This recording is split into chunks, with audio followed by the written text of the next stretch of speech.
A massive battle is unfolding in the kingdom of Grandis. Hundreds of knights are going on the attack. It takes place on the last line of defense of the fortress of Endeavor. 3 of the squad are burning red in a fire, everything around them churning and collapsing. They just fall into the abyss. The knights are engaged in a bloody battle. This battle will go down in history.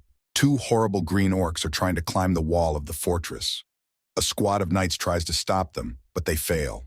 The leader of the squad of knights shouts furiously for the soldiers to fight hard. He is agitating them to destroy all those orcs. There is fear and hatred in his eyes. The orcs speak an unknown language. They have huge fangs protruding from their mouths, their eyes glowing red. The bloodthirsty monsters are determined. Everything is burning with red flames and explosions are being emitted everywhere. One of the main orcs uses magic. A bright flash of purple light appears in front of his hands. The size of these orcs is gigantic. They are bigger than an ordinary man.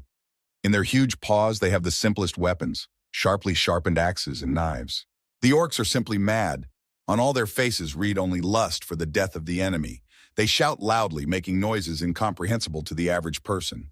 The deputy commander of Fortress Endeavor, Filion Endeavor, looks worried. He is nervous and talks about the orcs falling into a berserk state. Standing behind the grandstand and watching the horror of it all, Filion says it's only a matter of time before the south gate falls. That's where it's headed. Not only that, the orcs are huge in number and have a powerful force. The main trouble comes when the Orc Lord enters the battle. The Orc Lord looks the most intimidating of all. He is different from the previous lords, for he is a master of aura. This Orc Lord can use special aura skills, making him different from all normal orcs. The deputy is watching through binoculars what is happening on the battlefield. The orcs have already taken the castle walls. Behind him are the guards. The orcs have already reached the stairs. They sneak forward and forward, not noticing the squad of knights in their way. Everything around them is ablaze. Invender's squad watches in horror at what is happening. They shout to the other soldiers that no matter what, they need to defend the walls. The orc's huge green paw comes with such unthinkable force that nothing can be done anymore. An orc's leg would simply crush one of Invender's knights beneath it. Orcs fear nothing. They don't even notice anyone under their feet. The surprised orc stands and watches as the soldier he just crushed rises from the dead. The soldier lying on the ground in his blood begins to slowly rise. His body is covered in blue flames. The dead are lying on the rocks. Suddenly, they all start to come to life and stand up. In the hands of one of the knights of Invender's squad, an unusual ball of blue color can be seen. It is sparking. There is a blue shadow around, like a mist.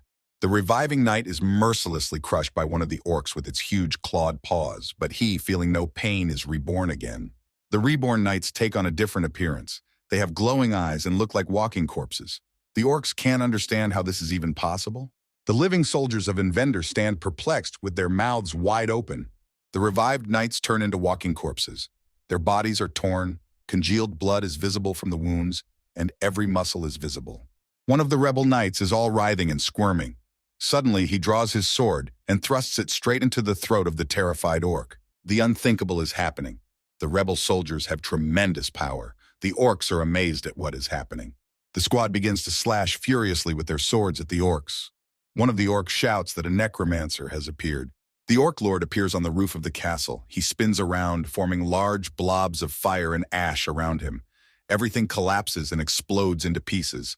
The aura of the Lord collapses everything in its path. A man in a black cloak appears. He forms purple circles around himself, from which lightning bolts of light emerge. This man is a necromancer. He holds a green orb in his hand. As expected of an aura master, he begins to summon his assistants. Scary monsters appear out of the purple haze. One with red hair and an evil face, and the other looks like some kind of beast with huge fangs. So also came to the rescue a creature with a head of which only the skull remained, all its muscles bare. He looks like a corpse. Now it's their turn.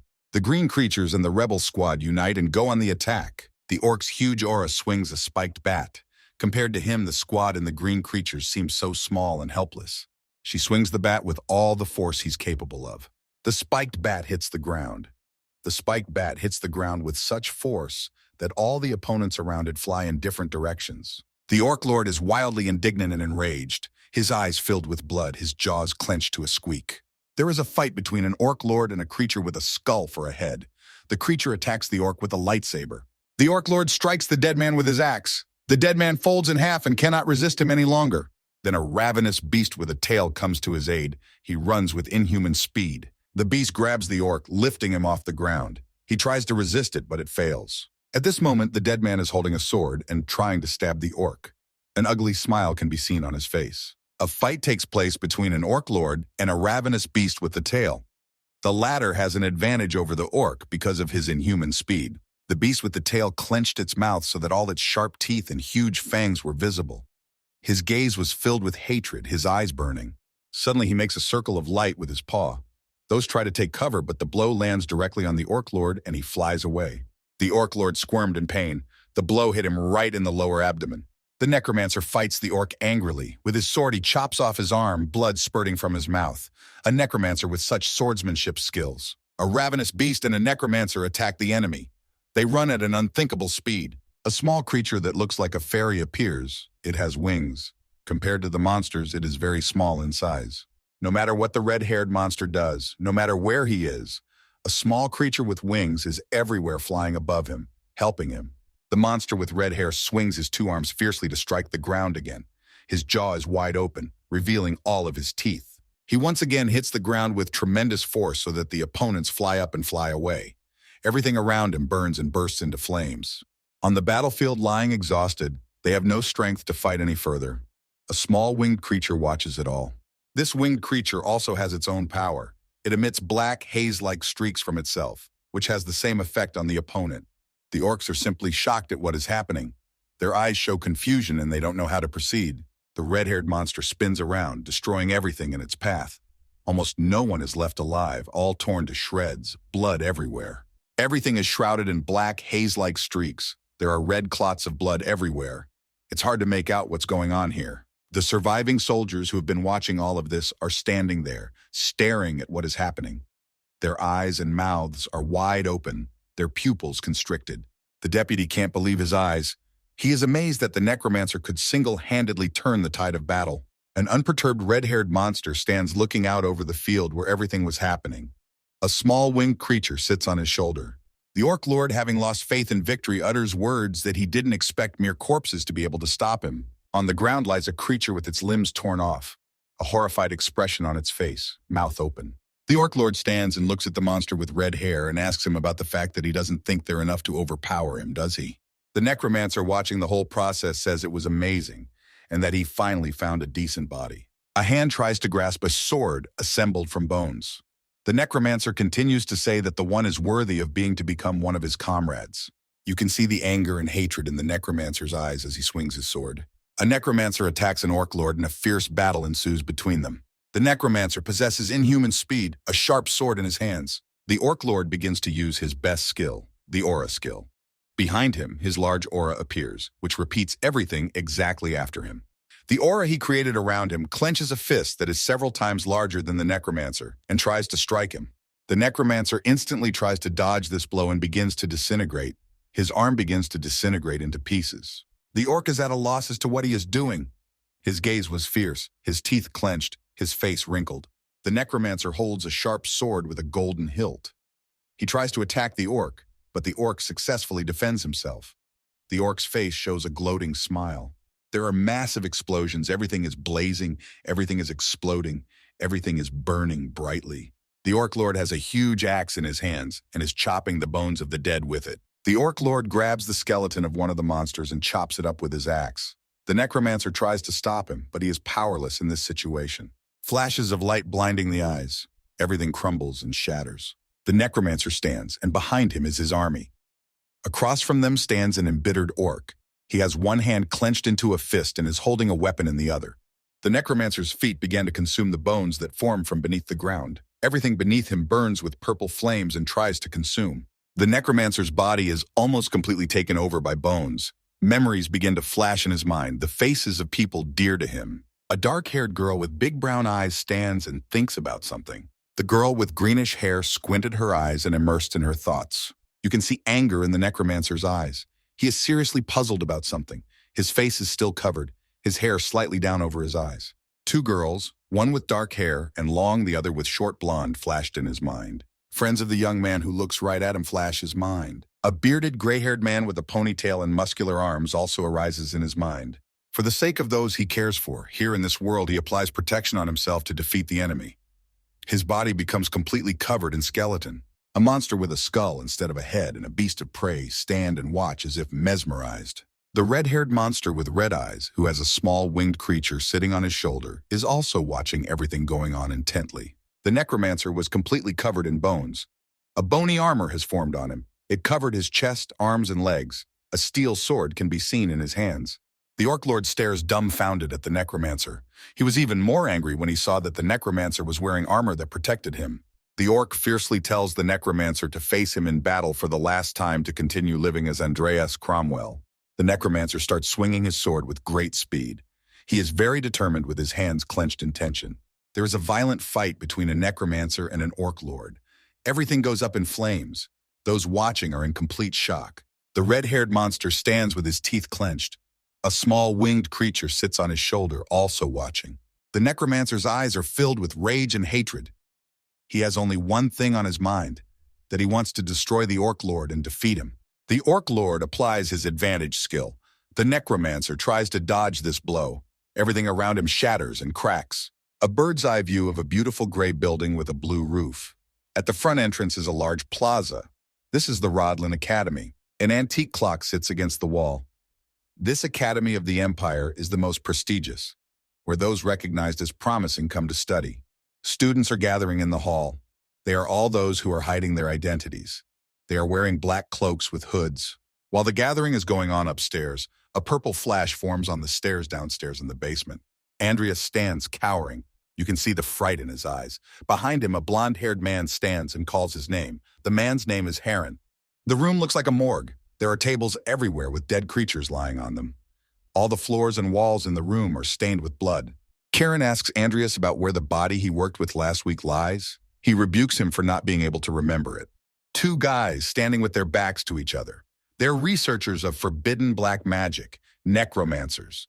If anyone finds out about this, Andreas will be executed on the spot. A red liquid that looks like blood pours from a large vessel with a narrow neck. Because of this, Andreas has to conduct his experiments in secret. He holds a vial from which a red liquid, similar to blood, pours out. There are signs depicted on the site. In the middle of the image lies a dead body.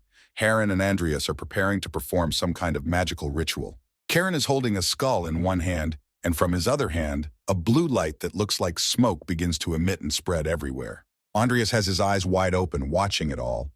A strange blue mist spread across the room. The dead body that was just lying in the middle of the platform begins to rise.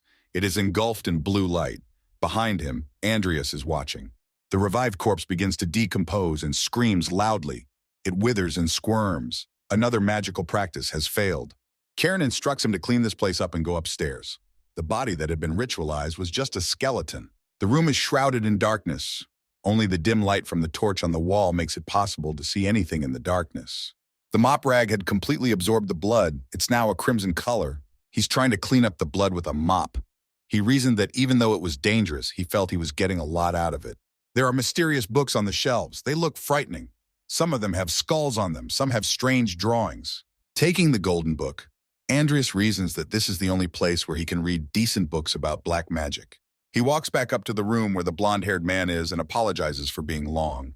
Sitting at a huge table is Karen. He asks Andreas about the fact that if he has half the day to clean, how is he going to do all the work himself? Heron looks at Andreas sternly. He talks about the fact that he trusted him with a simple job and he is so worked up. His face frowned. He says he won't tolerate another one of his failures. Andreas looks at him and says that he will do his best and will try his best. Rising from his chair, Heron tells him to go to Binhala's National Cemetery and bring him another body, and he gives him another chance. The second tier of the room is enclosed by a partition. Karen reminds Andreas that he accepted him into the academy despite the fact that he is an orphan. Heron, with a serious face, goes on to say that Andreas must constantly prove that he is worthy of life. Andreas realizes that he's just going to be another body for his experiments. He wouldn't like that very much. Walking over to the closet, the man finishes his speech and tells him not to let him down and tells him to leave. Andreas folds his arms guiltily. As he leaves the office, Andreas thinks about the fact that Karen didn't even cover his travel expenses.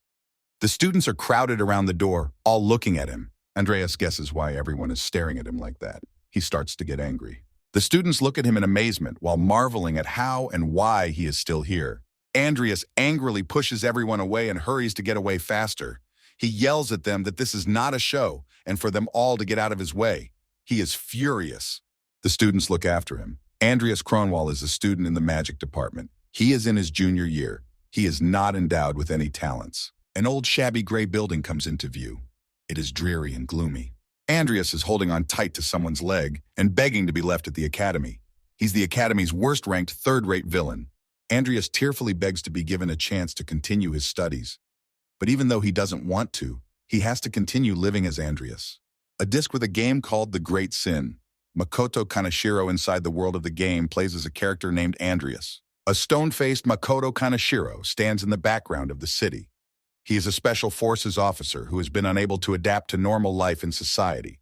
The same man, but now all overgrown and having lost the meaning of life, believes that the only thing that keeps him going is the game The Great Sin. Makoto Kaneshiro sits behind his computer screen. He looks like a zombified man. He finally managed to get through this game in week 12. Suddenly the phone rings. He picks up the phone. Someone with detailed knowledge of his personal information and gambling habits is calling him. He's very surprised by this call. He quickly tries to immediately turn off the computer by pressing the button on the system unit. On the screen appears the caption, Game Character, Makoto Kaneshiro Andreas Cromwell. He became a playable character 6 months before the main story began. The character Andreas, played by Makoto Kaneshiro, opens his mouth and screams in terror. He is a character who is always followed by the shadow of death. The main characters of the game look intimidating and determined. Among them are 2 guys and 2 girls. They find out the real identity of Heron and kill him. A black creature in female form with blonde hair and bright eyes looks very scary. It forms golden stripes around itself. Andreas is in the large hands of Karen. He realizes that if he doesn't find a way to escape him, he won't be able to avoid becoming involved in the events. Andreas stands wide-eyed, a look of fright in his eyes. Behind him are some scary monsters. It's a sunny day. Classes are in progress at the academy. Some of the students are already going home, some are just going to study. Andreas is sitting on a bench in the park, musing about something. He realizes that he has no choice but to become stronger before everything starts. He realizes that the only thing he can count on is the 2 special features he'll get when he plays for 13 weeks. Andreas gets up from the bench. One of those skills got the dual essence trait, which allows you to use both magic and ball possession. In Andreas's mind, an image of a beautiful golden sword arises that has a powerful force and can help him. He walks down a path in the park and reasons that he can't survive by focusing on just one of these skills. He needs to possess both. Looking at the hand on which the ring glistens, he realizes that he has no choice of the skill that will best enhance his necromancy. He clenches his fist with all his might and tries to calm himself down and set himself up for everything to be okay. An electronic scoreboard appears in front of Andreas's face with a selection of characteristics. He looks at the electronic scoreboard and realizes that this is the first time he's seeing this skill set, and there's really an informed choice to be made here. Andreas learns each skill and tries to apply it on himself. He realizes that the way of weapons, the king of beasts, is definitely not suitable for him. He realizes that the choice needs to be approached thoroughly and decides for himself that he will start by looking at skills he hasn't seen before. Then he notices one of the skills that catches his attention. He starts to wonder what it means. He whispers the word evolution. It was the skill that most interested him. Evolution is the phenomenon of adaptation of a living being to reach higher places. A fish gradually evolves into a more evolved creature. Andreas, realizing that this is a trait he's never seen in a game before, suggests it's something he really needs right now. He realizes that this skill is exactly what he needs right now. He selects this skill with a confident movement of the finger of his left hand and presses the screen. Standing in front of the academy on the scoreboard in front of his face, the message, "The line has been chosen," pops up. There is no turning back. The electronic board in front of his face gradually dissolves and disappears. Andreas is dressed in a black robe, a long, sharp sword at his belt. His face became unrecognizable. His eyes filled with anger and turned red. Andreas finally sees what kind of future this trait will bring him. Pictures arise in his mind, images of terrifying monsters. A terrifying creature with the face of a bony ram instead of a face, with flames coming out of its head. It has a hideous, scary look. On his head is a crown with ruby stones. After gaining the evolution skill in this world, he will definitely survive and pass this game as the character Andreas. Rodlin Academy provides free housing for its students in a dormitory called Maple Leaf. Andreas sits in his room on the edge of his bed. He's a very minor villain in this game, but in this reality, he really was completely powerless. Andreas stands up in his bed, holding himself up so he doesn't fall over. He realizes that his only immediate asset is his necromancy. He thinks about going into the explorer's room in the dungeon before heading to the graveyard. From the back of the chair, he takes his black cloak and rather hurries to depart, for he cannot waste time. It's a sunny day. Clouds are floating in the bright sky. There is not a single cloud. As he walks outside of the dorm, he stops and thinks about how he needs to get stronger as soon as possible. It's not just for the main event. An image of other creatures appears in his mind. He realizes that there are countless characters other than Karen in the game that could kill him. The entrance to the explorer's room in the dungeon is a huge, massive gate-like door. Andreas enters the explorer's room in the dungeon and walks over to a rack of books. He goes through the books and is horrified by their strange titles. Throwing a glance at the cage behind him, he realizes that there is something else in this room right now that could kill him just as quickly. An exhausted girl with red hair sits in a cage. She is almost completely naked. The girl doesn't even look in his direction. Her eyes are cast downward. Andreas suggests that she definitely looks a lot like a vampire. Andreas speculates that the vampires in this game are invulnerable to sunlight and are creatures capable of wielding powerful magic. Heron realizes with anger that this girl is not the type of creature he could get with ease. He picks up one of the books from the top shelf of the rack. He thinks about it being the equivalent of a boss in the middle of a game. Someone behind him calls out to him. He turns to the girl sitting behind the bars and looks her straight in the eye. She's trying to get up. Her eyes are red and she has a sly, intent look. She asks Andreas to help her get out of here. An old train rushes at high speed in total darkness, bright headlights illuminating its path. Andreas, wearing a hood over his head, sits in a train seat and muses that the vampiress's offer was very tempting. Smiling slightly, he suggests that perhaps it was a gift from above. He remembers the sly face of the vampire girl, what she tells him about how if he lets her out, she will kill Karen. Hearing this, Andreas fell silent. It was expected of the vampiress to see the truth through his concerns of Karen. The serious look on the red-haired girl's face suggested that she was eagerly waiting for him to respond to her proposal. Andreas suggests that there is no guarantee that she will let him go. The girl swears to him that she will not kill him. Her sly look gives away her nature. She is definitely lying. She repeats again that she is telling the truth and swears again. A look at her face convinces him that she's definitely lying to him. He says he will think about her proposal. Andreas looked at the canister of liquid that looked very much like blood. At that moment, the girl shouts to him that there is no time to think about it. Back in reality from his memories, he rides on a train that takes him somewhere fast. He decides to try to learn more about vampires. Outside the train window, it is slowly getting darker. Bright stars appear in the sky. The wheels of the train begin to slow down with a rattle and soon come to a stop. Andreas arrived at the National Cemetery as Karen had told him to.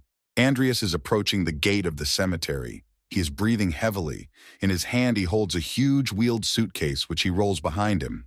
Andreas concludes that he needs to invest in physical development first. He is very tired of dragging such a huge suitcase behind him. He approached the gates of the National Cemetery. This is where black magicians collect bodies for their needs. As he gets close to the gate, he informs someone standing inside the cemetery that he has come from Jenny's house, that he is her third grandson. A worker inside the cemetery outside the gate asks him if he has brought flowers. Andreas replies that he has brought 13 azure irises. The employee stands and waits for him to come in. Andreas realizes that he had a poor idea of the password. It's a good thing he wasn't confused. Walking deep into the cemetery, Andreas sees a man warming up after digging a grave. Behind him on the ground lies an excavated red coffin. Upon seeing Andreas, the man smiles at him and is happy that he has finally arrived. He says that Andreas has arrived on time. In a coffin lies the corpse of a man holding a large golden sword. The red-haired man presents him with the corpse of a knight. Pleased with what he sees, Andreas briefly thanks him. Andreas pulls the corpse out of the coffin and drags it behind him, while shouting that it is very heavy. He struggles to drag it on his back. Andreas packs the knight's corpse into his large suitcase. He realizes that he has to go now before it's too late. He was about to leave when he happened to glance at one of the graves and stopped. It was a huge and spectacular metal grave with a large cross. 3 burnt candles and a single withered bouquet of flowers are placed in front of it. Not believing his eyes, he feels that he has seen that name on a gravestone somewhere. He realizes that this is the grave of Swordmaster Nickel Lifehill.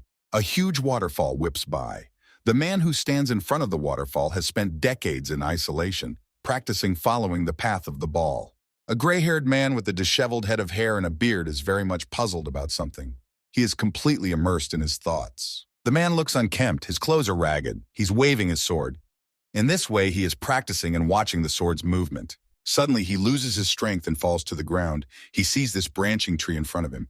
The sun's rays blind his eyes. This man dedicated decades of his life to the sword and became master of aura. The last thing he sees in front of him is falling leaves right on top of him in bright sunlight. At this point, he dies of old age. This fact is one of the Easter eggs in this game. The character Andreas never realized why the game makers added this post here. Andreas stands and looks at the man who provided him with the corpse. The man is bearing the hole that was Master Aura's grave. Andreas introduces the Death Knight he created from the body of Master Aura. He will be on a large black horse that is completely covered in armor. He presents such a picture. The creature that Heron created simply disintegrates into bones. Heron realizes he can't create a high-ranking one. Andreas is standing. A suitcase with a corpse is standing next to him. He keeps thinking that after his evolution, the situation will take a different turn. He sighs deeply and looks down at his feet. He thinks to himself that he definitely needs a body with good latent abilities. Andreas calls out to a man named Raymond. Before Andreas can even tell him what he wants, the man flatly refuses. Angry, the man drops the shovel, leaving the hole unburied. An enraged Raymond looks at Andreas and tells him to get Karen's permission first, and that he should think about what position he is putting Raymond in. Confused, Andreas can't get anything out of himself and just mumbled something. Unable to think of anything better, he offers his gold ring in exchange for a new body. The dumbfounded man stands and stares at him. Raymond stares at the shimmering ring in disbelief. It's a ring engraved with the Count's coat of arms. If he sells it, he could make a fortune. Utterly desperate, Andreas explains to him that he has nothing but his old ring, and as a magician, results are more important to him than anything else. Andreas convinces Raymond to keep it from Karen. He puts the ring directly into his palm. He agrees to the deal. Andreas was very happy that the man finally agreed despite the fact that it was the ring of a fallen noble house. It was impossible to resist. The full moon illuminates the entire cemetery. Andreas suggests he dig up the second corpse where the Master of Aura rests. Andres looks into the coffin and sees an elderly gray-haired man lying in it. As he closes the lid of the coffin, he thinks about his future that he saw yesterday and dreams that it will finally begin. Behind him, a bony monster emerges from the flames of the fire. He looks terribly frightening. He is holding a sharp sword, his eyes glowing red. Karen looks appraisingly at the body of the knight that Andreas has retrieved from the graveyard and says that it is a suitable body for their upcoming ritual. As he leaves, Heron tells Andreas that he will be responsible for the aftercare. Andreas carefully works the knight's naked body with a rag, washing it. At this point, he indignantly thinks to himself that he has only just returned and Karen has already loaded him down with work. Carefully working his body with the rag, Andreas reassures himself that he works better when he's irritated. Maybe it's a bodily memory. A little tired, he touches his head with his hand and realizes he needs to get this over with quickly so he can start exercising sooner. Andreas starts mopping the floor. He gives the traces of blood from the pad a good scrubbing. Above him hangs the suspended body of a corpse. Andreas thinks about the fact that he has a second corpse hiding in his suitcase. It's the body of Master Aura Nickel. Having almost scrubbed the pad, he thinks about what's ahead of him. At this level he's at, a skeleton is the best he can work with. Andreas imagines standing next to the active skill selection table and choosing necromancy. He realizes he has no money, so he can't practice on another body yet. The clanking of the rings of the black metal chain can be heard. They're tight. Completely absorbed in his thoughts, he continues scrubbing the floors.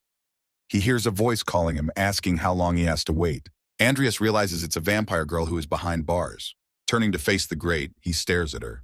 He has a mop in his hands. He asks her if she has slept. She looks disgusted and reminds him that she told him she wouldn't kill him. She urges him to let her out immediately. He takes confident steps in her direction, approaching the grate. As he gets close to the bars, he sees that the girl's hands are bounded by metal chains with shackles. She is down on her knees. She has a sly look on her face. Her eyes are bloodshot. She feels hopeful that he will help her escape. He recalls Karen's face and thinks about how he was even able to tie her up and lock her behind bars. He has a book in his right hand. He tells her that when he read this book, he found the answer to his question. The exasperated vampire girl asked him what was wrong and why he was standing silently staring at her. She got up from her knees and started to walk over to the grate, asking him why he was still hesitating. She began to move away from the bars while telling him to make a decision as soon as possible. Otherwise, she would probably kill him after all. Then she suddenly hears the phrase that he is ready to let her out, her eyes filled with hope and faith. She was glad to be free at last. She turns around and looks at him. Andreas says he can't take it anymore and licks Heron. Overjoyed, the girl believed that everything would be as she had planned. She asked to be taken off her shackles sooner rather than later. But then she heard that she had to swear on her family's name. Her eyes look frightened. She doesn't know the right thing to do. Andreas talks about how she must swear on her family's name and promise that she won't kill him when he releases her. After his words, her hands shook and almost clenched into a fist. He realizes that, judging from her reaction, the contents of the book are true. He looks at her carefully and remembers that the book says that vampires, when they swear on the name of their family, cannot break the oath. His eyes rounded. He hadn't expected her to agree to this. Without a second thought, she says she swears on Lucifer's name. Andreas gets very close to the grid and wonders if it's really that simple. An electronic scoreboard suddenly appears in front of his face. Condition met. A specimen capable of evolution has been discovered. Angela Lucifer has a 55% chance of successful evolution.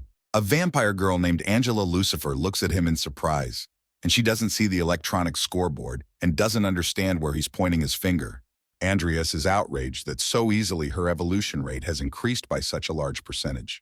He is given the choice of triggering the evolution process. Andreas ponders, his hand held at his chin. He realizes that this is his chance to test the trait before using it on Nickel. He warns the girl that if something goes wrong, it will not be his fault. She doesn't understand what he means. Angrily, she realizes that he is just tricking her. Out of anger, she rocks. On the electronic scoreboard, Andrea presses the yes button. This means that he has decided to start the process of Angela Lucifer's evolution. Suddenly, the vampire girl's red eyes fill with hatred and rage. She becomes terrified and no longer resembles herself. She holds her head and moans loudly. Something inexplicable happens to her.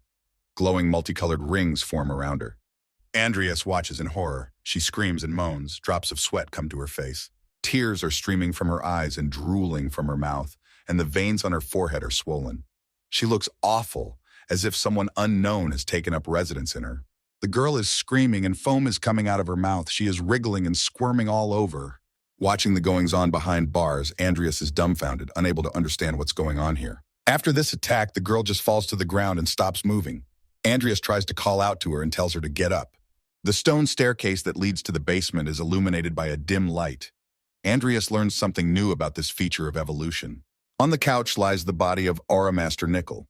Andreas carefully treats his body with a cloth. Laying his body on the ritual pad, he holds the bowl in his hands and thinks about how it would be okay if he summoned him right now. Andreas proceeds to perform the ritual. His face is determined. Some kind of black powder is visible in his hand. In his hands, a hovering rune forms from the powder and emits clots of blue light. He begins to summon the skeleton. Right now, a basic necromancy called skeleton summoning has been activated. One body detected. Andreas looks on, holding a glowing rune in his hands. His eyes are wide with amazement. He realizes that there is no turning back. He exerts a tremendous amount of effort, but for some reason his body does not rise. He does not immediately realize what is happening here and continues his ritual. He's amazed that it takes that much mana to just lift a single skeleton. The corpse's skin slowly begins to peel off the body. The bones begin to show. A small amount of time passes and only a skeleton remains of the body, leaving bare bones. The skeleton tries to get to his feet. A glowing ray of blue light burns around him. Andreas looks at everything that is happening with his mouth wide open. An electronic scoreboard appears, announcing that Andreas has successfully completed the skeleton summoning. His necromancy level is increased from 1 to 3. The skeleton tries to get to his feet. A glowing ray of blue light burns around him. Andreas looks at everything that is happening with his mouth wide open. The electronic scoreboard that appeared in front of Andreas reports that the corpse's level is transcendent. He could gain some self-awareness from his past. The skeleton is fully recovered. He stands confidently on the pad and is all crispy. It's like he's smiling. This skeleton is a warrior. He has special traits of self-awareness, and his main skill is the sword. Skeletal mastery is a state of being at the peak of the highest stage of professionalism. Andreas stares at the skeleton in amazement and questions him about whether he was really the master of Aura when he was alive. The skeleton begins to make some sort of incomprehensible gesture with the index fingers of one hand. Watching his finger, he asks him the question, does he assure himself to Andreas? The skeleton with a confident look makes the kind of gesture that means okay. It means that the skeleton trusts Andreas completely. Andreas smirks, a snide expression on his face. He's already imagining what's going to happen next. Andreas sits in his room on a chair with his feet up on the table, his face filled with humility and joy. He is anticipating further success. He's looking at some notes on his wall. It's a calendar. He realizes that there is still about a year left before Karen dies. Sitting at his desk, an electronic scoreboard appears in front of him. Studying it, he concludes that if he wants to survive, he has a lot to do. An inscription that characterized his main traits came out on the electronic scoreboard. Even if one didn't use summoning skills, their quality was still increasing. Andreas hears a rumble behind him in the room. He rises from his chair. He brings up an electronic scoreboard that gives him the choice of calling on one warrior skeleton. He chooses an option and presses the yes button. Just then, Nickel's skeleton emerges from the blue hallway. He tells him to come into the room. The skeleton's bones crunch. Andreas realizes that it will be bad if anyone sees him. He makes a decision to get dressed as soon as possible. The dormitory provided by Rodlin Academy is covered in sunlight.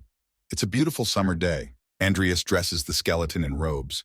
He is wearing a long hooded cloak jacket, dark gloves, long boots, and a maroon scarf around his neck. After looking at what Nickel's skeleton looks like, he talks about how no matter how you look at it, it now looks like a human. The clothed skeleton begins to demonstrate his abilities.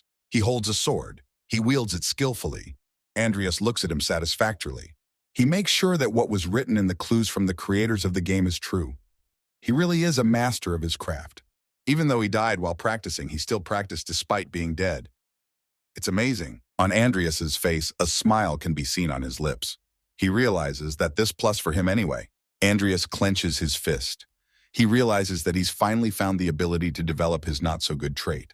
Master Aura's skeleton is still practicing hard. Andreas calls out to him. Stopping his action, the skeleton looks at him questioningly. Andreas asks to be taught how to wield a sword the way he does. An information scroll for Andreas comes out on the electronic scoreboard. It says that in the world of great sin, talent and rank are important factors. The skeleton is trying to teach Andreas the proper moves. Andreas is holding a stick instead of a sword, just in case he gets hurt. As he makes the movements, as he swings his sword, drops of sweat come to Andreas' face. He feels as if his muscles are on fire. An image of the creatures arises in his mind. He feels envy, but is pleased that Nickel is teaching him how to achieve a body like those creatures. He imagines himself as a jock. If Nickel teaches him what he himself is perfectly capable of, he will be able to use that aura in the future. Andreas mentally imagines a blue light burning in his rib cage and a red light burning in his lower abdomen. He feels that he will be able to walk the path of a swordsman mage. He is well aware that development will be difficult for him, but if he can handle the initial phase, he will become stronger than anyone. Andreas is completely immersed in his fantasy. Suddenly, someone pinches his arm. Andreas smiles and chuckles. It was unexpected. It tickled him. He sees that it was the skeleton that pinched him. With a nonchalant look, the skeleton tells him to concentrate and still makes the strange gesture of rotating the index finger of his left hand. Smiling slightly, Andreas asks him about how he can squeeze his hand so hard when he's just a pile of bones. Putting a hand on his shoulder and squeaking slightly, he explains to him that he was special forces when he was alive, that physical training is not a challenge for him. Nickel remembers himself as he was when he was alive. He was special forces. All the action takes place in the dormitory of Roland Academy in Andreas's room. Andreas is sitting at the table. Since he let Nickel out today and didn't go to class, how much his necromancy level has increased. Holding a mug in his hand, Andreas calls up the electronic scoreboard to familiarize himself with his information. Andreas clicks on the electronic scoreboard screen and sees that in about 5 hours his necromancy level has risen by 2 units. 200 hours are required to advance to the beginner level. After reaching the beginner stage, progress should become much slower. Suddenly he realizes that Sharon hasn't summoned him to his side in quite some time. Andreas imagines in his head a vampire woman behind bars. He realizes that completing evolution takes a lot of time, so it's okay. Andreas focuses on the idea that completing evolution takes a large amount of time, so I guess it's okay. Suddenly someone abruptly interrupts his train of thought. He turns around indignantly. It's the sound of sword swinging that keeps him from concentrating. In front of him stands the skeleton Nickel, who still continues to swing his sword. His training doesn't stop for a second. Wiping the sweat from his forehead, Andreas turns to the skeleton and says that he realizes that the skeleton is not tired since it is inanimate and calls it something. He begins to fantasize that if he had potions, he could train and heal himself indefinitely. Healing Potion heals internal injuries and removes fatigue. Generation Potion heals external wounds and speeds up recovery. This is where he thinks about brewing them himself. He understands what ingredients are needed, but he doesn't know their specific ratios. Andreas gets up from the table, taking his robes from the back of the chair. He needs to attend a few classes and replenish his knowledge of potions. Andreas is determined to go to Roland's Academy. It's a majestic building with a dome. Opening the door, he stands on the threshold and looks to see that there aren't many people in class. The room is practically empty. Opening the door, he stands on the threshold and looks to see that there aren't many people in class. The room is practically empty. The two sitting at the desk are discussing why Andreas came to the potions class. They say that he wants to attract girls that way. The quiet hum of the students' discussion can be heard. They say that Andreas's family is already at the bottom anyway. Andreas tries to ignore them. He realizes it's easier for him to keep quiet. He's not here to attract attention. His expression becomes angry. He is very unhappy that everyone thinks of him that way. He's going to show everyone what he can do. As Andreas walks up the steps to his seat, a blonde-haired girl from another row watches him. The girl sighs heavily as she looks at Andreas, emitting a stream of air from her mouth. Outside the lecture hall door, the instructor can be heard loudly asking the students for silence to form. From a bird's-eye view, the academy looks majestic and very beautiful. A medical herbalism class is in progress. Andreas concludes that what is happening so far is not too different from what happened in the game. Tired of listening to what the professor is telling him, Andreas wishes he would hurry up and get to the mixing proportions. The professor says the next thing they'll talk about will be a method for creating physical enhancement potions. Running a pointer across the board, the professor reminds us that this potion is based on mokaima leaves and 3 other ingredients. He's angry over the fact that even though this is an intermediate level course, the professor is teaching them a potion that has so many side effects. Andreas rises and raises his hand, asking the professor to ask a question. He allows him to do so. Andreas asks him why he doesn't add honpus extract and matarata root. The professor looks at him dumbfounded through his glasses. The blonde-haired girl sitting at the desk a little farther away from him looks at Andreas in surprise and can't believe her ears. Andreas leans confidently on his desk. Everyone stares at him in surprise, not hiding their irritation. But Andreas is sure he's not wrong. He tells Andreas that if he wants to put them in there, he can just boil the soup. This is when all the students start laughing out loud. But Andreas knows for a fact that everything he just listed are the ingredients needed to create a physical enhancement potion. Andreas suggests that perhaps this recipe hasn't been discovered yet. The students behind his back chuckle gloatingly at him. The bell rings to announce the end of the class. Everyone gets up from their seats. Andreas realizes that his knowledge was better than what he had just learned. Andreas thinks about the fact that maybe he'd be better off practicing on his own after all. He realized from the beginning that it was a fool's errand to expect anything. He hangs his bag on his shoulder and walks away from the study hall. A blonde girl follows him. She stares after him, wanting something but afraid to call out to him. She's thinking about something, her narrowed lips pressed together. The large corridor of the research department at the academy comes into view. The corridor is very gloomy. Only the dim light of a lantern illuminates it. Andreas sits down and decides to create a potion on his own. There are many chemical vials and substances on the table where he is working. After mixing a few ingredients, an electronic board forms in front of his face, saying that the creation of the potion failed.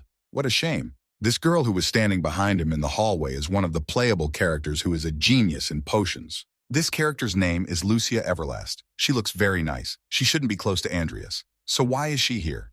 The girl enters the room where Andreas is trying to brew a potion. She tells him that he has failed many times. Andreas pays no attention to her. Lucia asks him with interest what he is experimenting on. She peers into his face.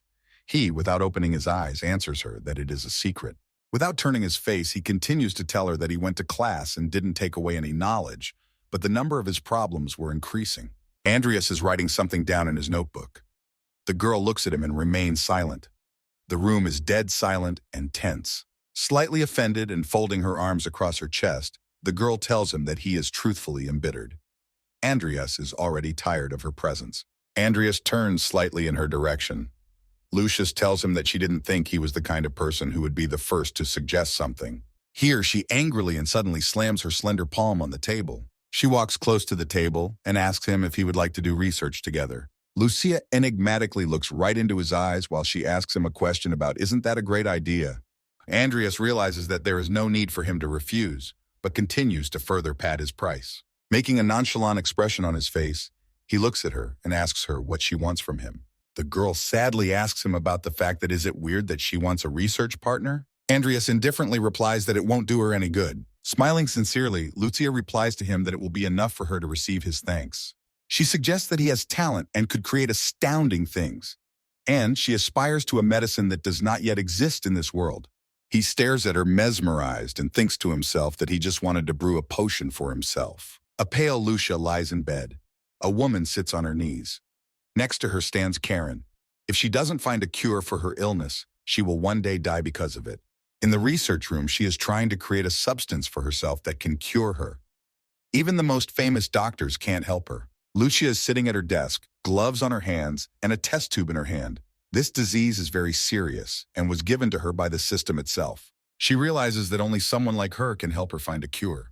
She doesn't know the exact ratio of ingredients to create the cure. She creates potions to kill creatures. She's a true master potion maker. And for her to meet someone as clever as she is a great stroke of luck. Andrea sits at the table, still waiting for her to finally go and leave her alone.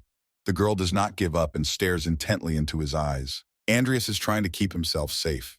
He realizes that if he carelessly allows himself to become entangled with her, his life will only become shorter. The girl doesn't know what to get him interested in, so that he finally agrees and gives out the phrase, peony mushroom. Andreas lowered his head, trying to hide his surprise. He realized at once what she meant. She tells him that they are also required to create the potion. She knows the basic ingredients that no one but him was supposed to know. Lucius points to the vial in which the potion is brewing. She asks him if he couldn't make this potion by adding peony mushroom to it. The atmosphere in the office is tense. Lucy says that she intuitively knows about it, and if he wants, she can help him earn money. A confused Andreas replies to her that she only says that because she's rich, and once she assures what she came for, she'll have to leave. Lucia heads for the exit. She opens the door and says one last thing to Andreas, giving him time to think about her proposal. The office door closes. Andreas is sure he doesn't need to think about it. He's already made up his mind. He's holding a stick and practicing swinging his sword. He has nothing to worry about if he accepts the girl's proposal, but there is a very big risk. Andreas diligently tries to repeat the motions after Nickel. But at this point, his head is filled with the fact that he can pick his own proportions for the potion. He makes a move and takes a swing. He figured he'd have to get some money from somewhere first. He makes a decisive swing of his sword. He has a puzzled look on his face. He wonders if he has any good ideas about how to make a lot of money quickly. Andreas believes that he will definitely succeed and become as powerful a swordmaster as his teacher Nickel. He looks fearfully at Nickel and tells him that he does know when the latter's distracted. Andreas tries to focus on the training session, putting aside thoughts of money. He decides that afterwards, he will have more time to think about it. While practicing, Andreas notices a table of test tubes with a letter on it. This might be a good idea. He reasons that his only idea is to ask for money from his sister, who has sent him a letter saying she misses him very much. He feels worthless. He realizes that this is the only way he has ever made money without much effort. Andreas is walking through the park. He realizes that no matter how helpless he is, this is not the way out. And he swears to himself that this is definitely the last time. From the balcony, a black-haired girl watches him with interest. She stares after him wide-eyed. She can't believe it's Andreas Cromwell coming. Andreas walks with a confident look. He's completely focused on his goal. In his hands, he holds a magic book. The black-haired girl watching him thinks to herself that even if he has changed, there is no way to change his horrible personality. She's sitting by the fountain with a book in her hands. There are students walking around, all busy with their work. Andreas walks among them. The black-haired girl's name is Diane Alwyn. She is the perfect magus. This young lady is from the Alwyn family. In Andreas's mind, memories arise of how well they got along when they were kids. But because of the Cromwell family's debts, they stopped communicating. Andreas is starting to feel sad about his memories. He's done enough bad things since then. A cat-like girl with bright yellow glass eyes and long fangs tries to grab him with her paw. The cat-like girl grabs him with her clawed paws. He has a resigned look on his face. Thinking about the black-haired girl, he realizes that there's no point in even approaching her. He decides to ask his younger sister for money. A shining building graces the square. This city is the capital of Rodlin. 3 full moons brightly illuminate the entire space, making everything look magical. Andreas pulls the hood of his cloak over his head and searches for the place he wants and realizes it must be here somewhere. He's getting close. He sees a very beautiful restaurant with golden facades that is very respectable looking. He walks into a restaurant. It is full of men in suits and dressed-up women. Andreas notices his sister at one of the tables. His sister talks about how she has sent so many letters, but he hasn't answered any of them. They sit across from each other. The girl looks at her brother with love and respect. She says it is not like him to say such words. Her name is Emmy Cromwell. Andreas makes a pitiful appearance looking down. In his hands is his mug. His sister is worried about him. Covering her mouth slightly with her lips to hide her smile, she questions the serious look on his face. She guesses that he needs money again. Without waiting for an answer, she hands him an envelope with the money she had prepared in advance. At the same time, she tells him not to spend it thoughtlessly. Andreas accepts the envelope and thanks his sister for everything. He promises to be sure to return them to Emmy. Looking at her brother's hand, the girl's eyes go wide with amazement. She asks him about his engraved ring. Andreas was startled and couldn't think of anything better to say than that he'd taken it off so he wouldn't lose it. The girl hopes he cares about the ring and has definitely put it away so he doesn't lose it. Andreas realizes that he can't tell her the truth so as not to upset her. But she has a frightened expression that gives him away. The girl talks desperately about how whatever happened, he shouldn't have. Emmy doesn't have time to finish the sentence before Andreas lowers his head and starts apologizing to her. Emmy jumps up indignantly. A chair falls from under her with a clatter. She exclaims to him to get out, that she doesn't want to see him anymore. The girl shouts indignantly to her brother not to come here anymore and that he doesn't owe her anything. Andreas tries to stop her. He shouts after her that he will bring him back. His eyes are filled with despair and drops of sweat come to his face. His mouth is wide open. Andreas looks at the slammed door. This is the first time he's seen Emmy in this state. His engraved ring was very important to her. Tears come to his eyes and cover his eyes. He cannot hold back the tears, his lips trembling. He doesn't realize what this terrible feeling is that has taken hold of him. It's the first time he's experienced it. Andreas is annoyed. He promises himself that he will be sure to return the ring as soon as possible. Nickel, in his SWAT uniform, stands at the grave and salutes. He thinks about what's the point of life if you just exist. Nickel, already retired from Special Forces, scraggly and bearded, realizes that he wasn't happy when he was surviving on his own. Andreas takes a serious look. He realizes that he has to deal with what he has. He decides for himself that he accepts Lucia's proposal. It's dawning over the academy. Everything is lit with a beautiful warm light, someone's voice telling them to get up and run around a bit. Andreas is engaged in jogging. Lucia is lying on a bench doing nothing. As he runs past her, she shouts to him that he will succeed, even though he's a dumbass. They're hard at work practicing potions. They're trying to get what they want. But so far, nothing's been successful. Andreas has taken a thorough look at his physical shape. His body is gradually gaining relief. At this moment, Lucia is just sleeping on the bench. They are carefully trying to brew the potion they need. They have concentrated expressions on their faces. They spend all their free time practicing and experimenting. Lucia lies on the couch all the time because of her illness. Andreas feels that sometimes she changes and helps to make things faster. Andreas is working on the potion while Lucia continues to sleep. He asks her why he feels like he's the only one trying. Andreas feels like she's pissing him off. He is holding a flask with a green chemical substance in it. Lucia sits behind him, covered with a plaid. She advises him to reduce the amount of matarata and increase the amount of Todoros extract. He accepts to do as she advises him.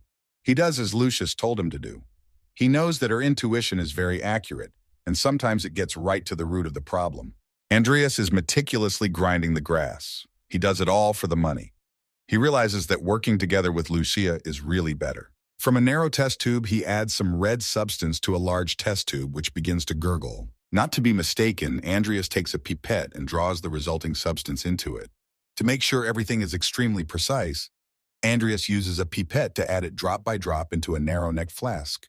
The red droplets sink into the violet substance and mix with it to form a homogeneous liquid. Suddenly, an electronic scoreboard appears in front of him, saying that he has produced a medium-level enhancement potion. Andreas jumps up from his chair with joy. He is insanely happy that they have succeeded. Frightened, Lucia asks him what happened. Andreas turns around to the girl. A happy expression can be seen on his face. He smiles slightly and shouts that they finally got it working. On the electronic scoreboard, it pops up that his potions talent, which has a temporary enhancement, has been obtained. All conditions have been met. Andreas looks at the scoreboard in surprise. He is surprised that he has received a new talent that he has the ability to develop to 33%. Condition met. A specimen capable of evolution has been discovered. Angela Lucifer has a 55% chance of successful evolution. His face expresses utter despair. He realizes that 32% is even lower than when he triggered the vampiress's evolution. The electronic scoreboard disappears in front of Andreas. He realizes that it is better to leave it for now and refuses to use the option offered to him. A delighted Lucia says that the potion they brewed can be drunk every day and that it has virtually no side effects. Agreeing with her, Andreas tells her to do it, since practically all the work before was done by him. The girl joyfully jumps up and raises her hand in the air. She tells Andreas that she will be busy with the exams starting tomorrow. The sky above the academy is already getting darker. The sun is almost over the horizon. It's getting gloomy.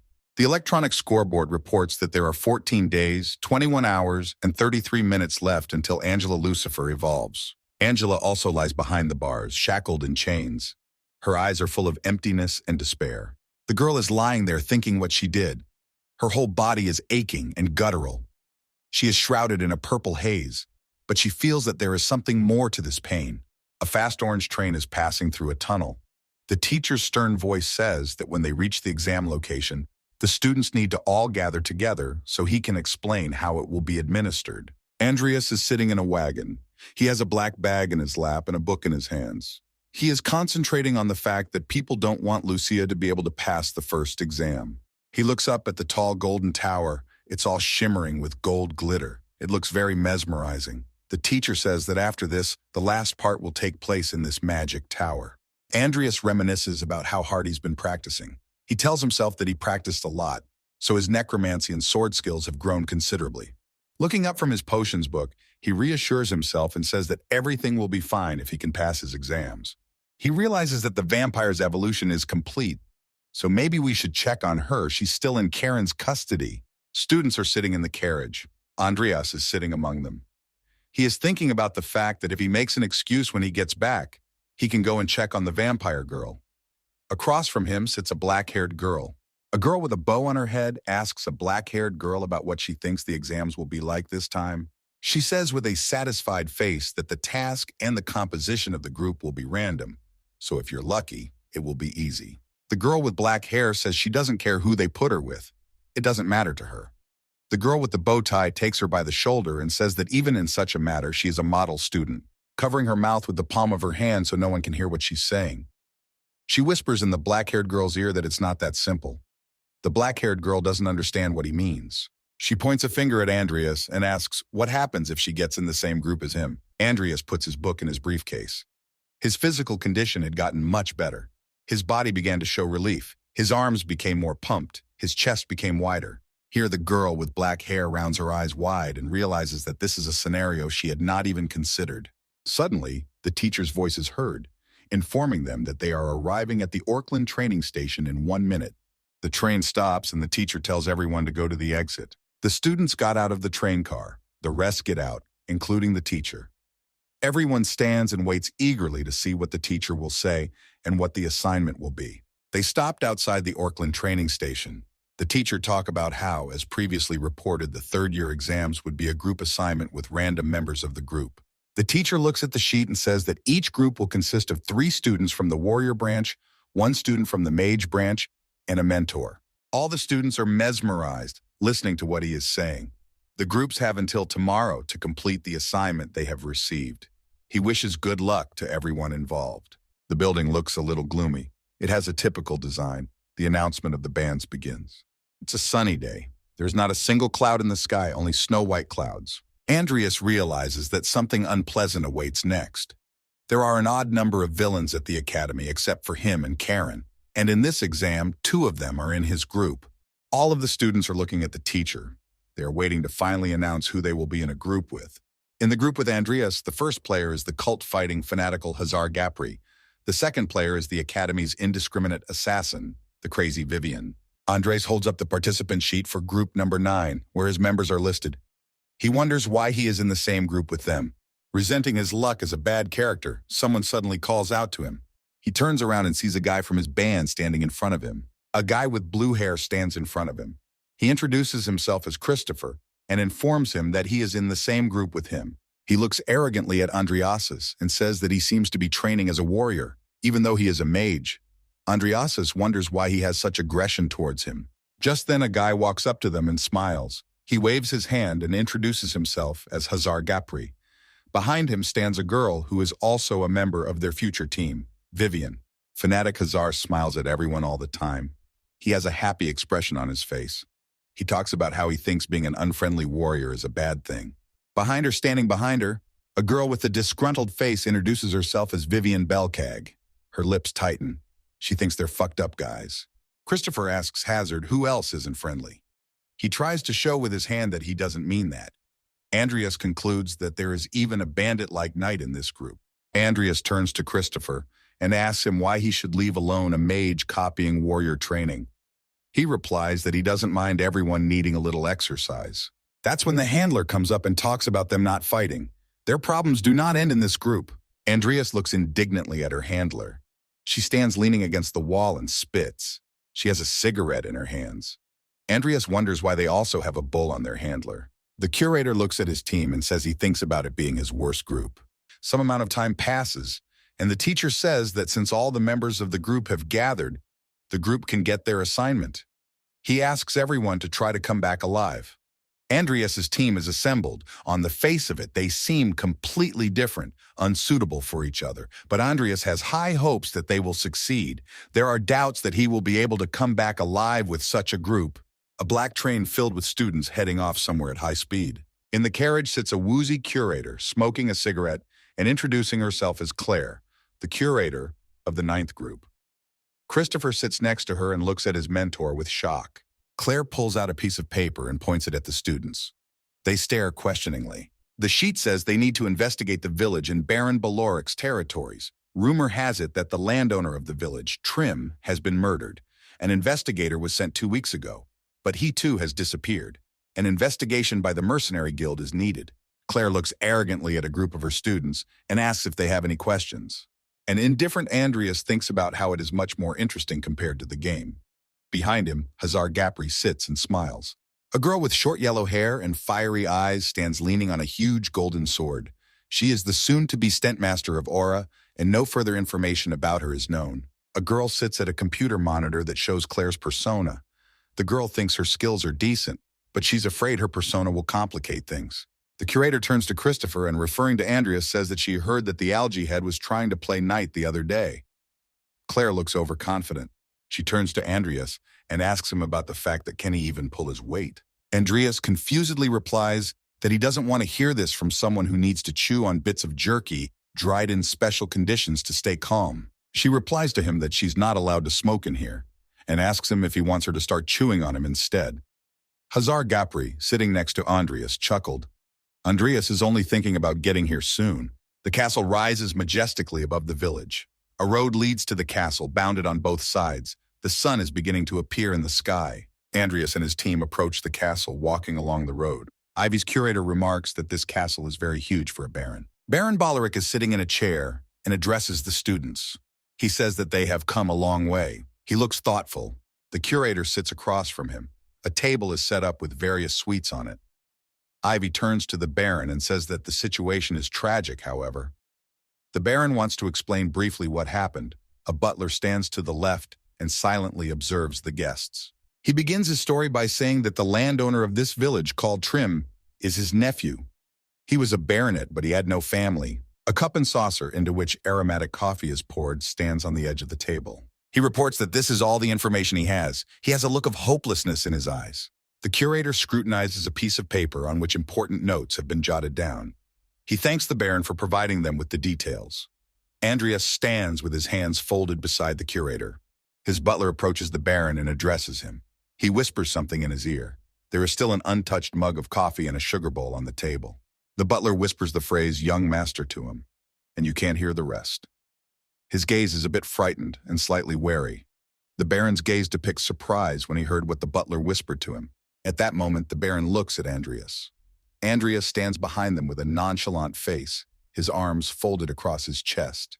Andreas suspected it was about him. He narrows his eyes and has no idea what it's about. The baron coughed slightly and squinted his eyes with his hand to his mouth. He was thinking about something. The curator also continues to study what is written on the piece of paper, the others standing behind her. Andreas stands distantly away from them. The baron turns to them, saying at the same time that he needs to get down to business. The butler, dressed in a vest, bowed his head to them, saying at the same time that he was apologizing for their rudeness and informing them that the young gentleman was not well. Ivy's handler says it's okay, that they've gotten all the parts they need and will be on their way soon. She waves her hand. The butler looks suspiciously at Andreas. His gaze is filled with anger, his lips tight. Andreas turns to the butler and wonders why he is looking at him like that. He felt uncomfortable. The sky becomes peach-colored. There's not a single cloud in the sky. Ivy's handler and his team leave the building where they talk to the Baron. Outside, Christopher is waiting for them. Ivy's handler turns to him and tells him that he has done a good job keeping track of the uniforms. Ivy's handler pulls her sword out of its sheath and is suspicious that the Baron is too calm, though. He has a nephew missing. She suspects something is amiss. Ivy's handler continues to examine her steel sword while turning to Andreas. She asks him about why he insisted they go immediately. Andreas answers her that yes, he thought a lot of things were suspicious. Andreas was particularly suspicious of the part about the missing investigators with whom communication had broken down. It sounded like a fabricated story. The curator looks at him carefully and listens to what he says. A memory flashes through Andreas's mind. He recalls the face of the Baron and his butler. It was strange that they had sent investigators only once, even though a whole month had passed. But the most suspicious, he thought, was the butler's behavior. He recalls that the butler turned to the curator and said he would probably get there before nightfall. The butler says it would be better for them to rest tonight and set out tomorrow. His gaze is filled with an incomprehensible anger, and he is too serious. Ivy's handler addresses him and tells him that it's nice that they're concerned about them, but they shouldn't be. That work comes first. Andreas remembers the look in the butler's eyes. He is furious and he's very angry about something. Andreas recalls that after. They refused to stay. The butler had a look as if his plan had failed. Andreas thought they looked very anxious. Their demeanor, their behavior, the way they breathed, their slightest gestures and the trembling in their hands gave them away. Andreas was clearly convinced that their behavior was exactly as if they were hiding something. The team begins to take turns loading into the wagon. They decide that they need to make a trip to the village right now, because things are definitely not easy with this request. The coachman who is driving the wagon whips his horses to run even faster. The cart is pulled by two fast horses. They pass along a path in the deep woods, and the dust from the wheels can be seen from under the cart. The 5 men of the team are sitting in the wagon. Andreas continues to remain detached. Christopher asks everyone about the fact that shouldn't the first thing they do upon arrival be to find a place to stay? They have the investigation as their priority. The rest is not so important. Andreas stares absent-mindedly out the window. He realizes that the whole affair is suspicious, but for now they can only discreetly check everything. The curator turns to everyone and says that the landowner's castle must be inspected first. Andreas feels something begin to happen. He puts his hand to his pendant. He doesn't immediately realize what is happening here. He clenched his fist tightly and began to realize that his mana had suddenly begun to waver. He tries to keep his cool without giving any sign of it and looks at the people sitting across from him. He feels it getting stronger the closer they get to the village.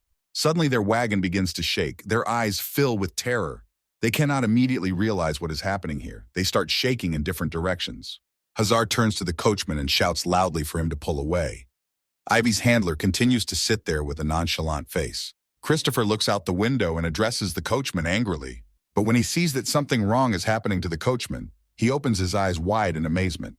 The coachman looks terrible. His mouth is wide open and drooling. His eyes are bulging. He whips his horses with great force to make them run as fast as possible. They look terribly intimidating, too. Horses are rushing at breakneck speed. Everything is flying in different directions from under their wheels. Christopher turns to Hazard and talks about something being wrong with the coachman. They do not understand what is wrong with him. Ivy's handler suspiciously tries to scrutinize the coachman's face. She kicks her foot against the wall of the wagon with all her might so they can get out of there. The back wall collapses, but it gives them nothing. The wreckage of the carriage falls straight to the ground. The curator realizes it's too late. She peeks out of the wagon to see where they are going. She, standing in the doorway, turns to everyone and tells them to get ready to jump out of the cart immediately. Christopher yells in exasperation that right now they're going to smack into the gate. Vivian looks at the scene, peering out of the wagon, her gaze betraying no emotion. The wagon is shattered to pieces. Maddened horses are flying in different directions. The whole stair from the ground has risen, and nothing can be seen. All the parts of the wagon are blown to pieces. Everything around starts to burn and crackle. The coachman flies a great distance away. The coachman's frantic gaze is directed at the creatures beside him. Pretty girls in dresses are doing some dance-like movements. The coachman continues to lie on the ground with some madness going on around him. They pay no attention to him and continue dancing. Christopher tries to pull Hazard out of the overturned wagon. They look on in amazement. Everyone has climbed out of the wagon. They try to catch their breath and look at what's going on here. They can't understand what they are all doing. The villagers have just gone crazy. Crazy-looking horses are mad, baring their teeth and making moaning noises. Andreas's gaze is filled with disdain. He's staring at everything that's going on and can't look away. Hazar wrinkled his face, not quite happy to be watching. The unknown creatures with glowing eyes still continue to move as well. Their arms and legs are twisted. From their mouths, drooling hands. Their eyes and hands pointing high toward the heavens. It's as if they're screaming something. Their mouths are wide open, their hair developing in different directions. Christopher turns to Andreas and asks him what's going on here. What's wrong with these villagers? He reproachfully reminds him that he is a mage and should know all of this. Andreas begins to guess what's going on here. He realizes that everything makes sense now, that what happened in the beginning with his mana in the wagon wasn't just an anomaly. A blue light begins to emanate from his chest area. He realizes that his mana is reacting this way, which means it's all black magic. It was already quite dark outside. The wrecked wagon flew straight into the fountain. The distraught townspeople in the square around the fountain are still dancing. From a bird's eye view, you can see that the entire village is starting to be engulfed in green light. It all looks very gloomy. A young boy with distraught eyes is staring somewhere. His mouth is wide open, drooling. His pupils are red in color. Suddenly, Vivian grabs him and knocks him face down to the floor. The boy grits his teeth and stares down at them in horror. Vivian sat on top of him and twisted his arms behind his back. Everyone else is beside them. Hazar leaned over and regarded him with interest. Vivian concludes that he is stronger than the average child. The guy's gaze is directed at them, smiling madly, tears streaming from his eyes. Hazar examines this boy's foot. He realizes that he has been dancing all day. His feet are in a terrible state. He talks about it being just as he thought it was, a curse. He turns to face Christopher, holding the boy's foot in his hands, and asks him about the fact that there must be some connection between their assignment and this curse. Christopher replies that the landowner has been gone for about a month. If they had been dancing all that time, they would have died of fatigue long ago. Andreas supports Christopher's version and says that it looks like someone is making sure they don't die. Christopher looks at Andreas with a slightly detached expression. He senses some kind of trick from him. Ivy's handler brings a hand to her forehead and concludes that they've probably been dragged into something problematic. Vivian continues to sit on the boy's back, twisting his hands behind his back so he can't move. Andreas reflects on the fact that his character didn't die here in the game. He thinks back to the butler's words. He begins to think that if they had accepted his offer to rest at the castle and travel on to the next one, things would have turned out differently. He began to fantasize about them relaxing in the castle, taking alcoholic drinks and enjoying the goodies. Andreas realizes that if they had stayed in the castle, the Baron would have hidden what was happening from them. But they immediately arrive in the village, and the situation is different. They have gotten into something dangerous. Remembering Heron's enraged face, he decided that the mana he sensed was roughly at his level. But using it on such a scale seemed strange. The distraught villagers still continue to dance in the square around the fountain. Andreas opens his eyes wide and can't believe he has the artifact. Christopher, seeing that Andreas has a frightened face, asks him what's wrong. Andreas says that they know too little and suggests that they search the landowner's house first. They go for the first step, which is called information gathering. A dark night stands over the village. The bright stars in the sky are visible. The team approaches a huge, gloomy building. It is the landowner's house.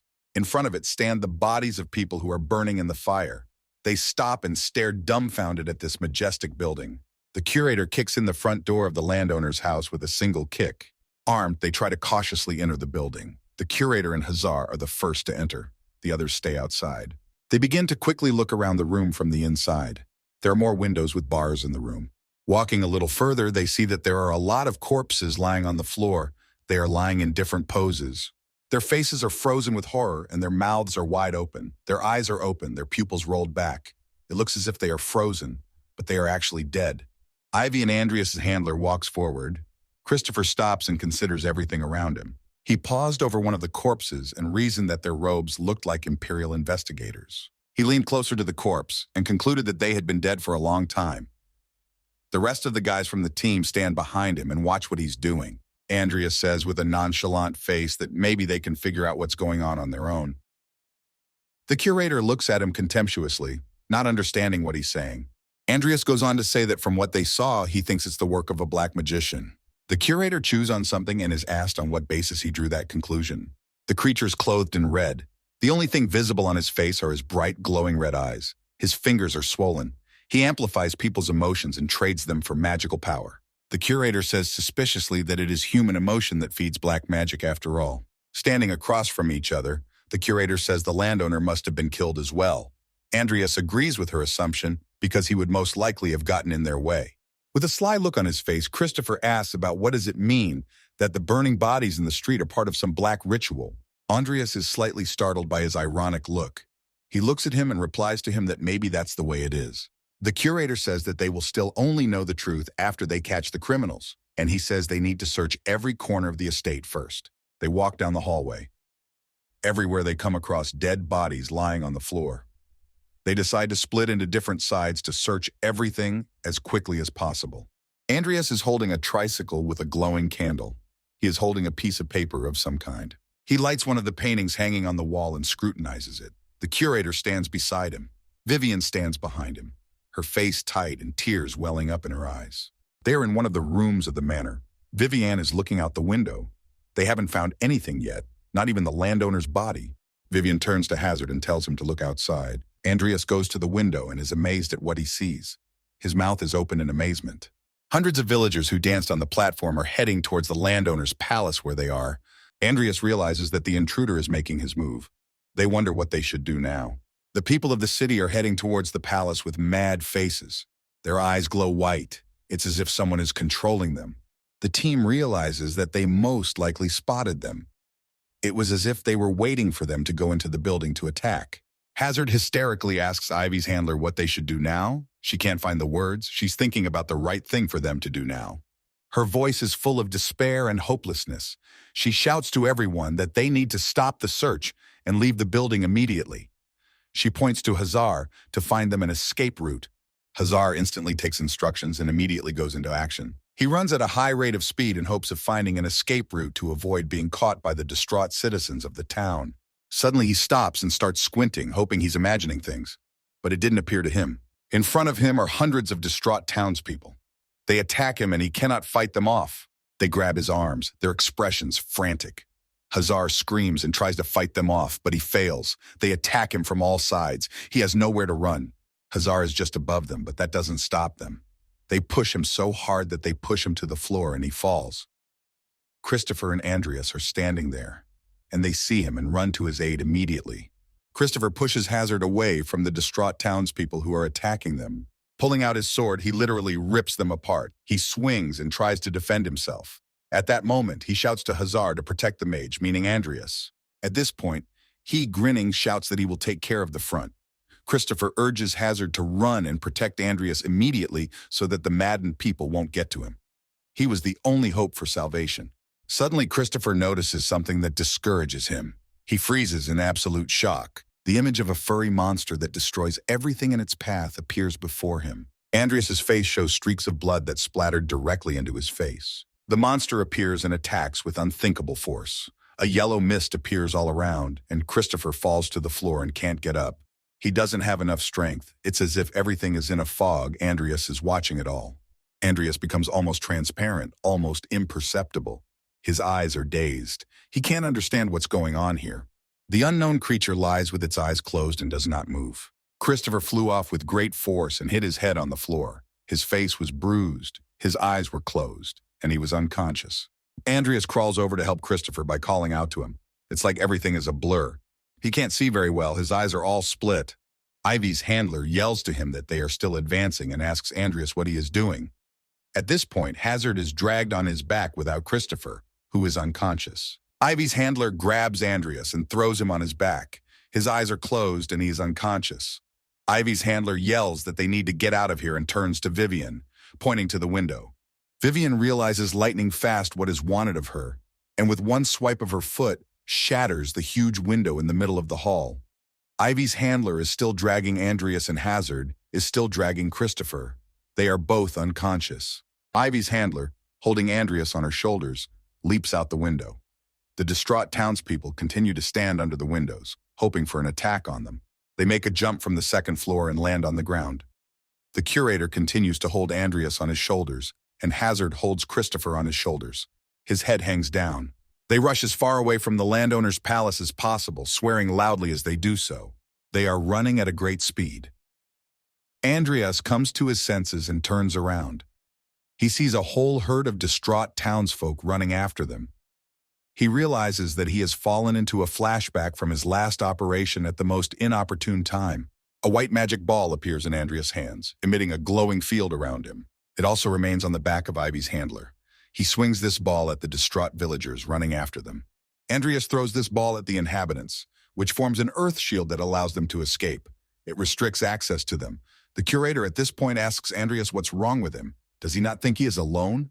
They also continue to move further away from the cultivator's palace. The curator at this point keeps telling Andreas not to waste his mana carelessly. He asks him if he can track the location of the black magician. They approach some low houses standing at the edge of the village. Andreas answers him that he can do it now. Andreas ponders the fact that this mage uses his mana so obviously he should have no trouble finding him. He proceeds with the ritual in such a way that he is completely immersed in himself and tries to feel where the black magician is in this way. A large number of others like him rush out and go lightning fast to seek out the black magician. Green streaks form around the circle. It helps you focus on your goal. You can see yellow flashes everywhere that look like cracked circles. Mana shines through all the rooms to determine where the black mage is. He shines a light on a barn-like building. No black mage is detected in it either. Andreas opens his eyes wide. He sees that the mage's location has been determined. They're aiming that way. Andreas reports that the black mage is in the house at 9 o'clock, about 100 meters away. The curator praises him. They rush at an unthinkable speed. They rush past the distraught citizens of the city. They fly off in different directions. Andreas asks Ivy's handler to stop, his hand trying to cover his face. The curator is heading with insane speed to where the black mage was discovered. She jumps all the obstacles with ease and rushes past the residential houses. They enter the premises of the house. An unknown person watches them through the window. The unknown man is the black mage. He has a white mask on his face. He has serious eyes. He didn't expect to be discovered so quickly. The curator kicks the door with all his might. The whole place goes to pieces. The door is lying at the curator's feet. The steel-long sword is already in her hands. She realizes that they have come right to the right place. Andreas, left outside the door, asks her about the fact that she absolutely has to kick down every door in the way. Suddenly, a purple veil appears in the doorway where the door Ivy's handler had just kicked in. They remain separate rooms. There is a magical wall between them. The curator looks at it and realizes frustratedly that it was a trap. Andreas is desperately screaming. How could they have gotten caught in it so easily? Ivy's handler tries to touch the glowing wall. She realizes with horror that the black mage has so easily overpowered them. Damn. Behind her back sits a girl with a bloody mouth. She's all twitchy and shaking. She calls out to Ivy's handler, calling her sister. She turns around in horror to see an unknown girl sitting next to her. One of the girl's eyes is bandaged. Her eyes are falling out of the eye socket. Her mouth is wide open, her whole face and bloodied. She is cramped up, very cold and in pain. The curator looks at her in horror. She recognizes her and calls out Noah's name. At the same time, Andreas tries to break down the wall. He realizes that he can't do it. He tries to use some method, but all to no avail. Suddenly the words, "What a pity," are heard from somewhere, repeated several times. Andreas does not immediately understand what it means or where the sound is coming from. He hears this phrase more and more often and doesn't understand what it could mean. Next, the phrase, "like moths to a flame," is heard. The word flame is repeated several times.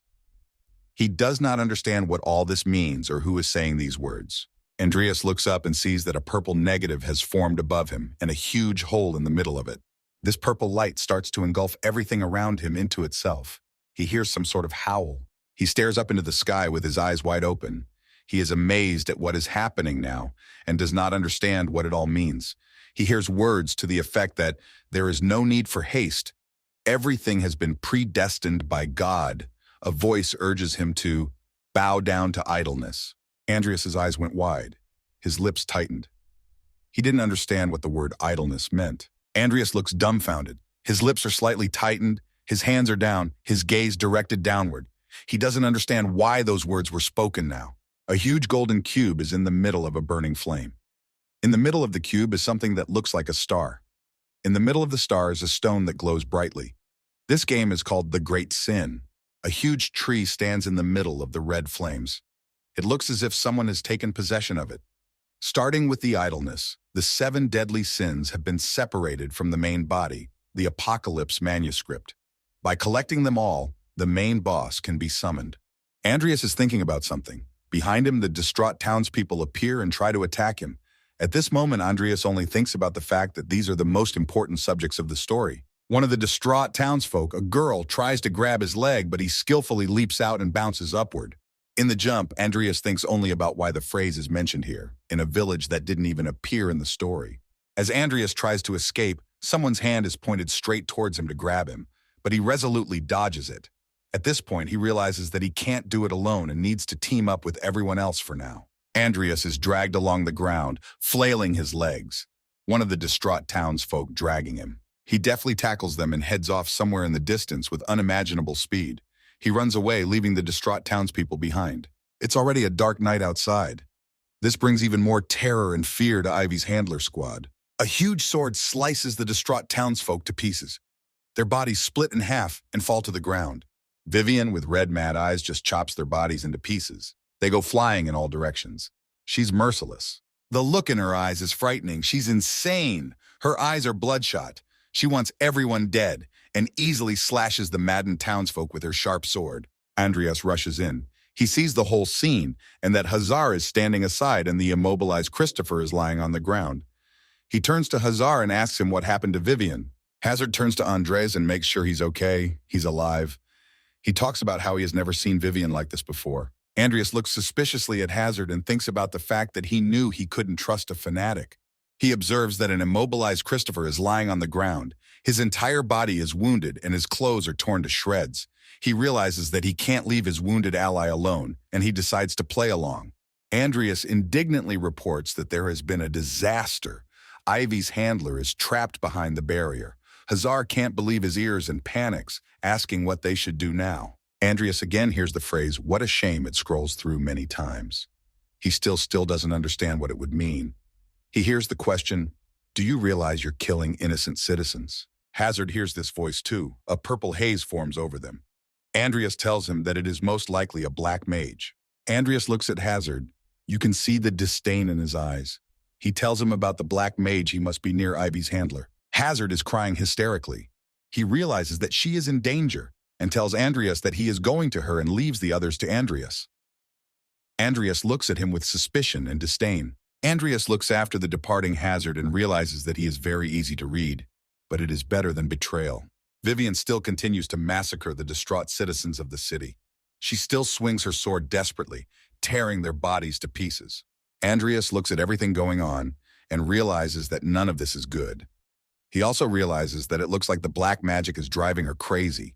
If he moves, she will pull him into this meat grinder too. Vivian still continues to swing her sword vigorously as well, slashing the bodies of the city's inhabitants with ease. Andreas realizes with horror that she won't be able to dodge. His mouth is slightly open, his pupils constricted. Vivian looks mad. Her eyes are burning, and she swings her sword with such force that it doesn't end. Vivian easily impales the bodies of the distraught townsfolk. RNA massacres them with little effort. Vivian looks mad. She has a smile on her face and is laughing loudly. He watches it all with horror. Andreas looks at her and thinks about how it's a shame she wastes her material so thoughtlessly. He turns his head to the left and sees a black-clothed creature sitting on the roof of a building, with a hood over his head. He asks Andreas that he is the only one who didn't get hurt escaped. What will he do now? Andreas answers him that he doesn't care. The creature sitting on the roof is leaning on one knee. It tells Andreas that it is strikingly calm. The creature is a black magician. Andreas looks up and tells him, with a nonchalant face, that he thought it was a good time for the boss to show up. Andreas looks away from him. The black mage tells him that he doesn't know where he gets so much confidence from. His gaze becomes fierce and fierce. He holds out his hand to him and says that in recognition of his bravery, he will give him a trial. Andreas is flying into some kind of abyss. He doesn't realize what's happening. He didn't expect this to happen to him. His eyes are wide open. His hair is developing. Andreas is indignant. He doesn't understand what's going on here. His eyebrows are furrowed, his gaze filled with rage. He falls into some abyss. He is blessed with a red light. He realizes that he has been careless. He still continues to fly into the unknown. His eyes are wide open. He doesn't know what will happen next. He looks at his hand and sees that it's just slowly disappearing somewhere, disintegrating into small pieces. Andreas doesn't realize what's happening. His whole body begins to disintegrate into small pieces and dissolve into the unknown.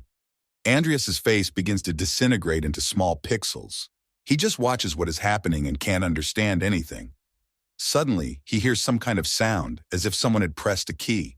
He looks at his hands, can't believe what he sees. His hands are wearing the gloves he wore when he was a special forces officer named Makoto. He looks himself over and realizes that he is now not the character Andreas, but a real person. He's bloody. He is dressed in a military uniform.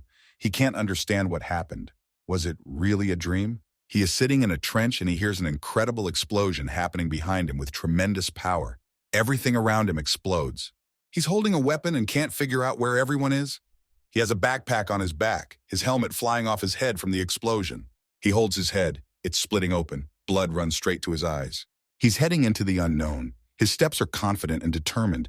He is trying to figure out where he is and what is going on here. Suddenly his eyes widen, his pupils narrow, one eye already covered in blood. He sees dead people all around him. A strange creature with glowing eyes stands on a hillock. Everything around him is ablaze with yellow flames. He scrutinizes the man he knows in him. The man shouts, addressing him by the name Makoto and telling him to run away immediately. One of his arms is torn off. Makoto looks at the man in horror and realizes it's Shohei. He tries to call out to him. Makoto swiftly runs towards him to hold him back, but he falls straight to the ground. He takes him by the neck and tries to bring him back to consciousness. He screams at him, but he doesn't respond. His eyes are rolled back. His mouth is open. One part of his head is missing. Makoto is shocked at what is happening. He screams loudly and tries to bring Shohei to his senses, but he realizes that he is most likely dead. Makoto holds it in his hands and sees his face start to crack and disintegrate into pieces. Halfway through, he turns into a man with green hair. It's his father. Makoto holds the body tightly in her arms and can't believe it. Everything around her is crackling. There is a bifurcation of the man. One half is the character Andreas, and the other half is the soldier Makoto. His father holds out an engraved gold signet to Andreas. He tells him that as long as he has it, he will be recognized as the true lord of House Cromwell. Andreas continues to hold the split character in his arms. His father talks to him about not letting him drag him down anymore. He says that Andreas was happy together with Emmy. Tears come to Andreas's eyes. He is certain that his father is in front of him. He is discouraged and can't say anything. He completely transforms into Andreas, Makoto's image disappearing. Andreas falls back into the abyss. His arm tenses. He's back in the game. The black mage looks questioningly at what is happening next to him. He watches as a glittering ball forms in front of him. Andreas climbs out of it. The black mage is dumbfounded and can't believe his eyes. Everything crackles, sparkles, and flares. The black magician steps back rather quickly. Everything explodes and goes flying in different directions. The black magician is blinded by the bright light. Andreas is fully back. Shards of glass flew off all around him. He still didn't realize what had just happened to him, where he had been. The black mage looks at him and can't believe it. How was he able to come back? He asks Andreas how he was able to escape his curse of idleness. Andreas just stands silently, with his eyes down. Shards still fly in different directions and fall to the ground. Andreas thinks to himself that he's had enough. He calls up the electronic scoreboard to find out what just happened to him. 100% of Makoto Kaneshiro and Andreas Cromwell's character synchronization level has been achieved. He has obtained the talent of fighting. This talent is exceptional. This curse of his idleness is just a game that simply simulates someone's injuries. He looks at the scoreboard and asks the black mage that the caster's abilities are insufficient. The black mage stops. He laughs and can't believe what Andreas just said and interjects him. The tip of the sword could be seen, black flames issuing around it. The sword is aimed at Andreas, but he manages to dodge it. The whole place explodes. Andreas looks confidently at the black magician and asks him what he's going to do now. He tells him that it would never work on someone like him, having received special forces training. The black mage mutters something to himself. He's very angry with Andreas and realizes that he is helpless. The black mage viciously shuts him up. He throws a magic sword at him to nail him. Andreas flies away from the explosion that came from the sword strike. As he flies, he notices that Christopher is sitting unconscious nearby. The blast is aimed at him, but he bounces off and flies away. He manages to escape. Andreas stops and realizes that he's not that strong, but he can't do it without the use of the mantle. Andreas breaks his foot sharply. A dead body lies beneath his feet. He turns back around and sees that some kind of black magic ball has formed behind him. Andreas stands in front of the dead body and sees that no one is watching what is happening. The black mage jumps off the roof, with Christopher sitting unconscious beneath him. Andreas looks at him from a little farther away. The black mage stops and with a menacing expression asks Andreas who he is. Andreas says he's going to show who he is right now. A blue glowing ball of light forms in his hands. He calls up an electronic scoreboard and summons a skeleton. His facial expression portrays complete confidence. The black mage stares questioningly. His eyes are wide open, his pupils constricted. The electronic scoreboard says that 23 corpses have been found. Andreas's skill level is insufficient. 9 corpses will be activated. The dead citizens of the city under Andreas' feet begin to resurrect, turning into ugly skeletons. The electronic scoreboard reads that the skeleton summoning was successful. A black mask appears on Andreas's face. His eyes have turned red. Behind him stands his army of animated skeletons. They crunch with every movement. The black mage cries out in horror, "Necromancer!" He looks at them with undisguised anger and asks Andreas about the fact that the congregation has already found out what he is doing. Andreas looks at him angrily and becomes convinced that there is indeed a congregation of mages here. He laughs. He continues to convince himself that the black mage has gotten it all wrong and he can use that to shake him off his trail. 7 ordinary skeletons and 2 soldier skeletons were summoned. They stand behind him and wait for orders. There is a satisfied grin on Andreas's face. He tells the black mage that he has been entrusted with the return of the Page of Idleness in the name of the congregation. The black mage raises his hands to the top and forms black magic circles and flames. He asks Andreas that he will only fight skeletons. The angry skeletons are on the attack. Their mouths are wide open, eager for retribution. The black mage uses several black swords. He asks Andreas what he thinks he can do with the power of idleness. His swords head straight for the skulls of the skeletons. They crumble into small pieces. A terrible spectacle is taking place. The swords fired by the black mage fly straight into the skeletons and chop them into bones. Everything is on fire and burning. Andreas looks at it with horror. He didn't expect this. Andreas forms an earth shield in front of him. Swords fly at him and pierce it, but don't reach Andreas. The black mage yells at him to stop screwing around. He feels his advantage over him. Andreas directs magical mana to the side, summoning Nickel, his chief assistant, to his aid. Black magical streaks form around the black magician. He talks about how these skeletons are just gnats to him. Andreas, hiding behind an earthen shield, turns around and sees someone's hand gripping his sword tightly in his hands. It is the skeleton Nickel he has summoned. Nickel jumps up and heads for the black mage with all the fury he can muster. Andreas still sits in his hiding place. The black mage looks at him questioningly. His gaze expresses slight consternation. The unbelievable is happening. Skeleton Nickel tears apart with his sword the spears of darkness that the black mage released. The black mage's eyes widened. He hadn't expected this wretched skeleton to be so strong and dangerous. The black magician holds a magical golden cube that emits a magical red light. Andreas stares wide-eyed at it. He can't believe his eyes. Nickel's defense against the black mage's sword strikes is excellent. His eyes are furious and red in color. He let out a wall of defense in front of him. The magical cube begins to disintegrate into several plates, still continuing to burn with a bright golden flame. Andreas continues to observe all of this. He realizes this page of idleness. The black magician thinks of the unthinkable that the likes of Andreas could force him to use his precious collection of the power of idleness. This magical cube starts to create huge hands with long claws around it which try to grab Nickel and Andreas.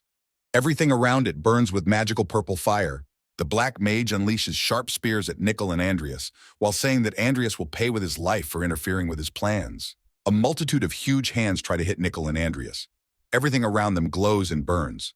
Nickel skillfully dodges the blows. When they miss, they hit straight to the ground. The blows make everything around them explode.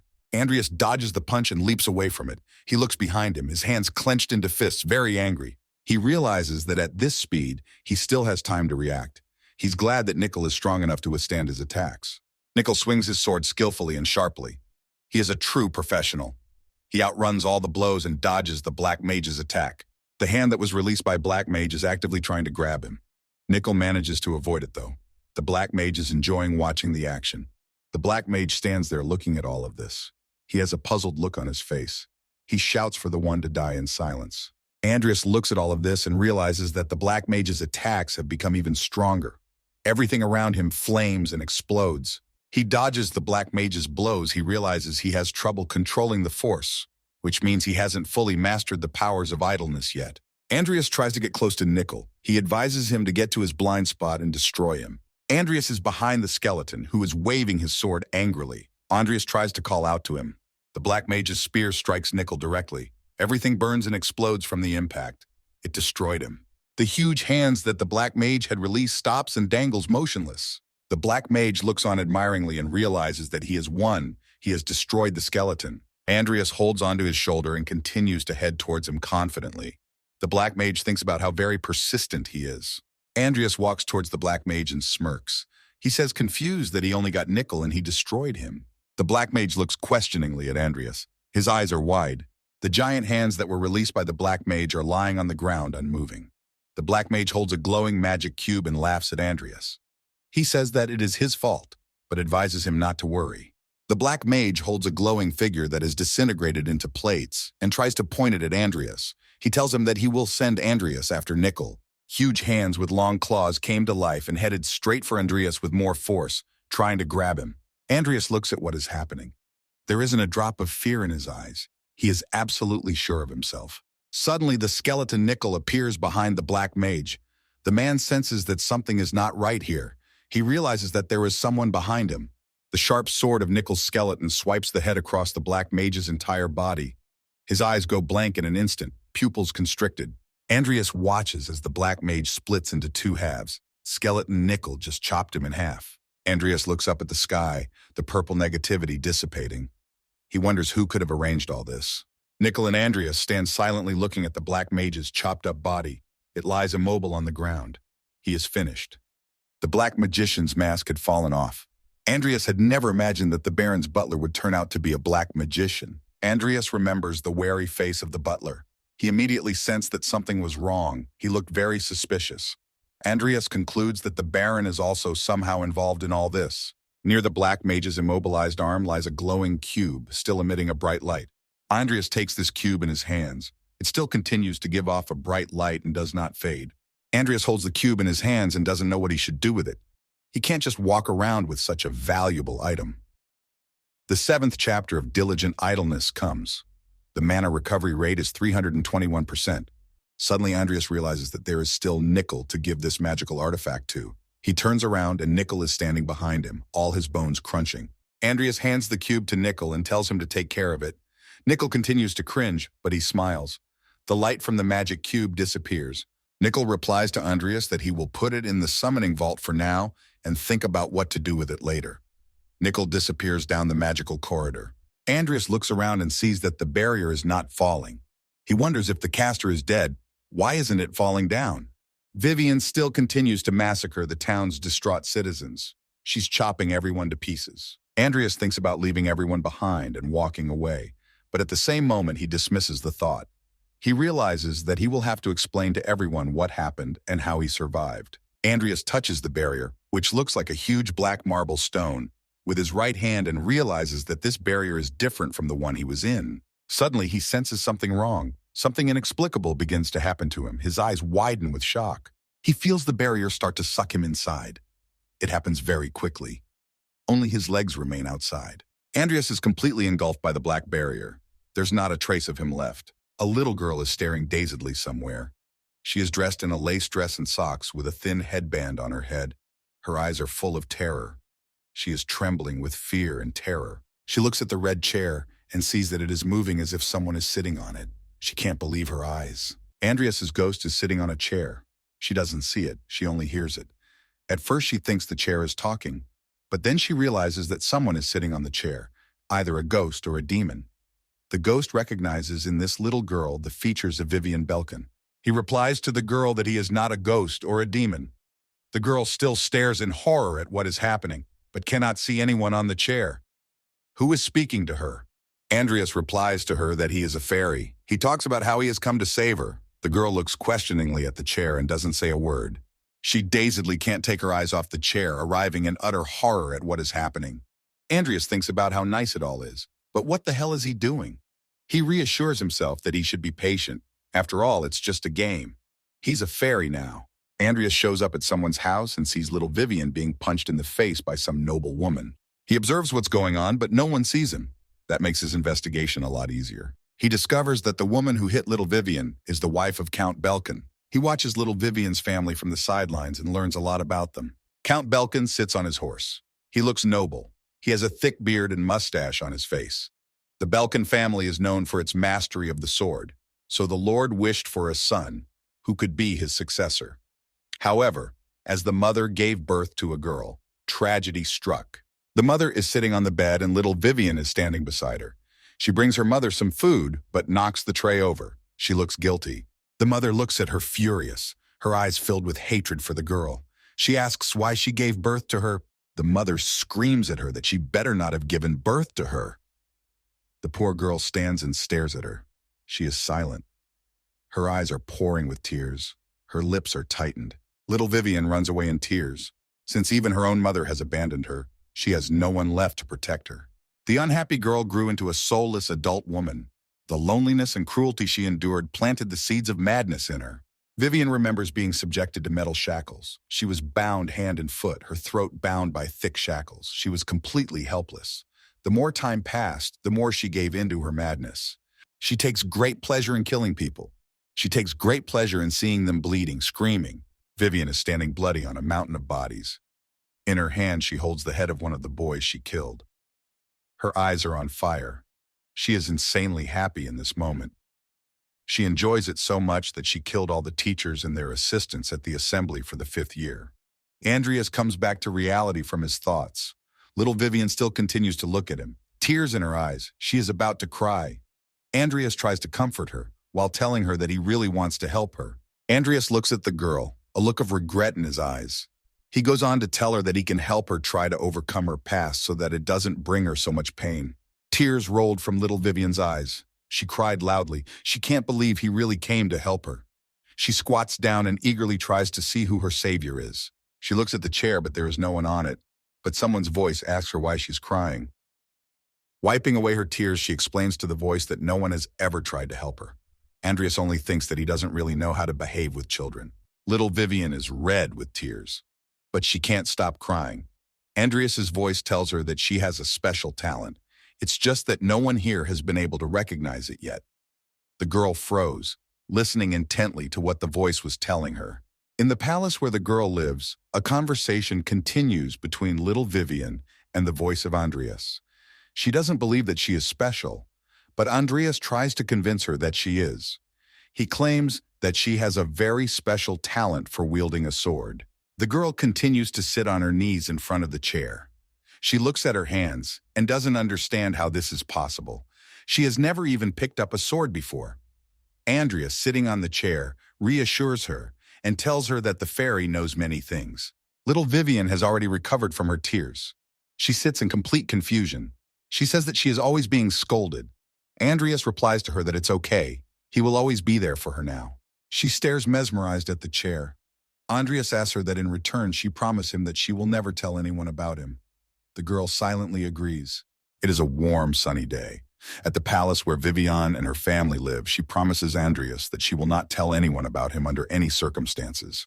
Andreas accompanies little Vivian everywhere.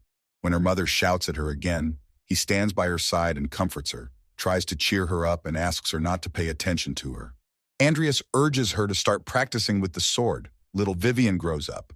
She begins practicing swordsmanship diligently with her teacher. She's very good at it. She's holding a shield and learning to defend herself. In her other hand, she holds a sharp sword. Even as little Vivian sleeps, her sword lies beside her, and Andreas carefully guards her sleep and sits beside her at her bedside. It's a hot, sunny summer. The foliage is colored green. Summer is passing. The leaves on the trees begin to take on a golden hue. It begins to get gradually colder. A month passes, and Andreas accompanies little Vivian everywhere. Little Vivian strides determinedly across the grass in her long boots. She walks through the park and calls out to Andreas, calling him a fairy. She can't find him anywhere. She says loudly that she has come to the promised place as they had agreed. Andreas hides behind a tree, arms folded across his chest. He can hear everything. She continues to ask loudly if he will teach her swordsmanship today as well. She looks around, trying to find him with her eyes. Andreas peeks out from behind a tree and admonishes Vivian. He says you can't shout about it everywhere. Little Vivian covers her mouth guiltily with the palm of her hand. Andreas stands in front of her and reminds her that he said no one is allowed to know his identity. Vivian rubs her forehead in confusion. She giggles and tries to steer him away from the subject. She's glad he's found himself. Andreas announces with a serious look that the training is starting. The girl resolutely shouts that it is time to start fighting. Andreas thus spent a whole month with little Vivian. Little Vivian learned to hold and wield a sword with confidence. She began to take great pleasure in wielding the sword.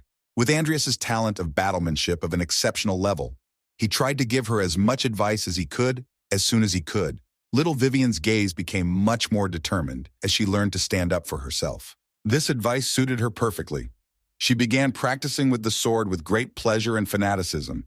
It became the main business of her life. Growing up, Vivian didn't give up doing what she loved to do. Every day she improved her skills in swordsmanship. She's truly a true genius at her craft. Andreas watches admiringly as little Vivian trains. He is amazed that such movements shouldn't belong to a child who only started sword training a month ago. Andreas comes out from behind a tree and tells little Vivian that he now understands why she was praised by her sword teacher. The girl casts her eyes downward. She's upset about something. Her head is downcast. She is silent and does not answer him. Andreas steps closer to her. Little Vivian tries to say something but can't make up her mind. Andreas looks at her and is perplexed. Up until this point, he thought she was a pretty confident kid. Vivian walks up to the fence. Andreas is standing behind her. He tries to ask her what's wrong, why she is suddenly sad. After all, her movements are perfect. She answers him sadly that it doesn't matter how many times he praises her, because he will never show himself to her. Andreas stiffens at those words. He had not expected that little Vivian would become so attached to him and that she would want to see him so much. He tries to find the words to explain himself. His eyes run in different directions. He's confused. Andreas tries to explain why he is a fairy. The girl, without listening to him, replies that he doesn't show himself to her because she is a bad child. She clutches the sword tightly in her hand and goes on to say that she thought that if she tried and she would be recognized. She still stands with her back to Andreas and says she tried so hard. Just a little more and she cries. Andreas stands behind her and watches, unable to find the words to comfort little Vivian in any way. She stands with her eyes down and asks him if it's all so futile, no matter how hard she tries. Suddenly she hears a native voice. It is the voice of her father, Count Belkin. He walks behind, approaching Vivian, and says that he is very surprised by what he saw. The girl stands there with her eyes bulging. She doesn't know what to do or where to run to. Andreas stares in astonishment at Vivian's father approaching. The girl turns to him, a sharp sword in her hand. Count Belkin stops and tells her that he didn't expect his daughter to have such talent, which she has hidden from everyone. The Count asks little Vivian to demonstrate her sword skills once more. The girl still stands there with her eyes bulging. She quickly agrees to his request, unable to refuse her father. It is a beautiful fall day outside. There is not a cloud in the sky. Little Vivian practicing in the park near her home. The girl wields her sword very professionally. All her movements are controlled by her. She swings the sword without much strain. Her face expresses contentment. She is trying to prove to her father that she too is worth something. She is trying to win his approval. Little Vivian has finished and stands silently looking at her father. She is proud of herself. She stands and waits to hear what her father has to say. As expected of little Vivian, everything went flawlessly, for she has Belkin blood in her. The Count says approvingly that it was splendid and walks off in the direction of the palace. Little Vivian looks after him. Her sword is still in her right hand. She certainly hadn't expected praise from her father. Her eyes rounded, her cubes clenched. Andreas stands behind Vivian and looks at her without saying a word.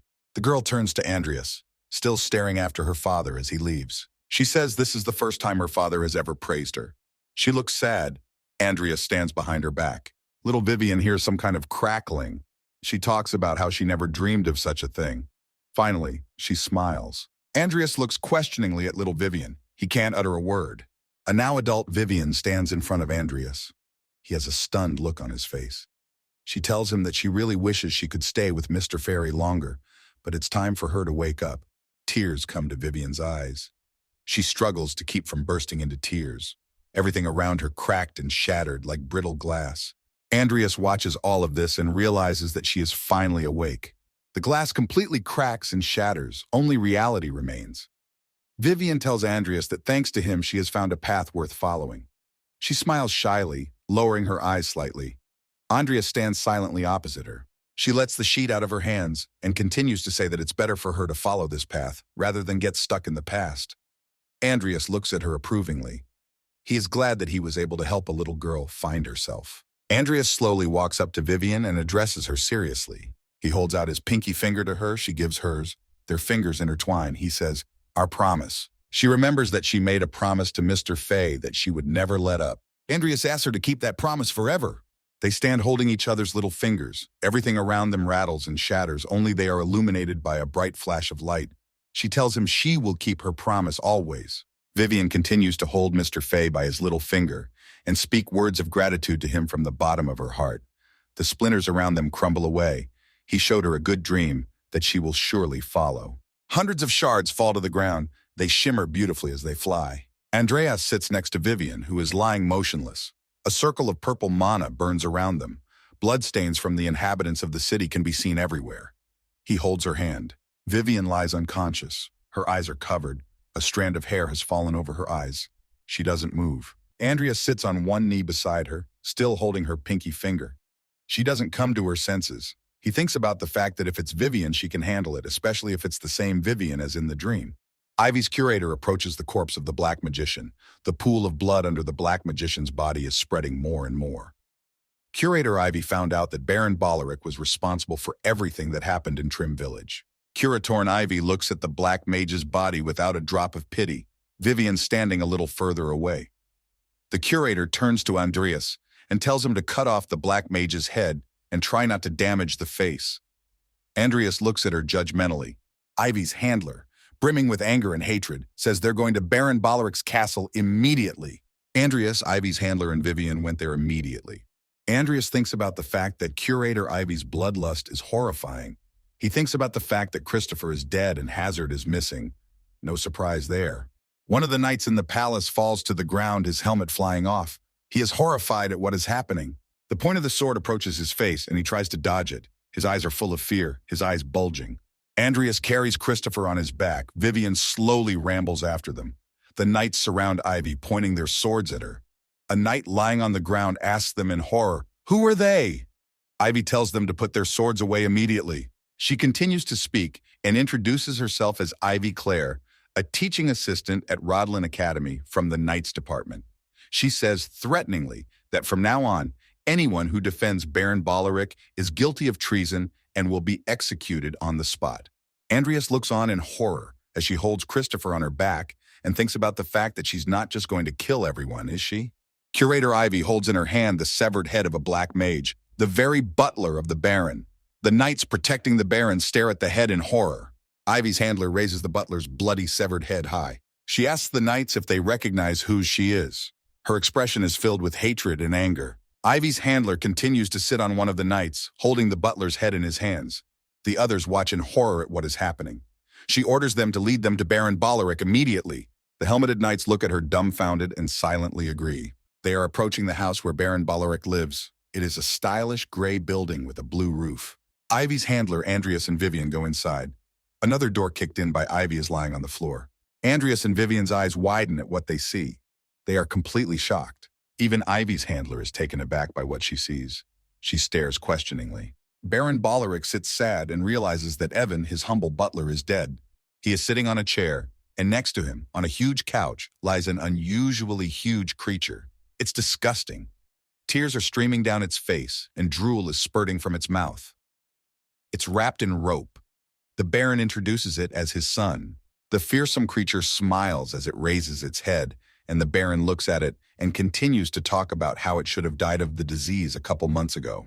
Andreas juxtaposes everything that has been happening and finally realizes why he took the plunge into black magic. He reverently strokes his son and gets up from his chair. He tries to explain to them that while he was looking everywhere for a cure for his illness, he was visited by a man in a robe who said he knew a way to help his son. The Baron turns to his son and looks at him regretfully. He goes on to say that he asked the man in the robe to save his son's life at any cost. The curator, Andreas, and Vivian are stunned listening to what he says without uttering a word. Suddenly, Baron Bolerick turned to them and shouted that he agreed to leave his son in such a terrible state, pointing at him with his hand. The horrible creature made an ugly face, tears still streaming down his face. Ivy's handler looks at the Baron with undisguised hatred. Andreas looks at her and realizes that something terrible is about to happen.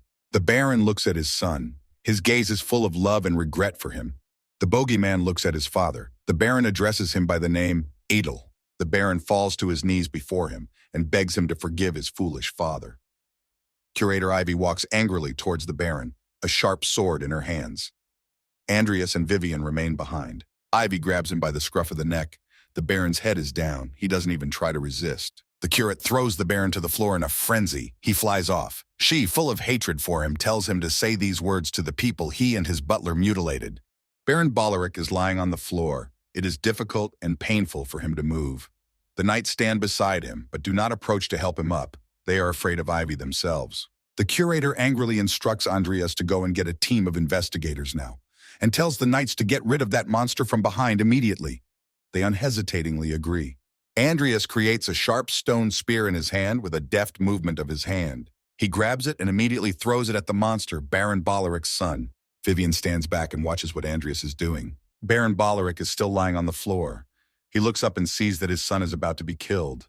His eyes are full of horror and despair. The stone spear flies and hits the eye of the huge monster. It wrinkles in pain. Ivy's handler looks at him in disgust. Baron Bolerick stands helplessly looking at what is happening. He can do nothing but speak his son's name. The knights standing behind look on in horror at everything that is happening. They are very far from the Baron. The Baron runs up to his son and slides to his knees, holding on to him. The others watch from the sidelines. The huge monster remains without one eye. He's dead. Ivy's handler turns to Andreas and asks why he did it without her instruction. Andreas explains that the spawns of black magic must be disposed of immediately before they can make any sudden moves. He goes on to say with a serious look that any information should be in Baron Bolerick's hands. A team of Imperial investigators arrest the Baron and place him in a closed cart and drive him away. A dead huge monster lies on a cart ripped open with its back up. One of the investigative team is studying it. Andreas and Vivian are back at the academy. They are seated at the table, having been invited to take testimony. Apparently, Baron Bolerick has been cooperating with the Black Magician. The majestic Rodlin Academy blends in perfectly with the landscape behind it, the mountains. Andreas and Vivian listen carefully to what they are told. One of the Academy investigators says to bring the Baron in. They want to hold another hearing. One of the investigators, who appears to be in charge, thanks Andreas and Vivian for their time and, pointing to the door, tells them they can go home. Standing a little farther away from him is a man in a robe. Andreas and Vivian are heading towards the dormitory. This is the end of their assignment. They walk down the stairs in silence. Vivian walks a little ahead of Andreas. They walk in silence. Each is thinking about his own thoughts. One thing is clear. Baron Bolerick will be severely punished after his involvement in black magic. Andreas turns back to the academy and thinks about the fact that the Baron should thank him because if he hadn't killed his son, he would have suffered. Andreas imagines a huge monster lying there, unable to make any movements because he is bound. Standing over him are the distraught citizens of the town. They want him dead because they have become this way because of this monster and his father. Andreas asks in his head about Mr. Fay guessing everything, doesn't he? Vivian interrupts his thoughts. She begins to tell him about Baron Edel's son. Andreas waits intently for what she has to say next. He introduces Vivian as a little girl. She asks him about something he wouldn't want Adele to suffer, right? Her eyes are sincere and wide open. She's childlike and naive. He comes back to the present and asks Vivian what she's talking about. He realizes that he just almost spoke like a fairy. Vivian looks at him and says he sounds just like Mr. Fay. Suddenly they hear someone running after them. They turn around. It is Lucia running and calling out to Andreas. She looks animated and asks if they are done with their business. Andreas answers her that yes, the investigator said the hearing is over. Vivian stands behind him wide-eyed. By now, everyone knows everything. She happily shows them something on a tablet. Andreas and Vivian look at the screen nonchalantly. Lucia shows them that they are all over the news and enthusiastically tells them that they are now celebrities.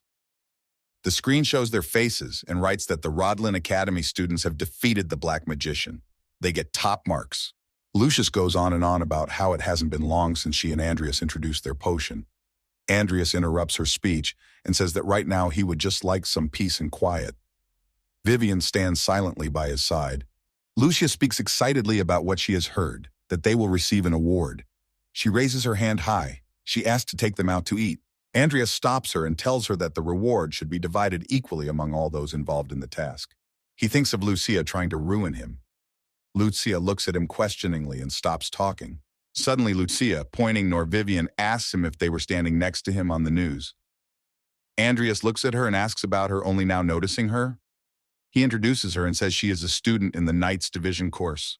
The girl guiltily introduces herself as Lucia Everlast and says it is a pleasure to meet her. Vivian introduces herself as well. Andreas apologizes to Vivian for Lucia and says she's a bit silly. Lucia doesn't give up. She keeps insisting that they will still get the money and they need to go out to dinner immediately and celebrate the success of their potion. Andreas thinks about how persistent she is and how much she's getting on his nerves. The tall building of Rodlin's magic tower can be seen among the trees. There isn't a cloud in the sky. The weather is clear and warm. Lucia turns around and tells Andreas that she will see him at the magic tower tomorrow and leaves. Andreas tells her that he will not forgive her if she is late again. In the distance, you can see the magical tower of Rodlin. It's very tall. A road leads to it. Andreas walks down the road carrying Lucia on his back. He curses at her and says that he knew it would end like this. Andreas looks angry. He scolds himself and calls himself a fool for trusting Lucia again. She laughs loudly, sitting on his back. Andreas runs towards the magic tower. Lucia begs him pitifully to go slower. Lucius holds Andreas tightly by the neck. He walks with a nonchalant face. They have already reached the gate of the tower.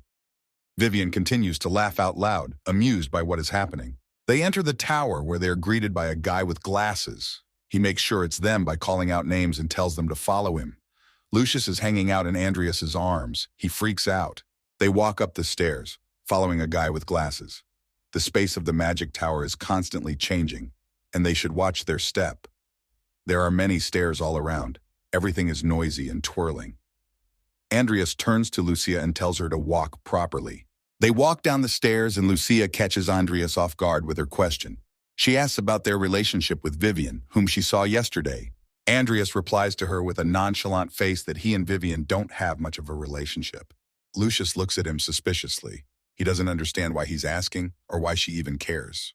They keep going somewhere up the stairs behind a guy with glasses.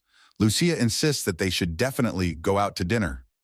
Andreas indignantly replies to her that she's rich and asks her why she keeps begging him to buy her a meal. Andreas and Lucius look at each other dumbfounded.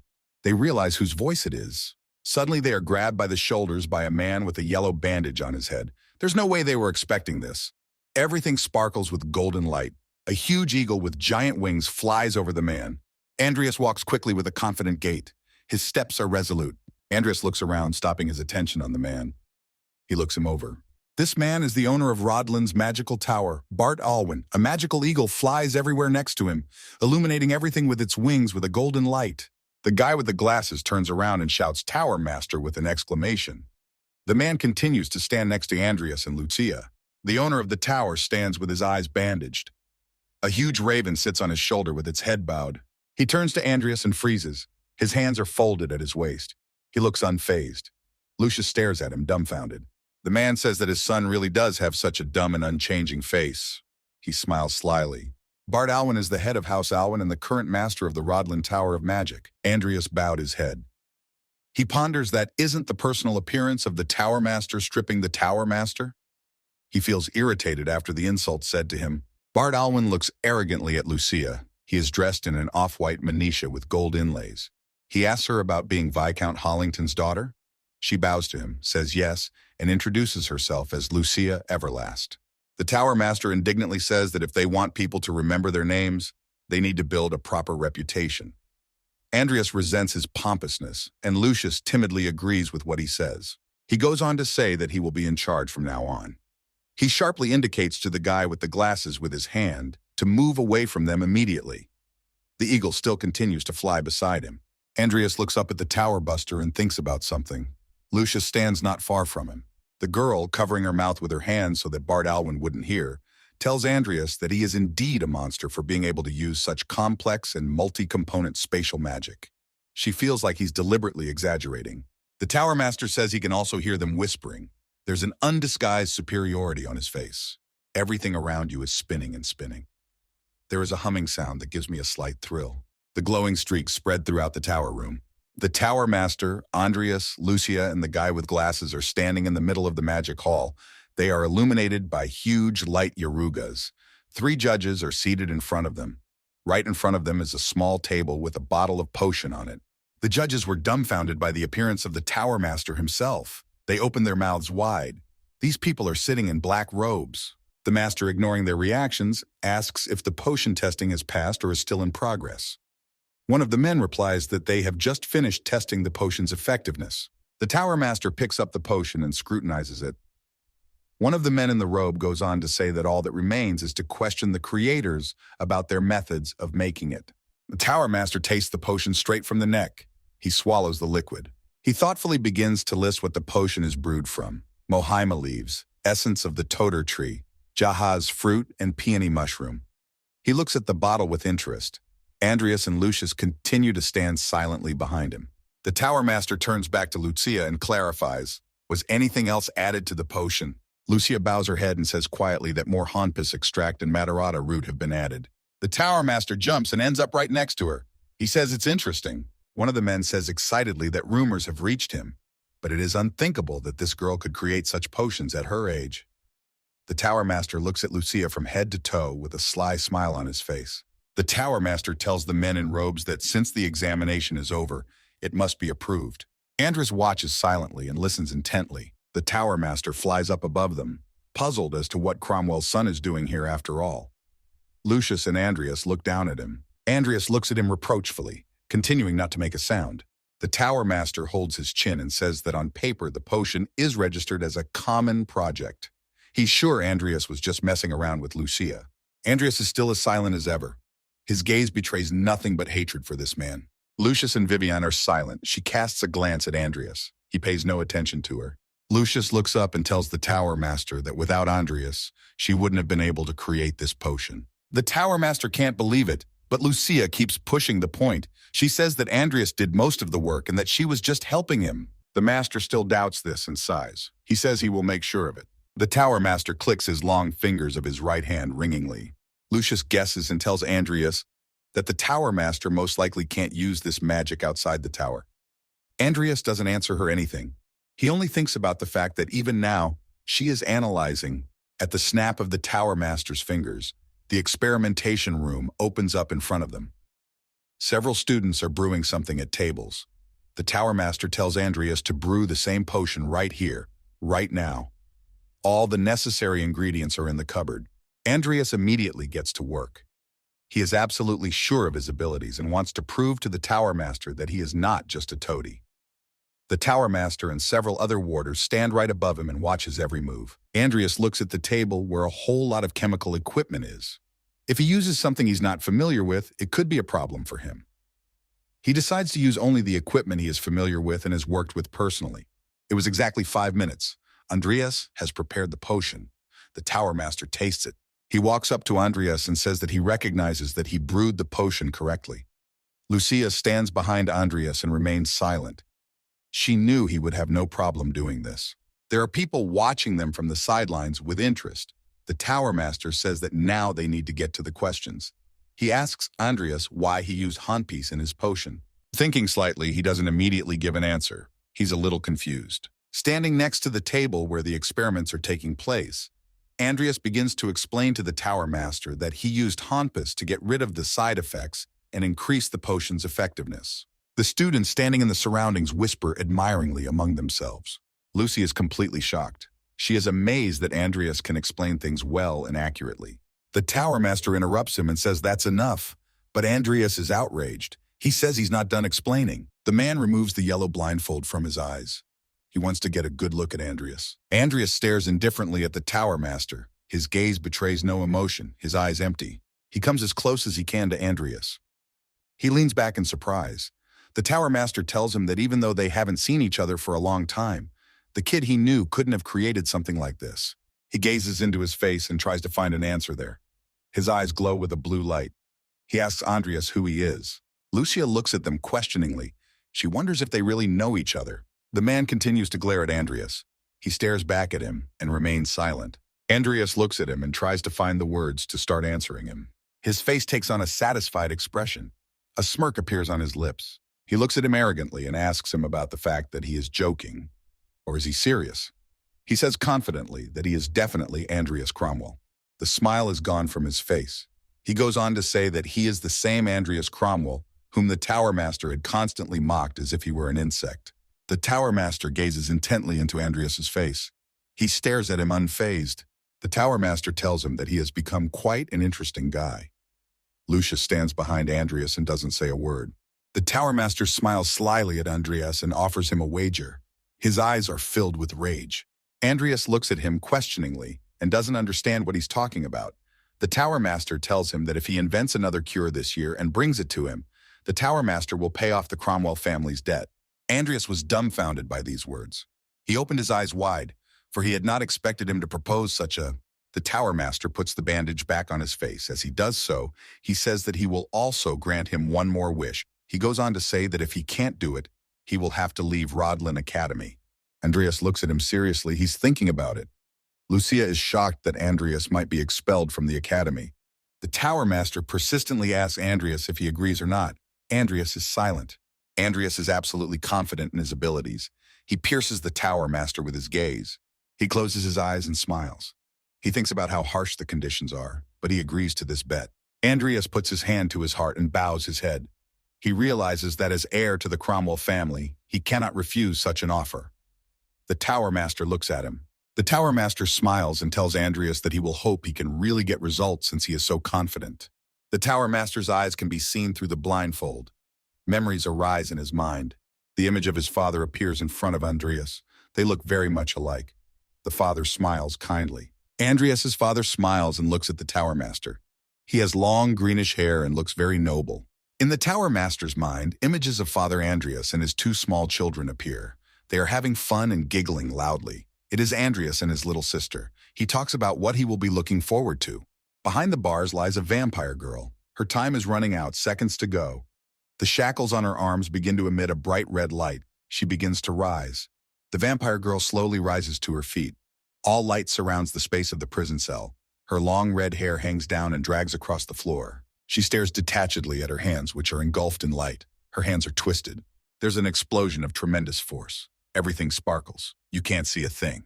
The vampire girl breaks the wall with incredible ease. Now there are no barriers in front of her. She's free from shackles and bars. The vampire girl stares off into the distance at a building in the distance, thinking about something. Suddenly she remembers their conversation with Andreas, her lips pressed together. He sees Andreas in front of him, who insisted she swear on his family's name. The vampire girl laughed furiously so that her sharp fangs became visible. She recalls the face of Andreas, who said she had to swear she wouldn't kill him. Her eyes are bloodshot. She's laughing bloodily. There is only one thought in her mind. Andreas? Cromwell's information scroll appears. A review of the Great Sin. An ancient scroll depicts a petrel. It is a spiritual monster with high intelligence that can control lightning and wind, even in play. To get one as a pet is an incredibly difficult task. It's evening at Rodlin Academy. It's warm outside. Many students are out in the courtyard. Andreas sits on the bench with one hand resting on the box. He thinks about the fact that he has been partially reimbursed for the cost of the ingredients, so his need for money has subsided a bit. He sits on a bench with students sitting next to him on either side of him. He keeps thinking that as long as he can brew potions, he can fully concentrate on training. Andreas's gaze is full of determination. He realizes that right now the problem for him is the page of idleness. He and a few other students take the train. Andreas is musing about the fact that he can't find a way to get value out of her. He realizes that he should perhaps trade her for something he badly needs right now. His head is slightly down, his gaze directed downward. He realizes that there's no avoiding it. He remembers Karen's angry face and realizes he'll have to use it. The sky has turned a purple color. The clouds become dark.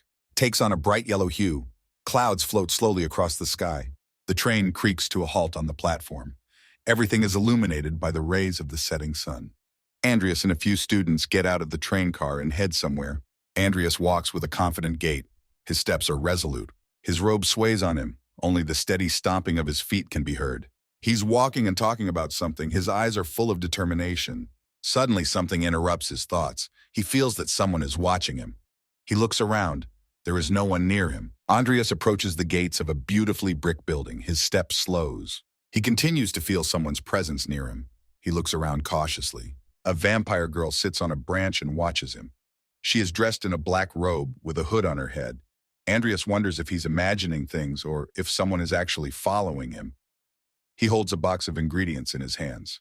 The vampire girl chuckles gloatingly. She's glad she was able to track him down. Andreas sits at the table. In front of him is Heron, who takes a seat on the couch. Heron, not hiding his dislike, tells Andreas reproachfully that the star of the academy has finally condescended to visit him. You can hear the reproach in his voice. Heron holds the potion bottle in his hands and scrutinizes it. His face is a little twisted. Andreas tells him that he has come to report to him right after the last examination. Heron tells Andreas, puzzled, that he has been studying this potion in secret from him and is now acting like a diligent student. He is confused. Andreas guiltily replies to him that he didn't plan it. Karen presses the book and shuts Andreas up. He tells them to come to him and not to complain. A magical space opens up in front of him. He tells Andreas that he will imbue him with what it means to be his apprentice. Andreas obediently follows him and thinks about the fact that Heron takes offense at such a small thing and thinks him a cheapskate. They go down a long spiral staircase to somewhere below. Heron holds a glowing circle in his hands. Andreas follows in silence, realizing that this does not seem to be the time to bring it up. Andreas watches Heron's demeanor carefully and realizes that he can't talk to him right now while he's in a bad mood. Heron has an angry look on his face. Andreas thinks about the fact that he will have to settle for checking on the vampiress's condition. They go down into the room and see that the whole place is trashed, the wall destroyed. There are ruins from collapsed walls all around. Dust has been kicked up. Piles of stones are lying everywhere. Sharon stands in a complete daze. He didn't expect to see such a thing. They see that the entire room where the experiments took place has been completely flattened to the ground. Boulders are lying around. Tables have been destroyed. Andreas, seeing all this, realizes that the evolution has been successful. His gaze betrays no emotion. They approach the cell where the vampire girl was sitting and find it empty. They realize that she's the one who made the mess. Andreas stays in the doorway and thinks about how sorry he is that they won't meet her again, because she was a good example. Heron squats down and tries to see something in the cell. Karen picks up the chains that bound the vampires and shouts horrifying words. He is outraged beyond belief. His face is full of anger and rage. He clutched the chain with beastly strength. Every muscle in his face is tense, his teeth clenched. Karen squats with his back to Andreas and addresses him by name. Karen's eyes are bloodshot. He, trying to hold back his anger, asks Andreas about something he did to Angela's vampire girl shackles. Andreas lowers his head and answers him that no, he feared for his life. He looks at Karen nonchalantly and thinks about what an idiot he is. Andreas smiles slyly, Karen still continuing to stand with his back to him. They realize that she's only a hybrid. Heron holds open the shackles in which the vampires had recently been imprisoned. Andreas chuckles gloatingly behind his back and thinks to himself, serves him right. Karen swung his chains angrily. His mouth opened wide. His eyes became furious. Every vein in his face tensed. The impact happens with such force that the clanking of the chains can be heard even on the stairs. Andreas is rapidly moving away from the building where the meeting with Karen took place. It is already dark outside. 3 bright moons still shine in the sky. Andreas stops, his face pensive. He thinks about what he will bring to the page of idleness another time. Suddenly, someone's long red hair comes down over Andreas's head. He doesn't notice them right away. He hears a familiar female voice say his name. His eyes widen and his pupils constrict. He immediately realizes who is speaking. His hair falls lower and lower, and he begins to tremble with fear. Angela hangs from a tree, holding onto a branch with one hand. With her other hand, she holds Andreas by the chin. Her eyes speak with a bright red light. Andreas is dumbfounded and can't move. He guessed that she was the one waiting for him in the ambush. Gently holding his chin, she tells him that she has wanted to ask him something since she woke up. Andreas continues to stare off into the distance. The vampire girl looks at him slyly, smiling. She asks him to look at her. Andreas resolutely turns around on her and looks directly into her eyes. His gaze is slightly frightened. She looks at him and says he's a good boy. She asks him to tell her about the power she has received. Andreas asks her, perplexed, why is she doing this? He has kept his word, after all.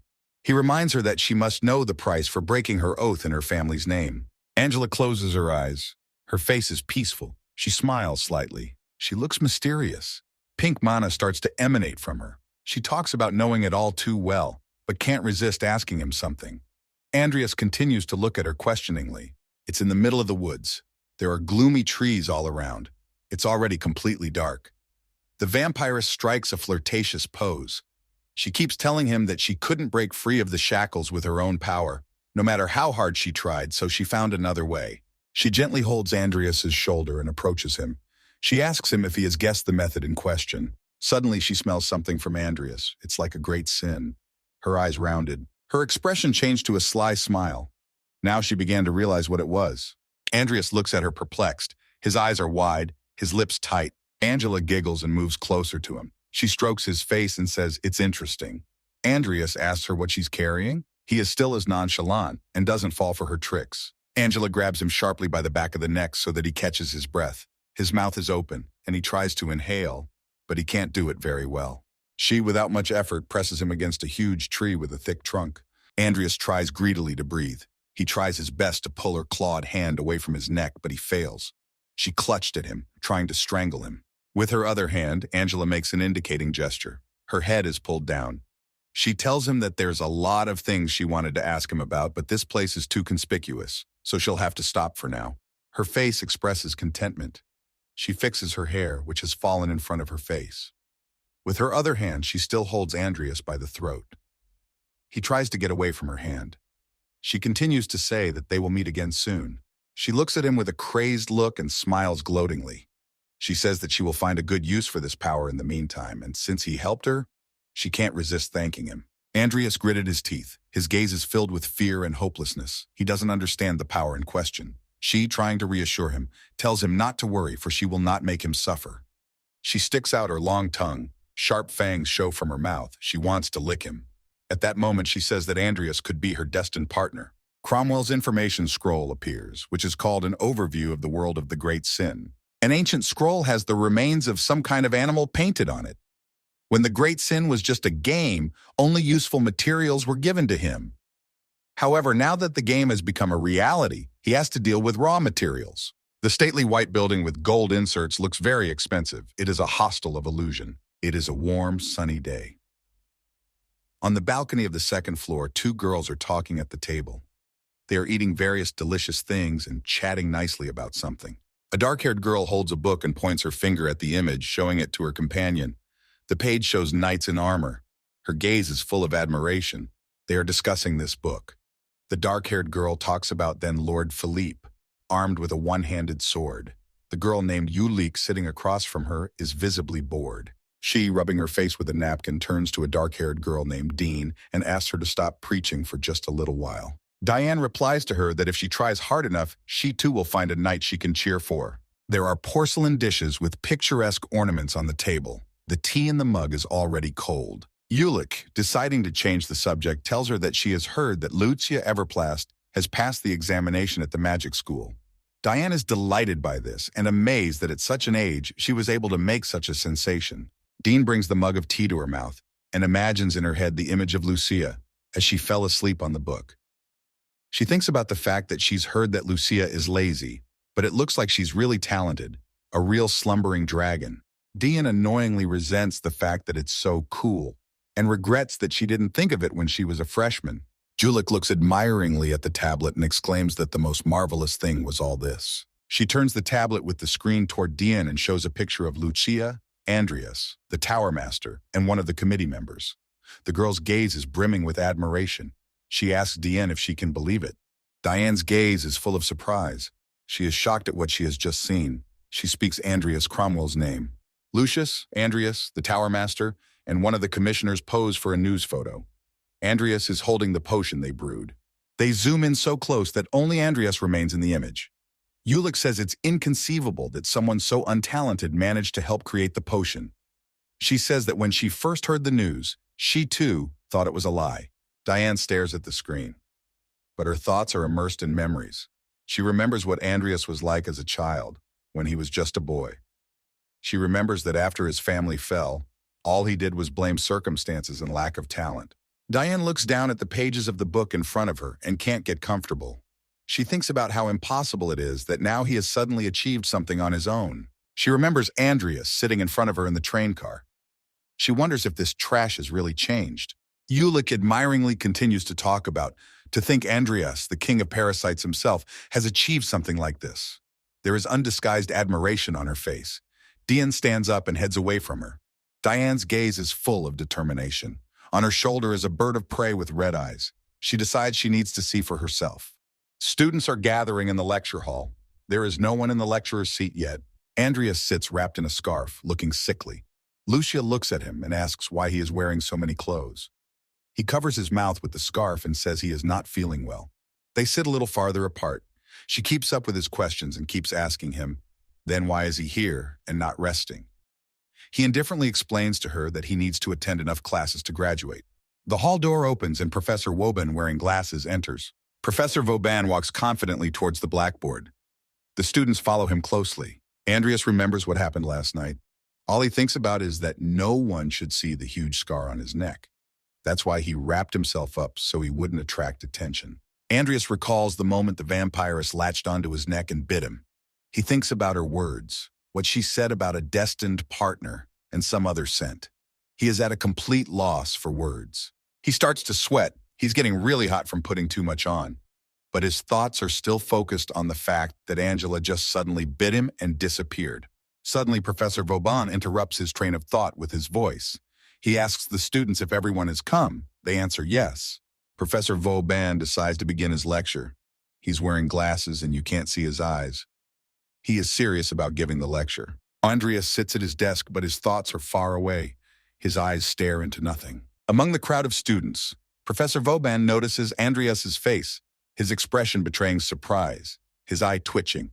He remembers that it was him who had been written about in the newspapers. Professor Vauban addresses Andreas by name and asks him why he is wearing so many clothes. Is he sick? Andreas coughed on purpose and covered his mouth with a scarf. He answers the professor that he has a cold. Professor Vauban states that he's probably tired of him researching potions and tells him that he's already marked him as present for class and lets him leave. Andreas rises from his seat and thanks the professor. He stands up and looks at Professor Vauban. At this moment, he thinks about how he is a little hurt that he is being let out of class. After coughing a bit, the professor tells Andreas that he asked him, a professor of medical herbalism, for advice and, probably forgetting, failed to mention his name. Andreas stares wide-eyed at Professor Vauban and thinks about the fact that he has invested nothing in his work and wants an award. Now that's chutzpah. Andreas stops and tells Professor Vauban that he is very grateful for his advice. All the students look on in silence at what is happening, and the professor stares intently at Andreas. Andreas goes on to say that he is especially grateful for the professor's advice about the extract of humpis and matarata root. He recalls that the professor told him that if he added them, he would be making soup instead of potions. However, this soup was excellent. She wonders if Andreas is really getting confrontational. Her eyes are wide and you can see the excitement in them.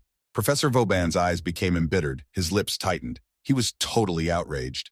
No student had ever spoken to him like that before. The students, hearing Andreas's words, began to whisper amongst themselves, looking at Andreas judgmentally. All eyes of the students are on Andreas. They are completely shocked at what he is doing. Andreas confidently heads for the exit. The professor behind the podium shouts indignantly that he is forgetting himself. Without turning around to look at him, he tells him that since he doesn't feel well, he's leaving. Professor Vauban is indignant to the extreme. He's amazed that Andreas talks to him coldly, and there is no gratitude from him for his labor. He loudly pronounces the name Andreas Cromwell. Andreas, ignoring the professor's shout, had already approached the door. He's very pleased with himself. He proudly thinks about the fact that they all used to ridicule him before, but now that he has achieved something, they are all playing friendly. He opens the door and walks out. At this point, he smirks and thinks about how now let them all shut up and kiss his shoes. He realizes that he can just take another class if he needs the points. Professor Woban stares furious at Andreas and thinks to himself, how long is he going to ignore him? Suddenly, one of the students calls out to him. He turns toward them and sees that Lucia Everplast has called out to him. He looks at her perplexed. Lucia rises from her seat and informs the professor that she too was involved in the creation of the potion and can explain everything. Andreas freezes in the doorway and thinks indignantly about what Lucius is doing. Lucia's eyes are innocent. She looks at the professor wide-eyed and waits for him to answer. Professor Vauban clears his throat, covering his mouth with his hand, and approvingly allows her to do so. Andreas looks at her with a judgmental look. He has no idea what she wants to tell him. Lucia excitedly begins to tell them that they learned the basics of potions in this class and then we put them into practice. All the students look at her and listen attentively. Professor Vauban listened to her story. He's all nervous, sweat beading on his face. His face looks confused. The students stare at her wide-eyed, unable to hide their delight. Lucia smugly concludes her story by saying that their conclusion is that doing their own research without anyone else's help means a great deal. She asked the professor a direct question about the fact that isn't it their duty as magicians? Professor Vauban's face changes instantly. He looks pleased, Lucia's answer satisfied her completely. He agrees with her opinion and smiles. Andreas, stopping at the door, looks at the professor's reaction. He looks at Professor Woban and realizes that Lucia has just overpowered Professor Woban. He stands there in shock. Lucius nods kindly and says they'll ask him for light next time, if he's not too busy with his own research. Professor Woban, stammering and smiling happily, replies to Lucia that they can always go to him for advice. He turns to Andreas and waves his hand. At this point, he turns to him and tells him to take care and wishes him a good journey. Andreas looks at Lucia with gratitude. He pulls his scarf down slightly because he's very stuffy. He mentally tells Lucia that she has just de-escalated the situation magnificently. Lucia, as if hearing his words, puts her hand to her head and winks at him happily. Andreas smiles good-naturedly. He still does, turning to Lucia, thinking about the fact that he still doesn't know why, but thanks her. He creaks open the study room door and walks out. He's very grateful to Lucia for being able to change the outcome of the situation for the better. It's a beautiful sunny day. Thousands of people are out on the street. Cars are driving along the road. In the distance, a building can be seen against a background of high hills. The white building is illuminated by bright sunlight. The windows of the building are framed in gold. Inside the large hall, a big red-haired man with a mustache sits at a table. Standing next to him is his assistant. He's reporting on potential candidates for recruitment. He decides that he will be the first to provide an answer about the students already enrolled in the academy. This muscular Wuango officer is named Duke Klosh Sinclair and is a master of aura. He's holding a clipboard and looking at it puzzled. His facial expression takes on a satisfied look. He looks at the tablet screen and asks the assistant about the fact that Everlast's daughter has created a new type of potion and it's being brought out for sale. The girl looks at the Duke with a serious look and says that's right, they called it Everlast Potion and are currently monopolizing sales. Duke Klosh Sinclair is sitting in a chair and asks the assistant if they have a sample of this potion. She says yes, a sample is available. In his hands is a small bottle of the very same potion. He feels like it is too little. He is amazed that if Lucia created such a thing, being only a freshman, he is sure that many will try to recruit her after their academy graduation. He tastes the potion. The assistant says with a nonchalant face that this is why they need to contact her now. Duke Klosh Sinclair replies to her that they should and tells her to check if there are others who have their eye on her. Duke clenches his fist tightly and looks at him. His face looks pleased. The girl looks at him carefully and asks what he can tell if any abilities have begun to manifest. He looks admiringly at his big fist, which is crunching with unimaginable strength. He says, "That's amazing." The assistant admiringly tells the Duke that this potion is several times more effective than anything on the market and has no side effects. If they can get it on the market, it will revolutionize the market. The assistant fingers the tablet screen with a report on the potion and says that it was co-created. The screen shows a picture of Andreas Cromwell and some characteristics about him. Duke Klosh Sinclair looks at the screen and asks his assistant about being Kane Cromwell's son. He clarifies with her if he had a talent for potions from the beginning. He's a little perplexed. The assistant raises her index finger up and replies to him that it doesn't look like he had talent, and there are also rumors that he took advantage of her. Duke Klosh Sinclair asks the assistant that perhaps there was some reason to include him as a co-author. The assistant replies that there was not, as one of the houses has no notable relationship with the other. The man laughs joyfully. He is pleased that the potion has given him unimaginable strength. He says that all this should be investigated, and if it turns out that Andreas Cromwell has awakened a talent, he should add it to the recruitment list. The assistant behind him replies that she understands and will do as he says. She writes everything down on a sheet of paper so that she doesn't miss anything important later. A dim light shines through the gold-framed window. The sunset is visible outside the window. A stately man is sitting on a chair, sipping red wine from a glass with a man behind him. He asks him how the year-end awards ceremony is going. The gray-haired man standing behind him announces that everything is going exactly as planned and that the Cromwell family will be demoted. He addresses the man sitting in the chair, calling him Your Majesty. The seated man chuckles gloatingly. The man swirls his wineglass in his hand and inhales its aroma with pleasure. He utters only one name, Andreas Cromwell. He chuckles maliciously, his white even teeth showing through his thick beard and mustache. His eyes are filled with rage and cunning. The expression on his face is slightly frightening. He looks out the window where Andreas' silhouette appears. The man looks forward to seeing how different Andreas is from his father. Andreas's room is visible through the window in the dormitory. He's still practicing his sword skills diligently. He is diligently practicing to wield the sword well. He's only focused on that. He takes a swing of his sword. His physical form has become more trim. His body has gained relief. He swings his sword with all his might. He controls every stroke. Andreas collapses to the floor, exhausted. He frantically tries to catch his breath. He picks up the bottle of potion they brewed with Lucia from the table. Without a second's hesitation, Andreas drinks the contents of the bottle. He realizes that without them, it would not have been possible. His body gradually begins to fill with strength. The regeneration potion increases the recovery rate of his muscles, and the healing potion relieves his fatigue. By adding a physical enhancement potion, he actually created a system for endless training. Andreas holds 2 potion bottles in his hands. He realizes that it was a risk, but evolution was his right choice. At first he felt strongly about it, but after a while he decided to improve them after all, since the risk was quite low. The electronic scoreboard pops up with data about Andreas Cromwell. He is granted a bonus-type potions evolution. His chance of success is 89%. Andreas chooses the option to start the evolution process. Andreas stands in front of the electronic scoreboard in confusion. It reads that the bonus-type potions evolution has been successfully completed. His talent, bonus-type potions evolution, has been upgraded to bonus-type potions evolution. Andreas mixes all the potions into a large flask. The created potion takes on a purple color and shimmers slightly with a pearlescent sheen. Holding the flasks in his hands in front of Andreas, an electronic scoreboard reads that he has created a low-level, invigorating potion. He realizes that he can now create more potions, and his chance of success and brew speed have also increased significantly. Andreas imagines a multitude of colorful potion bottles in his head.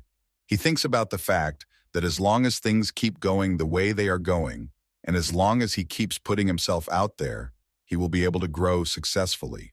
Andreas looks away tiredly. If he can find a good corpse and a couple items he needs, he won't have to worry about his battle power. He realizes that as long as Heron is missing somewhere, he can't sell him a page of idleness. Andreas walks up to the door of Heron's house. There is a sign hanging on the big door that says Heron Dupren is away on urgent business. Andreas thinks about how Heron is in such a bad mood that he left to travel and didn't even tell him. Andreas goes to take a shower. He comes out of there, rubbing his head with a towel, and realizes that he has no connections besides Karen. He immediately tries to calm himself down and go to bed, since he has a medical herbalism class tomorrow morning. Morning comes. Andreas arrived at the academy and walked into the auditorium where the medical herbalism class is usually held. To his surprise, the auditorium is completely empty. There's not a single student. He sees that there is some kind of note hanging on the blackboard. A note announces that today's class will be held outside, which all students have been notified of on their tablets. Andreas curses indignantly at Dr. Woban. He guesses that he is using this specifically against Andreas, since he knows he doesn't have the tablet. Professor Woban's sly look arises in Andreas's mind. He set this whole thing up on purpose. Andreas holds his head in confusion. He has no choice but to hurry to the class he is already late for. Andreas is quickly headed to class outside. He's angry. Stomping his feet, he walks in from the classroom and wonders what Woban thinks he is doing to the students. In the garden of the Rodlin Academy, a medical herbalism class is in full swing. Andreas walks over and looks questioningly at what's going on. All the students are actively engaged in something. No one is just sitting there. The students are hurriedly brewing something, pouring it from test tube to flask. Andreas is completely bewildered. He doesn't understand why everyone is in such a hurry. One of the students is holding his head in annoyance. He is yelling that this is wrong too. What did he just do? He's not getting anywhere. Andreas looks at everything with a nonchalant expression on his face. He wonders why everything that is happening looks like an exam. Suddenly, and behind him, he hears the professor come up to him and say affirmatively that he is late. Andreas looks away indifferently. Andreas's indignation is unbounded. He can barely contain himself from saying something back to the professor. And he continues to say with a smile that it seems that Andreas was so busy with his own research that he didn't even see the notification from him in his tablet. Suddenly, someone grabs Andreas hard by his robe. He turns around questioningly. He sees that Lucia has grabbed him and is urging him somewhere, telling him to go with her and she will explain everything to him.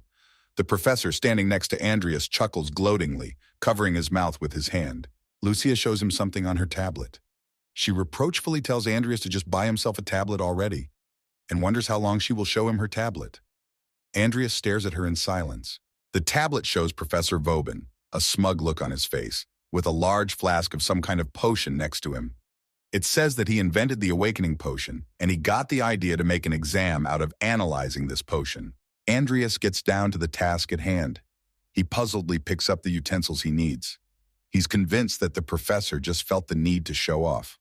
Professor Vauban approaches his desk and observes what he's doing. Professor Vauban coughs and asks Andreas Riley about how, for someone of his level, figuring out ingredients and proportions should be easy. He smirks. Andreas stands silently and stares at him. At this point, he thinks he really is a hard-headed asshole. His face expresses no emotion. The professor smiles slyly. He tells Andreas that today he will finally show him who he really is. At this moment, he thinks about the fact that Andreas has a very bright future ahead of him. Andreas realizes that the man has confused his words with his intentions. The expression on the professor's face instantly changes. He realizes that he blurted out the wrong thing. He angrily continues to think that Andreas has taken advantage of Miss Everlast, a rising star in the potions world. Andreas grinds the herbs in silence. His gaze is off to the side. Lucia is shocked at what is happening, her tablet in her hands as well. The weather outside is warm summer weather. There's not a single cloud in the sky. 4 hours have passed since the beginning of class. The professor looks tired, snot dripping from his nose, his pupils constricted. He looks at his clipboard and can't believe his eyes. The tablet displayed the analysis of the awakening potion's composition.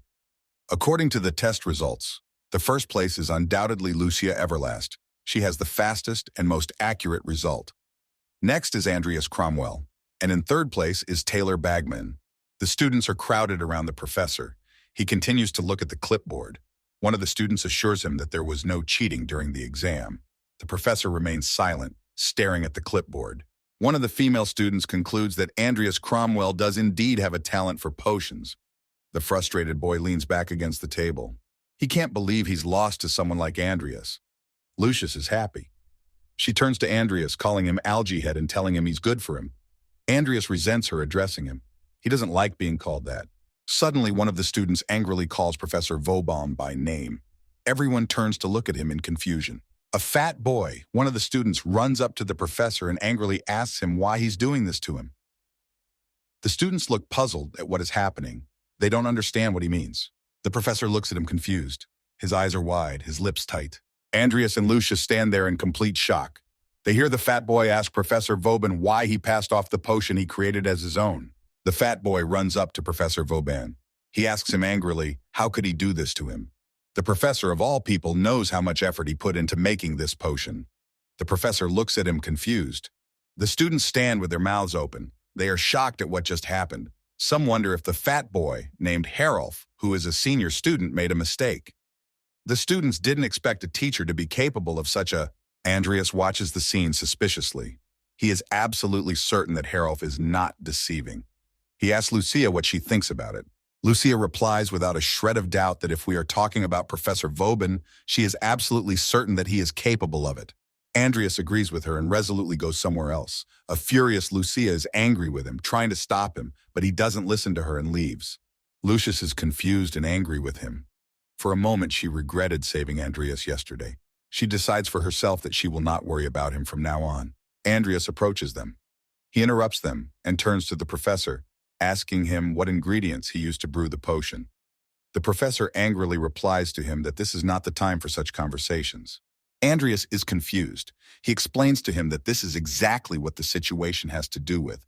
Andreas assures the professor that if it is his job, he can prove it right here.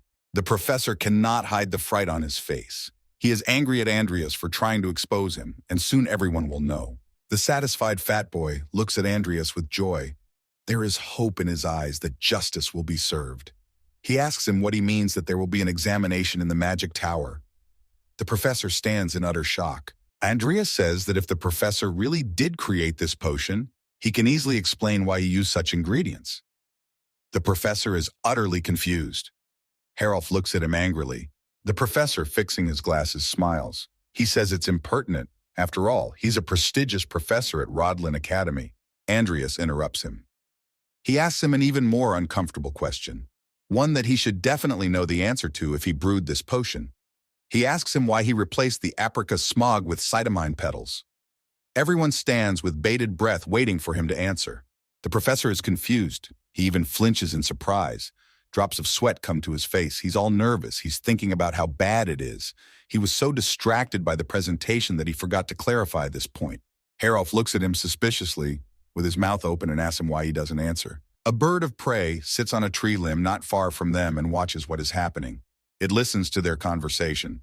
Andreas tells the professor that using petals lowers the price, and if he was creating this potion, he would know that.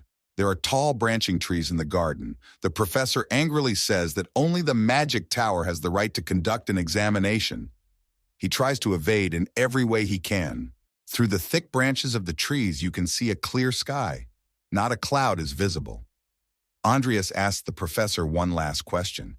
He asks why it is necessary to use the more expensive jelly beetles when he can use Papa's powder. The professor froze.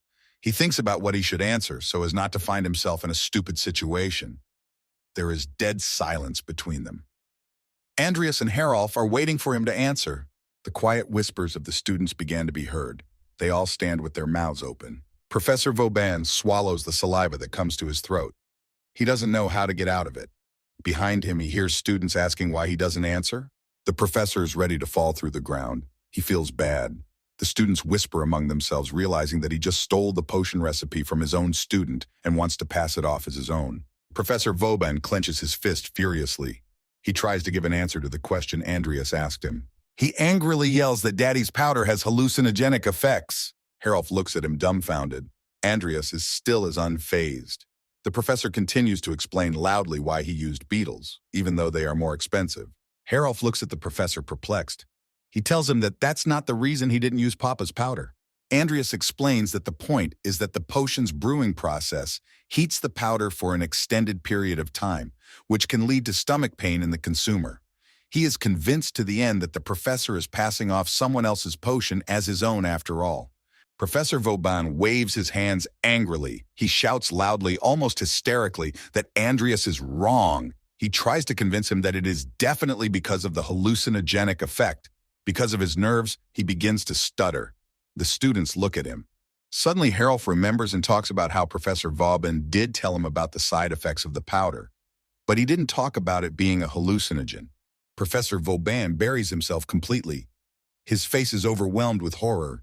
He is asked a question to the effect that could he please explain how he arrived at this answer? Andreas turns around and sees the crowd of students pointing their fingers at him in horror. Professor Vauban pushes back in despair.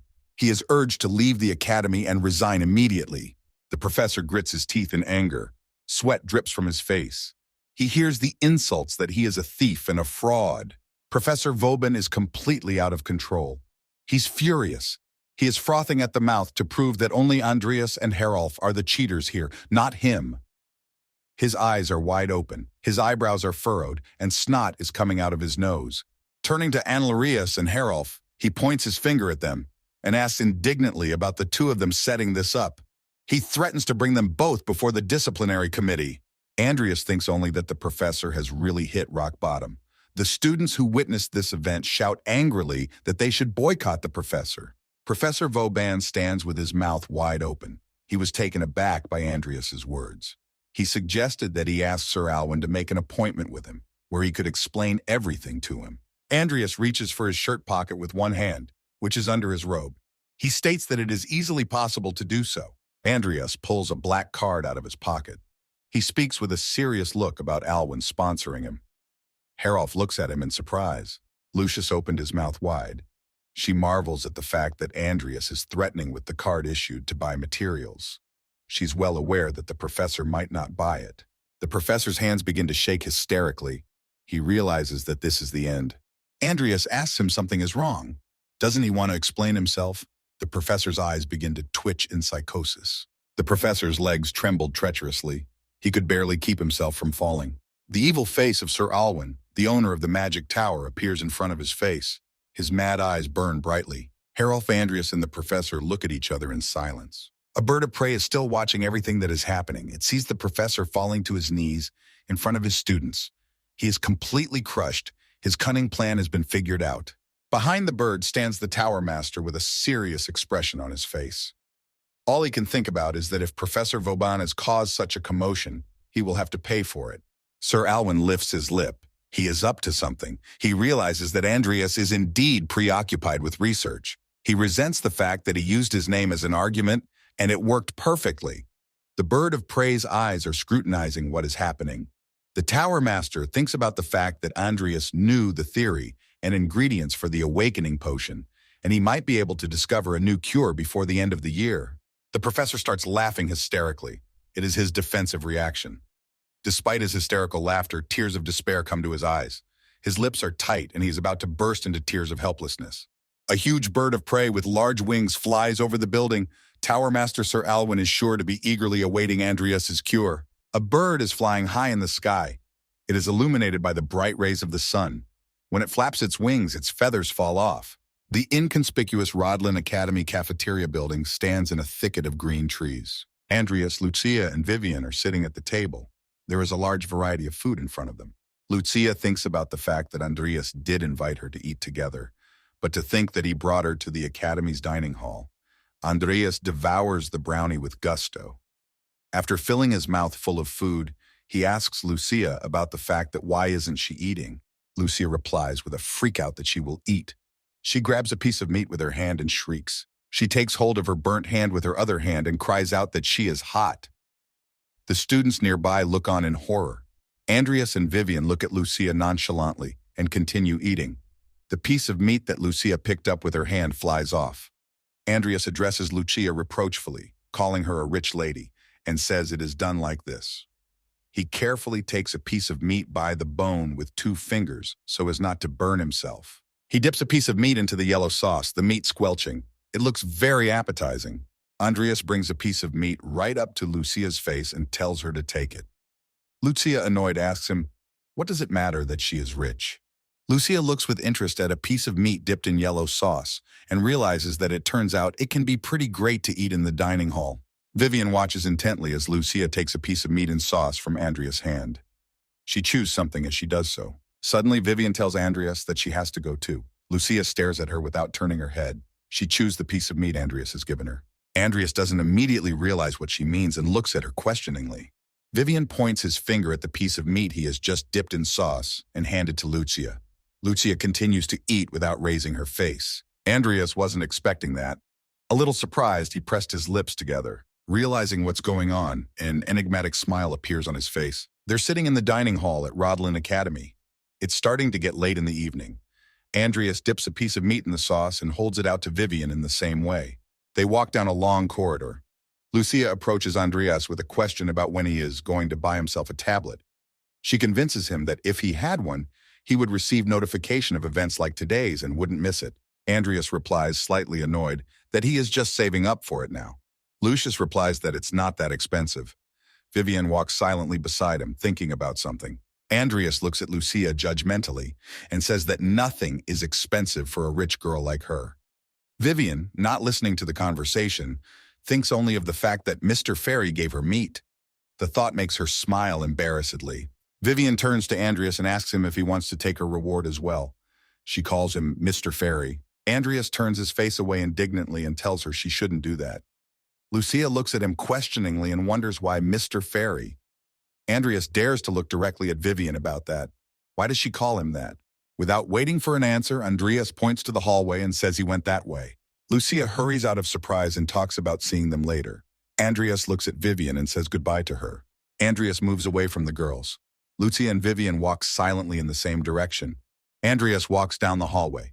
Sunlight streams through the tall windows, illuminating the entire corridor. From the bright light of the sun streaming through the window, Andreas involuntarily squints his eyes. Walking down the corridor, Andreas notices someone's familiar silhouette in the distance. In this silhouette, Andreas peers at Karen. His expression is calm and betrays no emotion. Andreas looks at him intently and realizes that he's finally back. Karen stares silently into Andreas's eyes. He scrutinizes him carefully. As they pass each other so as not to be seen, Andreas tells him that he sees that Heron has returned from his trip. Heron angrily tells him to come to the lab at noon tomorrow. Heron walks past Andreas without stopping. They pretend not to know each other. Andreas turns to the professor and says that he has understood everything and will come tomorrow. Andreas turns to the professor and says that he has understood everything and that he will definitely come tomorrow. Andreas smiles slyly. He is satisfied that everything is working out just fine. The meeting with Heron came at just the right time. On the grounds of the Rodlin Academy is the Rue des Alvins. There stands an ancient forge where the finest metal in the world is forged. Andreas comes to this forge to choose the best sword for himself.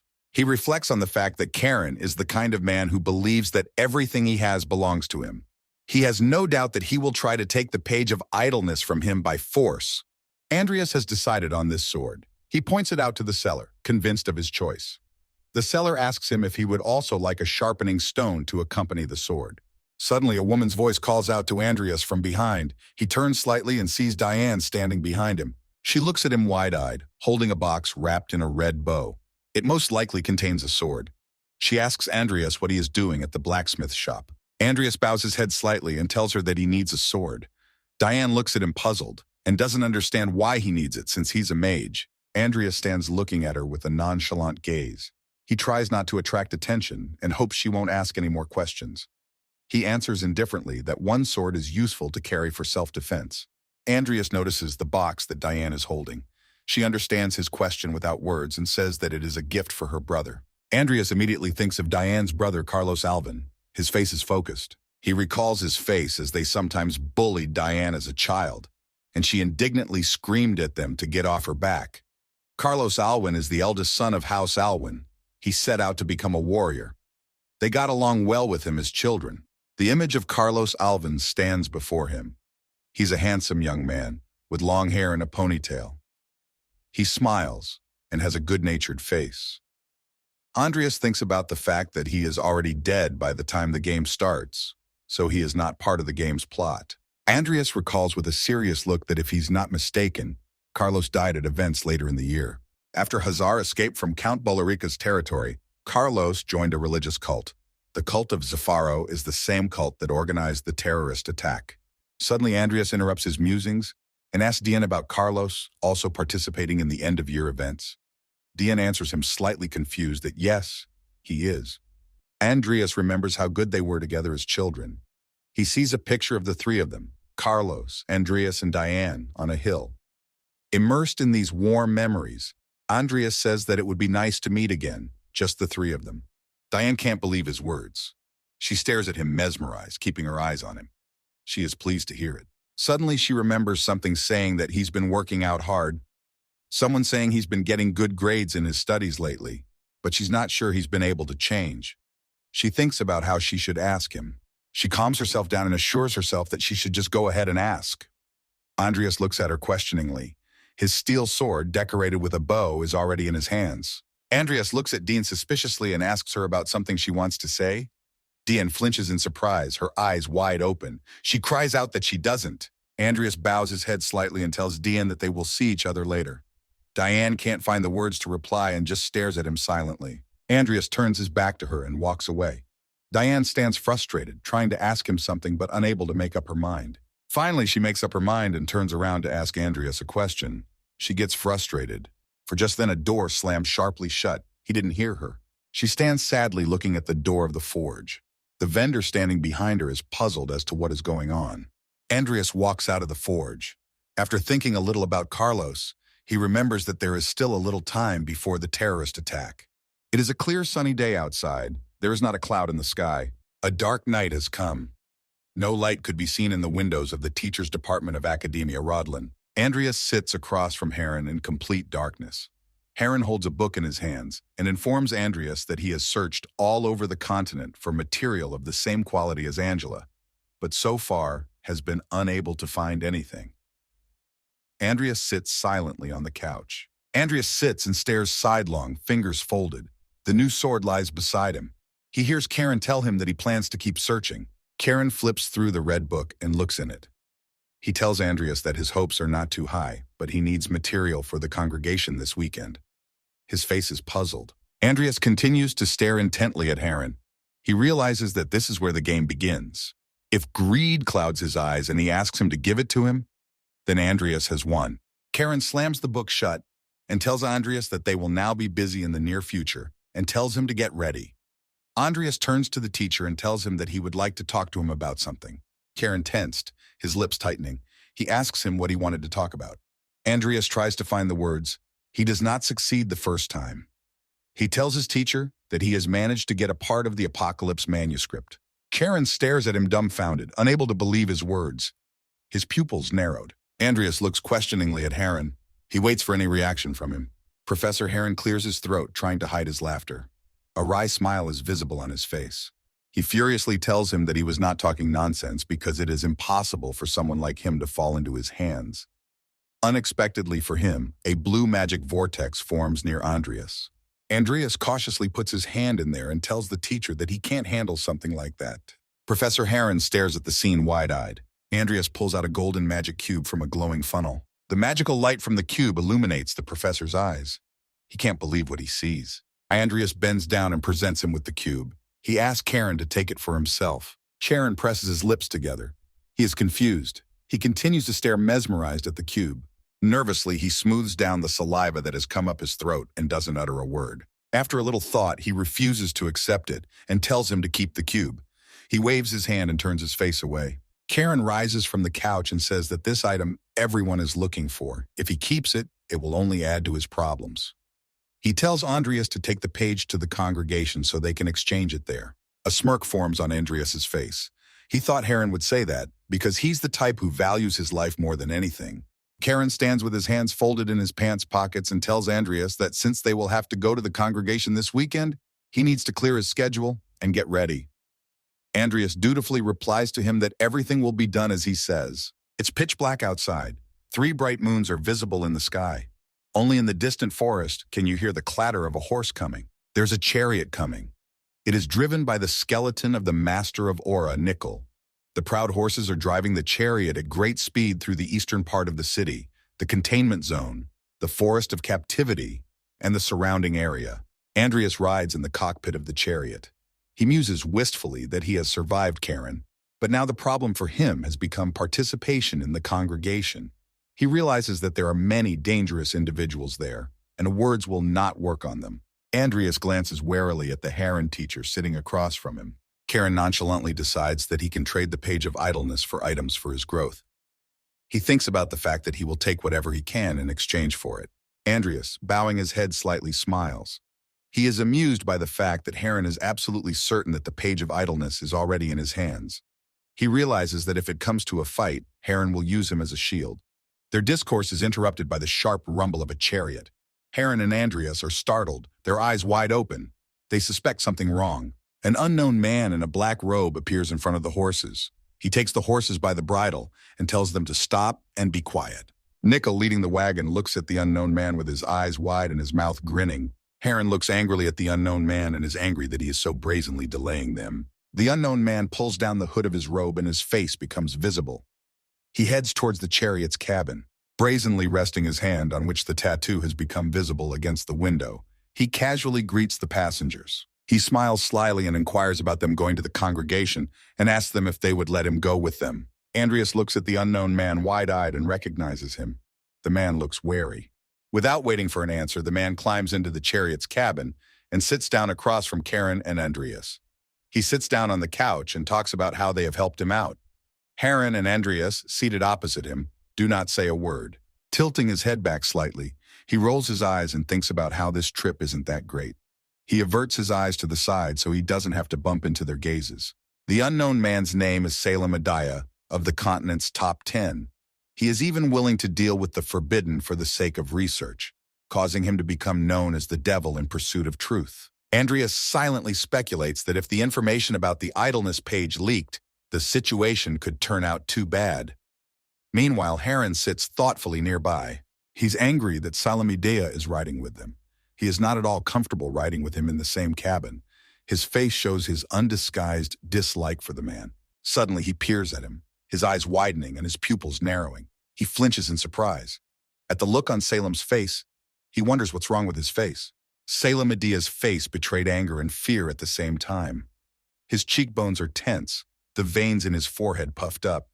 Is he asking Heron about his displeasure at going to the congregation? Stuttering slightly, Heron replies that it is absolutely not true.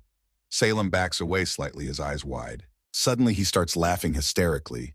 He tells Heron to keep his head down because Salem has been there several times before. Andreas looks at Salem slightly detachedly and thinks about the fact that he knew he was insane, but he didn't expect it to be this much.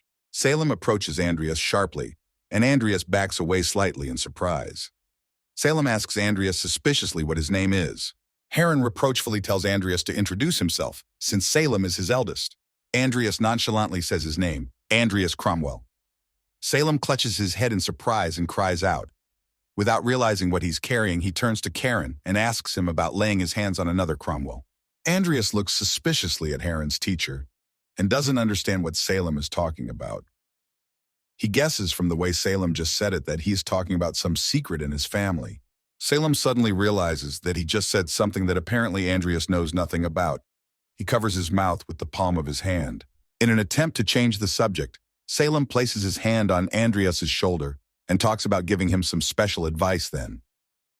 Andreas stares at his hand warily, not saying a word. Salem looks at Andreas insidiously, his mouth slightly grinning, his eyes sly. He moves as close to him as he can and quietly tells him to fight back as best he can. Andreas glances carefully at Heron without turning his head. Heron, for his part, folds his arms angrily across his chest. He looks very puzzled.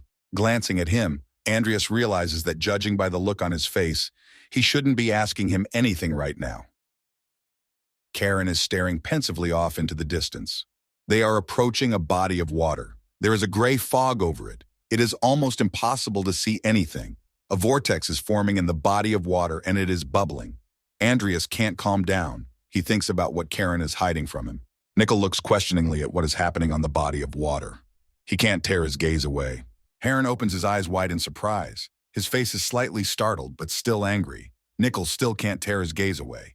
The horses pulling the chariot begin to brake sharply, creating dust under their hooves. Karen covers his face with the palm of his hand in indignation. He asks him what he wants. The horses stop right by a body of water. In front of them, the silhouette of a creature in a hat with a burning eye begins to appear out of the water. Karen sternly tells him that if he wants to talk about something, to do it in person. He addresses him by the name Dragon. The silhouette rises above the water, making a noise. It looks ghastly, as if it's forming from the murky water. The eye still continues to glow. The creature that formed from the muddy body of water stood before them at full height. The creature takes on the appearance of a healthy man in a suit and hat. He adjusts his glasses. He looks unpleasant. He apologizes for this and says that it has been a long time since they have seen each other. Heron Dupren, a man in a hat named Dragon, is smiling strangely. Instead of his left eye, he has a piece of glass. He has an unusually large mouth. You can see from his expression that he is very unhappy about something. Sweat beads up on his face. Dragon and Heron follow Salem. Andreas weaves in behind them, trailing behind them. Dragon says he didn't think they'd be with Sir Salem. Salem tells him to shut up, because his breath stinks. Andreas weaves behind, reasoning that Dragon of the Deep Sea was probably trying to steal a page of laziness, but didn't expect them to be with Salem. Heron points his finger at something, drawing Dragon and Salem's attention. They look intently at where Heron is pointing. Heron points his finger at a strange, long tree. It is pitch black. Only 3 glowing moons faintly illuminate the space. Heron, pointing his finger at it, says that Sir Mosh saw them coming and shows them where to go. Salem angrily wonders why he chose such a high place. Andreas looks thoughtful and focused. His eyes narrowed, his lips tightened. Suddenly he starts smiling broadly. He says he thought so. An unknown person appears in the impenetrable darkness, standing barefoot on the ground with his feet wide apart. His robes sway in the breeze. Heron, Dragon, and behind standing Andreas stare in horror at what is in front of them. They cannot utter a word. Salem walks confidently forward, holding his way towards a huge tree that emits a faint light, holding a long sword behind his back. The others weave behind him. It looks like the greediest mages have gathered here. Heron and Dragon continue to look on in horror. They wonder about the fact that they are stupid. Salem is trying to get inside the building. The others are farther away, hesitating to enter. Several people in black robes sit at the top, holding glowing circles in their hands. They wonder why they are trying to steal the codex while Salem is with them. Andreas raises his hands up and sprouts begin to grow next to them at an unthinkable rate. Salem stands proudly with his hand up, holding his weapon in it. Sprouts sprouting from the ground wrap around his legs, preventing him from taking a step. He invites everyone to see how many dark mages there are. Salem makes an incredible impact on the ground with his weapon. Sparks glow from the impact in different directions. He hits the ground with his weapon with such force that everything around him flies off. A shimmering blue-purple mana formed above them, like lightning illumination. Heron and Dragon head off to attack with unthinkable speed, emitting glowing blue magic orbs. One of the glowing orbs hits the girl in the robe directly. The impact is so violent that she is thrown backwards. One of them, hiding in the darkness, is watching closely. The black mages are wrapped in sprouts. In front of them is a large glowing tunnel. They head towards it. Salem, holding a gun in his hand, concludes that there are about 7 of them. The expression on his face is full of excitement and lust for victory. He pulls out his tongue and begins to lick. His eyes are crazy. He's talking about how they're not going to play hide and seek. Dragon emits a blue light. There is an explosion, hitting the ground. Andreas tries to cover his face. He was blinded by a flash of light. The unidentified men in robes are arguing. They are angry that they can't beat them. She of the girls screams desperately that they've been found. Andreas sneaks up on them. The girl shouts to everyone that they need to retreat immediately. Her eyes are full of terror. The girl's eyes are wide open, pupils constricted. She realizes with horror that they are losing this unequal battle. Salem's face looks pleased. He's anticipating the taste of victory. A sly smile can be seen on his face. Salem begins to emit green magical streaks that light up everything around them. Their opponents look on in horror with their heads held high. Salem shouts out that he has found something. Nearby a large tree, there is an incredible flash of bright green color. It's like a hurricane. A woman with purple hair drinks tea measuredly from a small mug. A huge monster in a ragged robe sits at a table drinking tea. The cup looks very small against his background. A girl sits next to him, leaning against the monster and sleeping. The creature in the black skull cap looks questioningly at what is happening. Nothing is visible on his face except his eyes. A huge door creaks open. At a large round table sits a woman with purple hair, a huge monster, and a creature in a hat. Salem opens the door with a satisfied look on his face. The others follow him. He turns to the creature in the hat named Mosh and says cheerfully that they haven't seen each other for a long time. Karen, following Salem, greets the people in the hall. Andreas, standing behind him, is holding some sort of sack on his back. The creature named Mosh notices that even Salem has come here. Salem turns to Mosh with a smile on his face and tells him not to be so callous because thanks to him the laziness page hasn't been touched. He turns to Andreas, waving his hand, telling him to open the sack. Andreas tries to open the sack. The heads of the very people they had a fight with fall out of the bag. Mosh and the monster look on dumbfounded. The woman with purple hair tries to hide her horror at what she sees. She sits silently and watches. The girl sleeping leaning against the monster wakes up and sleepily opens her eyes. She looks questioningly at what's happening.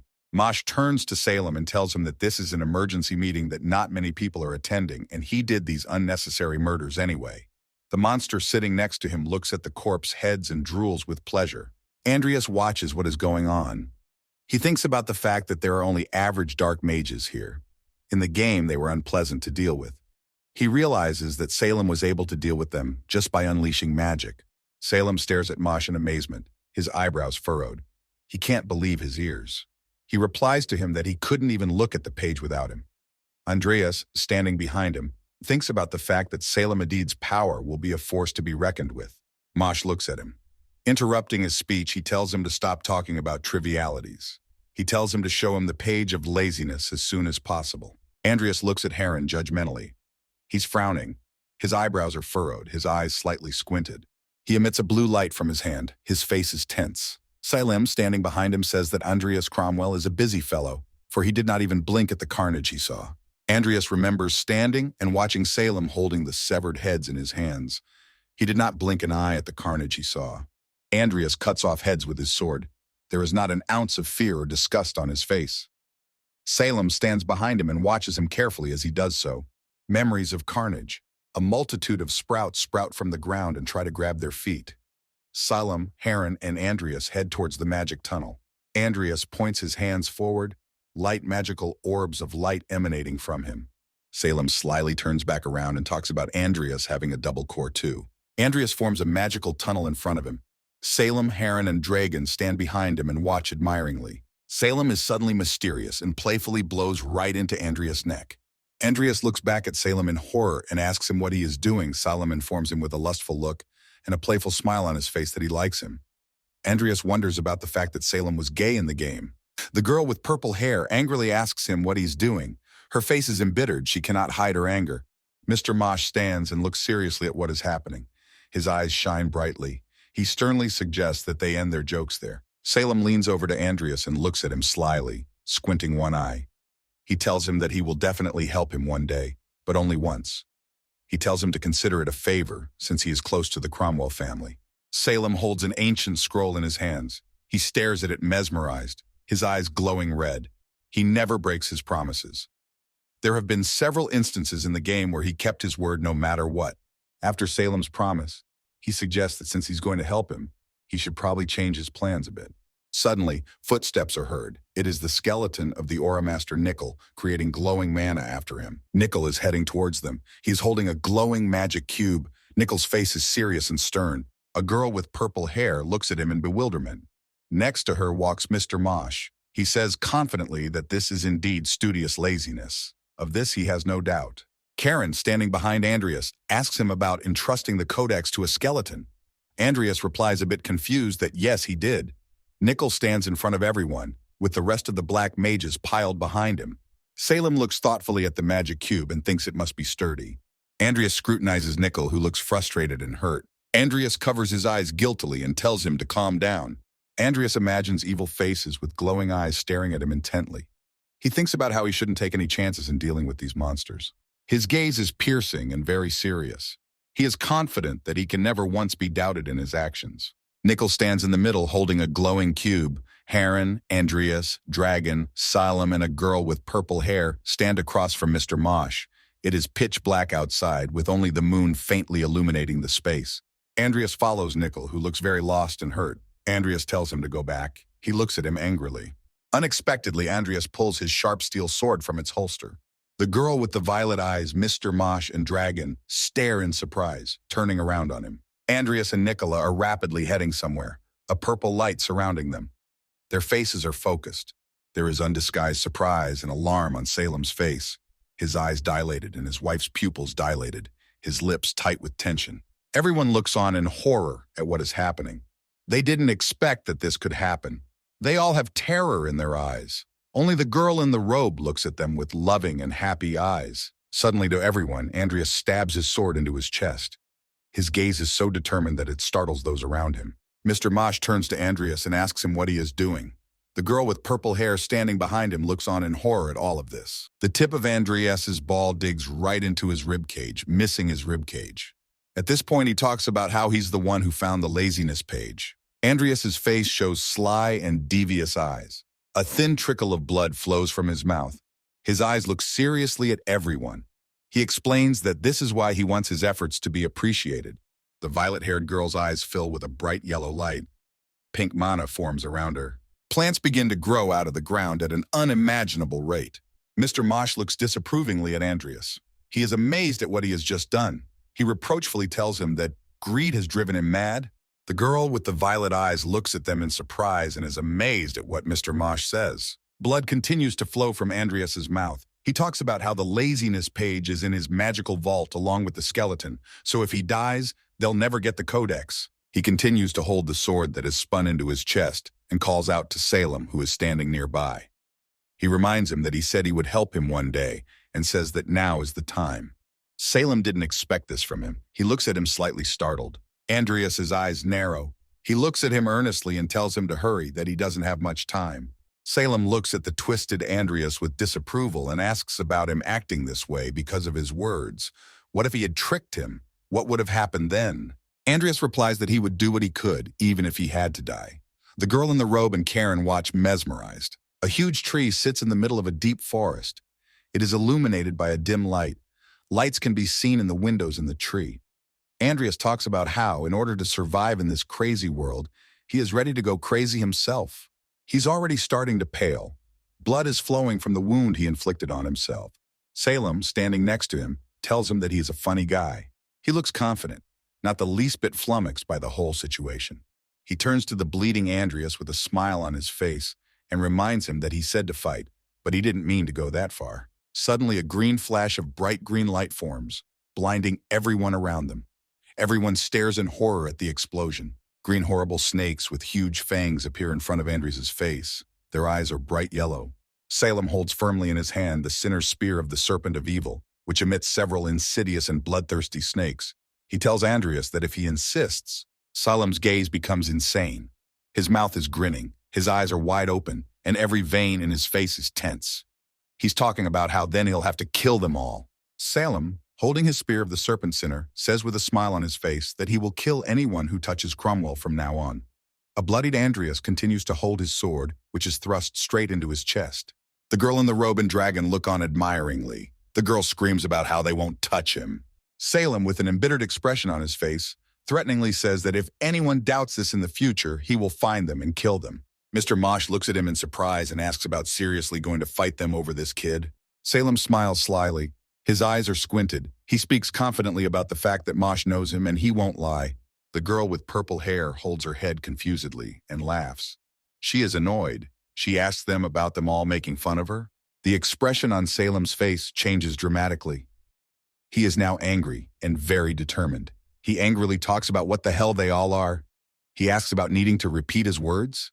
Mr. Mosh and the purple-haired girl look at him in surprise but do not utter a word. Heron and Dragon watch with their eyes wide and their mouths hanging open. This was something Heron had not expected. The girl in the robe is sitting on a chair. She is so pleased with what is happening that she just exclaims from it. Dragon continues to stare questioningly at all of this and remains silent. Mr. Mosh talks about how nothing can be done about it. He asks Andries what he wants. The girl with purple hair looks at him suspiciously. There is complete silence between the black magicians. No one says anything. Salem and Andreas, standing behind Dragon and Heron, look at Mr. Mosh and the girl with purple hair standing in front of them. Suddenly something small falls from Salem's hands and rolls noisily somewhere. Andreas puts his hand to his chest and feels a warm glow. His wound begins to heal. He thanks everyone for waiting. Mr. Mosh looks at him intently and demands that he say his demands. Andreas puts a hand to his chin and looks at him thoughtfully. He asks about what he could say. What could he get in return for a page of laziness? Mr. Mosh looks at him indignantly and says that's stupid, that he doesn't even know what he wants. Mr. Mosh shows with his hand that he can choose 5 things from the list presented to Andreas. He recommends that he think very carefully before making his choice. Mr. Mosh is holding a long scroll with a lot of things written on it. He believes there are dead bodies on this list. Andreas scrutinizes the notes on the scroll and thinks about the corpses. He realizes that they certainly must have good bodies. Out of everything on offer, he particularly singles out the former fairy queen Mylene and the tiger king Timur. The fairy queen looks very cute. The tiger king looks fierce. He realizes that they are first-class specimens and he must get them at all costs. Suddenly, Mr. Mosh is called over by Dragon and tells him that these corpses have already been sold to Morn. He reminds him that if he gives them to Andreas, he will be furious. Andreas opens his eyes wide at hearing the familiar name, a look of consternation in his eyes. The image of Morn, who is a mature man with a beard, appears before him. He thinks about the fact that they have been bought by the leading figure of necromancy. He is well aware that if he gets in his way, he will not be without trouble from him. Andreas suddenly hears someone else's voice telling him that it's okay with him and that he can have the items for himself. He stands still and stares wide-eyed, unable to believe what he sees before him. The others also stare in amazement at the creature that has suddenly appeared before them all. A huge fly with a green body sits on the ground in front of them. Everyone stands with their mouths wide open. Karen loudly proclaims that Andreas can't handle such specimens yet. The girl in the robe approaches the fly, which is Morn. She tells Mr. Moss that he has no objection to Andreas taking the items for himself. She turns to Andreas and says that the bodies are in his bag of measurements and tells him to take them for himself. Salem turns to Andreas standing next to him. He also continues to stand dumbfounded, and Salem tells him that he deserves it. Andreas looks thoughtful. He doesn't understand why Mr. Morn is being so generous to him, but at the same time he realizes that he can't miss such a great opportunity. He graciously bows to Morn in the form of a fly and with his hand to his chest, thanks him for his generosity. He speaks of the fact that he will then now pick out the other items besides the corpses. Karen watches all of this angrily and realizes there is nothing he can do. He shouts curses and wishes he had brought Andreas with him instead of coming himself, taking a page of laziness with him. It's a dark night outside, only a few stars twinkle in the sky. The huge tree is still lit up with light. A bright light can be seen in its windows. Mr. Moran tells Andreas to take whatever he wants. On the table are the items that Andreas has chosen from the list. They are the bottles of the moon's blessing and fairy tears, the blue flower of Kanangle, the root of Jobin, the orb of Kedunan, and the corpses of the fairy queens, Milena and Timur. Salem turns to him and tells him that there are better items on that list and asks him about his confidence in his choices. Andreas puts all the items in his bag and holds it tightly. He talks about how these items are very valuable to him. An image of Lucia and 4 vials of colorful potions appears in front of Andres. He realizes that he can make 4 potions with these items, but they cost several 100 million vials. Mr. Mosh interrupts his thoughts and talks about handing him a page of laziness. Andreas forms a blob of magical light in front of him and easily gives it to Mr. Mosh. Mr. Mosh uses his hands to draw this blob to him, inside of which is a magical golden cube. A girl with purple hair stands behind him and watches the whole thing. Salem comes close behind Andreas and tells him to get ready to leave. He is very taken aback by these words and stands without saying a word. Salem abruptly grabs Andreas' hand and they move sharply into some magical tunnel that formed suddenly.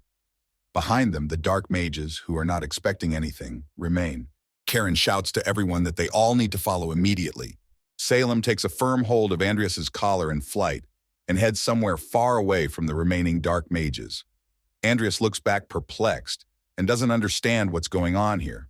They fly at an unthinkable speed, quickly distancing themselves from the remaining mages.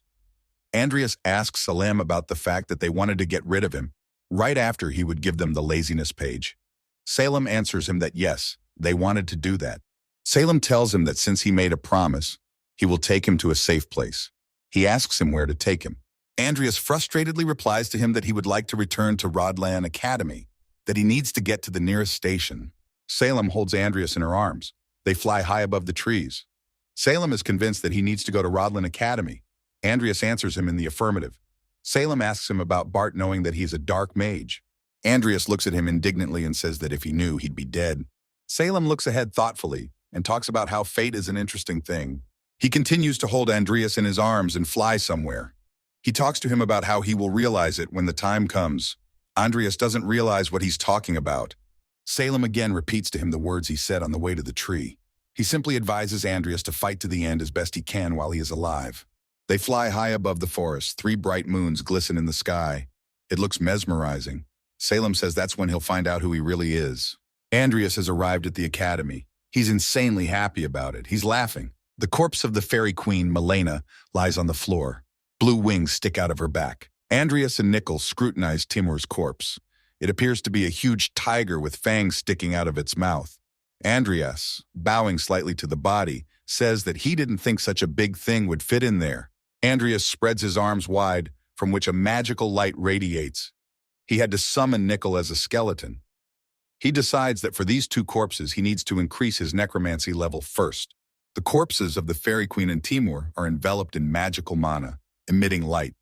Andreas decides to let them stay there for now. Nickel looks at Andreas in silence. In front of them, a measurement bag is lying on the floor. A red book is sticking out of it. They notice it. Andreas takes the book in his hands, puzzled. He realizes that he was not the one who chose the book to be his assistant. He turns to the book and sees that it is Morn's volume of dark magic. It is a high-level book written by Morn.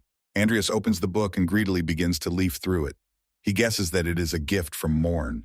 Leafing through the ancient book, he becomes convinced that it contains a lot of data that he couldn't get in Karen's library. Andreas realizes that if he reads it, he can turn those corpses into powerful monsters. Andreas tensely looks at Nickel's skeleton and wonders what he should do now. An electronic scoreboard appears above him, and it says that the skeleton soldier's legendary chance of evolution is 100%. There are 66 branches of evolution. Andreas was just thinking about when he could improve Nickel. The image of the golden magic cube pops up in his mind. After all, that electronic scoreboard appeared right after he gave the page to laziness. He assumes the codex influenced evolution, but worrying about it won't give him any answers. Andreas decisively presses the electronic scoreboard. He selects the option to continue evolution. Nickel's eyes become crazed. Andreas reasons that there's a 100% chance, so he needs to do the evolution first. The electronic scoreboard began reporting the evolution process, expressed as a percentage. Nickel is still standing, looking perplexed at his hands. Andreas is slightly amazed that the skeleton is not suffering as a vampire. Suddenly, someone knocks on the door. Andreas turns to her fearfully. He runs lightning fast to the door to open it and questions who is behind the door. Nickel, meanwhile, is hiding in the magic window. A pretty girl stands in front of him and smiles contentedly. She jokingly introduces herself as a third year and asks Andreas if he has a moment. In a dark room, Salem and Mr. Morn are sitting at a large table. They are seated on couches opposite each other. Salem is lounging on the couch, his weapon still in his hand. Salem, holding a book, turns to Morn, who is sipping coffee from a mug. He asks if he can ask him a question. Mr. Morn nods approvingly. Mr. Morn is drinking coffee. He frowns as he listens to the question. Is Salem asking him about what he said about the laziness page because he needed someone to defend Andreas? They sit across from each other. Salem waits impatiently for him to answer, but Mr. Morn does not say a word. Salem laughs hysterically, holding his hand to his head. He tells Morn about taking good care of Cain Cromwell and now continuing to take care of his son. Mr. Morn looks at him seriously without saying a word. Salem does not give up. He asks him about Andreas being forced upon him by the Empire. He states that it was so difficult to teach him because he had no talent. Morn asks him seriously if he knows how necromancy came to be. Salem looks at him a little perplexed and asks why such a sudden question. A cute girl with big eyes and an innocent look is staring intently somewhere. She has green hair like Andreas. A young guy stares lovingly at a girl without taking his eyes off. They sit holding hands tightly, watching the bright sun set over the horizon. There is only them in this world. Mr. Morn talks about how necromancy is the pursuit of immortality. The guy gently places his hand on the arm of the dead girl who is lying on the floor. A young boy bends over the dead girl and still continues to hold her hand reverently. He cries out in pain that he has lost her. The guy grabs the girl and pulls her tightly against him. Tears are streaming from his eyes. He is hysterical. Mr. Morn continues to explain to Salem that, in this example, necromancy is about finding immortality for those you love. Mr. Morn assures Salem that necromancy originated from a desire to be forever with his loved ones. Andreas cannot believe his ears. He is baffled by Morn's words. The window shows that it is beginning to get light. Salem asks him, perplexed, what is he talking about? He says that it is just a story from the old man. Morn calmly tells him that it may be so. Salem indignantly tells Mr. Morn that he is a wise man and should know what he is saying. Mr. Morn laughs with a smile on his face. He asks him about the fact that he decided to leave everything to his imagination. Salem's face changes. His gaze becomes fierce and angry. He guesses that Morn has something to do with the Cromwell family, not only through Cain. Salem puts his hands behind his head and realizes with a woozy expression on his face that he won't answer even if he's forced to. He says that's why he has to give up. Without listening to his words, Morn asks him what he thinks of Andreas. Salem is outraged and shrieks loudly that he saw it all himself. He gets nervous and says that he's using the zombie bug to peek at everyone. Morn smiles good-naturedly. In Morn's mind, he imagines himself as a fly approaching the foul-smelling excrement. Salem's mind flashes back to the memory of the moment Andreas thrust his sharp, long sword into his chest. Every muscle in Salem's face tenses, his brow furrows, his jaw clenches. He savors this picture in his head and assures Morn that this boy, meaning Andreas, would be the craziest man on earth, even crazier than him. A good-natured mustachioed man, smiling broadly, extends his hand to greet. He introduces himself as William Everlast Hollington. Andreas extends his hand and introduces himself. They shake hands. William has a piece of paper in his other hand and invites him to sit down. Lucia stands behind him. They sit across from each other on couches, a table in front of them. William apologizes to Andreas for having to come all this way for the initial potions profit agreement. He says that he wanted to talk to him in person. William looks at Andreas and smiles broadly. Lucia, sitting next to her father. William explains that since they will be working together, and Andreas has become a close friend of Lucia's. Andreas smiles with a slightly embarrassed smile and says he wanted to meet him too. He thanks him for the help his daughter gave him and for the opportunity to make such a good deal. William rubs a piece of paper in his hands and tells Andreas that he is the creator, so of course he deserves at least that amount. Lucia sits next to him with her arms folded across her chest. William holds out a piece of paper with a red seal to Andreas, on which it says that he gets 60% of the profits. Each potion costs 3 million wilses, so the final total is over 1 in 8 billion. Andreas stunnedly studies the piece of paper on which this is written. He is amazed at the amount, and so intensely pleased that his mouth opens wide, his eyes shining brightly. He reads that over 1,000 copies have been sold in a month. William replies that they are selling like hotcakes. He is sure that the next sum will be much larger. Andreas kept his eyes on the sheet he had given him. William smiles broadly. and squints his eyes slightly, saying that enough business talk. He suggests dinner because this is the first time Lucia has brought a friend to the house, so he is eager to hear what Andreas has to say. Andreas looks at them unhappily. The only thing he would like to talk about is business.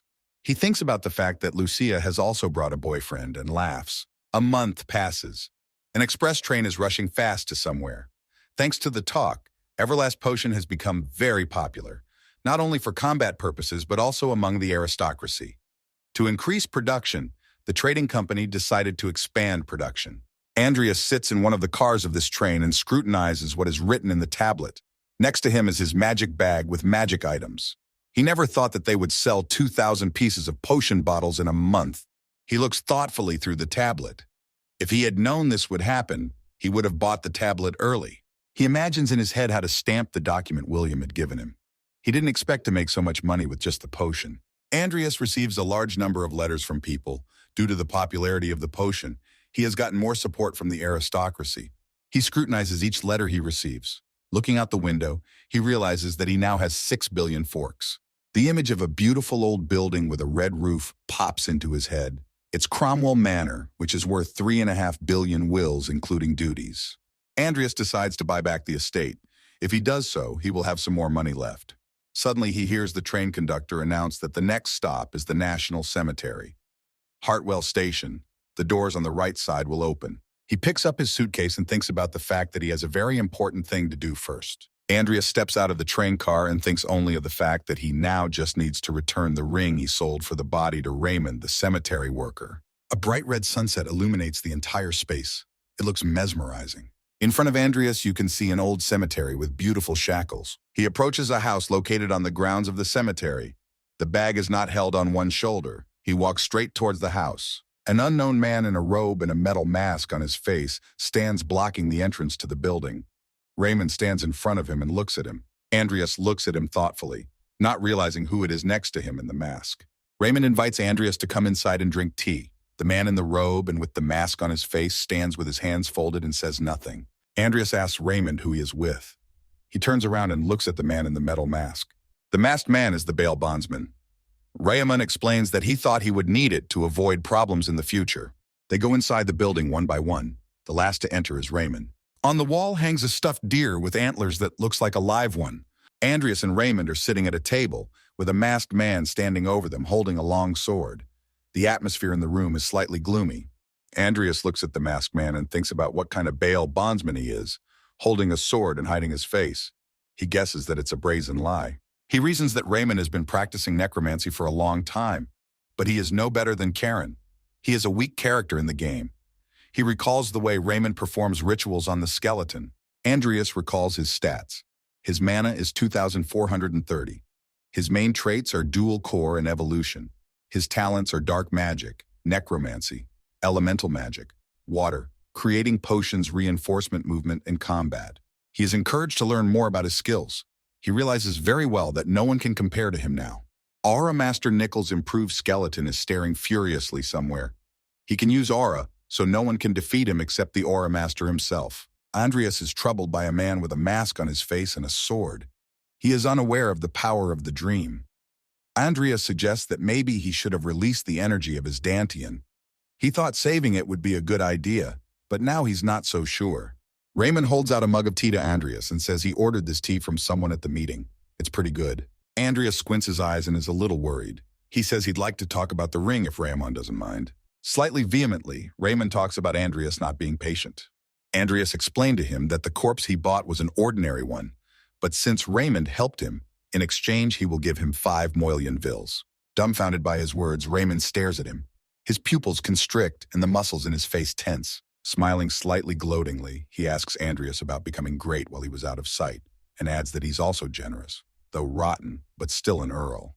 Andreas lowers his eyes slightly and smiles innocently. His eyes are covered. Raymond folds his hands on his chin. His teeth are visible, several of them missing. He frowns one eyebrow and says it's too little. He explains that silence doesn't come cheap. Andreas asks, with a smirk on his face about what he's trying to say, that he should pay more? He realizes that Raymond is a typical villain. Raymond pokes his finger at him disconsolately and tells him not to worry. He wants to exchange the ring for the thing Andreas got at the meeting. Andreas averts his eyes from them. The masked man stands nonchalantly and listens. Raymond goes on to say that he has heard that Andreas has picked up quite a few things and he just needs to share them with him. Andreas glances warily at his bag. A distraught Raymond looks at him with excitement and asks him how he feels about his proposal. His eyes are wide open, and his eyebrows are still as furrowed. Andreas silently swallows hot tea from his mug and closes his eyes. The man in the metal mask continues to stand silently watching them. Andreas bows and sincerely thanks Raymond for the offer. The angry Raymond did not expect that Andreas could refuse his offer. Andreas puts the mug on the table and says he needs to clarify something. He says emphatically that he will give 5 billion and no more. Raymond is starting to lose possession of himself. He's really frowning. His eyes are bloodshot. Every vein in his face is visible. He turns to Andreas and says that he doesn't seem to get it. Andreas calmly, sitting back in his chair, tells him that no, he understood perfectly. He's adamant. Smiling slightly wryly, he says that he knew he wouldn't take a fair deal. Raymond is beginning to lose patience with his anger. He remains silent and stares at Andreas, devouring him with a fierce gaze. The man in the metal mask speaks something for the first time. He turns to Raymond and says that they are finished. Raymond continues to sit with his eyebrows furrowed and his eyes averted. Andreas creates mana around himself from which the skeleton of Aura Master Nickel appears. Andreas thinks to himself that he is tired of this circus. He smiles slyly. The man in the metal mask stares at him intently. It is impossible to see any emotion on his face. But Raymond opens his eyes wide. He's frightened. His mouth is slightly tightened. He tells Andreas that he has only one question. Nickel stares at them angrily. His eyes glow with bright fire, his jaw slightly open. He is the legendary Phantomomimo of laziness. He is undead. His level is 5. His special traits are consciousness. His skill is swordsmanship and a special form of laziness. An angry Raymond looks at him. His eyes are wide open. Maddened, he asks Andreas what he thinks this skeleton can do to him. Slightly startled, Raymond tells the masked man that he is increasing the promised amount of money. The man stares intently at Nickel. Raymond orders the man in the metal mask to chop up the little shit, meaning Nickel's skeleton. The man in the metal mask has his eyes showing through the eye holes. He stares at Raymond intently. Raymond also angrily tells him to take Andreas's belongings for himself as well. A furious Nickel is behind Raymond. A crazy battle begins between the skeleton, Nickel, and the man in the metal mask. Sparks from the impact of their balls are seen everywhere. Andreas nonchalantly continues to sit on his chair. He is absolutely certain that Nickel will defeat him because he is much stronger. Andreas's gaze is brimming with cruelty and self-confidence. His eyes are slightly squinted. Andreas pulls his sword out of its sheath thoughtfully. He thinks about flying bombs. He's used them in the game before. A multitude of flying bombs go off. Andreas thinks back to the battle between Nickel and the masked man. He thinks about the fact that this masked man not only stopped Nickel, but kept her under control. He is an unusual man. The masked man and Nickel engage in a fierce sword fight. The sparks from the blows fly in different directions. Andreas watches in horror from the sidelines. The masked man confidently holds his sword in his hand. He is very determined. Nickel's eyes are red with anger and hatred. He longs for the death of the masked man. The masked man points his sword straight at Nickel. His blows are decisive and merciless. Nickel's eyes are bloodshot.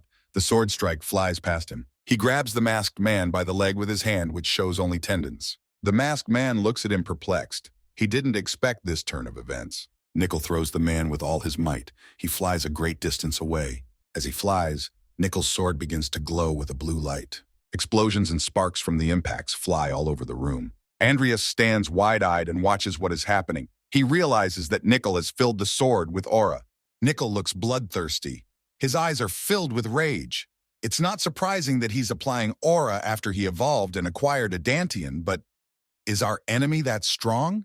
Andreas turns his attention to the masked man. He took a confident stance, holding his sharp sword. Andreas stares intently at the masked man and speculates on who the hell is he.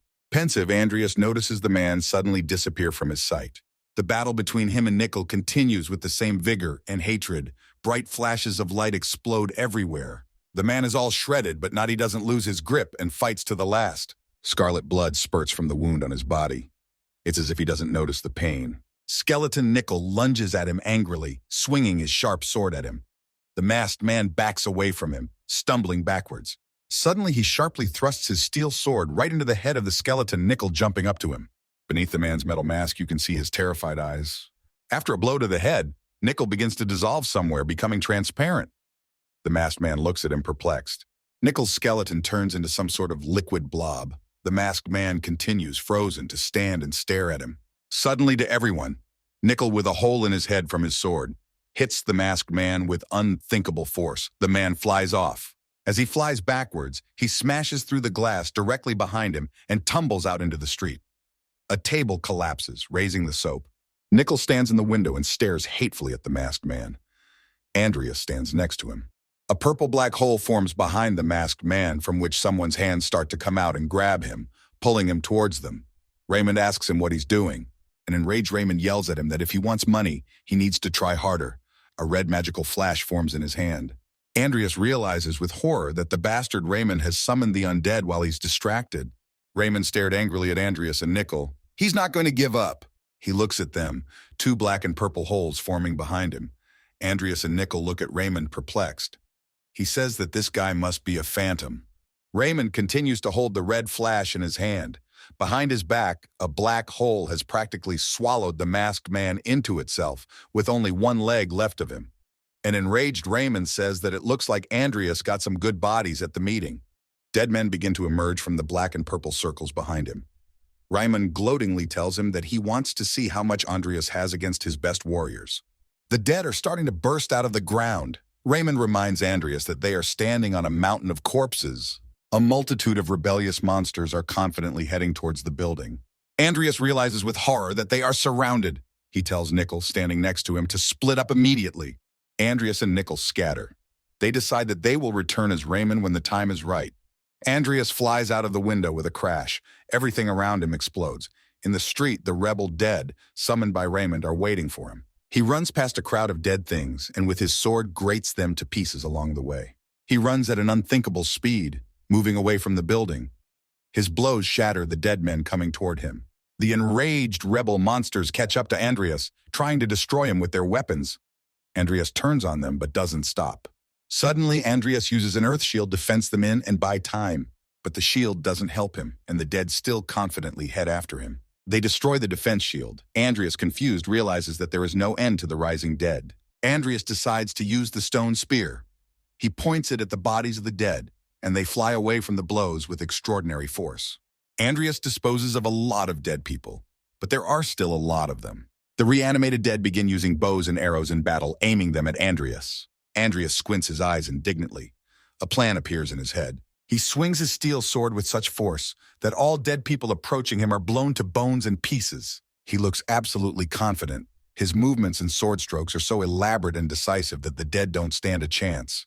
Raymond stands behind his army of dead men, waving his arms, angrily shouting that they are useless idiots who can't handle an ordinary kid. Raymond turns back and watches in horror at what is happening. Behind his back, a furious battle continues between the skeleton Nickel and the masked man. Nickel's sword glows with the blue light. The masked man, cursing angrily at Nickel's skeleton, tries to defend himself against his blows with his sword. Nickel's skeleton's eyes are filled with blood and hatred. He is absolutely ruthless. Hidden beneath his garb are flying bombs which he's soon preparing to use. There's an unreal explosion of tremendous force. You can't see what's going on down there. One of the risen dead screams violently. His skin has disintegrated. His bones are visible. Skeleton Nickel is putting up a fierce fight. He realizes he doesn't have time to drink the recovery potion. Andreas swings his sword with all his might to cut through his opponents. At this rate, things could get ugly. Andreas' sharp sword strikes one after another, cutting them to pieces. He's already running out of strength, but he's not about to give up. Desperately, he's already starting to laugh. While thrusting his sword into one of the dead men, Andreas notices that he is nowhere to observe Nickel's skeleton. One of the dead men fiercely grabs Andreas by the neck and hair. A multitude of dead men swarm around him. Andreas feels his body go numb. He feels as if every muscle in his body is torn. One of the ugly dead men regurgitates everything in it. A jet of vomit flew out of its mouth. The vomitous mass lands right on Andreas's robe. The ugly monster stands not far from him, continuing to regurgitate. Andreas wonders with horror whether he can stand to the end and not give up before Nickel returns. He angrily chops off the head with his sword of the freak who just regurgitated on him. He is merciless. Suddenly, Andreas notices something terrible in front of him. His gaze is frightened. In front of him stands a horrible dead man with an axe in his hand, which he swings directly at Andreas. Andreas manages to react deftly, putting his sword in front of the blow to defend himself. A multitude of rebel monsters are determinedly coming at him. They are advancing so fast that clots of dust form under their feet. Defending himself against the terrifying dead man, Andreas falls down and swings his foot with insane force that hits the dead man right in the face. Andreas falls to the ground with a clatter. The horrible dead man throws back his head.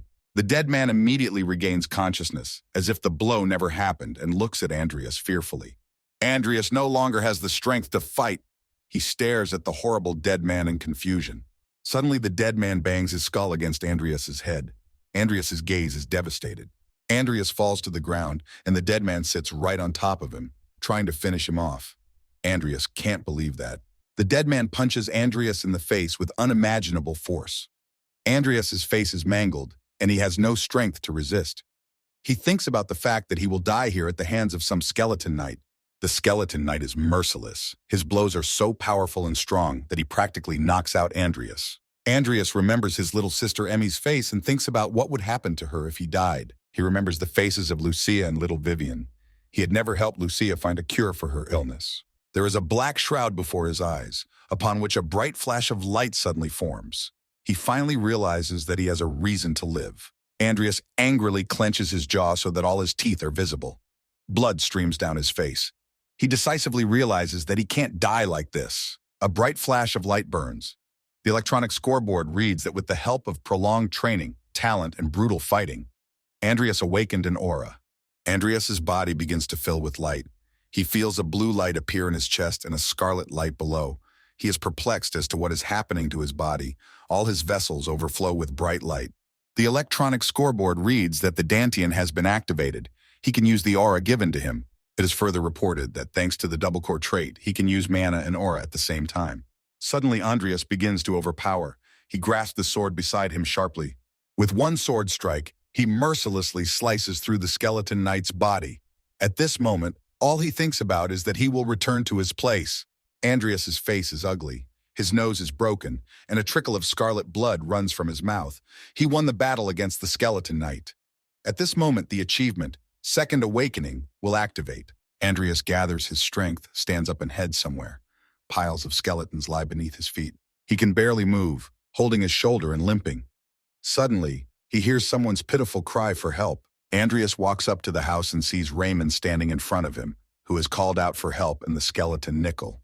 Nickel silently points his sword directly at Raymond, and the latter frightenedly backs away. Andreas walks close to Raymond. His gaze is unfazed. The only thing he's interested in right now is where is his ring. He asks this question to a frightened Raymond. With a crazed expression on his face, Raymond suggests they put the sword away and then talk. He points to the corpse of a masked man lying nearby. His head is severed. Raymond says that one is already dead, so it will be easier for Andreas to make a deal. Andreas looks at the corpse while Nickel still holds the sword to Raymond's neck. Andreas walks over to the man's corpse and examines him. The mask still hasn't come off his face. Andreas looks at the corpse thoughtfully and decides that since this is how things turned out, it would be better if he took his sword. He picks up the sword of the masked man's corpse from the ground. He holds it firmly in his hand and looks at it admiringly. Raymond tries to stop him. He was counting on keeping that sword for himself. Nickel pokes him with his sword. Andreas looks at him nonchalantly and continues to ask where the ring he gave him is. Raymond doesn't give up. He suggests that Andreas wait a little longer. He's up to something bad. A flash of light illuminates his eyes. Suddenly he feels unbearable pain. He howls in pain. Andreas viciously chops off his right arm at the elbow. It flies off and falls not far from Raymond. Andreas falls to the ground with a clatter. The horrible dead man throws back his head. Andreas stands smugly and looks at him.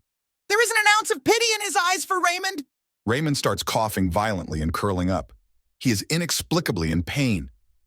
Andreas looks at him questioningly without saying a word. Raymond clutches at his throat and coughs even harder. Blood begins to flow from his mouth. He chokes on the blood. Suddenly he falls face down on the grass. He tries to crawl somewhere. Andreas, standing behind him, froze. Crawling away, Raymond falls to the ground, face down in the grass. He's dead. Andreas looks at his sword and thinks about the fact that this was his plan to get rid of Raymond. There isn't a twinge of regret in his eyes. Suddenly, Andreas looks at the sword and realizes that the masked man's sword is poisoned. Andreas approaches the severed head of the masked man and thinks about the fact that he's a pretty skilled swordsman with a poisoned sword. He thinks about who he is. Suddenly, he remembers the moment when the masked man begins to be grabbed by his hands and pulled into the black and purple hole. At that moment, Raymond addresses him by the name of Den. Andreas immediately guesses that this is the bloody Den. Andreas crouches closer to him, trying to pull the mask off his face. He decides that if it's really him, this mask has changed, just as he thought. Andreas removes his mask and sees before him the face of an unknown young boy. He puts the mask to his face. It looks unpleasant. As he puts on the mask, Andreas feels an extraordinary surge of strength. He scrutinizes his hands. A blue light illuminates around him. Andreas pulls off his mask and examines it. He is amazed that he even had an appearance-changing mask. Nichols stands behind him without realizing anything. Andreas suggests that this mask would be just right for Nickel. The man in the metal mask is Bloody Dan, the man who started the war in the game. Bloody Dan grabs the sack and slings it over his shoulder. Later in the game, he is to be hired to kidnap the daughter of the leader of the server barbarians, leading to a war between the North and the Empire. Andreas stands pensively looking at the decapitated Dan. Dead men's bones are lying around them. According to the story, the war was supposed to spread across the continent, and he was supposed to be dragged into it too, but it seems he accidentally prevented it. With a tired look, Andreas concludes that the Bloody Den wasn't the right character to live to a ripe old age anyway. He thanks him for the mask and tells him that he'll find a good use for it. It's starting to dawn. There's no light in the windows of the building. Andreas tells Nickel to find the ring, but he stays behind to clean up the place. It is a clear sunny day. In the thicket of trees, you can see a building with a round dome. It's the Alwyn Street Clinic. Andreas clicks on the screen of the tablet. It shows pictures of Raymond and the Bloody Dan and writes the news. Andreas lies in his chamber studying the news, which reports that there has been a terror attack in the National Cemetery. The necromancer Raymond and his mercenary were fighting for gold. Andreas sighs with relief and is glad that he will not be affected in any way. Andreas decides that it is time for him to do the most important thing. He lies in a bright room on a bed, his legs covered with a blanket. He clicks on the tablet screen. The screen shows the Cromwell estate. He buys it for 2.5 billion wills, including taxes and duties. He pays for the purchase and is very happy about it. Happy Andreas thinks about what reaction his little sister Emmy will have to the fact that he's got the house back. Suddenly, someone interrupts his happy thoughts and covers his eyes with the palms of their hands from behind. A feminine voice playfully suggests he guess who it is. Lucia stands behind him, covering his eyes with her palms and waiting for him to react. But Andreas remains calmly silent and continues to hold the tablet in his hands. Lucia can't stand it and walks up to him, calling him a nerd. Andreas greets her but doesn't look in her direction. Lucia brought a basket with a variety of fruit. She asks him what his reaction to her is. She says frustratedly that his cute little junior partner came to see him. Andreas smiles kindly and sincerely thanks Vivian for it. Lucia jokingly twists the phrase Andreas said and laughs. Andreas is perplexed, wondering what he should have answered. His gaze expresses irritation. Lucia looks at him suspiciously and wonders what has happened to him. Andreas can't think of what to say to her. Remembering the dead faces of Raymond and Dan, he smiles. At the same time, he says that nothing special happened, he just overdid it in training. Lucia continues to stare at him suspiciously. Slightly angry, she tells him that at this rate he will die one day. Suddenly, an angry Vivian bursts into the room. Andreas didn't expect to see her here. Vivian's eyes fill with tears when she sees Andreas's terrible condition. She struggles to keep from crying. Vivian froze in the aisle. Andreas looks at her questioningly. Lucius gives her a displeased look. For a few seconds, Vivian stands silent and stares at Andreas lying in the bed and can't find the words. Her eyes are wide open and her pupils constricted, her lips slightly tightened. She's about to cry. She turns to Andreas, calling him Mr. Fairy. She runs up to him lightning fast. Only the sound of her heels can be heard. Lucia stares in amazement at what is happening. Her eyes are wide open. She's getting a little uncomfortable. Vivian falls sharply onto Andreas's stomach. He jumps up in surprise and stares at her in amazement. Andreas looks at her perplexed. He's struck by the way she's behaving. She snuggles gently against his chest and says pitifully that she was worried sick about him. A satisfied smile can be seen on Andreas's face from the words said. He is very pleased to hear these words from Vivian. Vivian still continues to cuddle against his chest. Andreas tries to reassure her and tells her that he is fine. Lucia looks at them frustrated. Tears come to Lucia's eyes. Ouch becomes hurt and sad. A month passes. A fancy carriage drawn by horses rides along the green grass. Andreas and Emmy are riding in the carriage in silence. Andreas is concentrating on reading a book. Emmy, sitting opposite him, has no idea where Andreas is taking her. He tells her that he has something to show her. Emmy looks at Andreas excitedly. She only went with him because he said he returned the ring. She wonders where they're going with the curtains closed. She wonders how Andreas can afford such an expensive carriage. He still continues to read the book intently. Someone's voice announces that they are in position. Andreas slams the book shut. Emmy looks at her brother perplexed and asks him about where they are and what does he want to show her. She can't wait to find out. Andreas smiles enigmatically at his sister and tells her that she will see everything now. Emmy hears someone say that Andreas is right and that they will see everything as soon as they get out of the carriage. Her eyes widen. The door of the carriage opens. A good-natured woman in spectacles and aprons stands before them. She speaks kindly to Emmy and is delighted to see her back. Emmy can't believe her eyes. It's Lupin. Emmy looks at them perplexed and doesn't understand what is going on here. And why is Lupin here? Andreas calmly explains to her that he asked her to work as their headmaid again. Emmy looks at him confused with her mouth wide open. She tells him that he can't afford it now. She takes Lupin's hand and pitifully tries to explain to her that she's sorry because her brother doesn't understand anything yet. Suddenly, her gaze stops on something behind Lupin. Her eyes went wide with surprise. Emmy carefully tries to climb down from the carriage. Lupin stands beside her. She holds on to Lupin's hand to keep from falling. Her gaze is fixed on what she sees. She can't take her eyes off of it. Lupin also stands and looks on with pride. She slowly approaches the house with the red roof. Lupin follows her slowly. She gazes admiringly at Applewood Manor. Her eyes are wide open, her breath caught. A warm memory arises in her mind. They are sitting on the front lawn of this house. Little Andreas is running around with a net, trying to catch a dragonfly. Little Emmy sits on her father's lap and smiles sweetly. Emmy turns to Andreas and asks him why he brought her here. He immediately hands her a folded piece of paper wrapped in red tape and tells her to read what it says. Lupin stands enthusiastically looking at them. She is in anticipation of what will happen when Emmy reads the document. Emmy reads the document with trembling hands and can't believe what it says. She asks her brother if it's true. Her eyebrows rise. She can't believe he bought their house. She asks him how he did it. Slightly angrily, she tells Andreas not to say that he raised the money doing something bad. He's holding a clipboard. He shows her something on his tablet and tells her that he has invented a potion. Emmy looks at her brother in surprise. The tablet shows a photo of people, one of them Andreas. He explains that because of this, he was able to make money and buy back their estate. Emmy looks at her brother in silence. He explains to her with great affection that she doesn't have to work so hard anymore. He tells her that from now on he will transfer money to her account every month. Emmy lowers her eyes in a daze. She says faintly that she did not know or even guess that he had worked so hard. Suddenly, a memory of yelling and cursing at Andreas over the ring in the pub pops into her head. She becomes very ashamed of it. Tears stream from her eyes. She says that she was so cruel to him that she told him not to come back. She pitifully tries to explain that she didn't mean to say that. Andreas reverently strokes her head and tries to reassure her. Smiling, he tells her that he understands and that he will now act like a responsible brother. The beautiful ginger-roofed manor house has come back to them. Emmy turns to Andreas and tells him that she always believed in him, but then got really mad at him because of the ring. Andreas calmly replies to her that he knows that. Lupin stands silently watching. She was so moved by the whole situation that tears came to her eyes. She wipes them away gently. A faint and dim light creeps in through a large grated window. On the floor lies the breathless body of an animal. There are magical symbols painted on the floor.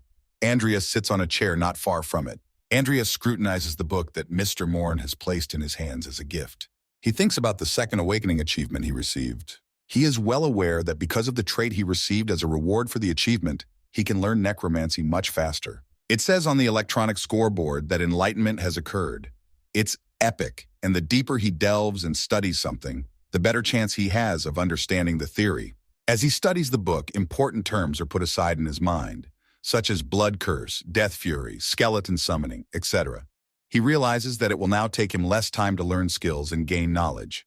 Andreas turns to see the corpse of an animal lying on the floor. He decides that since he can summon a spirit, it's time to try it on Timur. He puts his hand up in the air. He hopes that everything will go smoothly.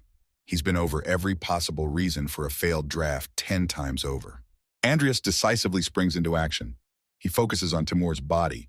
The initial necromancy, spirit summoning, takes place. A glowing blue mana forms around Andreas. He holds a book in one hand and tries to summon a spirit with the other. A corpse is discovered. Flashes of blue and purple colors begin to burn in his chest and stomach area. He could now use the dual core to its fullest potential. A suitable object for necromancy has been found. Andreas stretches his hand forward and begins to summon the spirit. He's completely focused. In front of Andreas stands the skeleton Nickel and the ferocious tiger Timur. Nickel has evolved as well. Andreas surmises that if Timur's strength is also added, he has the power of one entire squad. Andreas, with a serious look, calls for the ruler of the tiger tribe, throwing the entire continent into a quiver. Timur's tiger paws begin to move. His abilities summon the potential of the summoner that is Andreas. His stability is lowered. The tiger's eyes slowly open. His muzzle is wrinkled.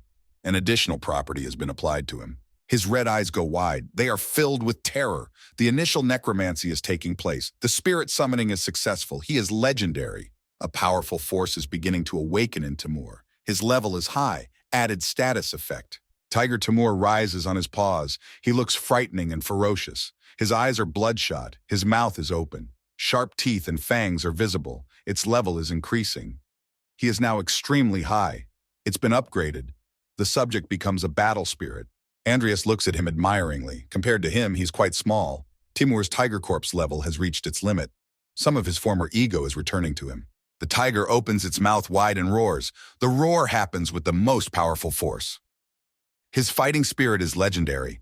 He is an undead, class 5. Mana is 891. His hallmark is ego, and his skill is fistfighting and berserk. Andreas smiles contentedly. He admits that even his growl is kind of imba. He's glad for the soundproofing magic he's put on. Andreas stands proudly in front of him and says that he will be his master from now on. Tigre Timur squats obediently and bows his head before him. It is a clear sunny day. The leaves of the trees sway gently in the wind. Time passes. Sunset is already visible in the sky. The sky is illuminated with bright sunlight. The leaves on the trees have taken on a golden color. Autumn has arrived. A cold winter has come. The trees were covered in a blanket of snow. A large number of people piled up on the edge of the mountain. A snowstorm is raging. These are the snowy mountains of Wilbur, the domain of the Marquis of Magna. A man in a robe with a fur collar smilingly addresses the students. He tells them that he will now give the gist of the exam. The students, hooded in their fur robes, listen intently to the professor. He tells them that the subject of the test is survival and collecting points. All of them must spend 72 hours on this mountain. Andreas stands among the students and listens carefully to the task as well. They will need to collect points hidden all over the mountain. The blonde-haired girl with a smile on her face tells the girl next to her that she is sure that she will take first place again. The professor explains in a focused manner that their bracelets also give them points, so they can take the bracelets of other participants. He urges them to remember that if they fail to continue the task or damage their bracelet, they will be immediately disqualified. The students stand startled and look at the professor. The words spoken make their eyes go wide. The professor says that this is the end and tells everyone to put on blindfolds. The leader must take them to the starting point. The students obediently complete the task and slowly scatter around the mountain. The raging blizzard does not subside. Flakes of snow fall and fly. It's hard to see anything because of the blizzard. It's snowing relentlessly. There are caps of snow on the mountainous rocks, which continues unabated. A clawed hand grasps at the rocks to hold on and keep from flying down the cliff. Andreas is climbing to the top of the mountain. This is the cliff of Mount Wilbur. The blizzard continues unabated. Approximately 46 hours remain until the exam is over. He manages to grab onto the very top of the mountain. He holds on tightly to the top of the mountain with his bare hands, trying to climb it. Andreas finds himself on top. He crouches down to catch his breath. Here is a flat area on top of a cliff, which can be useful for both offense and defense. In the distance, he can see someone's silhouette in a magic ball. Andreas stares thoughtfully at the silhouette. His mouth is slightly open, his eyebrows furrowed. Dina Alwyn is in a magic ball. Her gaze is devastated and frustrated. She is simultaneously using terrain search and applying a barrier to keep her from being attacked by opponents and hindered by the blizzard. The flashes of light that show her the way and the magical orb protecting her merge together. Andreas realizes that she is protecting herself and is sure to find the way, but the mana costs would be unthinkable. Dina sits up frustrated. The ball formed around her begins to fade as the flashes of light begin to disappear. Andreas slowly approaches her. He stops and looks at Dina thoughtfully. She sits on her knees with her head down. Andreas stands there, eyes wide. Finally, he realizes that she has used up all her mana. He slowly approaches her, pacing through drifts of snow. He assumes that if he takes her bracelet, he can get rid of a strong rival. Dina hears the creak of sneezing footsteps behind her. She turns around frightened. Andreas continues to approach her. If he doesn't take her bracelet and leave her alone, she will be helping him, and it will be easier for him to get a higher grade. Dina doesn't immediately realize who exactly is approaching her. Furious, she starts defensively, emitting blue flashes of light towards Andreas. She tells him not to move. Andreas calmly approaches her and tells her that she seems to have used up all her magic. The girl recognizes Andreas and says his name confusedly. Andreas looks at her judgmentally and says that magic is useful, but if you use it recklessly in an area like this, you'll be in trouble. Dina tries with all her might to defend herself against him, exposing the glowing blue mana in front of her. She thinks he wants her bracelet. She asks him why he's pretending to give her advice. The light from her hands shines faintly. She begins to say that even though she has no powers against Andreas, she doesn't have time to speak and looks at her hands. Her power is running out. Her hands stop emitting light. She looks at it with horror. Andreas slowly approaches her. Dina paces back in the snow in fear so that he can't take the bracelet away from her, after which she will be removed from the game. Andreas offers to help her. She angrily yells at him to stay away from her. Dina's eyes are full of terror. She sits on the snow and dodges him. She screams for Andreas to stay away from her. Andreas is starting to lose patience. He rolls his eyes. He calmly asks her about her not wanting to team up with him so badly. Dina incomprehensibly looks at him and asks what he wants from her. Her eyes are wide open. She is puzzled. Andreas's words make her speechless. He asks her if she would like to team up with him and become a team. Dina calms down and sits up. She doesn't understand what he needs this for. Andreas sits down on the snow and adjusts his hood. He holds out his hand to her with a smile on his face and calmly tries to explain that he would be in danger alone if anything happened. It wouldn't be a bad idea for him to have a partner just in case. He asks her what she thinks about it. Dina looks at him suspiciously. Her eyes are filled with anger, her eyebrows furrowed. She agrees with him, but she can't trust him. Andreas looks at her gloatingly. A smirk is visible on his face. His arms are folded. Dina starts to lose control of herself. She holds her head indignantly and asks Andreas why he is doing all this. Is it for pride, reputation, or personal gain? Andreas sits calmly in the snow and looks at her. Andreas looks perplexed at the object in his hand. He wonders what it is. He's holding a bar of chocolate in a rustling gold wrapper. Dina stares mesmerized at the candy bar and drool flows from her mouth. Andreas looks at her with a smile on his face. He knows her weak spot. The blizzard doesn't stop. Flakes of snow fall with the same intensity. Andreas confidently offers her cooperation, but she begs not to misunderstand him. Someone's huge hand is roughly holding a guy with red hair off his head. The guy's face is full of horror and pain. His eyes, nose, and mouth are bleeding. The bloody guy is shown to some weird little green ogre. He's holding a sheet with a picture on it. He is convinced that this guy looks nothing like the one in the picture. The huge ogre annoyedly assures him that he can't see very well. The little ogre angrily tells him that they want the one with green hair. All around them lie the corpses of people who were mistakenly killed by the huge ogre. A scowling huge ogre is unhappy that the weather's terrible and he has to stick around for this crappy job. The little ogre, looking off into the distance, tells him that since they are paid, they have no choice. A small ogre stands next to one of the corpses and points his dagger at it. He is enraged that they have been given the worst assignment ever. Suddenly, a purple eye with branches forms above them. It tells them that since they have time to chat, they need to find him soon. They turn around frightened and raise their heads. The little ogre turns to the balloon and says it scared him. The hovering eye looks at them. The man in the robe behind him sternly explains to them that this is why he didn't want to address such underdogs. The little troll tells the eye about making inquiries about the person he told them about. The eye looks at him silently. He indignantly asks him why he sent them after the student since he's coming too. His eyes are filled with hatred and anger. Eye turns to the troll and sternly tells him to mind his own business. He rudely tells them to do as they are instructed and addresses him by the name of Jester. Eye angrily tells them to go and kill him. The ogres stand in a daze and stare at him. The small ogre grins at the eye and curses at him, calling him a freak. The huge ogre stared at him dumbly. Jester puts his dagger away in its sheath and offers his partner some rest. He says annoyed that the eye has ruined his mood. The huge ogre refuses and suggests he move on by scent. Curator Ivy in a fur robe stands back. The ogres reason that the human odor comes from either the students or the supervisors.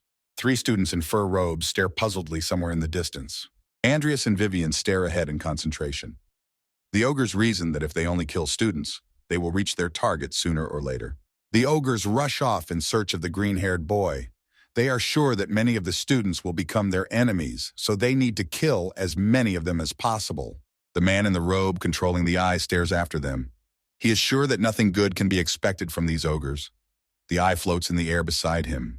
The man summons creatures emitting a bright red light. He tells them to divert them to themselves. The summoned creatures form a magical circle on the flat ground, which burns with bright flames. Their leader decides to plant a bomb on top of the mountain by this time. Andreas and Dinah take shelter in the cave from the cold and blizzard. They make a fire and warm themselves near it. They are very close to burying Mr. Jester's target. Andreas holds in his hand the 2 bracelets the students need to collect in order to complete the assignment. He now has 6 of them. 2 students are hanging upside down on a branch. They are loudly begging to be let go. They say that blood is pouring into their heads from this position. Andreas and Dinah, not paying attention to them, chat about the fact that apparently these students were in first place. They rejoice in their success. Andreas strides confidently forward through the snowdrifts, and Dinah follows him slowly. She wonders where Andreas learned to find a target from the trail and catch it that way. Andreas climbs the mountain with determination. Dinah staying slightly behind. A protective circle is formed around her. She looks at him and keeps thinking about the fact that he moves well over the harsh, mountainous terrain. That doesn't sound much like a mage. Dinah scrutinizes him, and she can't help but feel as if Andreas is a different person. Andreas walks ahead, and Dinah stops, not taking her eyes off him. Suddenly, she calls out to him. He turns around sharply in surprise. She suspiciously asks him what happened to him and tells him that he used to be a total jerk. Andreas can't hide a smile at the words she says. He thinks about the fact that she, as always, doesn't try to choose her words. Andreas convincingly replies to her that if he had stayed the same, he would have lost everything he had at that moment. Dinah stares at him dumbfounded, eyes wide with amazement. Andreas recalls with disgust the moment he lay at the professor's feet and begged not to be expelled from Rodlin Academy. His thoughts change abruptly. He thinks of his sister Emma. She, turned away, sits sad. He realizes that he hadn't thought of her before, despite the fact that she is the only family member he has. Andreas looks at Dinah and says convincingly that he realized this and decided that he just needed to get better. And while he was working hard, he discovered that he had a gift too. Dinah continues to stare at him in silence without saying a word. Andreas bows his head slightly, putting his hand to his chest. He apologizes to Dinah for all the bad things he has done to her. Dinah looks at him in surprise and says it's okay. Andreas, to change the subject, asks Dinah about what they're going to do next. They're going to aim for first place. Dinah's face takes on a determined look. She accepts his offer with absolute certainty. They're headed somewhere. Andreas says confidently that there can only be one winner, and it will be him. Behind a tree, Ivy's handler stands hidden, arms folded across her chest. Ivy stands behind a tree, musing about how Andreas didn't even blink an eye when he killed people during the ordeal with Boleric.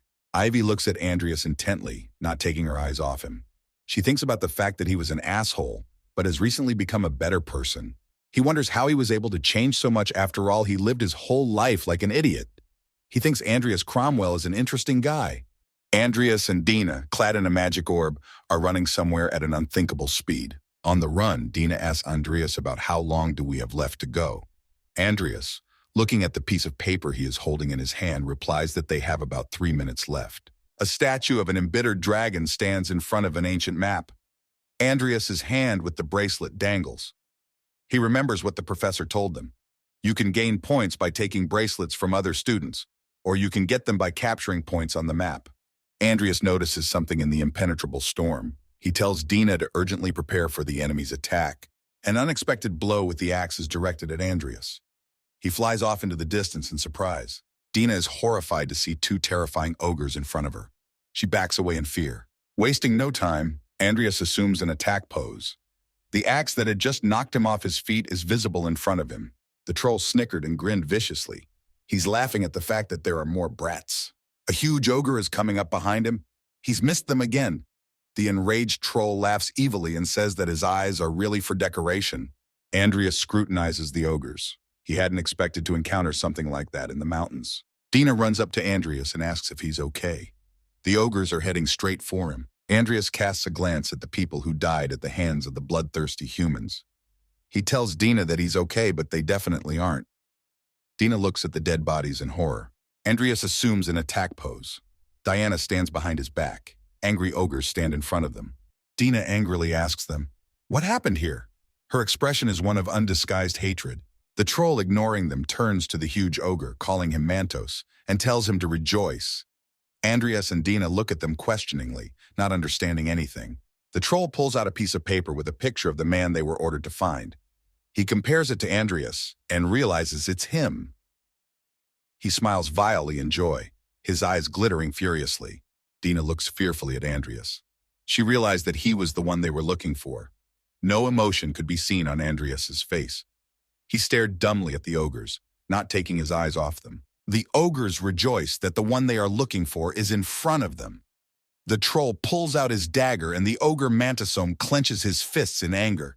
They are happy that their patience has paid off. Andreas asks them incomprehensibly, "What do they know him?" The troll bloodily licks his dagger. Mantos, smiling nastily, tells Andreas that he's like a non-native. He informs him that they've come to see him. The troll suggests that Mantos kill him and get out of here as soon as possible. Andreas strikes a determined pose. He suggests, since it is him he wants, to let the others go, to speak without witnesses. Dina looks at him with horror and does not understand what he is saying. She assures him that they should fight together. Andreas looks at her and tells her that some of them are still alive. He asks her to take care of them until the leader arrives. Dina answers him nothing in response. She tries to object, but Andreas is confident in his abilities. He is sure that he will defeat them and return to her. A troll with a mad face approaches Andreas holding his dagger. He laughs at the fact that he is sure he can defeat them. Mantos stands behind him with a silly expression on his face. The crazy troll is laughing out loud. He yells that it's fine with them. Andreas stands with a nonchalant expression on his face, not even looking in their direction. Andreas and the two ogres are moving far away. Dina looks after them and says only his name, Andreas. They are approaching a vacant lot. The snow is lying flat on the ground. Andreas asks them in a calm voice if this is the right place. The snow flakes and falls to the ground. The huge ogre Mantos answers yes affirmatively that no one will hear them here. The troll looks around. Andreas stands with his back to them. The troll turns to Mantos and asks him about the fact that they should just cut off his head so it can be identified. Mantos resolutely takes his axe with both hands. He is eager to smear Andreas. He speaks of the need to finish him off quickly. The troll laughingly agrees with him. A huge ogre swings his axe at Andreas. At that moment, he says fiercely that they are about to see what he is. Andreas stands nonchalantly and stares fearlessly at the huge ogre. The mad troll, pulling out his long tongue, approaches them with great speed. He shouts to Mantos to remember him too. The troll jumps up, holding his daggers in both hands. Andreas draws his sword. Andreas's gaze is filled with confidence. He knows that he will absolutely defeat them. The ferocious Mantos heads towards him, swinging his huge axe in the process. There's a bright flash of light. It's getting hard to see anything. An outraged Mantos looks at what's going on and doesn't realize what just happened. He bows out angrily. The troll looked mad. He brings both of his daggers closer to his face. You can see a snide smile on his face. Andrea, with her sharp sword, cuts off the tip of the axe that Mantos is holding. The point flies off into the snow. The outraged Mantos asks him about the fact that he is not a wizard. A frightened troll stands behind Mantos.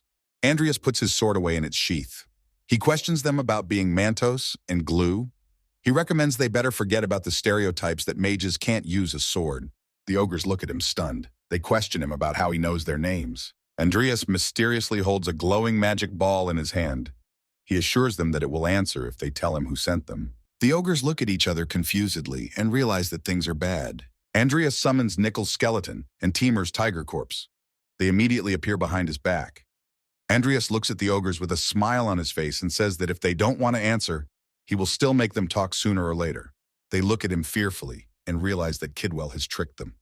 Glue continues to hold the dagger in his hand, and Mantos wraps the barbed rope around his huge paws.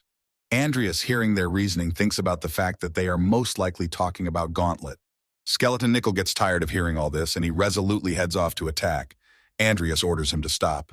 Andreas turns to face him and allows him to kill anyone who tries to escape. The ogres stare at them fearfully, not saying a word. Andreas stands confidently. Nickel and Timur stand behind him. The confused ogres stand opposite to them and, realizing that they have no chance, start insulting him, calling him a cheeky little bastard. Suddenly, a crazed Mantos is heading towards Andreas at high speed while claiming they're not done yet. At this point, Andreas decides to try to use a skill he learned back in his previous life, the combat valor skill. He tries to defend himself against it. Andreas swings his arm at the huge Mantos with all his might. He punches him in the face with such force that he flies off and plops right down on the ground. At that moment, the troll Glue starts attacking him. He points his dagger straight at Andreas, but he manages to dodge. Andreas hits his hand hard enough that the dagger falls out of it. He is partially disarmed. Andreas picks up the remaining hilt from the sword and offers to let Mantos teach him how to use the blade. Troll Glue's eyes are bloodshot. His eyebrows are wrinkled, and every muscle in his face is tense. Andreas swings his blade angrily. The Troll Glue chuckles slyly, trying to dodge the blow. Troll successfully defends against the strikes thrown by Andreas, setting up his dagger. Andreas doesn't give up. He has a completely focused expression on his face. He continues to attack the troll.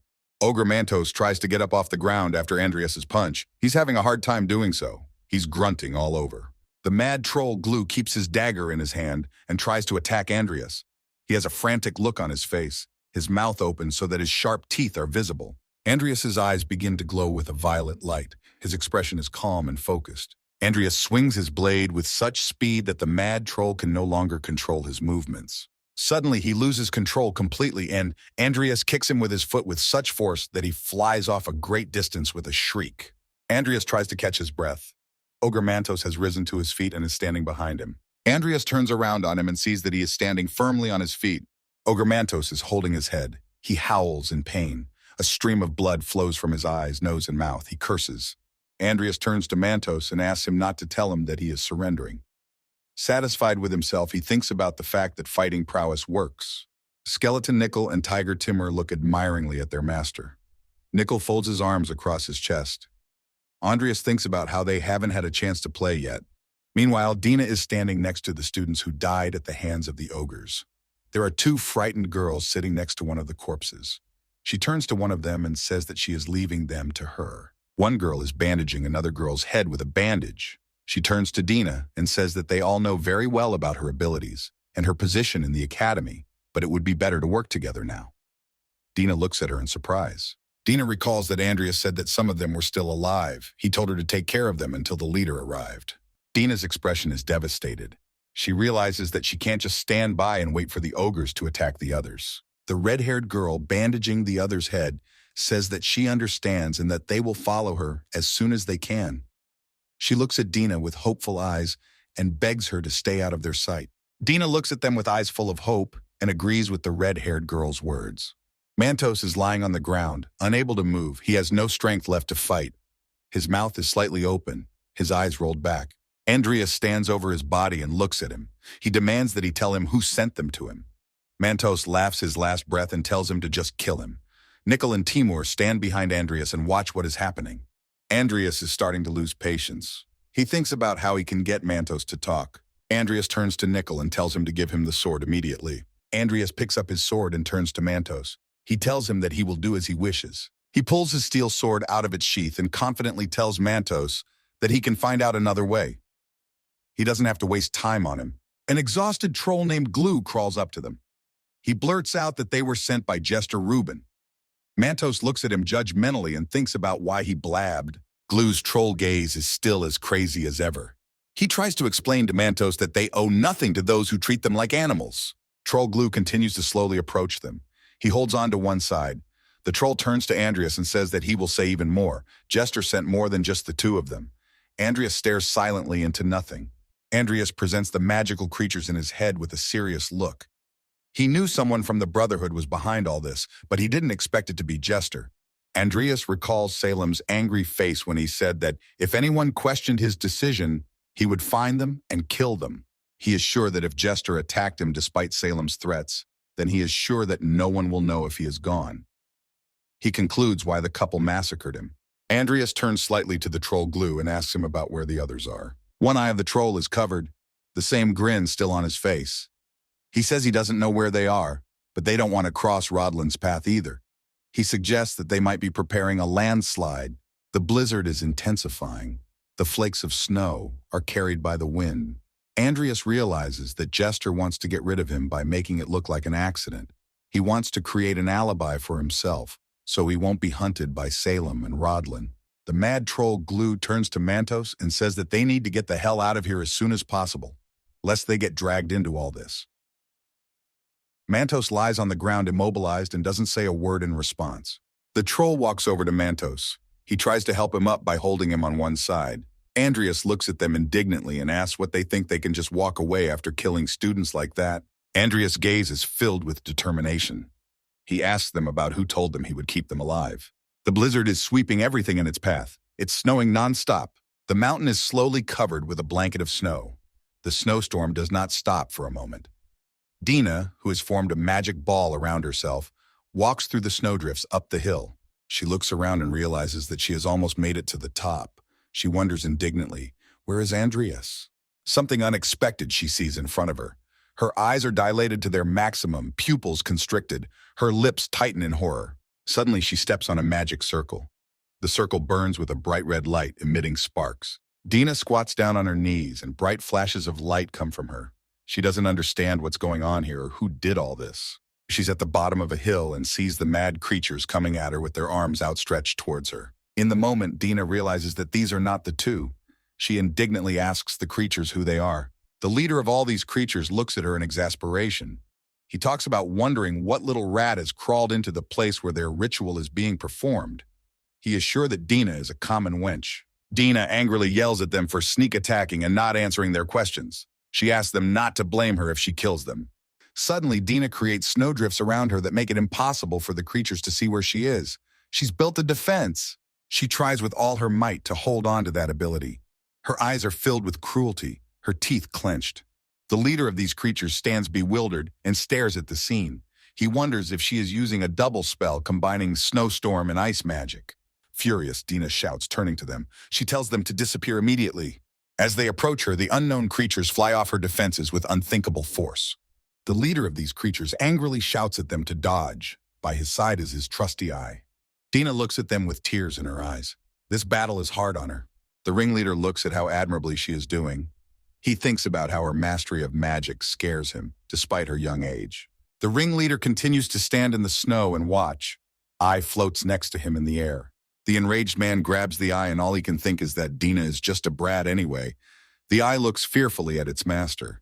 The madman puts the newly hovering Eye to his forehead. He laughs.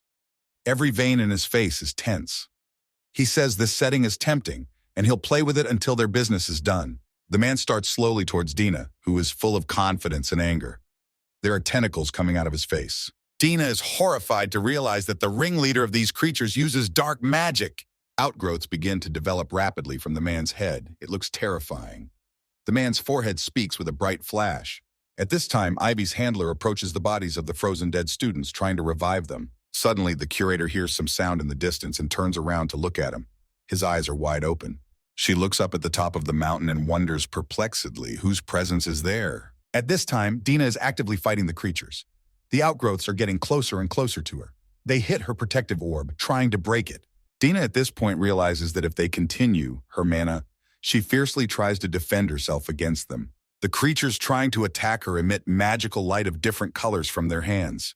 Dina hurries away from them as quickly as possible. Dina uses her hands to make colored light flashes around her. The orb guarding her still remains around her. Dina emits bright flashes of fire that emit sparks and explode. A creature with many tentacles tries to grab the balloon. At this time, Dina falls out of it and into a snowdrift. She looks at them confusedly, trying to catch her breath. Her mouth is wide open. The tentacle monster is laughing loudly. He looks mercilessly at Dina, who is lying on the ground. He commands everyone to see what the difference in experience means. His mouth is wide open. He feels his superiority over her. Dina looks at him perplexed. She asks what difference in experience we're talking about if he just added an assistant. The monster can't believe his ears. He is amazed at how brave Dina is after all. His helpers are standing beside him on both sides and looking at her nonchalantly. The monster's mouth clenches with rage. He says she's a little thing and that he'll tear her apart. Dina replies to him with a grin on her face that these threats make him look like an even bigger clown. A blue magic ball forms in her hand. Suddenly her expression changes. She looks confused. What she saw shocked her. A monster with tentacles furiously points his hand at her, trying to grab her, and tells her that the games are over. He points a multitude of tentacles in her direction. They are coming at her fast, trying to grab her. Suddenly the sharp sword carries out several sharp and precise strikes. An unknown guy suddenly appears in front of Dina and cuts off the tentacles aimed at Dina with a few blows. The monster's eyes widen in surprise. Dina stares mesmerized at her savior. Her eyes are wide open, a thin trickle of blood dripping from her nose. The monster's eyes widen in pain. Its teeth are clenched. He is furious to the extreme. Who dares to interfere with him? He looks at him questioningly. Dina continues to sit on the snowdrift. She looks in surprise at the masked man sleeping her and asks who he is. The masked man turns around to look at her. Turning around, he explains to her that he is a mercenary hired by Rodlin. He tells her sharply that he'll take care of it and tells her to get out of here. She wipes the blood away with her hand. Slightly embittered, she asks him about coming out of nowhere and thinking he can handle them. The masked man turns away from her and explains to her that he's not the one they want. He can't call Nickel and Timur right now. Dina looks at him perplexed, squinting one eye. Adopting a fighting stance, he explains to Dina that this monster with tentacles wants to cause a landslide on the entire mountain. He orders her to get out of here immediately. The enraged monster turns to the man and asks him who he is and how does he know all this. Drool spurts from his mouth in rage. The masked man is completely unfazed. He asks him about why he would tell a suicide bomber about this. The monster's fists clench with indignation, eyes bulging. It shouts loudly at him, calling him a cocky fool. The masked man picks up speed and heads for the monster. With his sharp, long sword, he slices the monster's tentacles with all his might. The enraged monster and his helpers are on the attack. There's no way they're ready to surrender. They point magical paraphernalia, colorful glowing orbs, at him. The masked man skillfully dodges them. He covers himself with his sword, thus cutting off the magic balls aimed at him. Suddenly, the masked man disappears from sight. The tentacled monster and his assistants look around in bewilderment, searching for him with their eyes. Suddenly, a masked man appears out of nowhere and starts chopping them all to pieces with his sharp sword with even more fury. Dina watches admiringly. Her pupils constrict. She's amazed at how quickly he's handling them. Suddenly, a huge bright red flash of light appears. It could destroy him. Dina frantically starts yelling at the masked man to be careful. She tries to warn him. The man stares upward in incomprehension. The mask makes it impossible to see his expression. There's a bright explosion. Dina tries to dodge it, covering her head with her hands. The masked man thrusts his sharp sword into the monster's throat. The sharp pain causes it to scream, its eyes wide open. The pupil in his eye has narrowed. He's in complete confusion. Thick scarlet blood flows from his open mouth. His eye filled with terror. The veins in it are swollen and red. He cannot fully believe what has just happened. The masked man, slightly crouched, looks at him spitefully and doesn't say a word. Suddenly, the monster strikes the man with its tentacles with such force that the man, having time to cover his face with his hands, is thrown a great distance away. The masked man adopts a determined fighting pose to attack his enemy. Dina stands behind him and watches in horror. At the most crucial moment, Dina distracts the man and asks him if he's okay. He turns his head slightly at her and sternly tells her not to get close. The monster stands there and giggles. The masked man stares intently at his opponent. He realizes that the owner of the body should have died, but he is still alive. The one-eyed monster takes over the man's body. He begins to scream in terror. The man screams with such terror, his mouth beginning to tear open. The monster has practically swallowed him into itself. The monster had already swallowed the man's head. His limbs are twitching convulsively. The masked man watches from the sidelines. The masked man and Dina stare questioningly at the monster as it bloodily swallows the man. His body is no longer moving. The masked man watches mesmerized, not taking his eyes off what is happening. There's a huge explosion. At that moment, the masked man grabs Dina in his arms and rushes away from the monster. The monster chuckles gloatingly as it continues to completely absorb the unfortunate man's body into itself. During the explosion, the monster's helpers stand nearby and don't move, only shout something inaudible. The masked man and Dina hide behind a cliff. Dina is trying to catch her breath. The masked man tells her to run away immediately while he distracts them. The masked man rushes back with lightning speed. The girl shouts after him, trying to stop him. He has already approached the monster and mercilessly chops its long tentacles with his long sword. He acts in cold blood. Dina stares at him admiringly. Her eyes are wide open. She doesn't know him, but he just saved her life. Dina desperately realizes that she can't leave him and run away. She stares at her hands, from which bright blue sparks emanate. The light in her hands begins to burn even brighter and stronger. She begins to feel a powerful force. She realizes that she just has to help him as much as she can. She approaches the masked man and the monster. Watching them from the side, the masked man tells her to take her time and try not to move. He tells her to squeeze the energy. A powerful light begins to emit from her chest. Bright tongues of blue light radiate from her. She looks mesmerized. The man yells at her to make her thinner and sharper. Dina starts emitting ice spears. Everything around her is sparkling. Not believing her eyes, she looks at the fact that she has managed to fulfill all of the masked man's instructions. She begins to emit sharp ice spears. Delighted, she cries out that she has succeeded. A masked man is defending himself against a monster.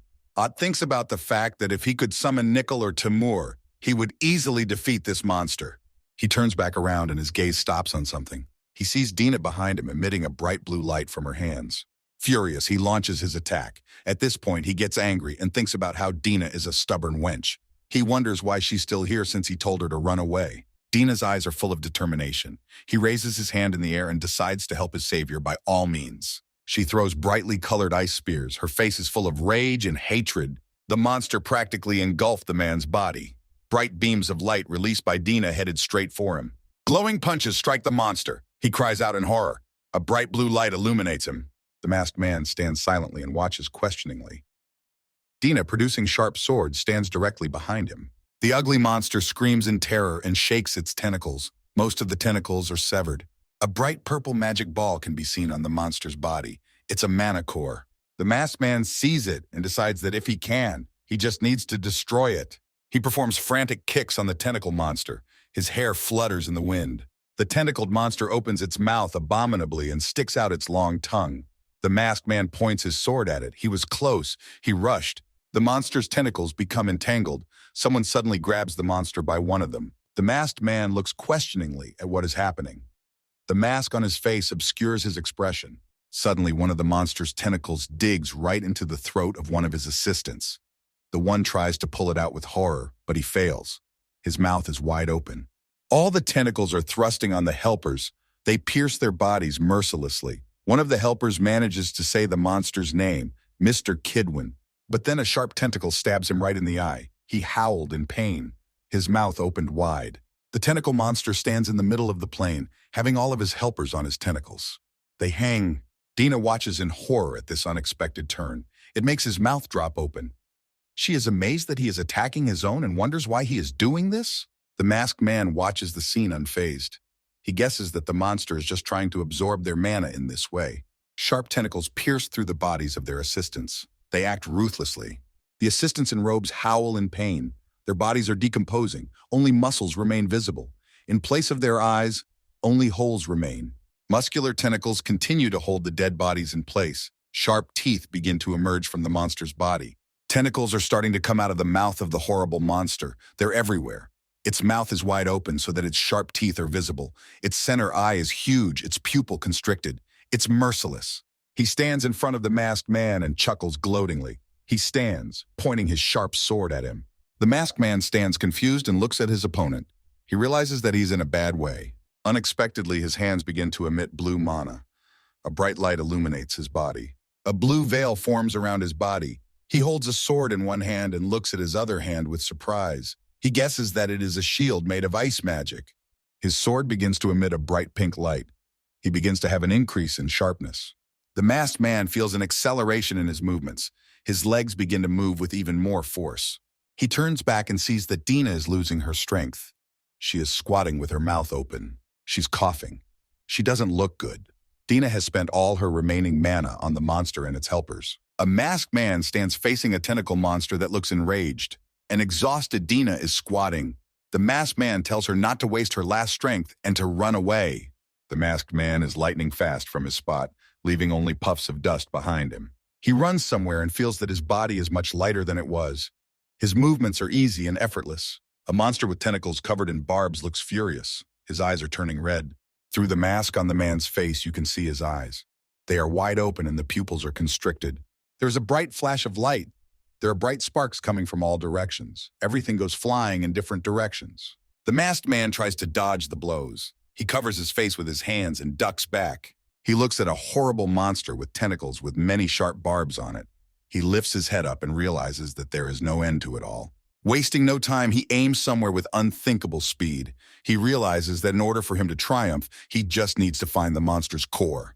The man whizzes past the monster at breakneck speed. It stares back at him with its eye in astonishment, its jaws open in surprise. The skin on the monster's body begins to tear. Its eyes are filled with hatred and blood. The masked man assumes an attack pose. He's crouched on a snowdrift. He senses that it's not deep and bends down viciously. The monster's muzzle sliced into pieces across its mouth. Its eye froze in horror. The monster is tearing itself to pieces. The tentacles are blown to pieces. Its torso is a mess. The masked man stands with his sharp sword in his hand, looking at the dying monster. The masked man stands mesmerized and watches. A bright red light illuminates him. He is pleased with himself because he has found the monster's core. He calmly puts his sharp sword away on his belt. It's finally come to a successful end. Ivy's handler stands enthusiastically watching the scene. Her gaze scrutinizes the masked man. He is very interested in who this man is. The man notices Ivy's handler. He bows out angrily and wonders why she's the one who showed up here. The masked man and Ivy's handler stare at each other in silence. The masked man recognized her immediately, but she didn't recognize him.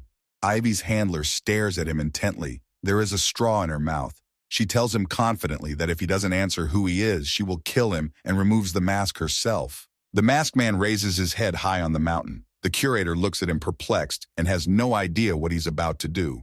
The masked man nonchalantly explains to Ivy's handler that the dark mages have set up a large magic circle to explode, and if they aren't killed right now, the students will get hurt.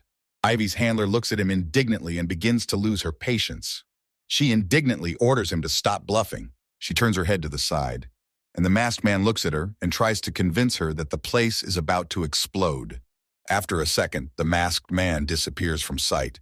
The only thing heard is him saying that he is leaving the students to her. Ivy looks confused at the place where the masked man was just now. Suddenly, she shrieks a loud curse word directed at the masked man. She stands with her legs spread wide and her arms out to the side. Ivy grit her teeth angrily and searches for the masked man with her eyes. She squints her eyes and indignantly swears that she will find him. The masked man climbs up the mountain in a few leaps. He is already at the very top. Climbing to the top of the mountain, he removes his mask. Exhaling, he rejoices in the fact that he has managed to take cover. The masked man is Andreas. A bright flash of an explosion can be seen behind the mountain. Andreas hides behind a tree and watches the explosion. He is confident that Ivy's handler should definitely be able to handle it. The flakes of snow still continue to fly and cover the entire space with snow. The blizzard does not cease to subside. An ancient, gloomy castle sits near the Tanara Strait. It's raining heavily. The breathless body of a mermaid is placed on a magical platform. 4 candles stand around it. A dead raven lies next to the body. Mr. Mosh raises his hands high. A bright red light emanates from them. He looks menacing as he performs a magical ritual. He is puffing and emitting streams of air. He looks very focused and puzzled. Mr. Mosh scrutinizes the body of the dead mermaid. His eyes burn with a blue light. Standing over the body of a mermaid, he holds a magic light in his hands. The room is dark and gloomy. The light from the street falls on the floor. He turns to Salem and tells him that this is his private sanctuary. Sitting on the windowsill, Salem bowed his head. Outside the window, a heavy hailstorm is falling. Mosh turns without turning to him, reproaching him for the fact that well-mannered amateurs usually give warning before they come. A grinning Salem answers him that it is he himself who has no manners. His face is embittered and sly. Salem climbs down from the windowsill and approaches Mr. Mosh. He asks her, addressing him by the name Jester, about underestimating him. Otherwise, how else to explain why he pulled that bullshit? He approaches Mosh with a confident stride, but the man continues to stare blankly into the distance, ignoring him. Mr. Mosh looks at Salima perplexed and says he doesn't understand what the man is trying to tell him. His eyes are burning, but the bottom of his face is still not visible. Salem is beginning to lose patience. He guesses that Mr. Mosh is just trying to play the fool. A green haze of light envelops him. Salem turns to Mr. Mosh angrily and asks him about not being tired of living so long. He suggests to him that Salem cremate him. Mr. Mosh begins to clench his fists in rage. Starting to lose his patience, Mosh wonders what he wants with him. He stares intently at Salem, not taking his bright eyes off. Salem grits his teeth angrily. He doesn't understand why Mosh denies everything, as if he doesn't know what he's talking about. He takes the glass bottle in his hand and opens the cork, scrutinizing it carefully. Reluctantly, he says that the man himself knows, pouring the contents of the bright orange-colored bottle into glasses. He tells Mosh that if he insisted it was an accident and that he had nothing to do with it, he'd be in serious trouble. Confidently holding his drinking glass in his hand, Salem approaches Mosh, asking to borrow his diligent word for a week. Mr. Mosh stands questioningly and looks at him without uttering a word. Salem brings his glass to his mouth, smiling slyly. If Mosh does what he asks, then Salem will let him go this time too. A large, unpretentious building sits in the middle of the trees. It's a sunny day. A man walks confidently along the brick building. His step is resolute. This man is Andreas. He walks down the hallway, not paying attention to what surrounds him. He stares intently at his clipboard, holding it in front of him. On his tablet, he reads the news. It says that Senior Professor Evie Claire has defeated the Dark Wizard Kidwell. It goes on to write about a major interview with Imperial investigators. Dom's daughter Alwyn stated that she was saved by an unknown person. He puts the clipboard away in his bag. After Tolman's suspension, Bach personally took over the investigation. The case has taken a serious turn. There's going to be a lot of hype for a while. He realizes he'd better keep his head down for now. Ivy's holed up and watching him. Andreas hears behind his back that someone is telling him that he seems to like the training ground of the Knight's faculty. Without turning around, he shifts his gaze back. Ivy is standing behind him, holding her head, wondering why she had to come all the way out here to find an ordinary mage. He looks at her perplexed. Ivy tells him to follow her. She scrutinizes him closely, keeping her eyes on him. Andreas follows her obediently. Ivy walks ahead of her. He lags behind. They walk down the street. Andreas follows her, looking after her. He hopes she hasn't found out what happened. Ivy turns to him and assumes a confident pose. She has a steel sword on her belt. She asks him if he knows why she is here. Andreas doesn't say a word and watches her reaction carefully. His eyes are slightly squinted. He answers her that he guesses why she showed up here. Slightly surprised, Ivy stands and stares at him, eyes wide with amazement, and at his straightforwardness. She was glad for it, and realized that it would be even easier this way. Smiling slightly, Andreas, apologizing, says that he is not ready to start a relationship with the opposite sex yet. Ivy is hurt by his words and cries out that she will kill him. Adopting a not at all benevolent expression on her face, she informs Andreas that Dina told her about the half-humans who killed the students. She asks Andreas what happened to them. With a nonchalant expression on his face, Andreas answers her that he doesn't know that. He tells her that he already told the investigators that he ran away when they were distracted. Andreas remembers Dina's face. He was grateful she hadn't blurted out that those half-humans were going to kill him. Smiling wryly, Ivy tells him it's all bullshit. She guesses they're not telling him something. Andreas bows his head and closes his eyes. He assures her that it's true and, apologizing, says that he has to go. Andreas wants to get out of here immediately. He makes a decisive move. Suddenly, Ivy starts attacking him. She grabs her sharp sword and starts swinging it with unthinkable force in front of Andreas.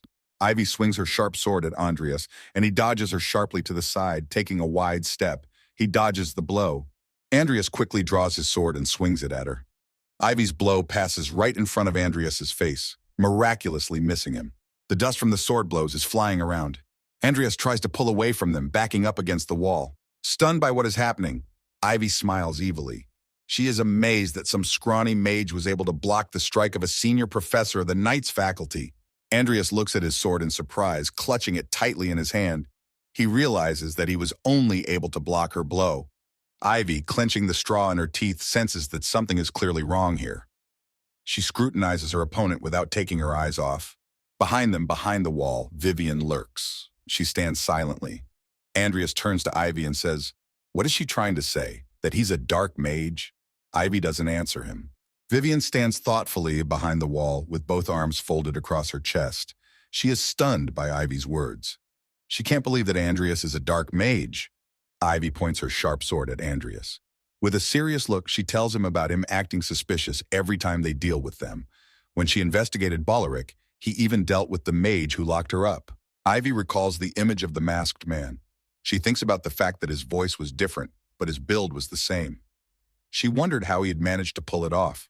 Andreas firmly asks Ivy about what she thinks he lied to the investigators. She answers him that she's absolutely sure of it. Ivy gives him a piercing look and goes on to talk about how Vivian has changed since the midterms. She interrogates him about what he did to her. Vivian, hidden behind the wall, stands fearfully listening to their conversation, breathlessly. Her eyes wide open, her lips pressed together. Andreas stands perplexed and looks at Ivy, trying to find the words to answer. Vivian opens her eyes even wider at the words she hears. Her pupils constrict. She hears Andreas tell Ivy that he had just saved her and nothing more. Ivy can't believe it and asks him again, He convincingly tells her that he entered the barrier and saved her, and that's the end of it. Vivian, who was hiding behind the wall, smiled embarrassedly. She guessed that Mr. Feye was Andreas. A blush came to her cheeks. Vivian suddenly jumps up, her thoughts interrupted by Ivy's voice shouting at Andreas to stop talking nonsense. Vivian glances suspiciously in their direction, folding her arms across her chest. Meanwhile, Ivy pointed her sharp sword right at Andreas's face. She angrily wonders how a lowlife like Andreas can calmly walk in and out of a dark mage's barrier. Andreas stares at her nonchalantly. Someone behind Andreas's back cries out that it's all true. From surprise, Andreas turns around, and Ivy stares intently at the same place. She continues to hold her sword in her hand. Vivian slowly but surely approaches them. She tells Ivy that Andreas saved her back then. She looks very determined. At the unexpected encounter, Andreas cries out her name, not believing his eyes. Ivy stares at her stunned and can't believe what she's hearing. Her eyes are wide and her lips are tight. Vivian stood next to Andreas. He continued to stand silently in the crosshairs of Ivy's sharp sword. A furious Ivy walks away from them. She puts her sword back on her belt and sobs as she tries to get away from them. As she walks between Andreas and Vivian, she shrieks in annoyance, addressing Andreas by his first and last name and warning him that she will continue to follow him. Vivian turns to follow her. Ivy moved away from them.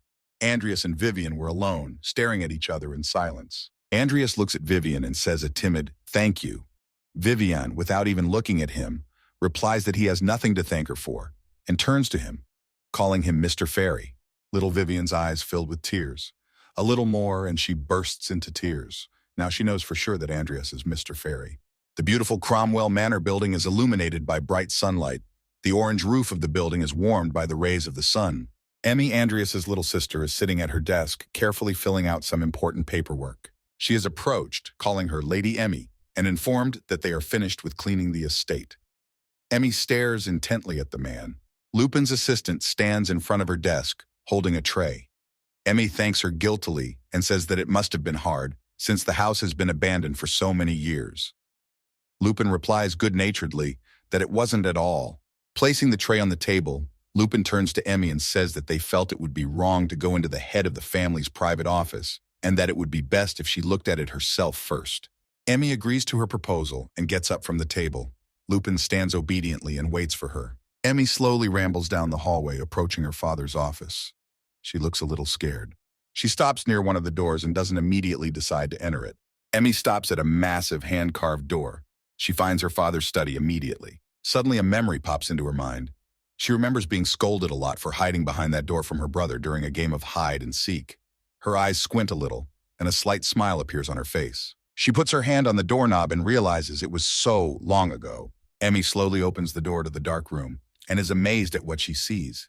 Everything's turned upside down. A chair lying in the middle of the room, window panes shattered. Books and old records are strewn across the floor. The office is pitch black and disorderly. Emmy walks carefully into the room, stepping over the items lying on the floor. She realizes that no one has been keeping an eye on the house. It's understandable why the study is in disarray. Suddenly, Emmy's gaze stops on something. She freezes. Tears instantly come to her eyes, her lips pressed together. On the floor, among the scattered things, she finds a broken frame. She reaches out to pick it up. Sitting on her lap, Emmy scrutinizes the picture frame she found. A fast train with gold inserts rushes along the mountains and fields. These lands are the Welton estate. Andreas squeezes his eyes together irritably. He turns to Mr. Salem, asking him about something that doesn't seem like he's being unreasonable. Andreas is about to lose his patience. A furious Salem sits across from him, crossing his arms across his chest. Multiple tattoos are visible on his elbows. He is frowning. The continent's best dark mage showing up in such a public place? Salem furrowed his eyebrows angrily. He addresses Andreas, calling him small, and says that he personally came to teach him, and he also complains. He talks about how Andreas is weak, so many people are after him. Salem lifts one eyebrow frowningly and stares at Andreas intently. He offers to get to his point. Andreas is annoyed that Salem simply ignored his question. The train car is filled with people. Salem and Andreas are sitting across from each other. Salem asks Andreas if he knows that the aura in his dantian and the mana in his heart are almost the same thing. Andreas nonchalantly replies that he knows that. A human body forms above them, with a pink light burning in the heart area and a blue light burning in the lower abdomen. Salem explains to Andreas that, in theory, he can use aura and mana, that it's impossible without a dual core, though they don't need one. Salem sits back woozily and tells Andreas that that's enough explanation. He calls himself the Great Salem and says he will teach Andreas his method of energy transfusion called translation. Andreas listens intently to what he tells him. 10 minutes pass. Andreas is completely immersed in the technique Salem told him. He feels pink and blue light in his chest and abdomen area, shifting from one to the other. The technique and its application are light. Salem puts his hand to his chin and looks at Andreas carefully. The latter sits silently across from him. He didn't think there was a way to turn heart mana into aura so quickly. Salem continues to stare at Andreas. Andreas, for his part, is amazed that Salem Adida himself has told him of such an incredible discovery. Salem rises from his seat and tells Andreas that he hopes he has at least a rough idea of what is going on and tells him to keep practicing. Andreas sits still and looks at Salem obediently. Suddenly, Andreas remembers that he wanted to ask another important question that has been keeping him busy. Salem waves his hand to say goodbye and leave, but he stops to listen to what Andreas wants to ask him. He asks him loudly that maybe he knows something about his father in the house of Cromwell. He looks distraught. Salem nonchalantly turns back to Andreas. He was probably prepared for this conversation. He informs him that Cain was Morn's apprentice. Andreas opens his eyes wide in surprise. He's amazed at what he has heard and cannot believe it. His lips tighten. Salem angrily replies to him that he has already told Andreas that if he wants it, let him find out the details himself. He explains that the whole thing is too stressful. Andreas angrily tries to stop him, but all in vain. Mr. suddenly dissolves and disappears right before his eyes. Before he knows it, Andreas is screaming loudly and calling his name. Andreas only thinks about the fact that Cain Cromwell was a dark mage. He looks very puzzled. Neither in the game, nor after entering this world, did he have any idea about it. The train in which Andreas is traveling is rushing somewhere at breakneck speed. Andreas is very happy that he is going home. He assumes that if he searches the house, he might find something there. The Cromwell estate looks very beautiful and noble. It is set amidst branching trees. Emmy walks into her father's office, followed by her brother Andreas, who enters. She turns to Andreas and tells him that Lupin is cleaned up nicely. He doesn't say anything back to her, but just silently looks at the room he's entered. Andreas was stunned by what he saw. He couldn't say a word. He opened his eyes wide and pressed his lips together. Andreas clarifies with his sister that this is his father's study. Emmy tells him that it is, but it was in a terrible state, so she replaced the old furniture with new. Andreas looks around and happily replies that this is a great solution and that it will now be possible to use it. Emmy holds a framed photo of their family in her hand. Despite the renovations, she left the most important things out. Emmy holds up the picture and shows it to Andreas. She looks very happy, winking with one eye. The smile never leaves her face. Andreas looks at the photograph with great affection. Tears come to his eyes and a blissful smile appears. He thinks about the strange feeling that keeps him going. He feels nostalgic, though at the same time these emotions seem foreign to him. Andreas touches the photograph with his hand and presses it as if it were a tablet. Andreas's eyes go wide at what he sees. He opens his mouth at what has surprised him very much. Emmy, too, is at a loss for words at what she sees and can't believe her eyes. A bright flash of light comes from the picture frame, like the rays of a blazing sun. Andreas doesn't take his hand away from the frame, but Emmy continues to hold it. Suddenly, a loud bang is heard behind Andreas's back. He turns around sharply to see it. The sound comes from a rack of books. Suddenly, the wall of the shelf moves aside, and a passage behind the wall is formed. Andreas and Emmy run up the aisle and can't figure out what it is. What's behind the rack of books? They look over there carefully. Andreas concludes what is happening. He realizes that touching the photo has triggered a magic circle. The shelving unit has been pulled back, revealing a secret door. It is necessary to find out what lies behind it as soon as possible. Andreas recalls the image of their father, Cain. He's standing with his back to them, staring off into the distance. He concludes that if the picture only activates when he and Emmy touch it together, then it is his father's inheritance or will. Andreas's eyebrows furrow, his gaze growing serious. He decides he has to go in there first. There must be something incredible there. Andreas stops in a secret passage and addresses Emmy, saying that he will check everything there and tells her to wait outside. Emmy tries to contradict him that she can't let him go alone. Andreas, fearing for his sister, tries to explain to her that she can't handle that kind of magic and that it's very dangerous. Emmy, annoyed, tries to contradict her brother again, but Andreas shrieks angrily at his sister. She agrees in frustration and stays behind the secret passage, waiting for her brother to return. Emmy leaves, closing the door behind her and asking her brother to be extra careful. Andreas, smiling slightly, tells her not to worry, that everything will be fine. Andreas slowly makes his way down the stairs leading somewhere below.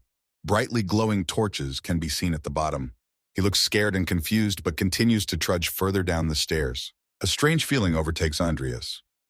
Does he see an object of black magic in front of him? This feeling is similar to what he experienced during the laziness page. He treads confidently up the stairs, step by step. He still has the same strange feeling. Andreas goes downstairs and walks down a dark corridor lit by red torches. A bright light is seen at the very end of the corridor. Andreas walks to the very end of the hallway and sees a huge tree lit up with a bright red light, as if burning with flames. He moves closer to it. The ground reveals lovely flowers and bright green grass. Andreas turns his attention to the magical flowers. There are too many of them here. Andreas approached the tree. The code of the apocalypse has come. Chapter 0. The purest original sin.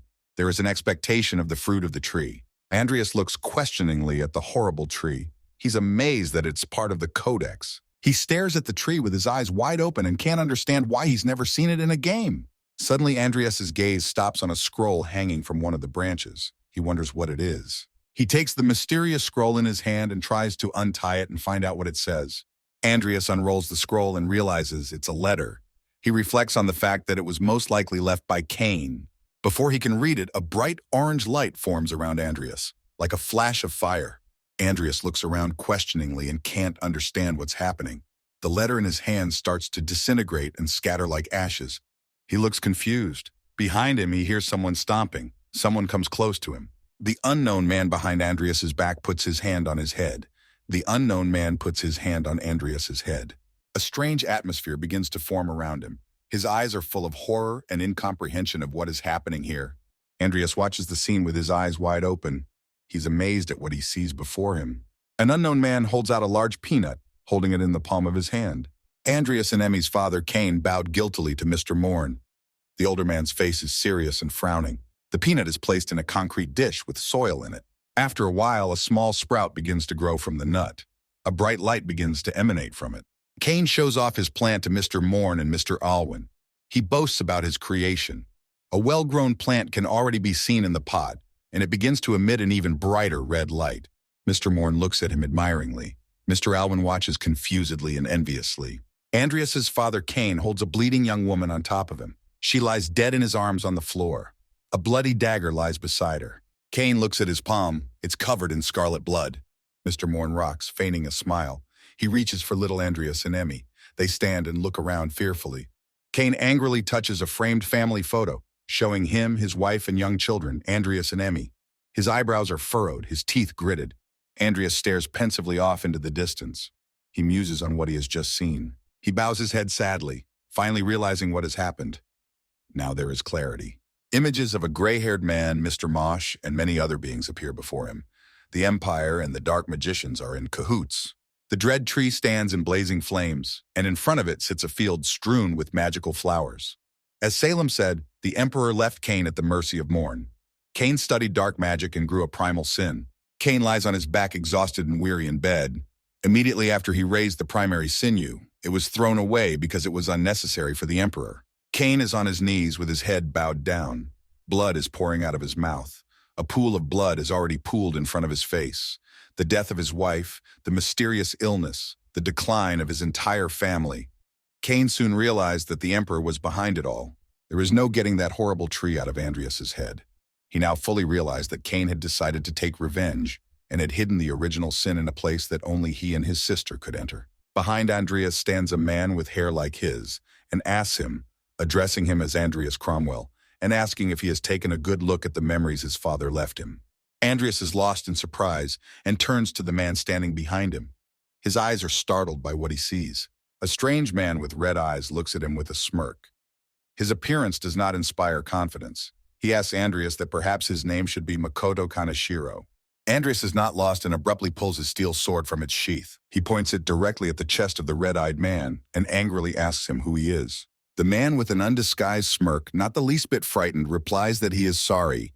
He thought Andreas would immediately understand everything because he is a gambler. Suddenly, Andreas recalls the moment when he, Makoto Kaneshiro, received a phone call.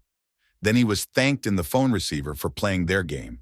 A man standing across from Andreas asks him about the fact that it reminds him of nothing. Andreas wonders if this guy is really him. Andreas, without lowering his sword, stands confidently and looks at the man. He asks him about the fact that he is the developer who transported him there. The man, with a smile on his face, replies that it's like that, and asks him about how the world of mortal sins is for him. Andreas is enraged. He's just clawing with anger. His eyes are filled with hatred. The man doesn't stop. He tries to convince Andreas that this is an awesome fantasy world. Andreas looks at him with a look of contempt. He does not lower his sword, questioning him as to why he had brought him here. The man tries to push Andreas' sword aside. He tells him casually, with a sly smile on his face, that there is no particular reason. He just wanted him to get through the game. There are bright flashes of light like flames. Glowing sparks shine everywhere. Andreas interrogates the man about the fact that he brought him here for this. He nonchalantly tells him yes, it's so easy. The man's gaze becomes even more sly. He recalls images of various characters. He tells Andreas that he has seen the doom of this world many times before, being Luis, Lucia, and Dina. A bright flash of lightning illuminates the sky.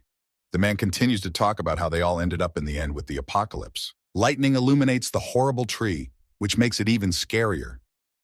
The man says that the world was destroyed by the emissions of original sin, which absorbed all the mortal sins of their owners. Andreas looks at the man puzzled and doesn't understand what he's saying. He says that if you collect all the deadly sins, the original sin, and defeat the final boss, the end of the world will be averted. Behind the man's back, a tall building collapses. He gloatingly tells Andreas that this is only what he was able to see. As long as the consciousness of original sin exists, the world is destined to be destroyed. To prevent this from happening, he must take full possession of it. The point of the knife gleams with metallic light. Andreas interrogates the man about the need to take possession of the sword. The man answers him that only flesh and blood Cain is capable of it. An electronic board pops up in front of Andreas's face. It says that a primary sin has been detected that requires his blood. It is necessary to present the blood and make contact. Andreas is confused. Bright flashes of light from the dreaded tree burned with flames. Andreas stares at the scoreboard screen and does not avert his gaze. The man tells him that the primary sin seems to have smelled him. The man remembers how useless, pathetic, and insignificant Andreas was. He remembers how he lay at the professor's feet, begging to stay at the academy. The man's eyes grow even more hateful. The man points a finger at Andreas and talks about how he may be useless, but only a few people can enter here before the original sin blooms. And Andreas is one of them. The man looks at him confused, not taking his eyes off of him. Andreas looks intently at the game creator who brought him here. He is carefully reasoning about something. His gaze is slightly frightened. A blue haze envelops Cromwell Manor. The man explains that in 6 months, after the manifestation of consciousness, the original sin will travel beyond these lands, and after that, it will find its bearer. Andreas holds his sword in one hand and ponders why he was reborn as this shitty character.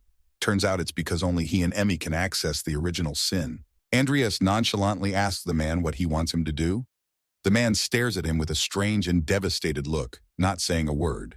The man says it's simple. He wants Andreas to make a pact with the original sin and become its host, and after that, he'll need to feed it the mortal sins and tame it. Andreas looks at him in surprise. The horrible tree is blazing with flames. Andreas peers up at it and asks it the question of what will happen if it fails. He's well aware that nothing can be done about it, that it is the only way out. The man slowly begins to disintegrate. Finally, he tells Andreas that if he succeeds, he and the world will survive. He apologizes to him for bringing him here and asking him to complete the task. He's counting on him. Andreas bows his head thoughtfully. He can't believe what has just happened to him, and that he has been entrusted with such a serious mission. Suddenly, someone's painfully familiar voice utters the phrase, "My son." From what he heard, Andreas is lost. His breath stops. A native image appears before Andreas, the image of his father.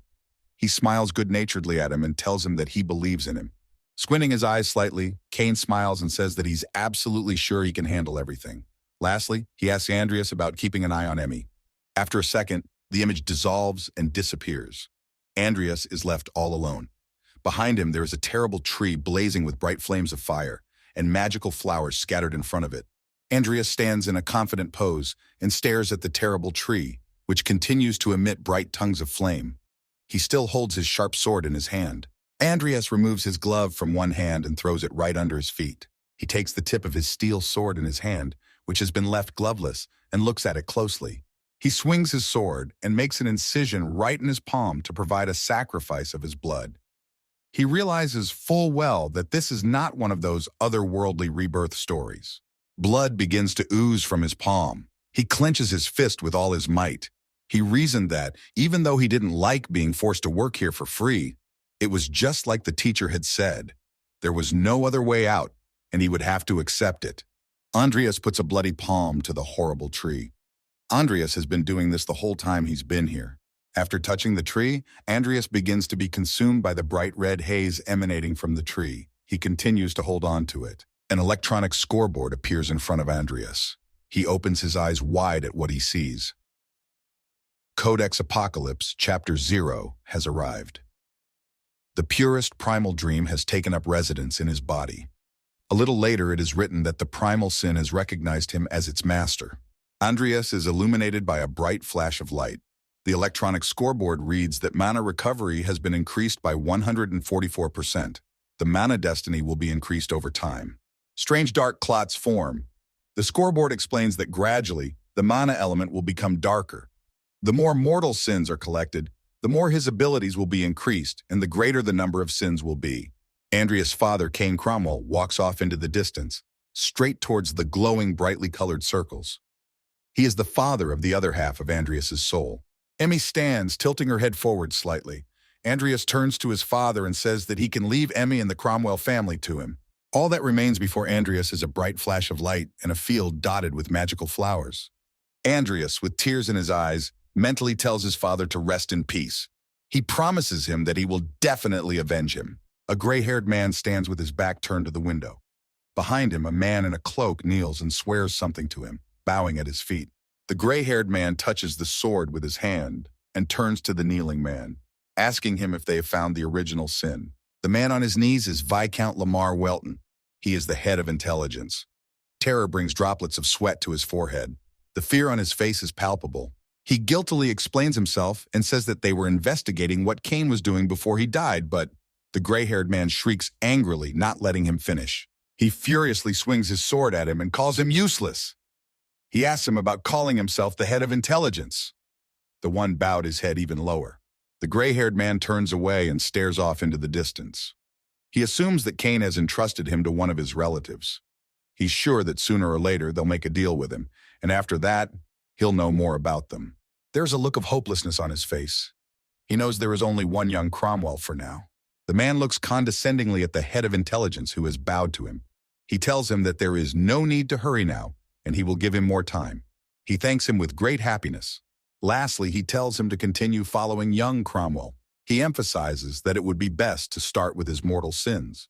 The frightened man looks at him with horror and does not utter a word. A man brings up the cult of Jeffer.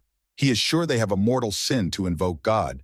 The Viscount replies to him that they have noticed suspicious activity, and they believe they will soon gather many people for a summoning ceremony. A strange man in a hat, feathered cloak, and thongs stands with his arms folded. He watches the men in purple cloaks carry the boxes on their shoulders. It is these that the gray-haired man tells Viscount to continue watching. The gloomy round arena building with peaks on the roof instills fear. The unknown man wonders if his interlocutor knows that this year's festival is very important. A bright red light shines at the end of a dark and scary corridor. The unknown man has answered that he knows about it. He addresses him as Mr. Payat. He assures him that they have prepared everything carefully. Mr. Payat is the strange man in the pink hat and heeled boots. He sits on a crate with one leg folded over the other. The guy in the cape standing across from him says they found out about all the underground rooms under the arena. The guy in the cloak says that they will need to sacrifice a lot to summon Lord Zepar. Payat smiles with his hands to his cheeks and says that they have done a great job, and that if all goes well, he will introduce him to the good girls. The boy smiles embarrassedly, squinting his eyes. He is pleased that the master has praised him and is pleased with him. Payan starts stroking himself on his bare torso and playfully offers to get to know him. But the masked guy embarrassedly replies to him that it's okay, and he's fine with it. The guy in the cloak says that he's just borrowing the help of a few of their siblings at the academy, images of whom appear behind Payat. Payat replies approvingly that they are precious children who know perfectly well what worthwhile faith is. Suddenly, Payat remembers that the guy in the cape said there was some potential candidate, raising the index finger of his right hand up. The man stands silently across from him, head slightly bowed. The image of Vivian appears in his mind, swinging her sword angrily. He squints his eyes and realizes that she is the one in question. Payat wants to know if he has succeeded in recruiting her. Vivian looks at him arrogantly with a judgmental gaze, her lips tightened, her eyes expressing complete indifference. Guy replies to Payat that he has talked to her, but she is not interested, for she has found her spiritual ground. Payat indifferently replies to him that it is a pity that this is so, but nothing can be done about it. Payat's eyes are filled with hatred and obsession. He says that he really hopes he can manage without him, and that he has important things to do so he won't be able to join him. Rodlin Academy's dormitory is nothing special. The building with many windows is gray and ordinary. An electronic scoreboard appears in front of Andreas's face. Confusion is evident on his face at what he sees. He sees his traits a week after his return from their mansion. It writes that his traits are dual core and evolution are unique, enlightenment is epic, and primary sin is in question. It goes on to list his talents. Andreas stands in the middle of the room confused. He was worried that the original sin might get him into trouble. But fortunately, nothing has happened yet. Opening the window sashes wide, letting bright sunlight into the room, he reasons that now that he knows the Cromwell's secret, he is even more worried about Emmy. Slightly upset, he leaned his elbows on the windowsill, looking pensively somewhere in the distance. If not for the upcoming events at the academy, he would have stayed by his sister's side in the mansion. The sun shines brightly outside, illuminating a narrow road lined with many low buildings. Andreas stands looking into the distance. It's a warm summer day. The circular arena building doesn't look so gloomy in the light. On one of the last days of the Academy Festival, the cult of Zepar will launch a terrorist attack on this arena. A horrible monster stands behind several students at Rodlin Academy. Who knows how many people will die in this ridiculous attempt to summon an evil god? We need to get rid of them before it affects the rest of them. Suddenly the thought crosses Andreas's head that if he wants to complete the game, he must protect the game characters. The thought makes him unconsciously square his shoulders. He looks absolutely confident. Andreas squints his eyes slightly and thinks about the fact that he doesn't expect much. But there is a but. Perhaps the other codexes are cooperating with Zepar's cult. He is sure of that he will definitely investigate it. A naked Payat sits at the head of a throne. In front of him are similarly naked men, approaching him upward, erotically curving. Some of the girls caress him. Among them are guys wearing masks of horned goats on their heads. Andreas summons his trusty skeleton sidekick Nickel. Through a glowing magical passageway, he comes out of nowhere. Andreas still has a lot of work to do, as he has received the original sin. Andreas looks at Nickel carefully and tells him that they need to continue training. He looks at him with glowing eyes. Andreas holds his hands out in front of him, from which glowing flashes that look like circles begin to emanate. He stares at them in amazement. Nickel, standing next to him, also stares in fascination at what is happening. Andreas looks dumbfounded. His eyes are wide open, amazed at what the electronic board says. The resulting electronic scoreboard says Codex Apocalypse, Chapter 0, Purest Original Sin, found diligent laziness. Andreas looks questioningly at Nickel and can't figure out what that could mean. The electronic scoreboard says that Codex Apocalypse, Chapter 0, Purest Primary Sin was related to assiduous laziness. Additional abilities are created and base abilities are enhanced. A glowing golden magic circle appears above Nickel's head. He is troubled by the fact that the purest original sin has to do with laziness. Next, the electronic scoreboard says that Apocalypse Codex Chapter 0, Purest Primary Sin begins to rise. Andreas looks at his hands incomprehensibly and is amazed at what is happening to him. The clothes on his body feel as if they are beginning to tear. He is startled by this unusual feeling. Nickel also looks at what is happening to them with interest. Nickel lifts his head upward. His eyes burn brightly. The primary sin recognized him as laziness. Nickel is wearing a hooded cloak with a pink scarf thrown around his neck. In his hands is the magic cube that Andreas gave him. Andreas guesses that all of this happened because Nickel has been carrying this cube for a long time. Andreas looks at Nickel in astonishment. His eyes show great consternation and confusion. Nickel, for his part, continues to stare off into the distance at one point. The electronic scoreboard reads that Codex Apocalypse Chapter 0, Purest Primary Sin, has finished growing. Andreas stares at the electronic display without taking his eyes off. He doesn't understand what's going on here. The electronic scoreboard once again writes that Codex Apocalypse Chapter 0, Purest Primary Sin and Zealous Laziness are no longer linked. A light violet field emanates from Nickel. He is now a legendary lazy phantom who shares the effect of diligent laziness. He is an undead. His rank is rank 5. Mana is equal to 2,113. His traits are consciousness and skill. The electronic scoreboard says Codex Apocalypse Chapter 0, Purest Primary Sin. Mana recovery and sensitivity are increased. Laziness. Once every 6 days you can apply a special ability. Nickel's stocked skill is laziness. Andreas stares at the electronic scoreboards that appeared before them, eyes wide at what he read. Nickel's appearance hasn't changed much, but he's much stronger than before. Andreas looks at Nickel angrily, noting that he has become more powerful, and suggests that he cancel today's training session. Nickel shakes his head disapprovingly. Andreas came to the very arena where the attack arranged by Zephar was to take place. He made sure to cover his face and threw a black cloak over himself to remain unnoticed. He looks around carefully. There's a lot of commerce going on inside the arena. A gray-haired man with a beard is selling the freshest, delicious pastries. A whole queue of people lined up to try the goodies. 2 muscular guys with naked torsos compete in arm wrestling. A lot of gawkers are watching the competition with interest. Andreas is sure that there must be members of the Zephar cult here, who are looking for new members. Andreas is walking through the crowd of people. There is an active trade of all sorts of goodies going on everywhere. Covered, Andreas walks along and speculates about what he remembers wrongly, as it was a long time ago. Suddenly he wonders why he still hasn't met a single familiar face here. Looking closely at the faces of passers-by, Andreas stops his attention on one guy who also has a cloak hood over his head. The boy squints his eyes. Is it really Hazard? Andreas concludes that if this is the guy who disappeared and then reappeared a couple days before the attack, that means that the arena is illuminated by bright daylight. Many windows frame the building. Andreas decides, no doubt, to go after Hazard. In one of the corners of the streets, where there is not a living soul, a sewer manhole is visible, into which Andreas descends after Hazard. The hatch cover closes with a rumble.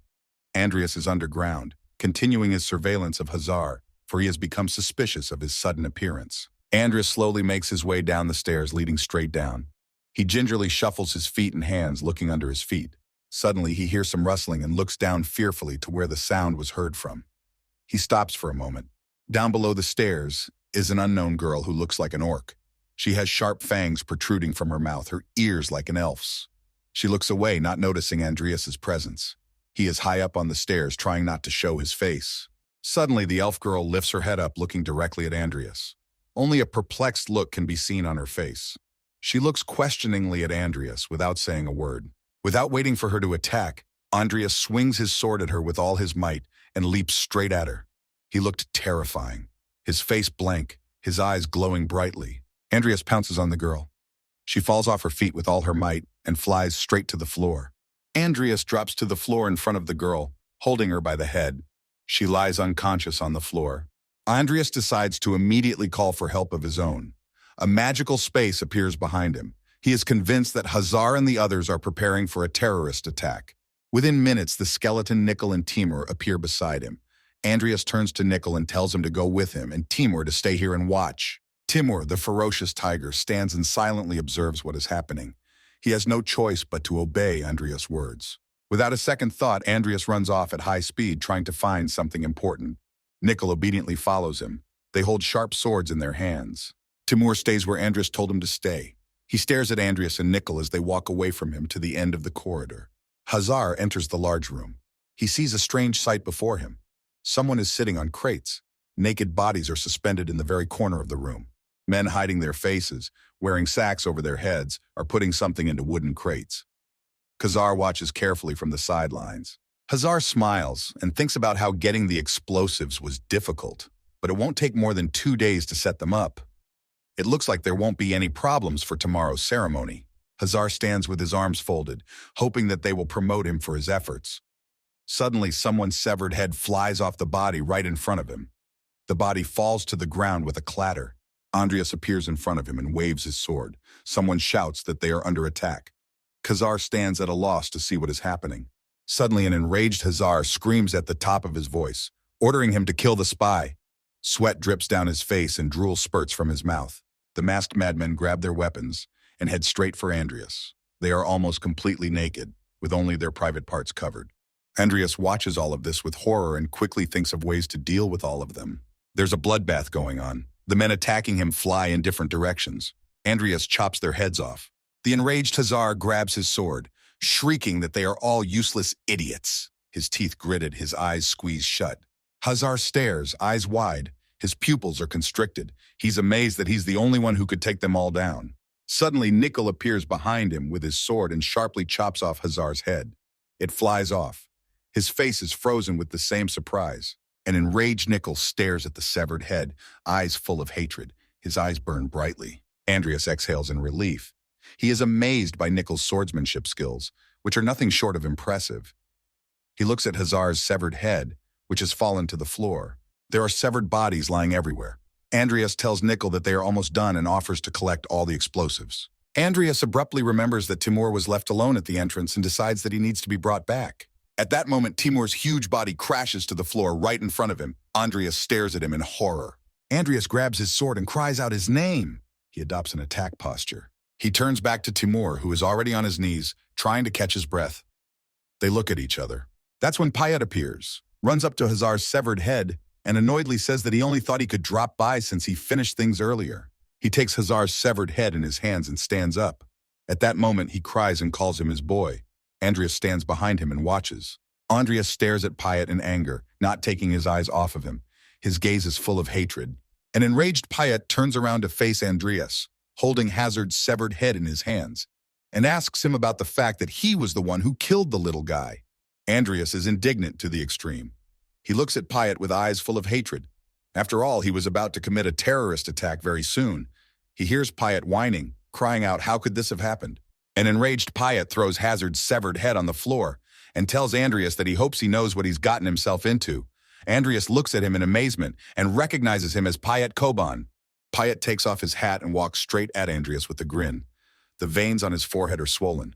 He turns to him and tells him that he has gone too far. Payat is one of Zepar's cult leaders who only appeared in the middle of the game. His Aura Master level power is bad news. Payat throws off his cloak and tells Andreas that it's going to hurt a bit and that he needs to brace himself. Andreas looks at his helpers and thinks about how Payat is probably stronger than Ivy right now. He wonders if Nickel and Timur can defeat him with their lower evolutionary stages. Payat becomes huge and frightening, the veins on his forehead swelling even more, his eyes burning. He raises both his hands up in the air. His skills increase his muscles and physical strength, causing Soap to use blunt blows and cuts. Andreas looks at Payat confusedly, at how powerful he is. He realizes his great advantage and doesn't know what to do. Payat's body takes on a black coloring that makes him even scarier and more dangerous. A bloodthirsty smile never leaves his face. He tells Andreas that he doesn't know who he is, but he seems pretty strong and so he won't hold back. Andreas is focused. He's waiting for Payat to attack. His eyes are fixed on him specifically. Payat attacks Andreas. In an instant, he disappears from his seat. Nickel, Timur, and Andreas assume an attack pose. Nickel and Andreas have their sharp swords in their hands. Timur clenches his huge fists. Timur gets in front of Andreas to protect him. His jaws are craggy, his sharp fangs visible, his eyes burning. There's a battle going on between Timur the tiger and Payat. They are both big and very strong. They are standing opposite each other. Timur is holding him with his paws, holding back the blow. That's when Nickel joins the attack. He draws his sword to swing it at Payat. His jaw is clenched, his eyes full of hatred. While the fist fight between Timur and Payat is going on, Nickel attacks Payat from behind, stabbing him in the back with his sword, leaving cuts. But Payat doesn't even feel these blows. It's useless. Nickel is starting to get really pissed off at this. He's annoyed that his powerful punches have no effect on Payat. This makes him even angrier. Payat's eyes fill with blood. He turns around on Nickel and tells him about the fact that his back kicks just tickle him. The blows to his back have no effect on Payat. Although the blows are very powerful and crisp, they don't even leave any cuts or bruises. Andreas watches all of this with horror. He has no idea how they will deal with him or what they will do next. Andreas makes a momentary decision to attack Payat. He jumps high above him and stabs his sharp sword right through his neck. At this point, Payat and Timur also continue to hold each other's hands. After the punch, Payat throws his head back up and asks Timur a question about why he would. He doesn't continue what he was going to say. At that moment, Payat smashes his steel head right into Timur's back. The blow comes with incredible force. Payat follows up with a leg kick to Timur. The latter flies away from him a great distance. At the moment of the blow, he turns to Timur and tells him to move away for a while. A second later, Payat is already heading straight for Andreas at breakneck speed. Nickel stays behind him. Andreas' sword begins to glow with magical light. He concentrates on Payat's actions without taking his eyes off him. Payat moves right at him with his fists. Andreas assumes an attack posture, drawing his sharp sword from his belt. At that moment, Nickel runs up to Payat and strikes his sword straight at the ground. The blow happens with such power that the stones on the ground fly apart. Andreas and Payat looks at it perplexed. Nickel's impact with the floor causes him to splinter. Payat holds his fist straight out in front of him, and Andreas swings his sword. Right now, Andreas is making a big decision. You can't see the pupils in his eyes. He realizes it's either now or never to make an immediate decision. He runs around Payat from behind and slams his sword right into his neck. There are bright flashes of light from the blow. Payat is lost for a moment. Andreas moves lightning fast right at him, landing punches. His gaze is focused and attentive. But Payat doesn't give up. He looms over Andreas with even greater strength and anger. Compared to him, he is huge, and Andreas is defenseless. Suddenly, Andreas decides to use the earth shield. He raises his hand up and creates a protective wall around him. It makes Payat laugh. He grinds his mouth so that you can see all his teeth. His eyes are filled with hatred and lust for death. He shatters with a single blow the protective wall that Andreas had built between them. He tries to cover his face with his hands to keep the stones from hitting him. Payat hits Andreas, and he flies a short distance away. The stones from the protective wall fly in different directions. Payat grabs Andreas by the hair with his huge hand. Andreas realizes that this is the end of it. He has lost. He no longer has the strength or the ability to resist him. Holding Andreas's head by the hair with one hand, with the other he delivers a mighty kick to it. Blood runs down Andreas's face. He roars in pain and with a sense of defeat. Payat continues to hold his head by his hair. Payat looks him straight in the face and laughs. His gaze is distraught, his eyes burning with excitement. Payat holds his head so that Andreas is just hanging on. Payat puts his hand to his mouth and says that Andreas is definitely his type. Andreas's breathless body is already immobilized and can't resist him. While Payat is busy with Andreas, Timur the tiger quietly comes up behind him to help Andreas and save him. Timur grabs Payat by the shoulders, at which point a bloodied Nickel runs up to his front and punches him in the face. An exasperated Payat swings at Nickel with all his might to hit him. His teeth are clenched. He hits Nickel with so much force that he just flies off to the side. Payat is pissed off to the max. Payat grabs Andreas by the hair with even more force. Andreas writhing in pain, jets of blood streaming down his face. Payat grabs Andreas and holds him tightly against him. The expression on his face is strange. He stares into Andreas's face with undisguised lust. His mouth is open in a smile, his teeth clenched. Payat presses Andreas against him with unthinkable force, and he groans in pain, his bones crunching. This gives Payat even more pleasure. He laughs, sticking out his tongue and saying that Andreas makes beautiful sounds. The intense pain makes Andreas grit his teeth. He is stunned that he will have to die right here and now, but he hopes that there must be some way to defeat Payat. The electronic scoreboard pops up that Purist Primary Sin has answered the host's call. Next, Andreas is asked to use a special skill called laziness. Andreas thinks for a second about how this will even work, and how laziness can help him. Andreas starts to lose consciousness, but realizes that he probably has a chance for salvation. He doesn't know what the risks are in this, but he has no choice. His eyes start to close. Blood is already streaming out of them. Andreas is about to lose consciousness completely. He decides to use laziness. Payat continues to squeeze Andreas with all his might.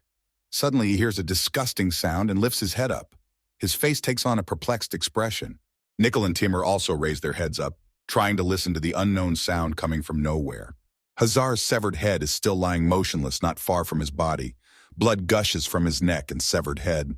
Payat turns his head to the side and wonders what that sound is. He doesn't understand what it could mean. Blood clots begin to slowly creep up to him on the floor. He looks perplexed at what's happening without knocking Andreas out of his arms. Blood clots begin to rise higher and higher. They circled him from all sides. Payat's eyes are wide open, his mouth. He doesn't realize what ominous presence he feels. Suddenly, clots of blood lift Andreas above the floor. At that moment, Pyatt is thrown a great distance away from him. Andreas becomes unrecognizable. Clots of blood are under his feet and seem to guide him. His eyes burn with a violet light. The scoreboard says that the power of magic is equal to 666%. Temporarily applied talent, genius of magic. Entering the supernatural state of emotion, laziness, duration 66 seconds. Andreas's gaze is full of desolation. His face betrays no emotion. He feels that he is lazy to even think about anything and it hurts him to move. Andreas spreads his fingers in front of him and realizes he's too lazy to even open his eyes. It's hard for him to even breathe. Pyatt watches in amazement. His eyes betray his fright, the corners of his mouth pulled down. He does not take his eyes off Andreas. Suddenly, Andreas hits Pyatt's arm with all his might, causing his hand to fly off. He can't believe what has happened. With horror, Andreas slowly and determinedly heads towards Pyatt. Boulders of the wall fly apart in front of him. Pyatt looks at him in horror and doesn't realize what he is. The only thoughts in Andreas's mind are that he's all lazy and having a hard time even keeping his heartbeat up. The astonished teamer, frozen, stands and watches what is happening without taking his eyes off. The same goes for Nickel. Exhausted, he squats and looks at Andreas. His jaw is clenched. Flashes of light flicker around. Everything around them is flying in different directions. Andreas feels that he's starting to get bored with everything. Pyatt covers his face with both hands, pressing them as close to his face as possible. Everything is burning and blazing. Pyatt realizes that it is becoming difficult for him to resist such an unknown force, but he's not going to give up. His eyes are still as bloodshot as ever. He's smiling unconcealedly and looking furtively. Stones are scattered all over the floor. They fall with a clatter and shatter into small pieces. Andreas stops where he is and stands looking at Pyatt. The blood beneath his feet thickens more and more. Without one arm, Pyatt is holding his head with his other hand and laughing. He asks Andreas about the fact that is this really all he can do? Andreas stands with his head down. He talks about how he's fed up with everything. Pyatt, not hearing what he said, with a smile on his face, interjects him about what he just said. Andreas's eyes squint, blood streaming from them.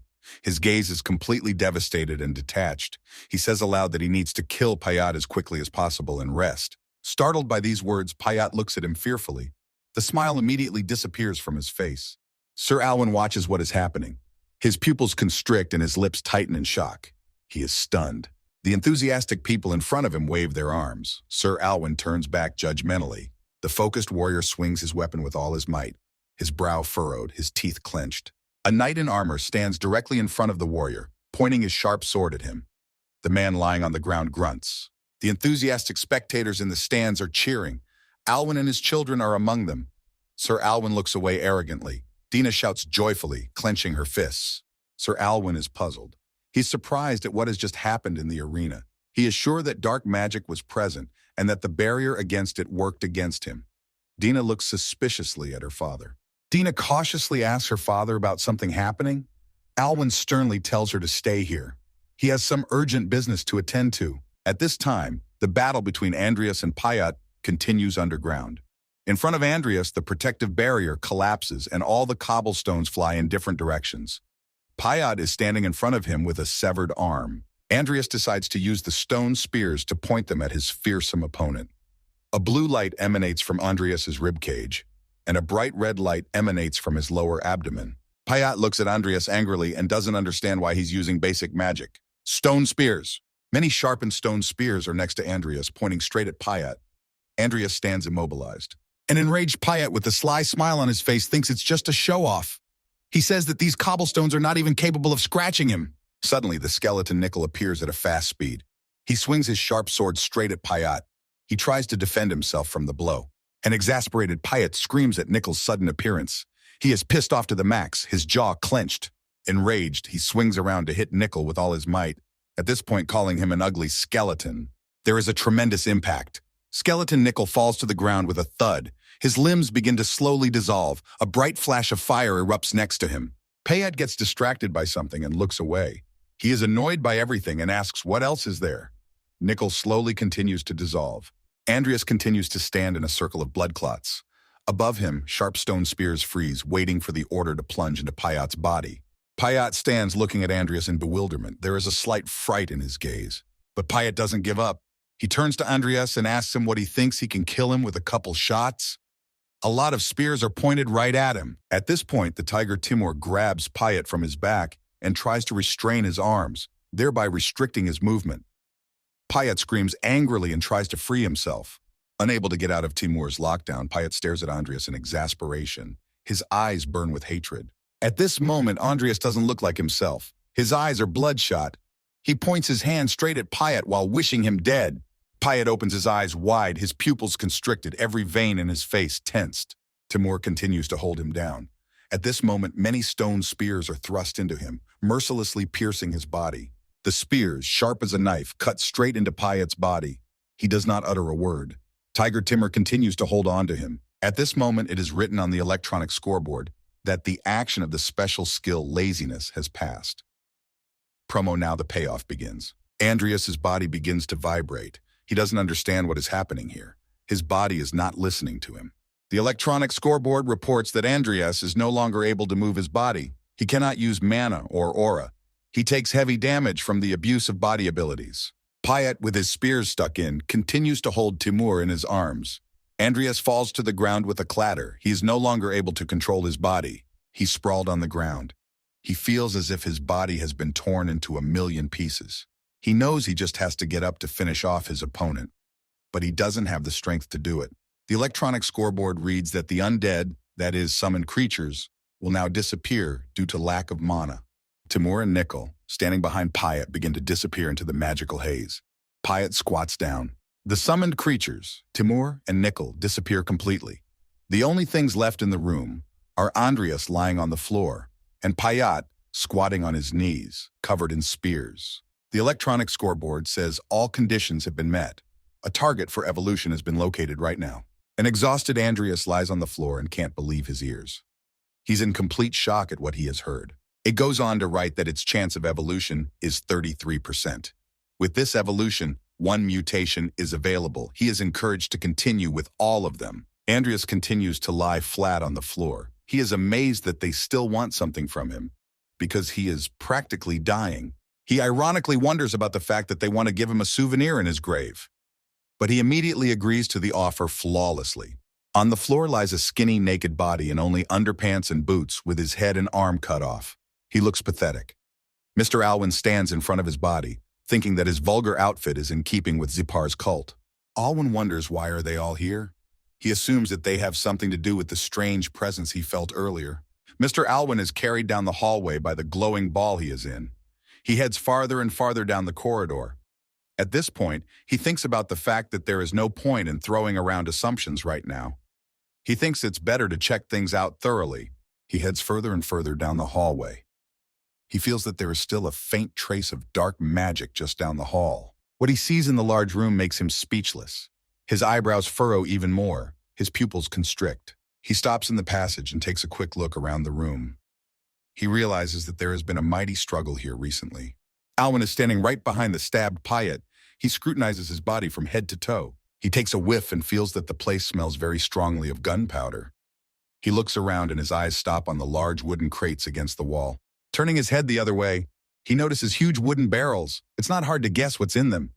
If so much explosive had gone off under the stadium, Alwyn's mind immediately conjures up an image of his beloved children. He realizes with horror that many people could have died, including them.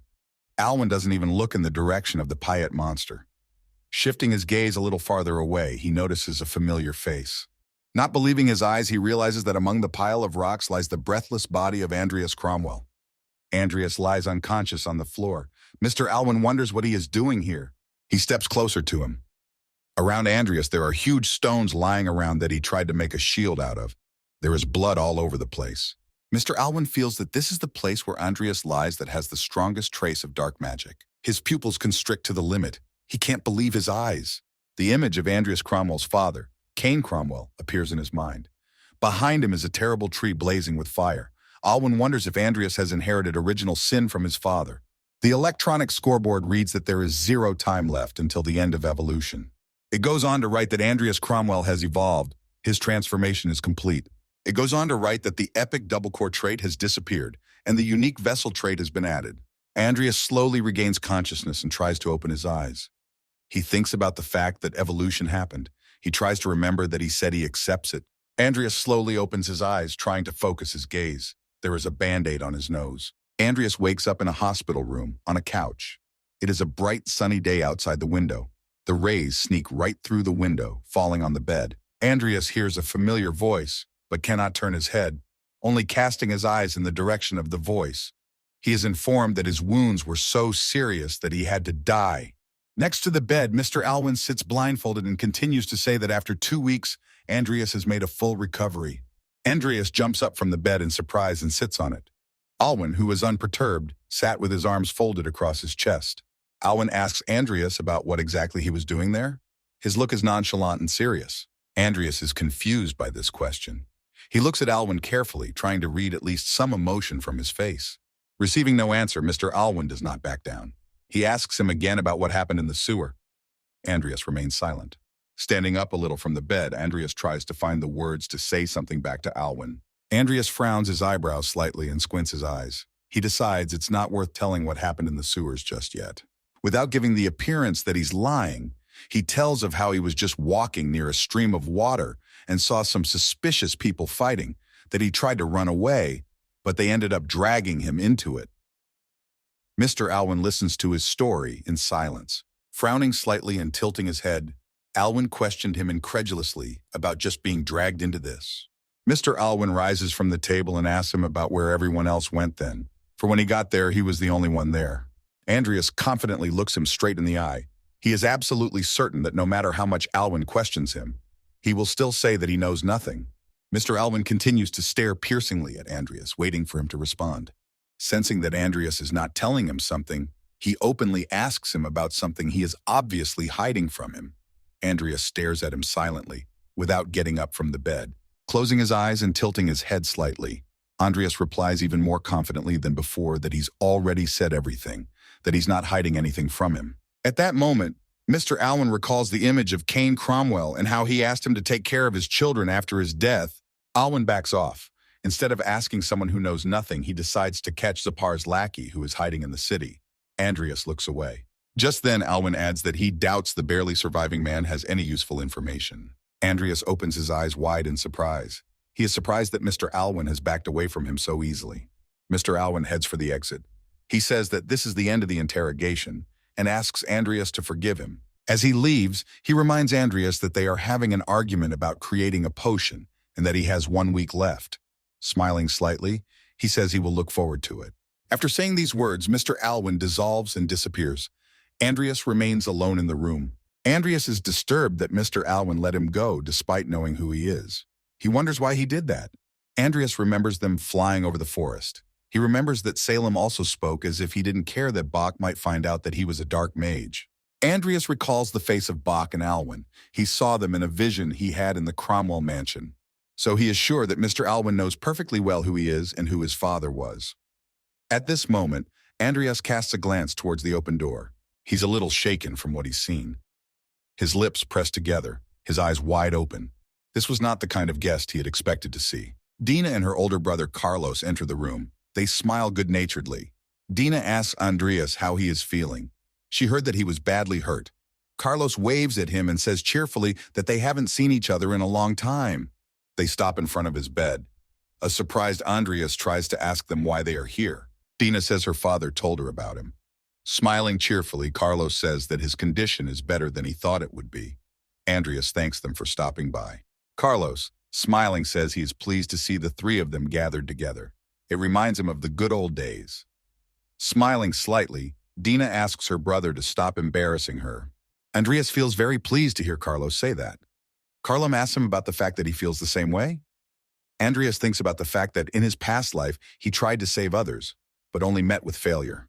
Smiling, Andreas realizes that things are much different in this life. He's very happy with his current life. Andreas remembers them standing on the mountain as small children, looking out into the distance.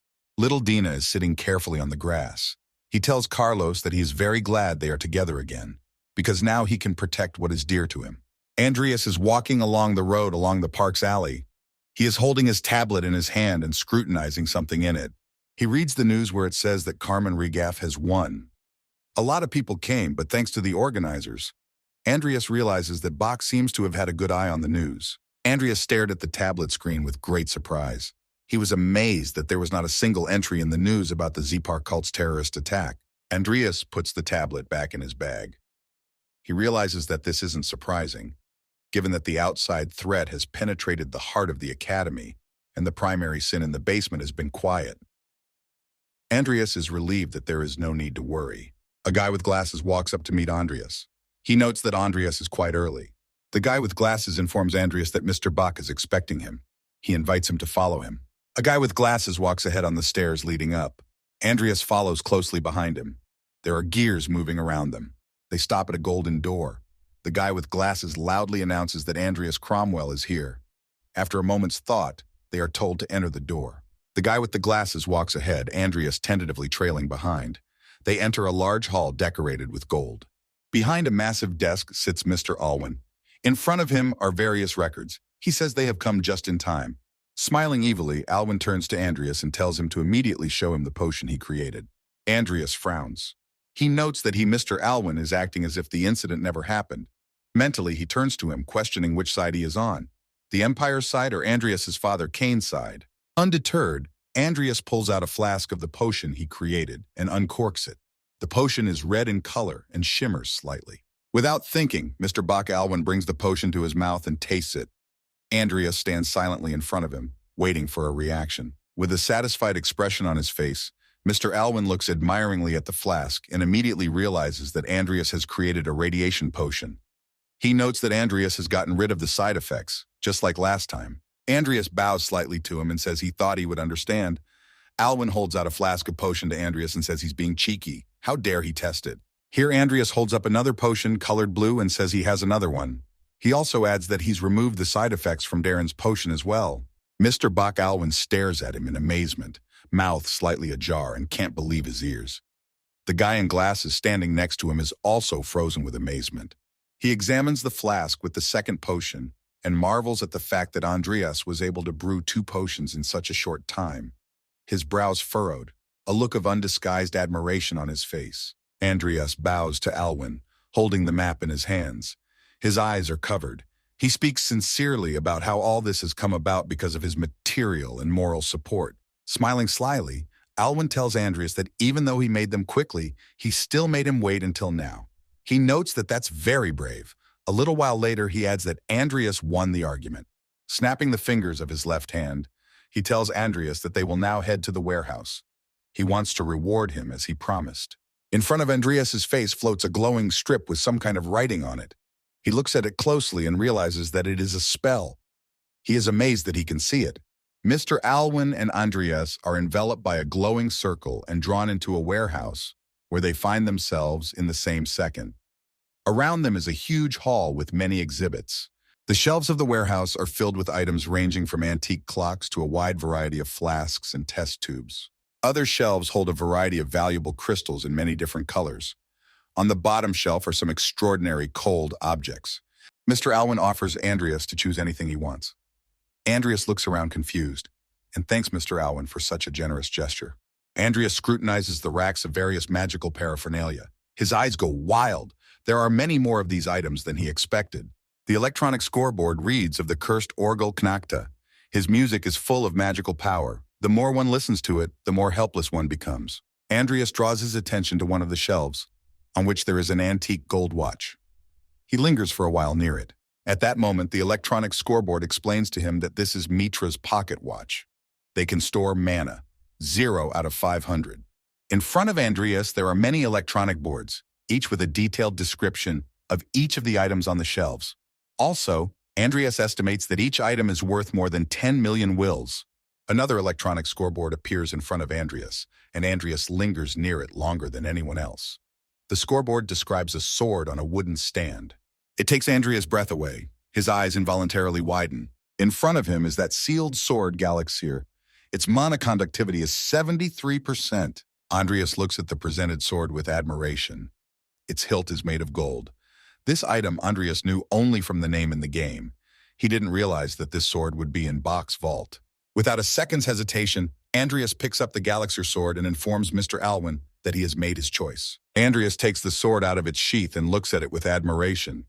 Alwyn, standing next to him, looks at him perplexed, not understanding why he chose him. Folding his arms across his chest, Mr. Bach Alwyn tells Andreas that he is strange for being interested in such things. Andreas pays no attention to his words, only the sword. Mr. Alwyn recalls the history of this sword. He found it in the Shire dungeon. It had been examined several times, but it was of no particular value. He asks Andreas again if he is sure of his choice. Bringing the sword closer to his face, Andreas cheerfully, with a slight smile on his face, replies to him that it's okay, and he definitely picks it. A little confused, Mr. Alwyn lowers his head and tells Andreas that he's stubborn, but in a very strange way, just like his father. He explains to him that there are plenty of better things to do here, but at this point, Andreas interrupts him and assures him that everything is fine. Mr. Alwyn adds that if Andreas comes back later, pleading with him in tears, he won't care. A little while later, Mr. Alwyn holds out sealed letters to Andreas. Andreas stares at them perplexed, not understanding what is in them or who they are from. Andreas asks Mr. Alwyn about whether he knows what it says. Mr. Alwyn recalls how Andreas had been lying in hospital for 2 weeks when they came to him. He explains that one letter was from His Royal Majesty on the subject of the Cromwell family's affairs. He adds that he kept it in his possession while Andreas was in a coma. Alwyn further informs him that the second letter is a letter of recommendation. Andreas froze, unable to believe his ears. His eyes are wide with surprise, his pupils constricted. Alwyn adds that since Andreas is interested in swords, it would be good for him to go there. The dormitory building looks gray and gloomy. Many metal-framed windows are located on all floors of the building. Andreas sits at the table in his room and scrutinizes the letter. At the same time, Nickel is practicing. He swings his sword with dexterity. It is written in the letter that due to his bad behavior, his title was lowered by 1 rank. However, thanks to the recommendations of Alwyn and others, it was decided that things could get better. Therefore, the title change will be postponed until next year. Seal and signature. Andreas scrutinizes the letter carefully. Honored rank is just a title with nothing behind it. It's just a threat from the Emperor. He decides he needs to tell Emmy immediately to contact him if she notices anything suspicious. Andreas gets angry and tears the letter in half. He's very angry and furious. Andreas looks at the second envelope. Bach Alwyn seems friendly because he gave him this letter. Andreas remembers that Bach told him that this letter was a letter of recommendation. The letter tells Andreas to give it to an old man who lives where the map shows.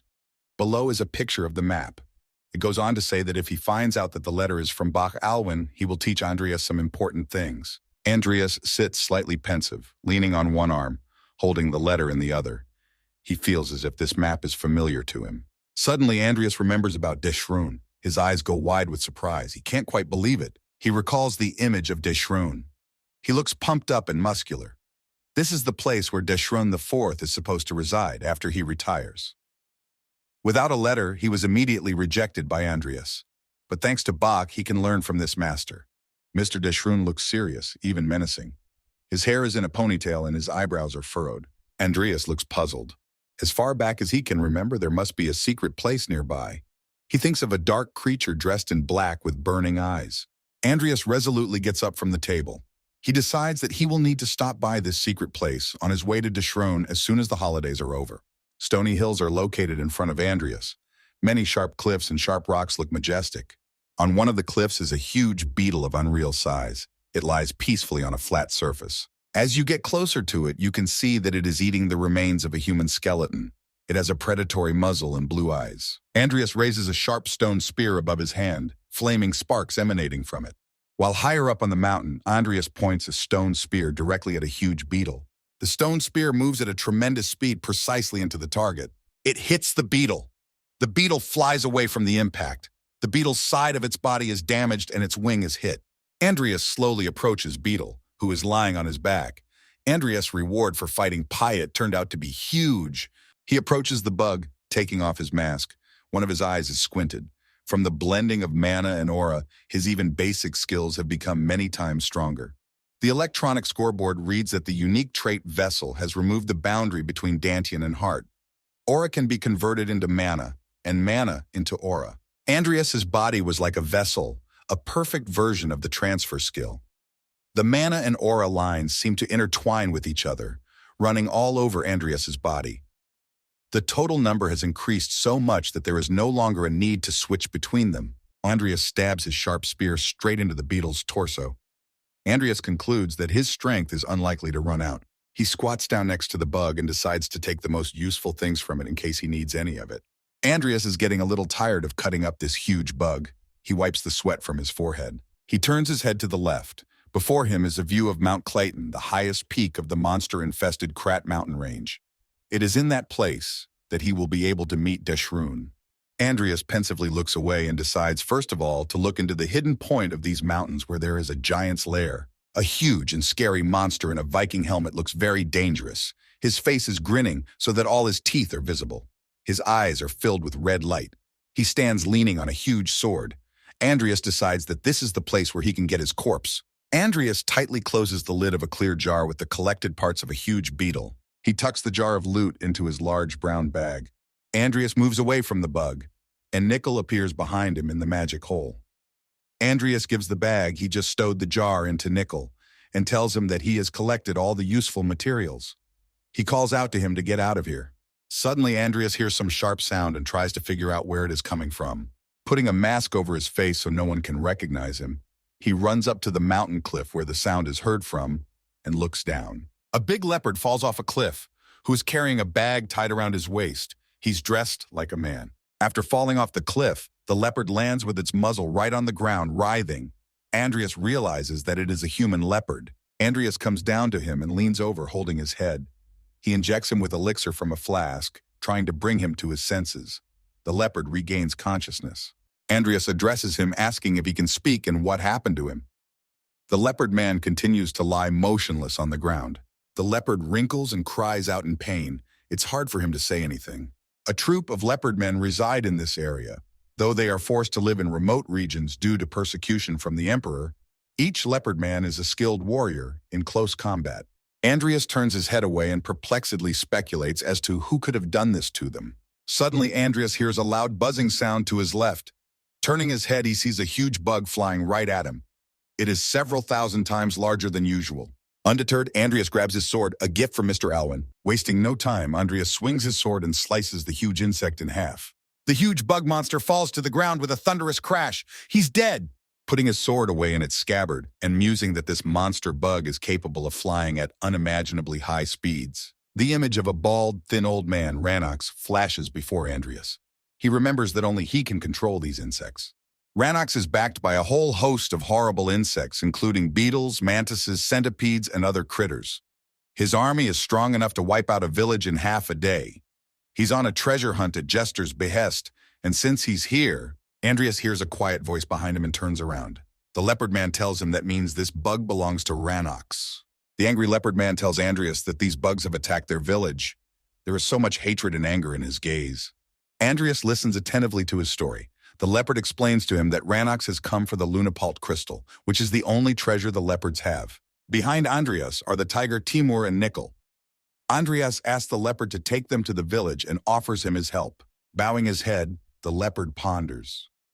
Even though they are in a state of emergency, is it worth the risk to bring a stranger into the village? Andreas realizes that the leopard is hesitant.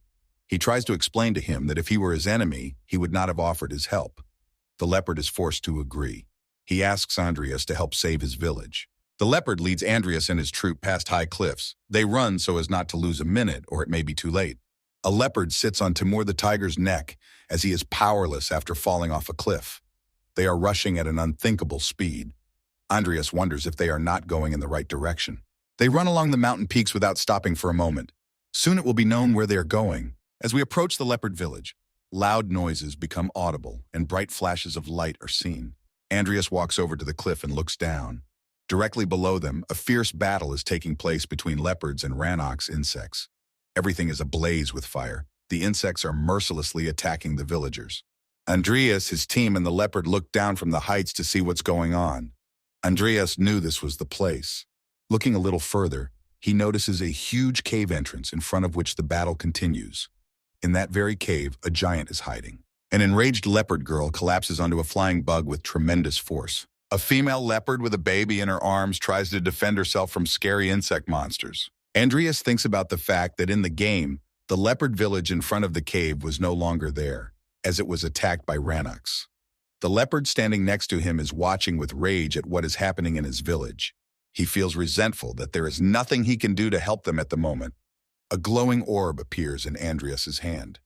Andreas turns to the leopard and says that the first thing he needs to do is to get rid of the beetles. The leopard looks at him hopefully.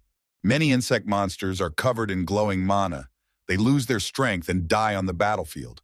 The leopards look on in bewilderment. The electronic scoreboard reads that the initial necromancy, the summoning of the ghouls, is taking place. 63 corpses have been discovered. Insufficient caster level. Only 24 corpses responded. The terrible insects are overcome by an inexplicable force and die. Not all insects are affected by the power Andreas uses. The creatures that live begin to attack with even greater force. The ugly critters drive the leopards away to find what they need. Due to not using enough force, Andreas decides to use the corpse explosion method. There is a bright green flash. The insects explode into many pieces. It's impossible to see anything in this mess. A frightened leopard looks down from the mountain at what is happening, opening its mouth wide and shouting loudly. The green haze scatters the insects in different directions, tearing off their tentacles and limbs in different directions. The villagers, leopards, try to take cover and scatter. But not all insects have this power. Some of them keep attacking with crazy eyes. A young leopard mom with a baby in her arms is looking for a place to hide from these scary insects. She runs and cries. She cradles the baby with such strength to protect him and keep him safe from the evil monsters. Suddenly, Timur appears and shelters the mom and baby from the huge bug approaching her. He hits it with tremendous force. The mother with the child in her arms sits on the ground and looks at Timur with gratitude. At this time, Timur bites the insect with his huge mouth. A green liquid flows from the beetle's body. Other angry bugs swoop down on Timur, a rhinoceros beetle and another bug that looks like a huge fly. They try to sting him, but Timur mercilessly hits them with his huge paws so that they fly apart. Many precise strikes with the sharp sword cut the insect bodies in half. Nickel swings his sword, leaving them no chance of escape. The cut parts of the insects' bodies fly off in different directions. There is a brutal massacre between the insects, Andreas's helpers Nickel and Timur. The surviving leopards also continue to fight, defending their village. An unknown man hides behind a huge tree, quietly observing the battlefield from the sidelines. Rannox looks on, perplexed, and ponders who he is. He realizes full well that defeat awaits him. Rannox looks furious and confused. He didn't expect this turn of events. He was just looking for mortal sins on Mr. Jester's orders. He knocks himself out and realizes that he's going to have to get out of here somehow. Hiding behind a rock, he watches frustratedly as his favorite bugs die on the battlefield. When he turns around, he sees an unknown person standing in front of him, poking his shoulder with his sharp sword. He's taken aback by the surprise. The masked Andreas stuck his sword into his shoulder. He knew that Rannox was somewhere nearby, watching. Angry Rannox is only interested in who dares to interfere with him. He loudly asks Andreas how he knows him. Wincing in pain, Rannox holds onto his wounded shoulder and tells Andreas that if he's a dark mage too, he has no reason to attack him. Andreas quickly shuts him up and tells him that he's asking questions here. Staring intently at Ronex, Andreas angrily asks him about seeking mortal sins on Jackster's orders. Ronex opens his mouth in surprise and asks Andreas how he knew that. Andreas sternly tells him to answer his question or he will cut off his hand. At this point, he senses something and thinks that maybe he should poke him some more. Ronex doesn't answer his question. He listens in horror to the fact that Andreas knows all about him. Andreas tells him that apparently he wanted to get his hands on the Lunapalt crystal and attacked the leopards because he thought their treasure was one of the deadly sins. Andreas keeps pointing his sword at him. He sternly advises him to think carefully before giving an answer, for he may die right now, or he may tell him everything. The enraged Rannox realizes that he has no choice and that he will have to tell everything to stay alive. Andreas tries to hurry him up, threatening him that if he refuses to talk, he will regard it as a death wish. Rannox begins to lose his temper and screams that he will tell everything. Rannox holds out a sheet of notes to Andreas and says that this is their list of possible mortal sins and adds that it's not entirely accurate. Andreas says he'll be sure to check it out. Andreas keeps his promise and moves his sword away from Rannox. He exhales with relief. Andreas scrutinizes the sheet Rannox gave him. His attention is drawn to the unusual image, which shows a strange object. He notes that he is seeing it for the first time. The picture shows mystical treasures from the deep sea to be placed in Muriel's auction. Andreas notes that this thing is most like a mortal sin, and crumpling the sheet, tucks it into his cloak pocket. The harbor town of Muriel is located on the shore of the reservoir. Several ships with white parkas stand near the shore. This is Andreas's next target. Rannox looks pityingly into Andreas's eyes and asks him if he will spare him. A chilling sword slips across his neck. Andreas coolly thanks the old man for the useful information and tucks his sword back into his belt. Rannox's dead body falls to the ground. Andreas decides to take his body for experimentation. The dead body lies on the cold ground. There is not much time left before the auction. Andreas decides to go to Muriel as soon as he gets home. The clear blue sky shows dark smoke rising from the ground. In a rescued village, the surviving leopards view their dead enemies, huge insects. The village elder approaches Andreas, holding a valuable lettuce crystal, and thanks him for saving the village. She says they can't pay him properly, so she suggests he take the lunapult crystal.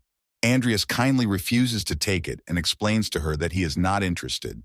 The elder asks him what he is interested in then. Without hesitating for a second, Andreas points to the cave behind him and says that he would very much like to go in there. He asks the elder for permission to go in. She and the few leopards behind her stare at him in surprise, eyes wide. The leopards look amongst themselves and are upset that it turns out he needs a mind too. They are once again convinced that humans can't be trusted. The wise elder lowers her head down, closing her eyes and sighs deeply. Continuing to hold the large crystal in her hands, she graciously allows Andreas to step inside the cave. One of the leopards behind her tries to contradict her, explaining that whatever debt they owe him is... The elder casts a reproachful look at him and tells him that if it weren't for this man, their village would have been destroyed, and there would be no mine or anything else left. Andreas stands silently in front of her and waits. Andreas tries to calm them down, explaining that he didn't come for the crystals. They all stand staring at him, puzzled. Then the elder tries to ask him what he came here for. Andreas looks at the entrance to the cave and assures them that he will be sure to explain everything inside it, for there is something there that he needs very badly. Inside the cave, walking a little deeper, a green sparkling light can be seen. Andreas, Timur, and the elder with two of his cronies, walking down the deep, gloomy corridor of the cave. Andreas stops at the wall and touches it, trying to feel something. He feels that somewhere in here is what he needs. The leopards look puzzled at what he's doing. The elder does not understand what he wants to find, for there is just a wall. Andreas, not heeding the words spoken to him by the elder, orders Timur to break down this wall. Timur is ready to proceed with the order without further question and growls loudly. At the same second, he hits the wall with tremendous force, punching it through. A lot of splinters fly from the wall in different directions. The elder looks at Timur with admiration and is amazed at the terrifying power he has. The leopards behind the elder tell her that it is dangerous to be here and that they need to go outside immediately. She stands there, ignoring the words, watching in amazement. What they see behind the broken wall shocks them. Lots of crystals are on the ceiling, walls, and floor. There are an infinite number of them. Everyone is standing with their mouths wide open. The elder understands why Andreas came here. He wants all those crystals. She angrily tells him so. Andreas turns his head in her direction. He tells her that he is well aware of how valuable they are, but as he assured her, he doesn't need them. The elder doesn't settle down, trying to figure out what he needs then. Andreas points his hand to the huge statue behind him and says that is exactly what he needs. The elder stares at him perplexed, not believing his ears. The leopards standing nearby are just as surprised. Andreas coldly repeats that he's the one he wants. A huge statue of a monster made of stone stands poised on a sword. The elder interrogates him about needing a statue. Continuing to marvel at everything that is happening, the elder stands with his mouth wide open. Andreas walks closer to the statue. The elder wonders why there is such a huge thing here in the cave. They all continue to scrutinize the monster statue. Andreas turns to the leopards and says that he will leave all the crystals to them, but in return he needs them to leave him here alone. Trying to find out what he needs it for, the elder tries to object. She explains that she is the head of the tribe and she should know.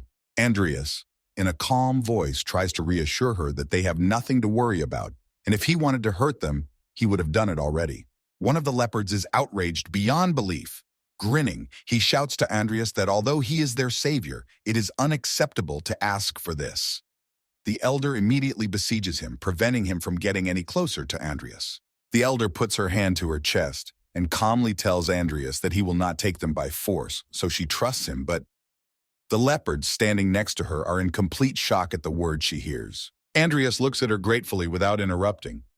She asks him to consider the fact that he is the first person they have made a promise to. Andreas is left alone with the huge statue. He exhales with relief and rejoices that at last he's alone. Andreas immediately decides to get down to business. He thinks that since the statue is no longer flesh, it would be better to turn him into a ghoul. Andreas begins the ritual. He exalts the emerald magic ball with one hand. It floats above his hand without touching it. An electronic scoreboard appears. It reads that initial necromancy is taking place. The summoning of a gull. One corpse has been discovered right now. After a while, the electronic scoreboard writes that Andreas has an insufficient caster level. Andreas frustratedly realizes that he has failed, but he does not give up hope and resolves to repeat the ritual as long as it takes. The electronic scoreboard reads that the initial necromancy has failed and that the ghoul's summoning has failed. Andreas throws off his robes. He knew it wouldn't work out that easily. Andreas is adopting a determined posture. He is absolutely confident in his abilities. No matter how long it takes, he will definitely make the monster his own. Performing the ritual once again, nothing happens to the statue. It still stands motionless. The electronic scoreboard again reads that Andreas has an insufficient caster level. The magic crystals in the cave also remain stationary. The electronic scoreboard reads that the initial necromancy did not occur. The gull's summoning failed. Millions of lettuce crystals shine and shimmer brightly. The electronic scoreboard once again writes that Andreas has an insufficient caster level. Next, the scoreboard writes that initial necromancy failed again. Gull summoning failed again. Everything repeats in a circle, but Andreas does not give up hope for a positive outcome. The electronic scoreboard still reads that the initial necromancy failed again, and the ghoul's summoning failed again. A frustrated Andreas wipes the sweat off his forehead. There's no way he's going to give up. Andreas leans in front of the statue and thinks about the fact that he has been trying for over a week now, but nothing has worked. He begins to think that maybe he should give up, but immediately he dismisses those thoughts. He realizes that others know about this place now, and there is no guarantee that the giant will be here the next time he returns. His gaze grows more determined and confident. Andreas decides to try and increase his mana. All or nothing. He looks extremely serious and focused, holding a magic ball above his hand. The electronic scoreboard reads that initial necromancy gull summoning is taking place. One corpse is discovered. A rune is depicted on the magic ball. Andreas clenches his fingers tightly. Drops of sweat drip from his face, his eyebrows furrowed, his gaze focused. He still has time. He looks at the huge frozen statue, which still continues to stand as it is, unmoving. Andreas decides to definitely keep trying until he succeeds. A long-awaited information appears on the electronic scoreboard. The initial necromancy is taking place. Ghoul summoning is successful. Andreas looks as focused as possible. He can't believe how well he's doing. It is further written that Andreas was summoned by the mythical Gull Titan. Trace writes that the corpse level is very high, added status traits. At that moment, a layer of stone begins to slowly fall off the monster's huge paws. Living hands with ugly nails begin to appear. The electronic scoreboard reads that the corpse's level is over the limit. Its rank is raised.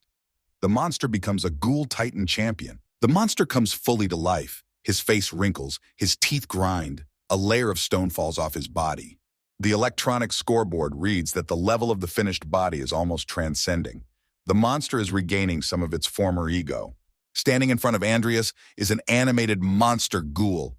He's of such a huge size that Andreas is very small in comparison. He is in great shape, muscular, and very healthy.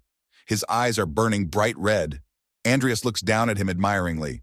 The electronic scoreboard says that the undead monster is at mythic level. It has gained some of the traits it had before its death. His face is wrinkled, his jaw is clenched. He looks very bloodthirsty and scary. His eyes continue to burn. The scoreboard says that the mythical Gull Titan is the champion. His name is Rudrudal Kanu Dondo. He is a rank 6 undead. His mana is 3,733. His special traits are ego, monstrous strength, fighting spirit, and indomitability. The Gull Titan takes his sharp sword in his huge paw and pulls it out of the ground. Andreas watches him admiringly. The monster sits down on one knee and ducks his head. He looks at Andreas with devoted eyes. Andreas notes that he looks very intimidating.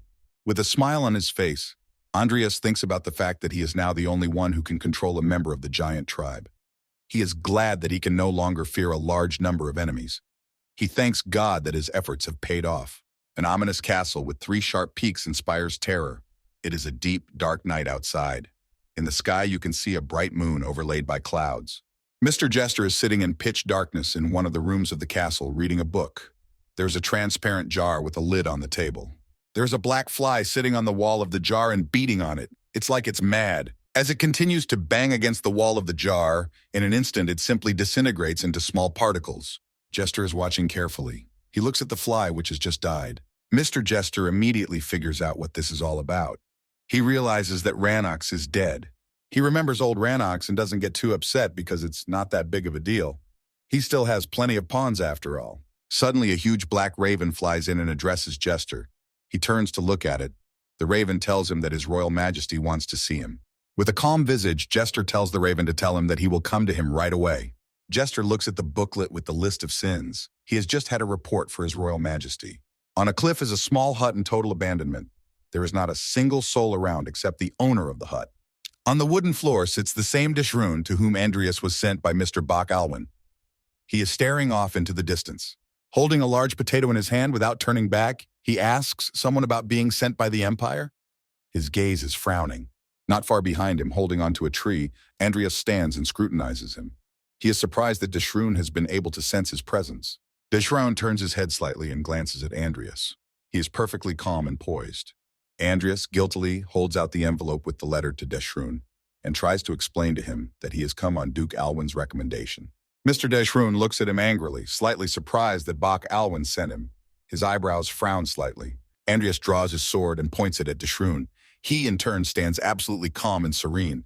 Andreas holds his sword in his hands and looks at Deshroon seriously. He feels something that presses him even more than Salem does. He can't believe that this is a test. Deshroon stands unmoving, holding a crooked stick behind his back, and asks Andreas what's the matter. Did he say he could attack? He looks absolutely sure of himself in his words. Andreas looks at Deshroon with incomprehension. He is surprised that he's going to fight him with a stick. He realizes that Deshroon does not take him seriously. This angers Andreas even more, and he moves lightning fast from where he was just standing. He is absolutely certain that he will defeat him for sure. Andreas jumps up, holding his sharp sword in his hands. At this time, Deshroon stares at him, unmoving. He waits to see what Andreas will do next. Andreas swings his sword, and Deshroon skillfully dodges it, leaning back. Andreas's gaze is focused and sullen. Deshroon moves closer to Andreas, trying to hold on to the hand he is holding the sword with, and says that it has become clear to him approximately what he is able to do. He deftly grabs Andreas by the wrist of the hand that holds his sword and catches it away. He tells him about how he needs to train in something other than fencing, as he has an unconvincing fighting style where he relies too much on subterfuge. Deshroon abruptly grabs his arm and lifts Andreas off the ground. Out of surprise, Andreas cries out. Deshroon explains to him that his movements are too obvious and he relies too much on speed. Deshroon smiles slyly as he holds Andreas weightless and looks at him with rather kind eyes. He tries to explain his mistakes to him in the most correct way possible. He goes on to explain to him that he can't see his opponent's intentions. Andreas looks at him fearfully and doesn't utter a single word. Andreas falls to the ground with a clatter. He wrinkles his nose in pain. At that moment, Deshroon explains to him that Andreas is doing all these things because of his lack of experience. Andreas is lying on the ground, unmoving. Deshroon stands by his side nonchalantly and tells him in a calm voice not to worry about anything. He promises him that he'll get better as long as he plays with him. It is the first day of training on Mount Cloten. Andreas attacks Deshroon, who defends himself against him with two simple wooden sticks. He looks unperturbed. The 7th day of training is coming. There's a large bowl of Kartoffel on the table. Deshroon and Andreas are eating boiled potatoes. It is the 15th day of training. Andreas deftly performs an exercise with suspended logs. He feels them perfectly. Suddenly, his sharp sword with a golden hilt falls to the grass with a clatter. It is the 22nd day of training. Deshroon grabs Andreas by the throat with his huge hand and lifts him up. Andreas, panting and drooling, begs him to give him a little break. It is the 27th day of training. Andreas looks more calm and centered. His physical condition has improved a lot. He now works out with his torso bare and his hair in a ponytail. The 33rd day of training comes. Andreas and Deshroon are fighting each other.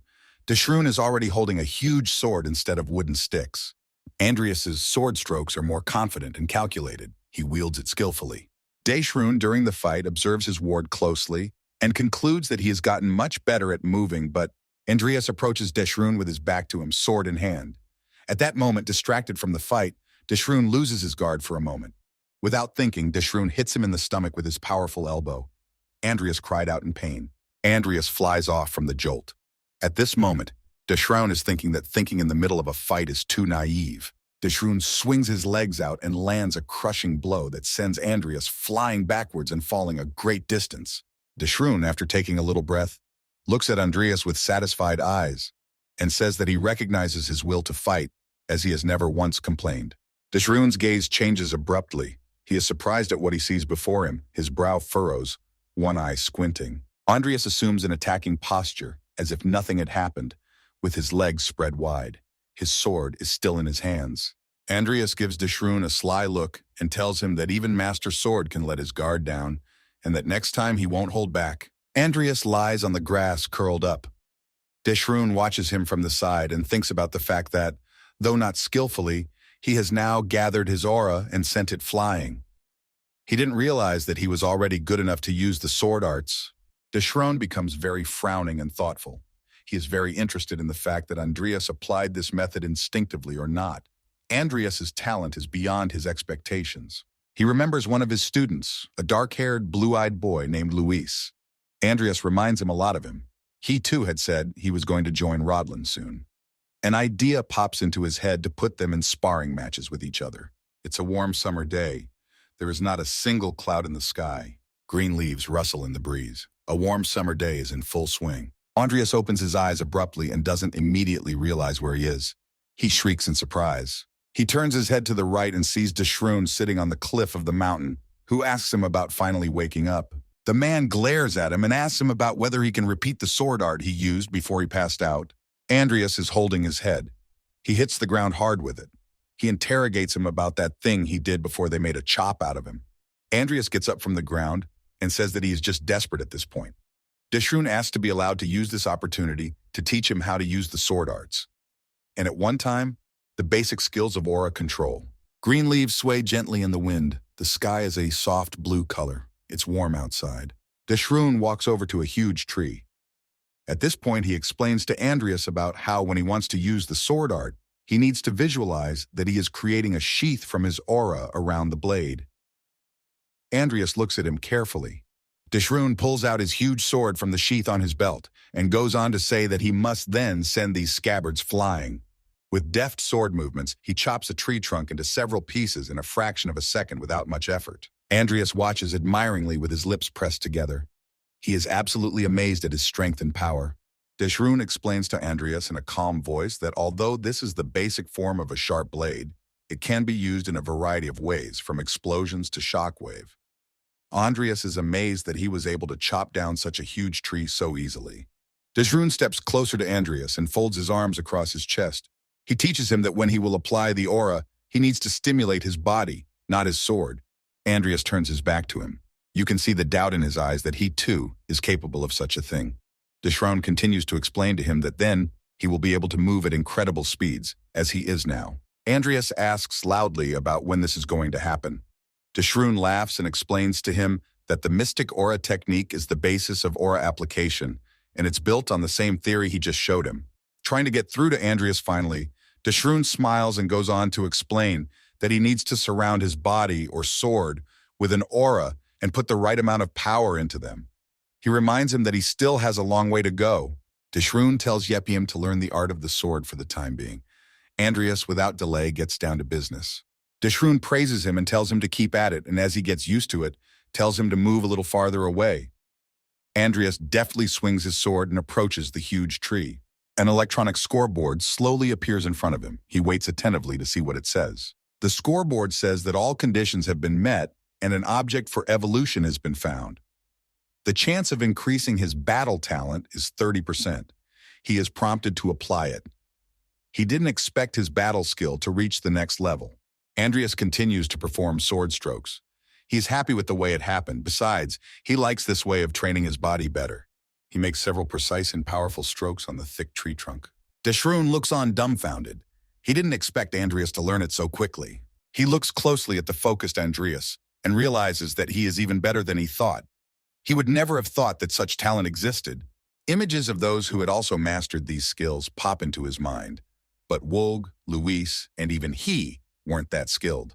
Deshroon watches with approval as Andreas gets the hang of things. He realizes that if he is pointed in the right direction, he can grow on his own. He decides that in that case, he can only... At this point, Deshroon tells Andreas that that is enough for today and calls him to go home. He tells him to dig up the potatoes and boil them. At the end, he calls him his apprentice. Andreas freezes and looks at him in surprise. Frustrated and sullen, Andreas goes off to do as he is told. He goes and mutters to himself that he has to eat the same thing every time, and he has a feeling that soon potatoes will be growing out of his body. Suddenly something comes to him. He didn't immediately realize the way Deshroon had just called him a... He turns to Deshroon and asks him about the fact that he just called him his apprentice. Deshroon slowly moves away from him. Andreas manages to tell him that he doesn't mean that. Deshroon and Andreas sit silently at a low table outside eating potatoes. Andreas gobbles and ponders why Deshroon accepted him as an apprentice, even though he had spent over a month with him. At that moment, he notices that the teacher is holding out some ancient book to him. Andreas looks at it, puzzled. Holding an ancient book in his hands, Deshroon holds it out to Andreas and offers it to him. He tells him that he wrote it while he was in these mountains. Andreas holds the book in his hands in surprise and, stammering slightly, asks Deshroon about why he is giving it to him. An electronic board appears in front of him, and it says that this book is called Sword Without Ego, which is a skill book. It is written by Deshroon Foreman and contains deep knowledge about his swordsmanship style. Andreas holds an ancient book in his hands and scrutinizes it. Andreas stares at the book with his mouth wide open. He can't believe that he has a Deshroon skill book in his hands. This is the very item that helps raise the level, just like Morn's dark magic book. Deshroon looks extremely serious. He wields his sword so skillfully. Andreas concludes that with this book, he will be able to master the sword just like Deshroon, without ego. Andreas sits and stares at the book in silence. Deshroon looks at him carefully and waits for some kind of reaction. Laughing loudly, he asks Andreas about the fact that he is so disgusted that he is the one being taught. Andreas replies guiltily that it wasn't like that at all. He was simply speechless at such a valuable gift. Deshroon closes his eyes and tries to convey to Andreas with a serious look that he would like to directly mentor potential students. But sometimes too much guidance can ruin talent. They are sitting at the table. Deshroon goes on to say that Andreas has a special talent, and his body is full of aura. That's why he wants him to use his book as a guide to find his training method. Andreas can't believe his ears. Andreas holds the book tightly with both hands. This time he was finally convinced that the swordmaster had truly accepted him as his apprentice. Rising from his seat, Deshroon tells him that since he is done with his training, it might be time for him to leave these mountains, because if he stays here too long, his skills will dull. Andreas continues to sit on his knees and wondered at him about where he would go. Deshroon looks up at the sky and says that he will be traveling to the Southern Kingdom Alliance. Andreas replies frustratedly that he needs to go in a completely different direction. But he asks very much to be allowed to walk him as far as possible, calling Deshroon a teacher. A lonely young hungry guy wanders through the forest in pitch darkness. Just a little bit more, and his strength will completely run out. He's been walking exhausted for a long time and doesn't even know how long he has been walking. He looks extremely tired. He carries a huge sword on his back. His arms are bandaged up to his elbows. He is walking with barely a footstep. The only thing that stays in his head is the thought of his grandfather and everyone from the village. Of all of them, he is the only one left alive. His face wrinkles a little more and he cries. From helplessness and hopelessness, he falls to the ground. He does not know what to do next and how to live. Terrible clouds gather in the sky. A bright flash of lightning is seen among the thick clouds, illuminating them with light. Something terrible is coming. The guy lies exhausted on the ground and does not move. Raindrops are dripping directly on him, but he does not pay any attention to it. After a while, he feels someone gently stroking his head, but he doesn't feel it. He is so exhausted. A puddle of rain has collected on the ground.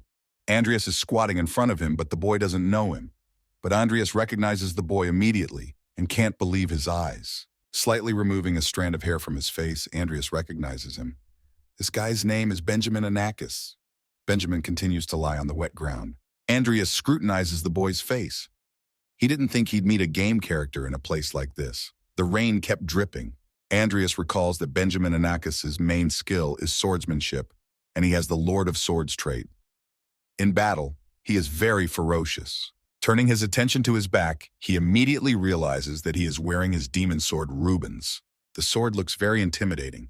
It's huge and very sharp. It's been kept in Benjamin's village for generations. Andreas immediately concludes that since he is here, his settlement is under attack.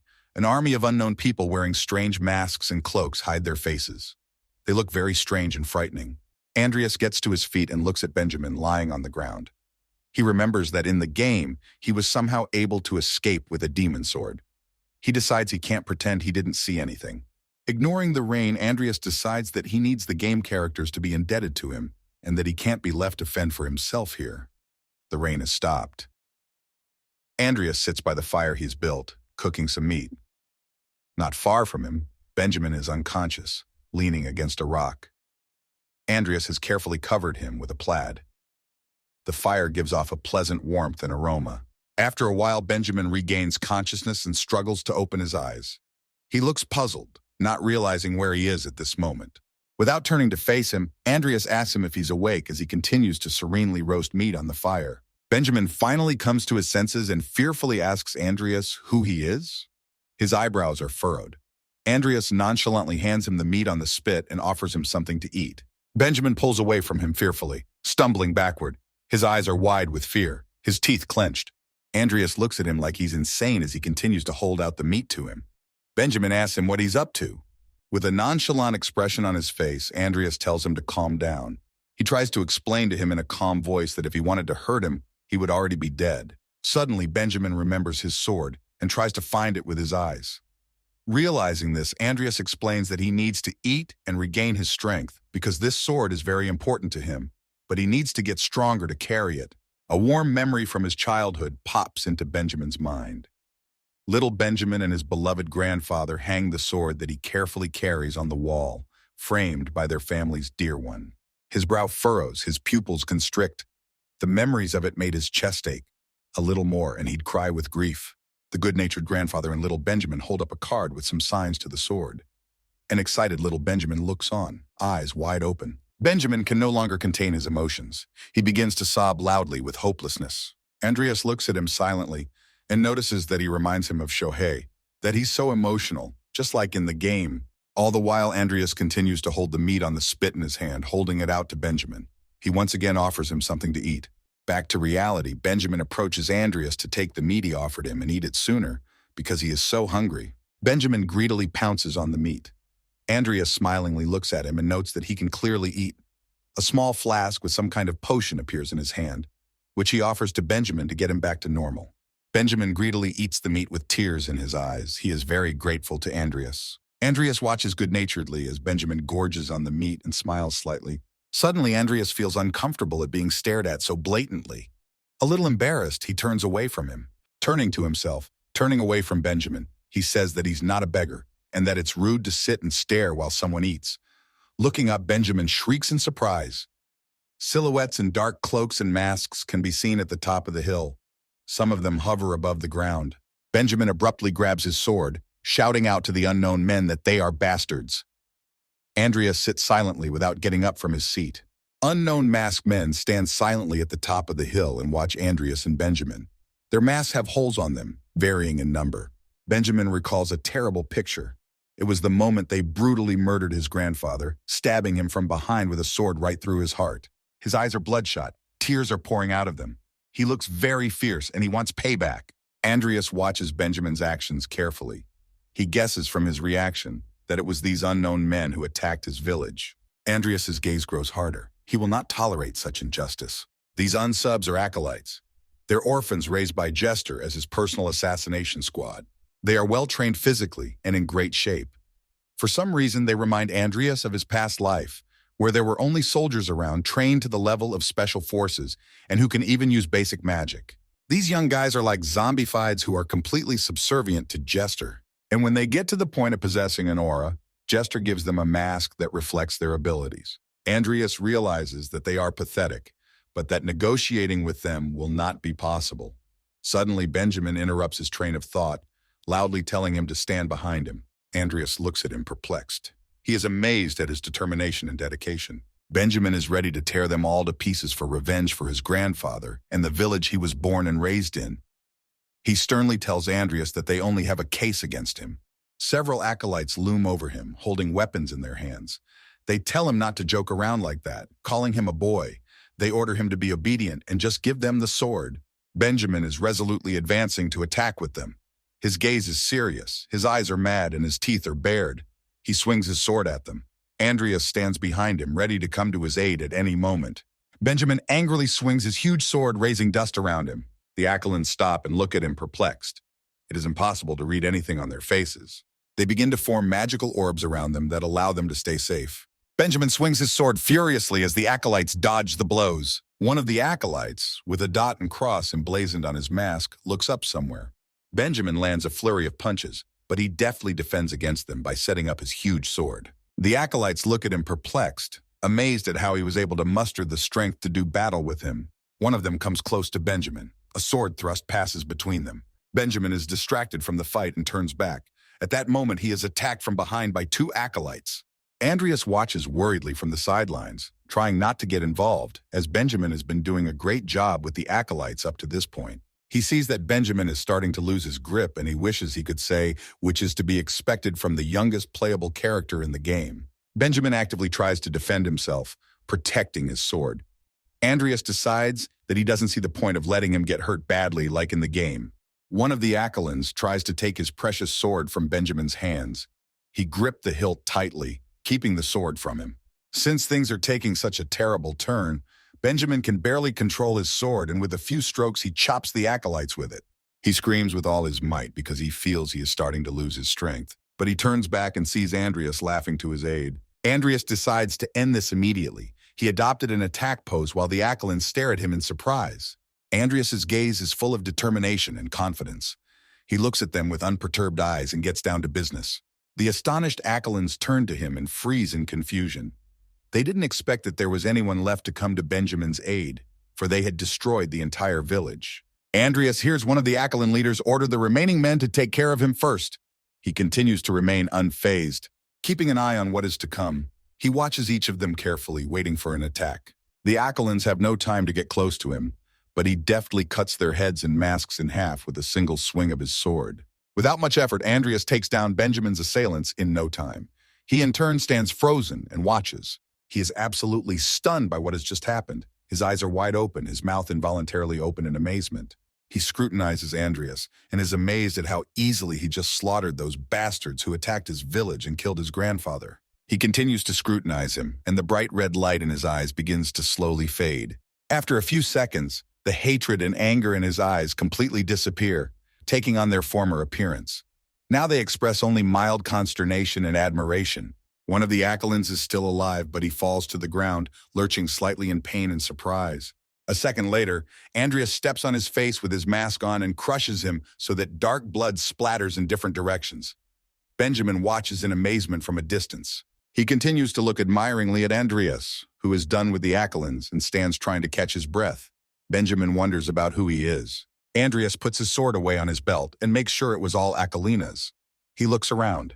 Benjamin stands not far from him and stands silently looking at Andreas as he continues to faithfully hold his priceless sword in his hands. Andreas stands with his head turned to the side. Benjamin asks himself if he could defend his village if he were as strong. Andreas abruptly turns to face him and asks him if he's okay. Benjamin is taken aback and loudly replies that yes, he is fine. His expression changes to one of bewilderment and slight consternation. He can't find the words to say to his savior. Andreas looks at him smugly and realizes perfectly well that Benjamin's attitude towards him has changed after seeing him fencing. Andreas interrupts the awkward silence and says that he has remembered that he has not introduced himself. He introduces himself to him as Count Andreas Cromwell. Benjamin freezes in place. Stuttering a little, Benjamin calls his name, as if also introducing himself, and opens his mouth wide. Andreas addresses him good-naturedly, asking about what, if he was being chased, if there was a place he could go to. Benjamin scratches the back of his head in thought and can't think of where he should really go now that his village is gone. This is when Andreas realizes that Luis and the other main characters will soon start entering the academy. Images of them and an ingenious plan arise in his mind. He decides to check on them and keep an eye on Benjamin. Andreas strongly suggests that if Benjamin has nowhere else to go, he should teach him fencing. Benjamin was clearly unprepared for this turn of events. He opens his eyes wide in surprise and can't believe his ears. He looks at Benjamin shrilly and admits to him that he cannot let his talents go to waste, for that would be a crime. He tells him to apply for admission to the academy and promises to write a letter of recommendation. Benjamin looks at him confusedly and tries to object. He confesses to him, embarrassed, that he has no money and lowers his head. Andreas decisively tells him that he will cover the cost of his tuition, and he has only to decide whether to accept or not. Benjamin can't believe what he's hearing. He opens his eyes wide. Andreas stands with his arms folded across his chest and looks at Benjamin defiantly. He says he has enough money to bear such expenses. Tears come to Benjamin's eyes. He struggles to hold them back. Stammering, he tells Andreas that one day. He falls to his knees and bows his head to Andreas. He promises that he will definitely repay him for his kindness. Andreas confusedly laughs to him to lift him off his knees and explains that you don't have to go that far. Time passes. Andreas sits in a valiant pose on a huge Kremlin and scrutinizes the news in his tablet. He received a letter from Benjamin Anakis. He sincerely thanks him for his letter of praise and for his support. He writes that His Excellence has amazing fencing, and he really wants to become as strong as him. A confident Benjamin stands in the background of the academy. His specialty is swordsmanship, so he will graduate with no problem. Andreas looks at his picture and mentally advises him to work hard and promises that he will only give him as much money as he needs. Andreas abruptly remembers that he has to get ready for Muriel's auction. He vigorously clicks on the screen of his tablet. He writes to Carlos that he would like to participate in the auction. Carlos, in turn, asks him if he likes something. Carlos further writes that he will get tickets and that his father will find him another one. Andreas thanks him profusely and suggests that he meet him there tomorrow. Andreas rejoices that he has acquaintances among the great aristocrats. He rests his hand firmly on the edge of the table to stand up and thinks about the fact that now it's time for him to go. The image of the port of Muriel, with white-sailed ships moored to the shore, which is the most lawless entertainment district, comes into his mind. There is some serious dialogue going on in Jester's gloomy castle. He inquires about what has become of Reuben's demonic sword. He is told that the boy has escaped with the sword and that a squad has been sent after him. After pausing for a bit, one of the Acklins dares to inform Jester that they are not back yet. Jester stands by the table and cuts up the body. He is fiercely determined to make sure once again that they let him escape. Acklin sits next to him on his lap and doesn't know what to say to that. Jester thinks of the same demonic sword that increases physical and magical abilities if you pick it up. He planned to study it and create a mass production. A huge demonic sword arises in his mind. It was the one he was looking for to multiply and thus strengthen his army. He thought he had already gotten it, but it slipped out of his hands. Realizing that things aren't going the way he planned, he clutches tightly at the head of the monster he's carving up on the table. In one-hand motion, he squeezes his head so that it flattens. Blood splatters flying to the sides. He orders the Acklin to send Hosan to Muriel immediately. Acklin looks at his lord in silence and dares not contradict him. Jester orders him what he tells Hosan to tell him to join Aleb at the auction. Jester imagines in his mind the image of the precious crown of the deep. He is certain that he must get it at any cost. He thinks of Aleb and knows for sure that if he's at the auction, he'll bring her back, even under the most unforeseen circumstances. The port city of Muriel stands on a beautiful riverbank. There are always huge ships at the harbor. Andreas and Carlos are sitting at the table sipping wine from their glasses with pleasure, anticipating a great game and a great catch. The biggest attraction in the entertainment district, Night of the Current Gold, is taking place. Andreas stares intently into the clipboard and sips wine from his glass. His goal is mortal sin, but it is better to take advantage of this opportunity and get his hands on as many named items as possible. Andreas studies the items in the auction and his attention stops on a sword, a white nightmare. It is a famous sword with great mana conductivity. He decides to bid and presses the green button. He thinks about the fact that if he can offer the highest price for it, he will send this sword to Benjamin. Unexpectedly, Carlos interrupts him, moving closer to him. He asks Andreas if he is really that interested in fencing. Andreas, slightly confused, replies to Carol that he would like to give this sword to an acquaintance. Putting his hand to his chin, Carlos says that this sword looks pretty good, and he thinks 20 million isn't enough for it. He offers to raise the bid to 50. Andreas laughs gloatingly and replies that he won't overpay. Andreas looks at Carlos with excitement in his eyes and explains to him that he has only just begun and that the price will gradually rise. The auctioneer shrieks enthusiastically, asking the audience who would give the most. After waiting a while, he thanks everyone and announces that the White Nightmare has sold for 23 million wiles. Carlos looks at Andreas with a smile and remarks that it wasn't bad. Andreas, slightly upset, replies to him that it looks like 20 million would have been enough. The following item appears on the tablet. Andreas stares intently at the screen and examines it thoroughly. The auctioneer tells him that this is a map that many scientists have tried to decipher, but have failed. Andreas is surprised that it is also being auctioned. Andreas thinks about the fact that this secret map leads to the tomb of the terrible and terrifying dragon Kravmak. He thought it was just a passphrase. but it turns out it exists. Different voices are heard from the audience. Some say they will give in this time, some are laughing loudly, and some are sure that deciphering is his specialty. But Andreas knows that the corpses are important to him and that he has to get them. He chooses the green bet button and decides to start with 2 million. Someone bids 5 million. The auctioneer asks the bidders if there are any more bidders. Andreas smiles evilly. He is sure that if he can get his hands on the dragon, it will be equal in power to an entire country. The auctioneer announces that the encrypted map has sold for 5 million wilsas. Andreas smugly clenches his fist and rejoices in the fact that he was able to obtain such a valuable item. Aleb looks back at Andreas and Carlos in amazement and can't figure out who they are. His attention is focused on them.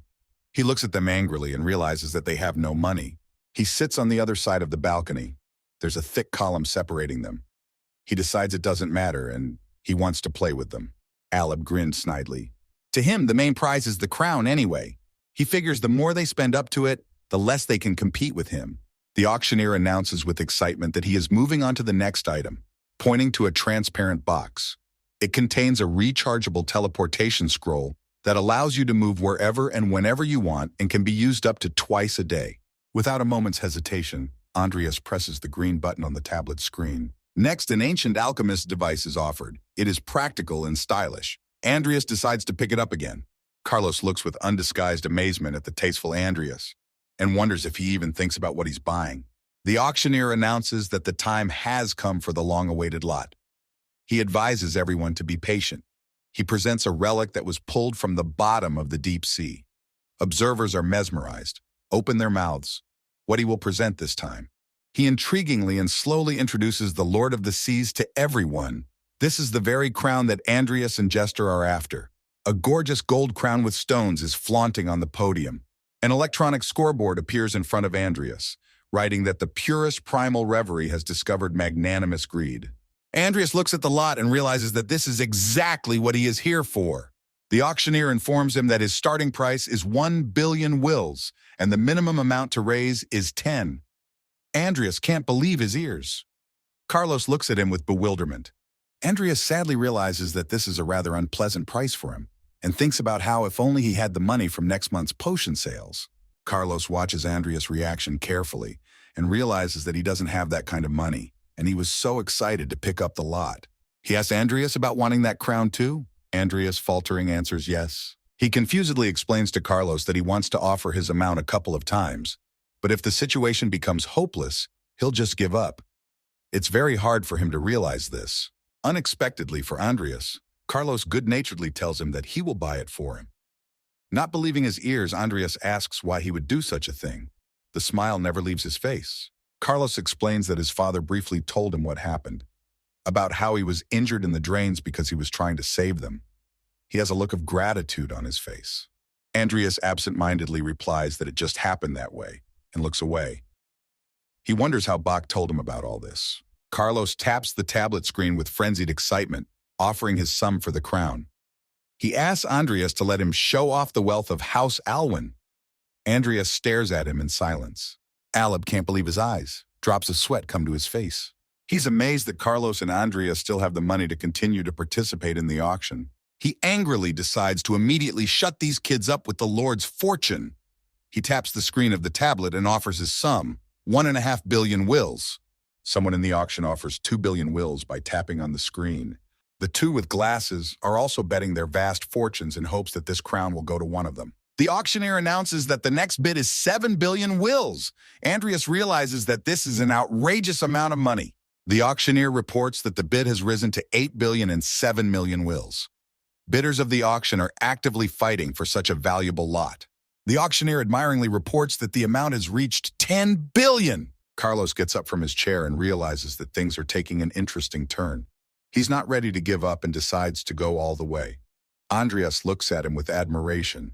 As he looks at Carlos with admiring eyes, he thinks about how he still loves to compete as much as he did when he was a kid. The auctioneer points his hand somewhere and cheerfully says that since they are in this position, they better win, and he'll be sure to repay them. Waving his hands, the auctioneer announces that the amount has reached 50 billion wills. The people in the audience look at him attentively. The auctioneer asks the participants if anyone is willing to offer more. Carlos didn't hesitate to offer 70 billion. Not a single vein on his face trembled. He is still gambling. Andreas looks at his clipboard and his face is covered with drops of sweat. The auctioneer loudly announces that the next amount is 90 billion wills. There's a real commotion in the building. Seconds later, the auctioneer announces that someone has bid 100 billion wills. Aleb laughs gloatingly. All the veins on his forehead are swollen, drops of sweat running down his face. Suddenly, he wonders if he should go any farther. He recalls Jester's words that he absolutely has to get the crown, no matter how much it would cost. Biting his lower lip, Aleb touches his head with his hand. He realizes that no matter how much money the gentleman has, it's too much. He doesn't know what he should do. He realizes that he should have asked how much money he can spend. Suddenly, he hears about the auctioneer thanking someone and that the Lord of the Seas has been sold for 100 billion wills. Aleb shrieks loudly, opening his mouth wide. Drool spurts from his mouth, snot dripping from his nose. Suddenly, he hears someone giggling behind him, telling him that he had done something wrong. Aleb turns around and sees Hosan standing behind him with his arms folded across his chest. A man in tight robes stands and stares at Aleb nonchalantly. He tells him that he is sure the master sent him here, as a wimp like him would definitely not have completed the task. Aleb looks at him fearfully. A strange makeup can be seen on Hosan's face and an unusual cape on his head. He goes on to tell Aleb that even if he could win by betting over 100 billion wills, he would be killed for such a thing. Hosan orders him to go back and wait. Hosan looks at Andreas and Carlos carefully and says that he doesn't know who the people are who won the crown in the auction. His face takes on a vicious and bloodthirsty look. He decides that he will let them savor the taste of victory before he dies. Carlos guesses that he will probably be scolded when he returns. Despite this, he talks about how he is starving and calls Andreas to go get something to eat. Andreas replies to him that Carlos has shown him the Alwyn family's wealth in full force. The lights are shining brightly in a beautiful building with golden frames on the windows. It is night outside. Andreas puts the Lord of the Seas crown on his head. He hears loud laughter. He doesn't feel very good about it. Carlos stands in front of him and laughs loudly at him. He tells him, calling him Your Highness, which suits him just fine. Andreas is not pleased that Carlos is treating the codex like a toy, but he remains indulgent, since he is the one who bought it for him. Andreas and Carlos are sitting at a large table across from each other. Their table is set in a gorgeous way. Carlos suggests that Andreas make a toast and celebrate. They clink glasses with the pink drink. Andreas thanks Carlos for everything.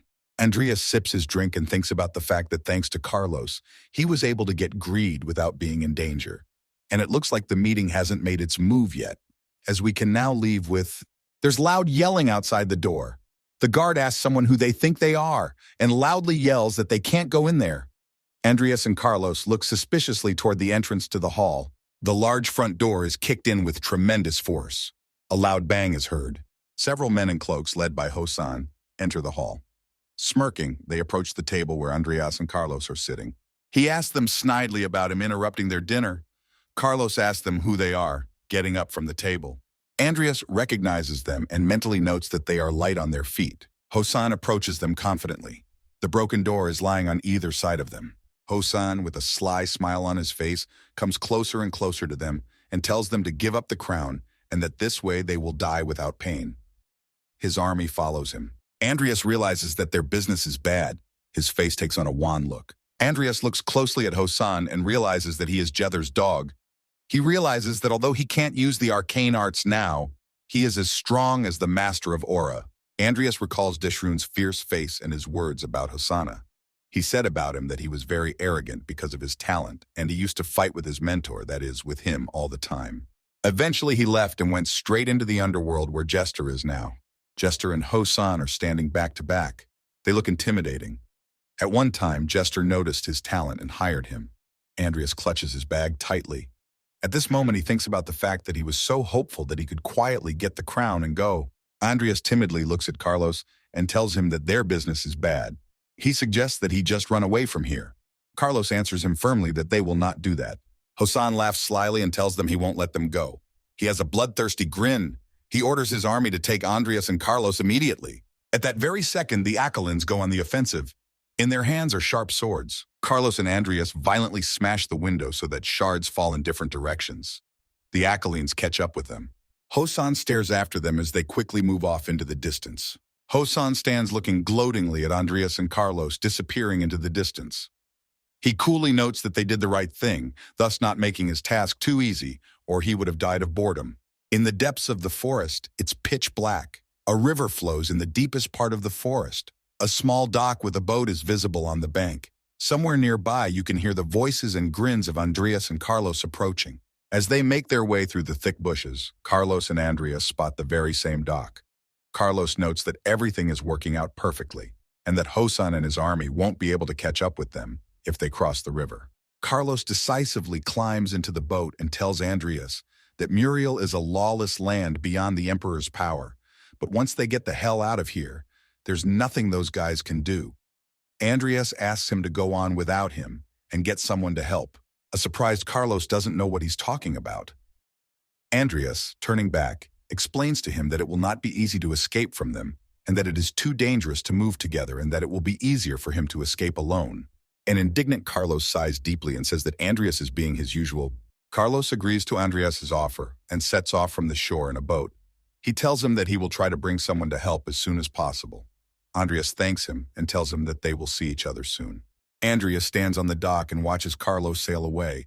He is calm now, knowing that Carlos is safe. After a while, he hears behind his back that someone is shouting loudly that they found him. Andreas smiles slyly and is pleased that he can now hold himself back, since Carlos isn't around.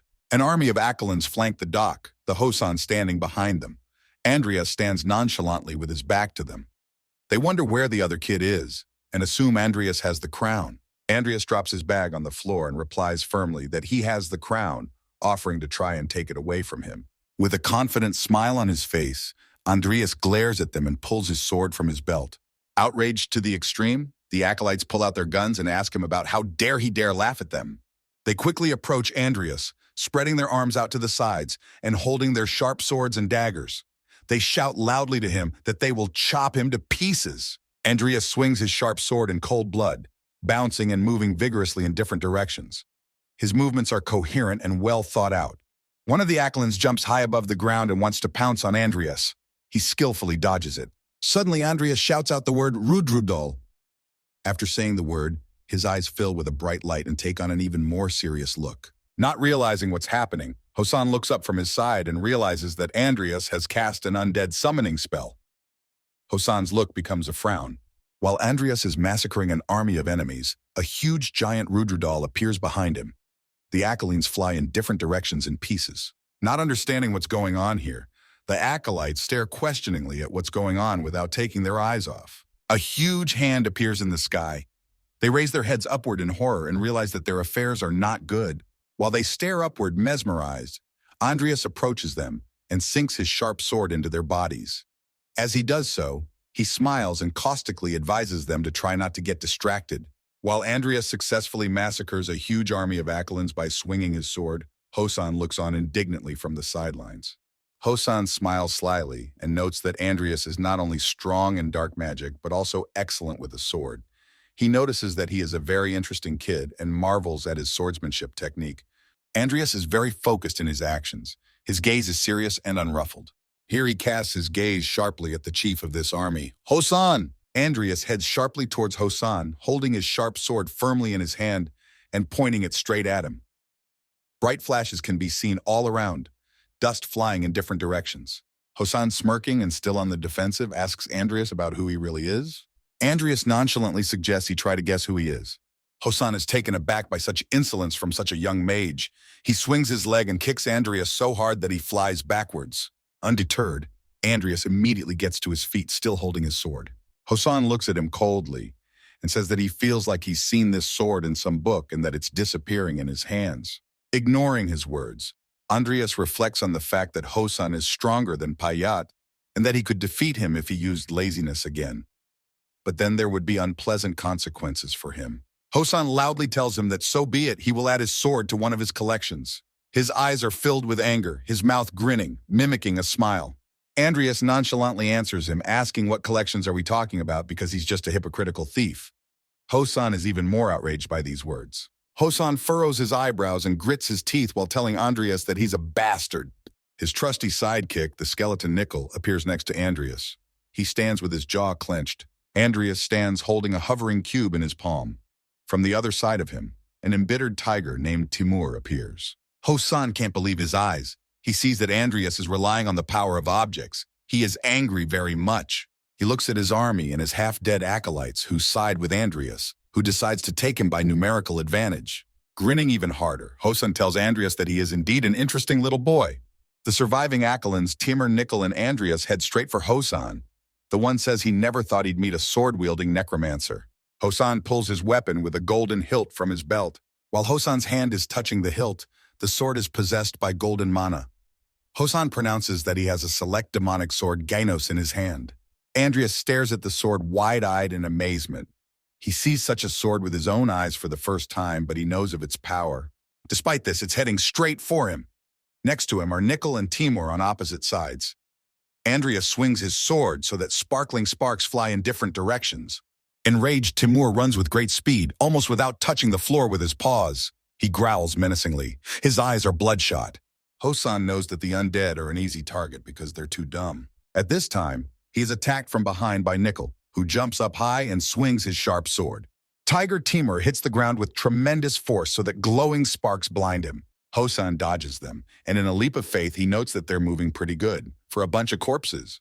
Andreas holds a floating magic cube in the palm of his hand with a bright light emanating from it, and asks Hosan how he can do such a thing.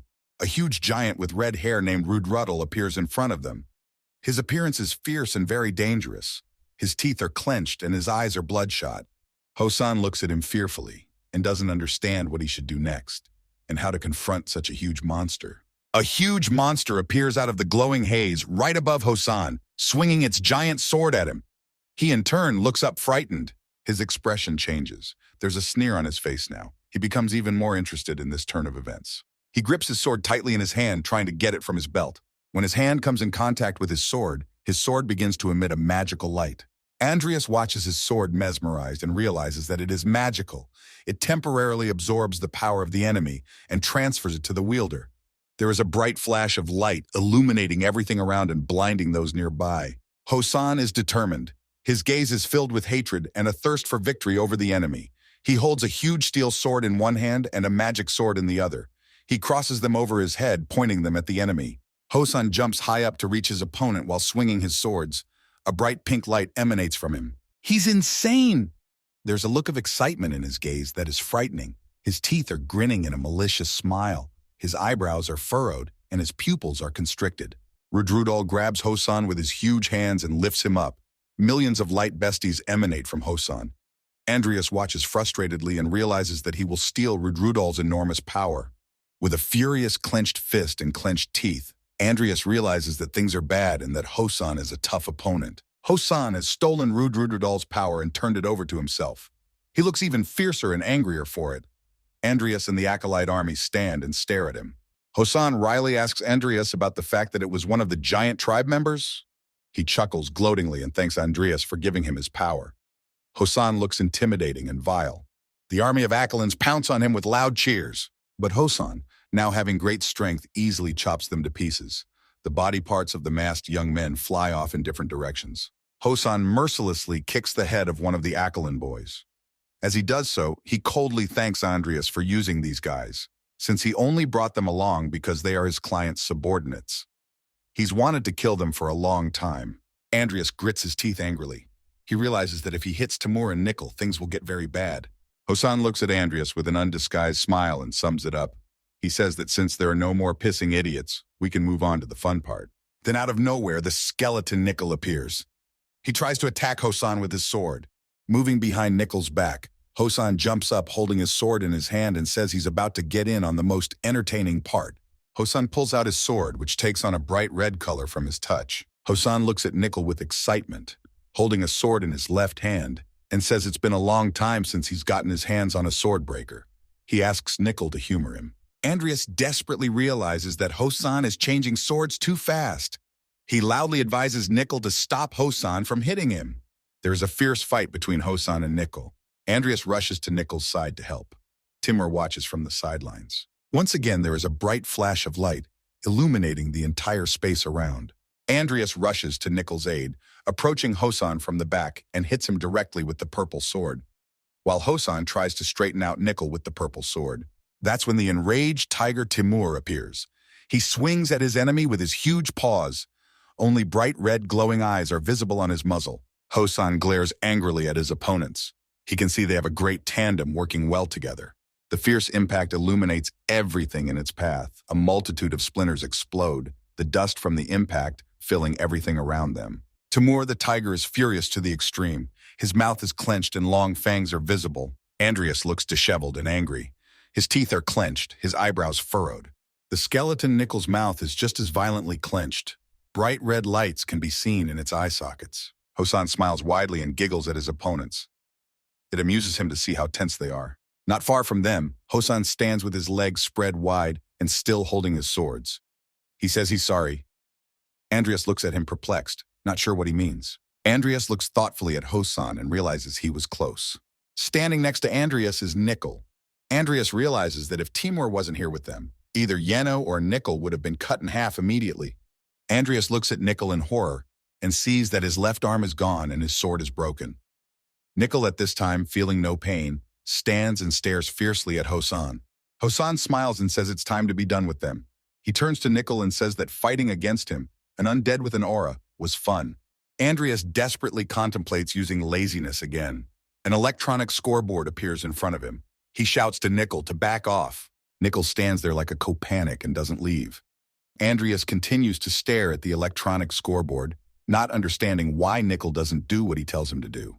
The electronic board in front of Anlaria's face does not disappear. He looks angrily at Nickel and repeats to leave immediately. Hosan laughs gloatingly as he looks at them. He says that Nickel has more courage than his master. He asks Nickel about his unwillingness to turn his back on the enemy. On the electronic scoreboard in front of Andreas, it is written that the legendary Phantom of Laziness wants to take advantage of laziness. Nickel stands in a daze. His eye sockets continue to burn brightly. Everything around him is enveloped in tongues of flame. It's written on the electronic scoreboard that the legendary Phantom of Sloth and Sloth will share a cooldown. Andreas is encouraged to use this action. Andreas looks at the scoreboard in surprise. He remembers that Nickel can apply laziness too. At that very second, Nickel is enveloped in a pink negativity. Everything around him glows with a soft pink light. Light beams and flashes fly everywhere. Andreas remembers lying on the floor after applying the laziness and realizes that given the pain he felt that time, as if his whole body was being torn apart, it's better this way, since Nickel feels no pain. At this time, Hosan continues to stand with his legs wide open. He tells Andreas that he seems to have run out of cards up his sleeve. He gloats at him. He says he wants to end this immediately, but he shifts his gaze to Nickel and doesn't understand what's happening to him. There's a look of consternation and bewilderment on his face. Nickel is heading straight for Hosan with insane speed. In his hand, above his head, he holds a sword. Without wasting a second, Hosan is just as eager to meet him, asking him what he's up to this time. Andreas jumps up high and swings at Hosan while telling him not to dare interfere with Nickel. Andreas and Hosan are in a fierce battle. There are flashes from the strikes of their swords. They are both determined. Hosan strikes Andreas with his sword, and the latter deftly defends himself against it, setting his sword up. Hosan is impressed by the magician's sword skills. For every strike from Hosan with his sword, Andreas sits down defensively. His facial expression is focused, trying to anticipate what his opponent will do each time. Hosan says that Andreas' sword work is too sloppy. Holding a red sword in his left hand, Hosan points it at Andreas and shouts, "See you later," loudly to him. At that moment, the tiger Timur joins in and hits the ground between them with his powerful fist in such a way that Hosan flies off. An angry Hosan looks at Timur and says that this cat annoys him. He decides that he will deal with him first, but then something happens that surprises him greatly. He looks away and cannot believe what he has seen. He watches mesmerized as Nickel, who is illuminated by the bright blue light of his aura, heads towards him. Magic circles can be seen all around him. Nickel continues to hold his sword above his head. The expression on Nickel's face became even more intimidating. His eye sockets burned even more intensely. He opens his jaw wide with rage. He looks at Nickel perplexed and doesn't realize what's wrong with him. He knows perfectly well that his aura is too gigantic for the undead. Nickel is heading towards him. One hand is missing, and in the other, he holds his sharp sword. The cloak behind him is fluttering. A bewildered Hosan looks at him and is amazed that he has only made one strike after gathering so much aura. Andreas watches with excitement at what's happening. He is proud of Nickel. Hosan looks at Nickel in horror, his eyebrows wrinkled, his eyes bulging. A multitude of light finest are aimed at Hosan. It's called the secret art of the aura. Andreas covers his face with his hand so he doesn't accidentally get hit. He peers out and watches with one eye, still holding his sword in his hand. Suddenly, Andreas sees something in front of him that his eyes widen and he goes into a stupor. He sees before him the master of the sword, the same Nickel before he became a dead man. He stands in the form of a gray-haired old man, just as he once was alive. Andreas stares mesmerized at Nickel without taking his eyes off. He's greatly surprised at what is happening. In an instant, Nickel turns back into a dead man, only now he has gray hair on his head. He sincerely thanks Andreas for what happened and slowly dissolves. Andreas stands beside him with his head down. Hosan stands in the ruins completely exhausted. He bends his head down, looking at his broken swords. The dust makes it hard to see him. Andreas stares at him angrily, wondering how he was able to survive Nickel's secret technique. Hosan looks at his swords and can't believe they're broken, and the swordbreaker, and even the farang. At that moment, the embittered tiger Timur pounces on him from above. He is full of rage and mercilessness. Timur hits the ground with his big paw, but misses. Hosan deftly jumps back from the blow. But Timur doesn't give up. He continues to attack him, pouncing from above. An enraged Hosan stares at him with eyes full of hatred, and he's not about to give up. Andreas arrives and they begin a sword fight. They attack each other with their sharp swords without giving each other a chance to strike. Timur grabs Hosan by the pecs and lifts him up. Andreas stands next to him. Hosan looks mad. His mouth is open, and streams of scarlet blood are flowing from it. Timur throws him a great distance with all his might. Andreas rushes at him with lightning speed to deliver a crushing blow. Andreas is determined. He wants to finish off Hosan with his sword without using his ego. Hosan is almost completely exhausted, but he has managed to get to his feet. He stares intently at the approaching Andreas. Andreas stands in front of him and assumes an attack posture, holding his sword in front of him with both hands. But Hosan doesn't give up. He chuckles and asks him about finally deciding to join the fight. Hosan's mouth is bleeding more and more. He probably realizes he's finished. He calls Andreas a punk. Hosan stares at Andreas with a sidelong glance, waiting to attack. His eyes are still filled with hatred. Andreas approaches him with lightning speed to deliver a crushing blow. He decides that he will finish him before he can recover. Hosan keeps his eyes on him and waits for the attack, a sly grin on his face and blood still oozing out. Andreas gets as close to him as he can and delivers his long-awaited crushing blow. 3 full moons of different sizes are visible in the dark sky. Someone's voice turns to John Doe and says he's right, but only half right. It slowly begins to lighten. Young Hosan is looking frightened and perplexed somewhere, taking a bite of potato, holding it in her hand. Young Hosan, Deshroon, and the dark tiger are sitting at the table eating potatoes. The tiger is listening with interest to what Deshroon is saying, and he says, addressing the lad, that the sword is just a tool, and in swordsmanship, it should be the last thing he thinks about. Hosan looks at the teacher confusedly and says that he doesn't understand why weapons don't come first, because if 2 equal warriors fight, the one with the better weapon will win.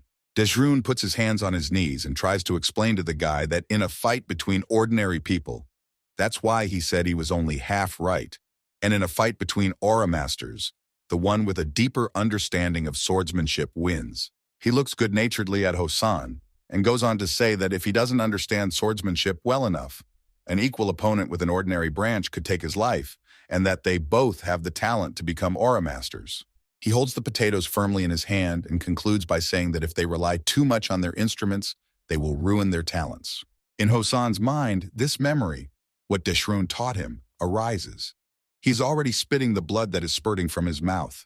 He imagines Nickel's head holding a sword and realizes that he is an undead, able to use the secret aura technique even with a broken sword. He chuckles and realizes that he should have listened more carefully to the old teacher. He kneels in front of Andreas completely exhausted. Andreas puts his sword away on his belt because he realizes it's over.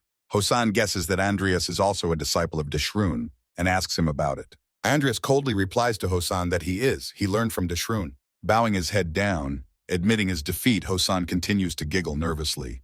He says it's not surprising since he can smell the potato odor from Andreas' sword.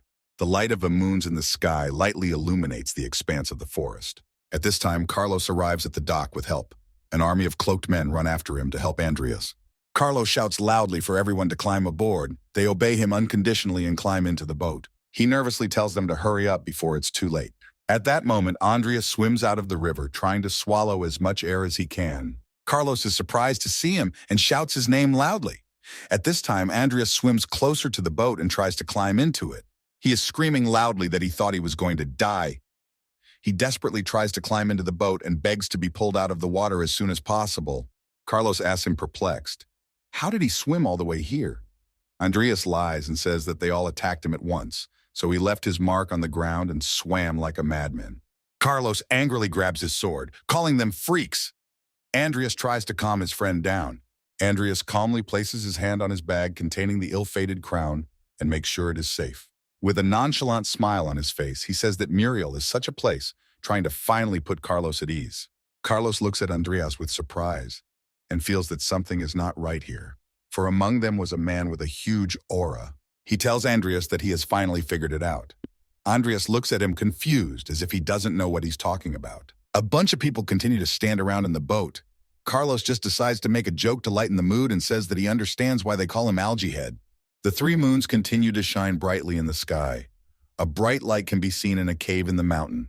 The deeper you go into the cave, the more intense the lights become. Andreas carefully sews Nickel's severed arm with not quite so neat stitches.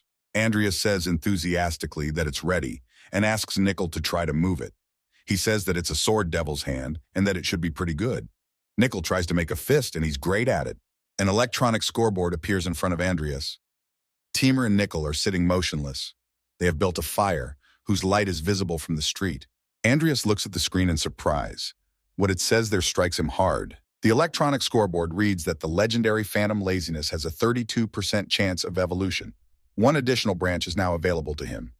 Andreas is encouraged to evolve. It goes on to write that the legendary Ghost Fighter has an 88% chance of evolving. He also has one additional branch available to him and is also encouraged to evolve.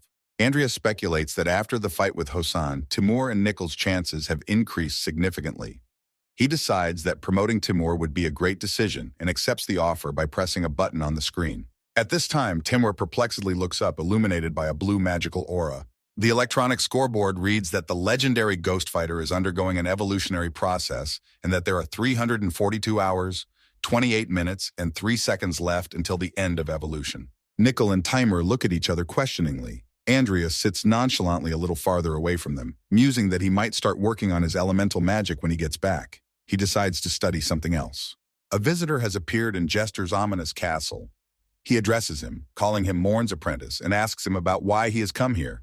Karen turns to Jester and tells him that he has heard that he is to be removed from the assembly. He looks frightened and lost. Jester looks at him nonchalantly and says that's just the way it is, since he was the one who suggested doing it that way. Jester stands in front of his desk and sternly explains to Heron that they do not tolerate unworthy people in their ranks, especially those who cannot even handle one student.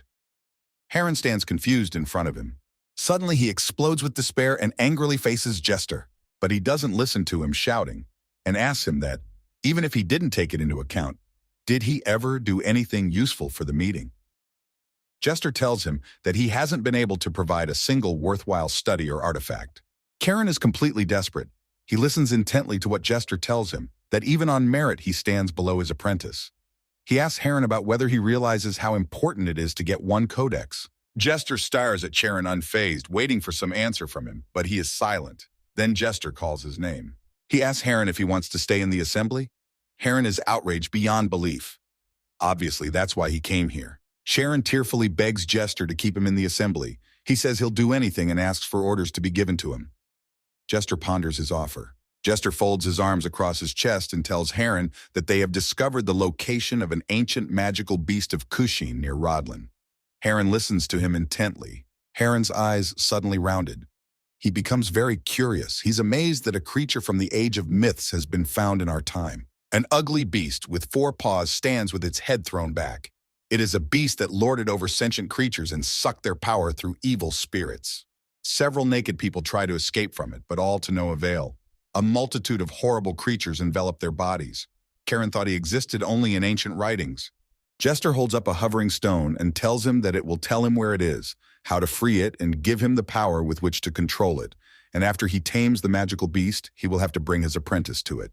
Karen recalls the moment when Andreas pulls the bloody sword out of his body. He realizes that Jester doesn't like the fact that he has taken his laziness and does with it as he wishes. He tells Jester that he's fine with that. Karen smiles gloatingly and rejoices in the fact that now he can get rid of Andreas, who put him in this position, and if he's lucky, he can get his hands on a magical beast.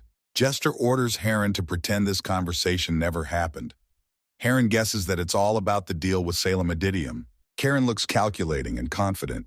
He tells Jester that he can be relied upon and that he, as a teacher, must guide his misguided student to the right path. The next day came. There is a 3-tiered fountain in the park at Rodlin Academy. It is a warm summer day. Andreas doesn't look well. He frowns and thinks about one thing he learned today. He walks tiredly and hunched over in the park, students looking back at him. He muses that he should have done his research in a more convenient place. He has made a good start, but it will take him a while to finish it. He can barely walk. His only dream now is to get to the dormitory and get a good night's rest. Suddenly, someone interrupts his train of thought and calls his name. He lost his temper, wishing now that no one would disturb him. An indignant Lucia stands in front of him and asks him why he doesn't answer her calls. Dumbfounded by this tactlessness, Vivian trails behind her. Andreas tries to squeeze out a smile and apologizes to her, explaining that he was with an acquaintance.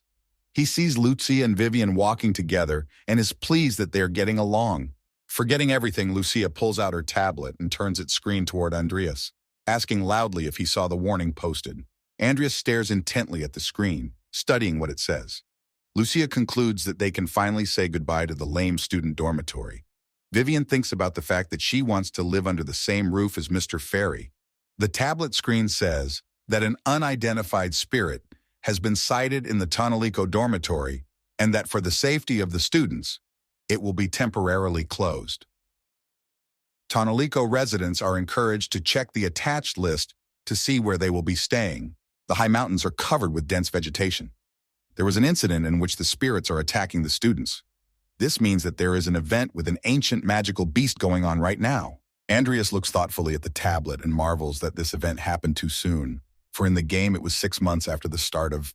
Lucia scrutinizes Andreas and asks him why he is so gloomy. She tells him to stop wasting her time and tell her which dormitory he has been assigned to.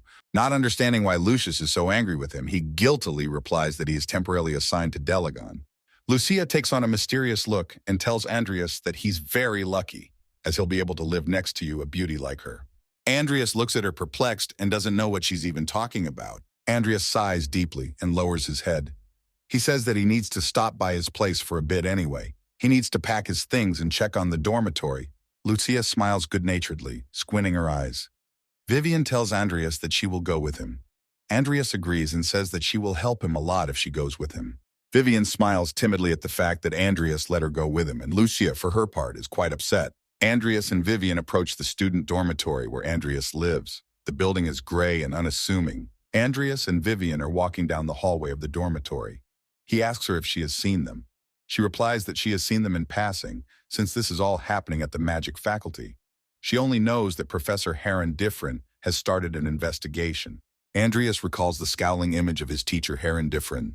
He puts all the puzzles together and finally realizes that his intervention has changed the course of events in a big way.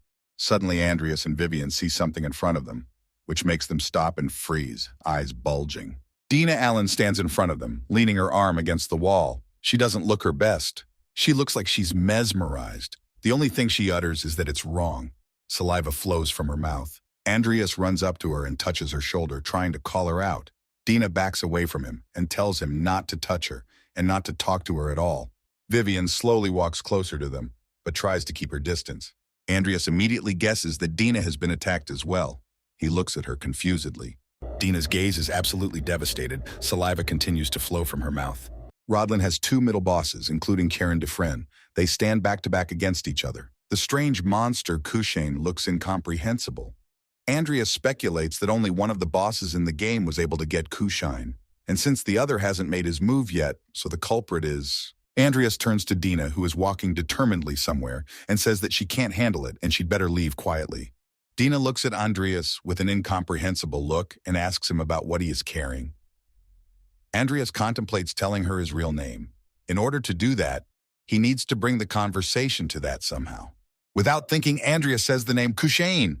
Dina wrinkles her nose and gives a grimace of disgust when she hears the familiar name. Andreas slaps Dina sharply across the face so that she would sooner come to her senses and come to her senses. Vivian holds Dina tightly to her chest to calm her down and bring her to her senses. Andreas looks at them. Andreas watches carefully to see if Dina comes to her senses. Andreas looks at the wooden wall behind her. Dina slides down the wall and crouches on the floor, holding her head. She begins to grunt in pain. Andreas sits up next to her and asks about whether she has regained her senses. Vivian stands and stares at Dina in silence. Dina continues to hold her head. Without thinking or remembering anything, she asks about where she is. Andreas decides to approach from afar and asks her about whether she knows who he is. Dina looks at him perplexed and asks him excitedly why he is asking her such a stupid question. He tries to calmly explain to her that they were in a dangerous situation and that she was possessed by spirits. Dina looks at him in surprise, remembering nothing. Vivian connects to his words and tells Dina that Andreas saved her. Dina, not understanding anything, replies to Andreas that she vaguely remembers seeing him. Andreas says firmly that they need to get out of the building as soon as possible. The dormitory building remains empty. All the students leave it and move to other dormitories. Dina apologizes to Andreas for the trouble she has caused him. They exit the building. Andreas turns to Dina and asks her about volunteering for the investigation. She replies that she was curious about it because it's not every day you get a chance to investigate spirits, especially since Karen asked her to help him. Andreas juxtaposes all the events and everything makes perfect sense to him. Dina reaches for the magical image in front of her. She looks mesmerized. Karen is standing behind her. It was all a ruse to get Dina possessed by the spirits. From the back, a vile creature approaches her, directed by Heron. She was probably concentrating hard on her magic at that moment and let her guard down, allowing Heron to summon the spirit. Andreas sees that coward Heron is getting bolder. He asks Dina if she knows where Professor Heron has gone. Dina looks at Andreas with a sad look on her face and says that if she's not mistaken, he said he'd go look for the head spirit. Andreas stops and looks up somewhere, and it reaches him that this is where he is sealed. Vivian and Dina walk beside him. A bright light can be seen above the overgrown mountains, illuminating everything around them. Andreas realizes that they must hurry. Karen stands beside a huge statue from which a magical violet light emanates, forming circles, and waves his hands, performing a ritual. At each corner of the base of the statue, on the ground, lie the naked bodies of men. He smiles happily and is happy to see that he did well. From the statue slowly emanates a terrifying beast of enormous size. It has 3 eyes on its face. It has 4 huge paws. Enjoying this sight, Karen's eyebrows furrow, his lips displaying a sinister smile. In his hand, he holds a hovering stone. Now all he has to do is get rid of Andreas Cromwell. Vivian quickly runs after Andreas. She runs along the sandy road. The sky shows a bright pink sunset. As she runs, Andreas turns around and thanks Vivian for going with him. Vivian runs a little behind and replies to him that there is nothing to thank her for and that she is always happy to help him. He runs as hard as he can and thinks that he took her with him because there was no reason to refuse her. At the same time, he is plagued by doubts about whether she will be okay. Not only will he not be able to call on his boys because of her, he's thinking about the fact that there's no way he can screw up and the fact that Vivian is likely to find out about his connection to Karen. Andreas runs without stopping. He feels that he didn't turn her down because he had a lapse of judgment after a sleepless night. He begins to contemplate coming up with an excuse to send her back. They stop abruptly because of something they see in front of them. What is in front of them shocks them. They see other students in front of them. They stand in front of them and make strange noises. They stand there in a complete state of inadequacy and grunting. Andreas guesses that this is the work of Professor Heron because all these students attended his lectures. Vivian looks at them in surprise and asks Andreas about why Professor Heron is doing this. Andreas glares at her. The sky was shrouded in pink light. The leaves on the trees have taken on a golden color. Andreas addresses Vivian by name. Andreas asks her to go with the students without harming them, for time is short and he must stop Karen. Vivian stands at a loss and stares off into the distance. Vivian immediately agrees to Andreas's request and tells him that she will catch up with him soon. Andreas thinks about the fact that he would be glad if Vivian stayed here. Andreas rushes on, telling Vivian that he is leaving these students to her. She stands, drawing her sharp sword, staying behind the fleeing Andreas. Someone's hand directs a magical flash at Andreas. He doesn't notice it. Vivian sees that it is directed at him and quickly decides what to do. She stares intently at the flash of light flying straight at Andreas. With her long sword, she blocks the blow, taking it in her stride. The flash hits her sharp sword. Holding her sword right in front of her face, Vivian looks focused and very serious. Andreas runs and turns around to look at her. At this point, He thinks about the fact that he managed to split up with Vivian. He really hopes she doesn't kill the students. Vivian fights the flashes flying towards her by jumping high up, while Andreas quickly runs towards Karen. He thinks about just letting go of the situation and believing in Vivian. The sun is setting behind the mountains, illuminating everything around with bright rays. The sky is colored bright red. It is deep autumn. Karen stands and stares at the fearsome monster with 4 paws and a horrible face standing across from him. The monster's jaws are wide open and its fingers have sharp claws. Karen stares at the monster, enjoying the sight. He is pleased that he is now in complete control of it. Suddenly he sees something in front of him that shocks him. His eyebrows furrow and his eyes widen involuntarily. He abruptly forms a wall of bones in front of him in an attempt to defend himself. Many animal and human bones form a wall of defense. He turns back around and grits his teeth. His gaze is filled with rage and hatred. He looks in horror at Andreas standing behind him. The monster stands obediently beside him. Andreas becomes convinced that Professor Heron really did it. Andreas takes a decisive step towards Karen. Not a single emotion is visible on his face. He is completely cold-blooded. Heron asks him why he is here. Andreas frowns his eyebrows and tells Professor Heron about how he thought he'd make it in time, but he's too late. An ugly monster stands behind Andreas. It has a terrifying mouth, and ghastly eyes can be seen in its forehead and on the sides of its head. Andreas senses the abnormally fast seal breaking time and the strange magic around this monster. Andreas looks at Karen's hand holding the red peladrin crystal above him, which is involved here. Jester had it in the game, which means he's behind all of this.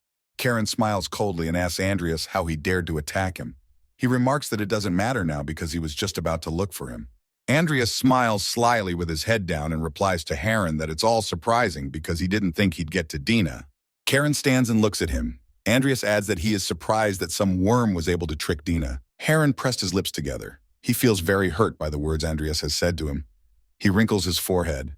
Karen continues to hold the hovering peladrin crystal in his hand and chuckles evilly. Andreas looks at him with a nonchalant gaze and doesn't understand what is making him so funny.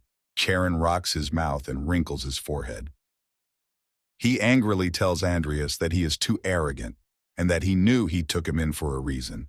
He confesses to Andreas that long ago he secretly overheard a conversation between his father and Morn. Andreas's father Cain approaches Morn and says that if they can grow it, it will change the basis of dark magic or even the whole world. Morn agrees and says it's a very scary thing. At this time, Heron is unnoticed by them, standing behind the wall and eavesdropping on their conversation. Karen is greatly surprised by this. He concludes from Andreas's changed behavior that he has that object or knows how to use it. The dreaded tree stands in flames. Andreas is amazed that even such an unimportant character knows about it.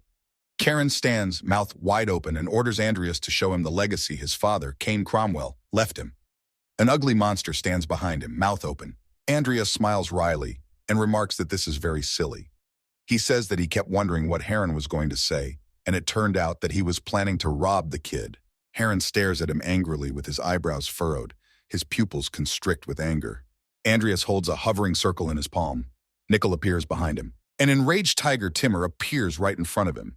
Andreas angrily tells Heron to stop talking. Karen looks at Andreas in amazement and wonders if that tiger is Lord Timur. He guesses that he got it from the meeting.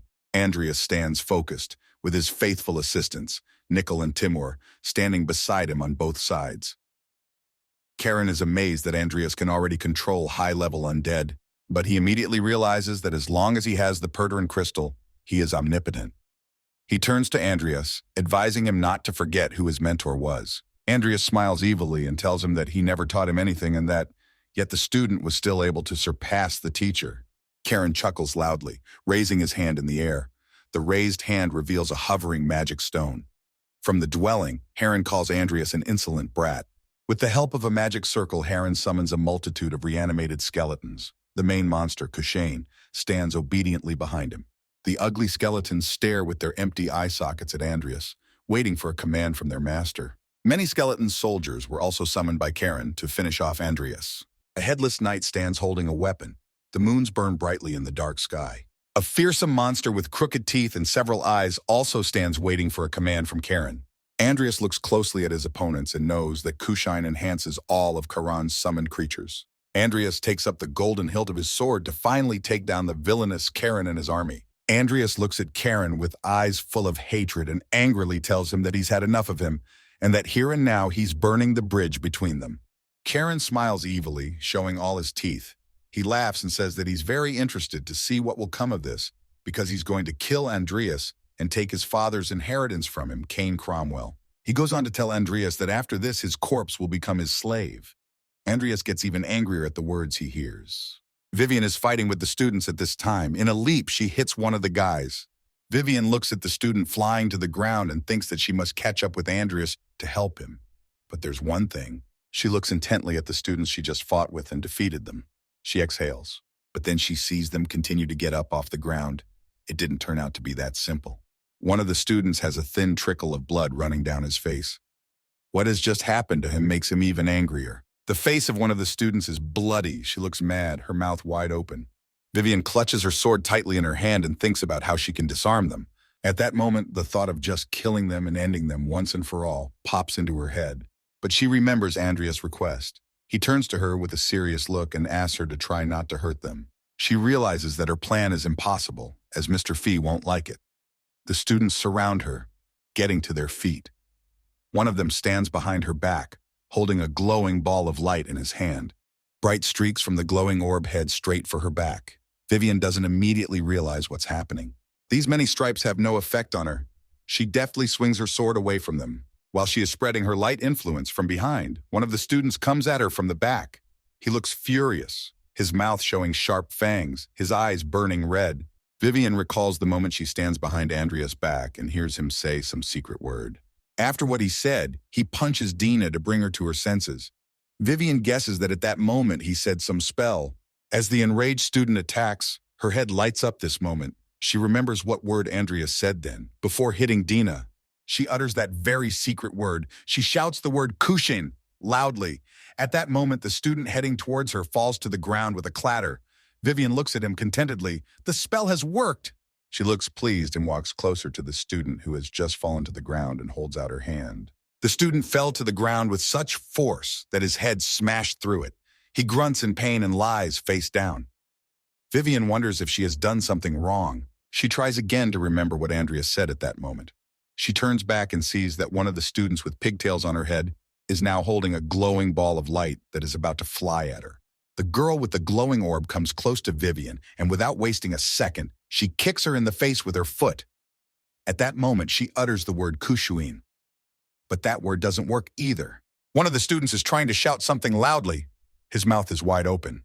The other student just stands there, staring mesmerized at Vivian. Blood spurts from his mouth. Vivian shouts out the word Pushin, and it turns out to be wrong again. It's pitch black in the forest.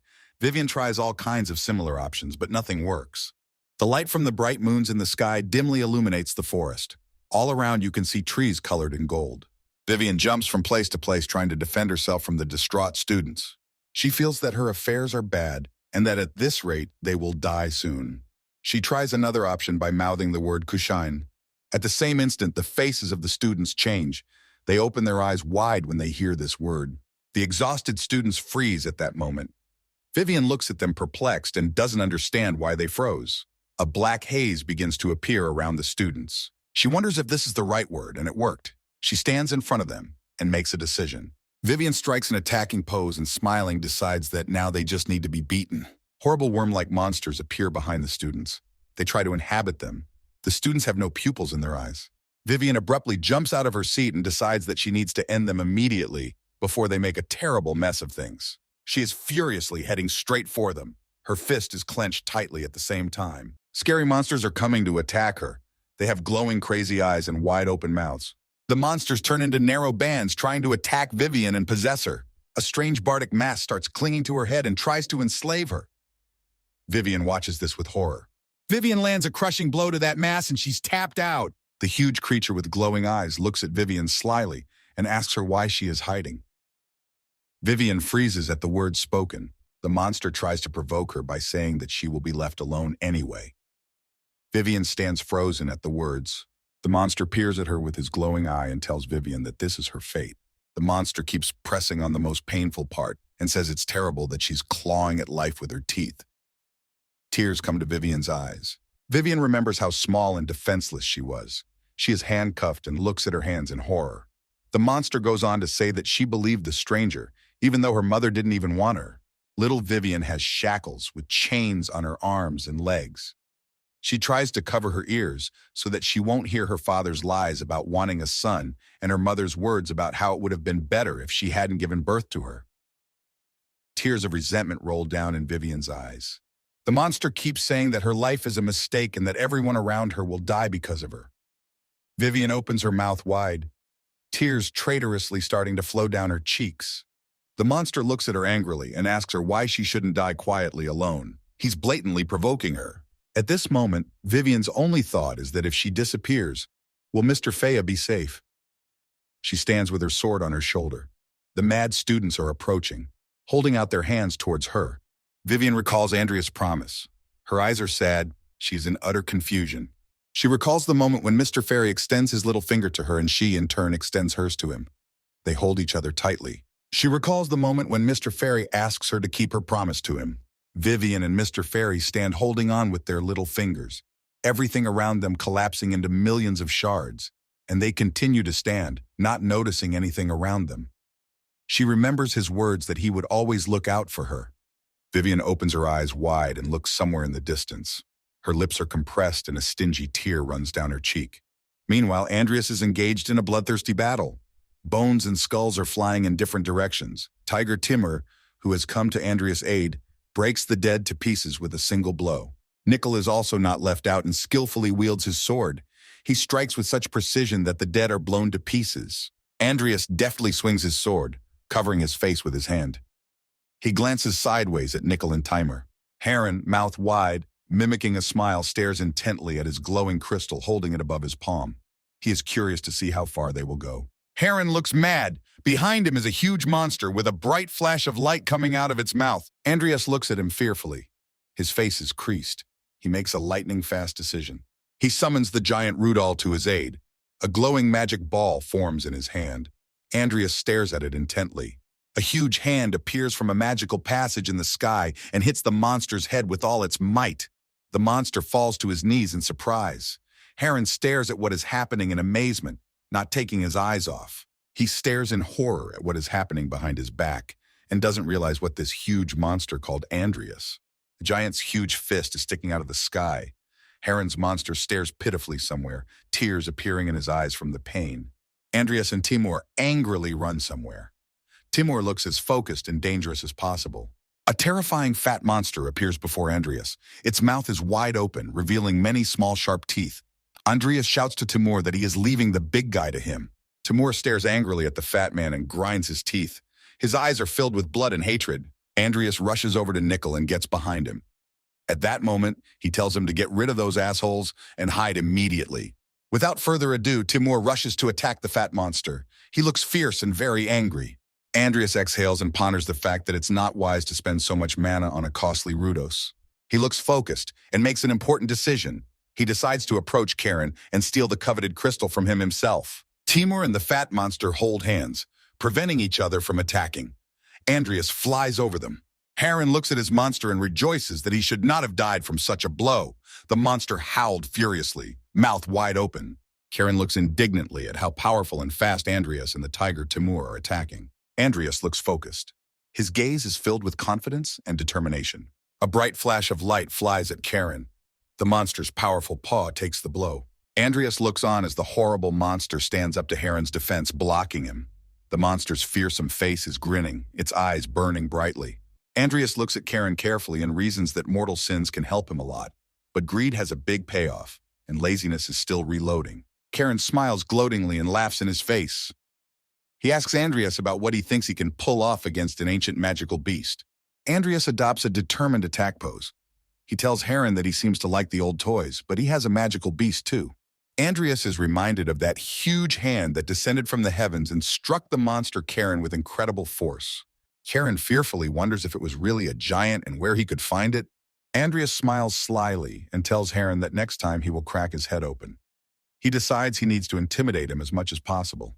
But Karen doesn't give up. His eyebrows are furrowed, and he looks at Andreas carefully, telling him to give it a try if he can. Andreas sees that these words do not frighten Karen, but only turn him on more. Watching his face, he realizes this with horror and opens his eyes wide.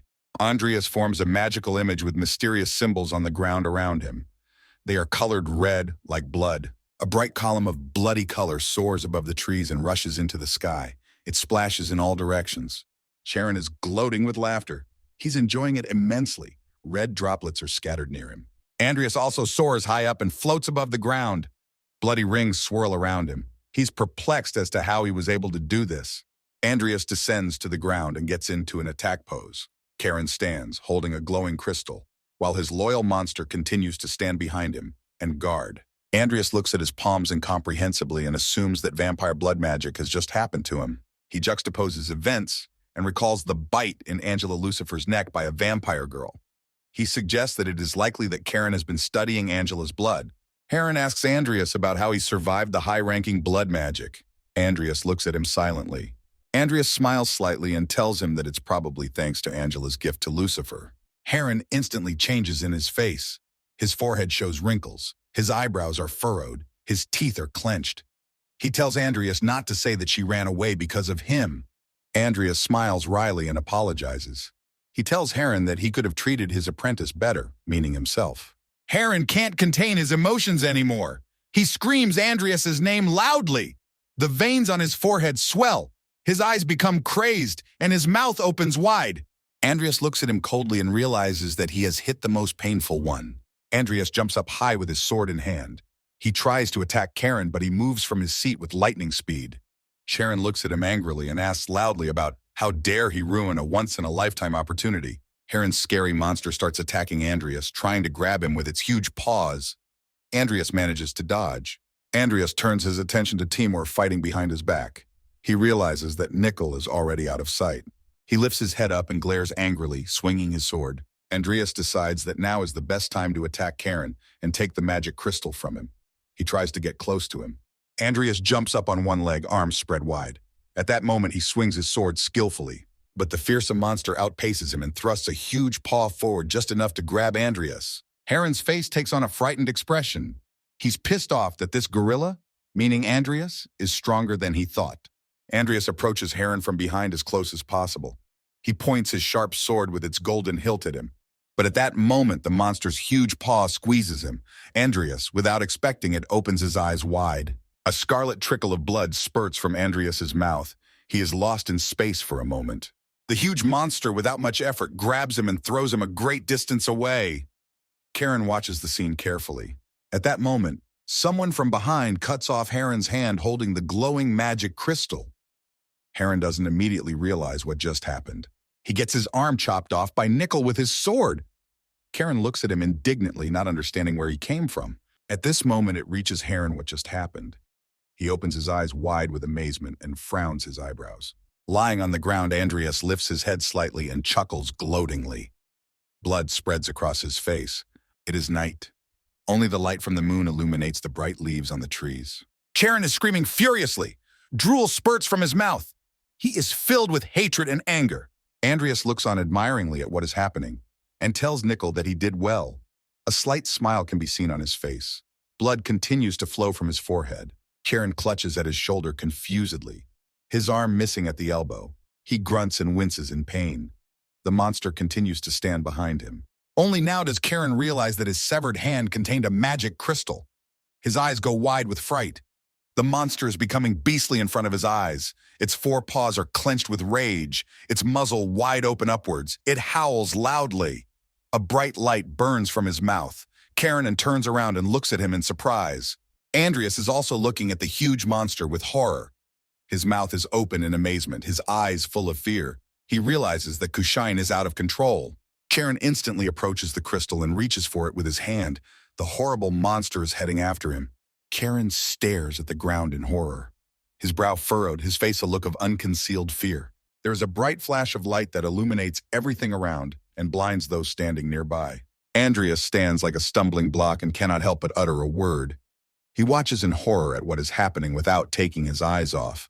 The monster leans towards Heron and bites into him. Heron's face expresses utter devastation. The monster's mouth is full of blood. His eyes are embittered. Heron's body falls to the ground with a thunderous crash. Blood flows from his eyes and mouth. The monster's muzzle is tilted as close to the ground as possible. Andreas bounces away from them, taking advantage of the moment. The monster is bent over Heron's immobile body. His blood is flowing from his mouth. Andreas seizes the moment and tells Nickel to distract the monster Kushane, as they just need to get their hands on that crystal. Nickel looks at Kushane carefully and thinks of a plan to carry out and distract him to take away the crystal. At that second, Kushane takes the crystal in his powerful paw and squeezes it with such force that hundreds of shards fly in different directions. Andreas stares at the scene in confusion. He is simply terrified. He and Nickel continue to hold their sharp swords in their hands. Kushane, in turn, opens the paw in which he had just clutched the crystal, and the remnants of it spill out. Tiger Timur roars angrily, raising his paws up. The scary monsters standing nearby open their mouths in horror. Andreas watches in horror as a bright flash of light shines out of Kushane's huge mouth, and he realizes that their business is bad. Kushane growls loudly, opening his maw. A bright flash erupts from his mouth. Andreas is horrified to see what Kushane is doing and shouts loudly to his assistants to duck immediately. The released flash of light flies and explodes, falling to the ground. The explosion happens with such force that it illuminates everything around it. Andreas manages to distance himself from the flash and tries to defend himself against it by putting his sword in front of his face. At that second, the monster Kushane's huge paw grabs him and lifts him up. Andreas confusedly tries to get out of it, but he fails. Kushane lifts Andreas high up and opens his jaws wide. Tiger Timur lifts his head up and looks in horror at what is happening to his master. His mouth is grinning and his eyes are bloodshot. Nickel is also watching Andreas closely, his teeth clenched, his eyes filled with hatred. Tiger Timur, without hesitation, rushes to Andreas's aid. At this time, Kushane continues to hold Andreas in his hand and tries to run away. Andreas frustratedly screams with desperation. His mouth is wide open, his gaze directed upwards. He continues to hold his sword in his hand. At that moment, suddenly Vivian bursts in. She approaches Kushane with lightning speed. Andreas indignantly calls out to Vivian. His face crinkles, his hair flying around in the wind. Vivian sharply cuts off Kushane's paw, and Andreas falls from a great height right onto his back. Vivian runs up to him at that moment and screams his name. Andreas flies straight to the ground with incredible speed while still holding his sword in his hand. Vivian quickly approaches him and holds out her hand to keep him from falling. Andreas, meanwhile, flies downward without letting go of his sword. At that moment, Kushane approaches Vivian from behind. He pulls her back to him with his mouth open.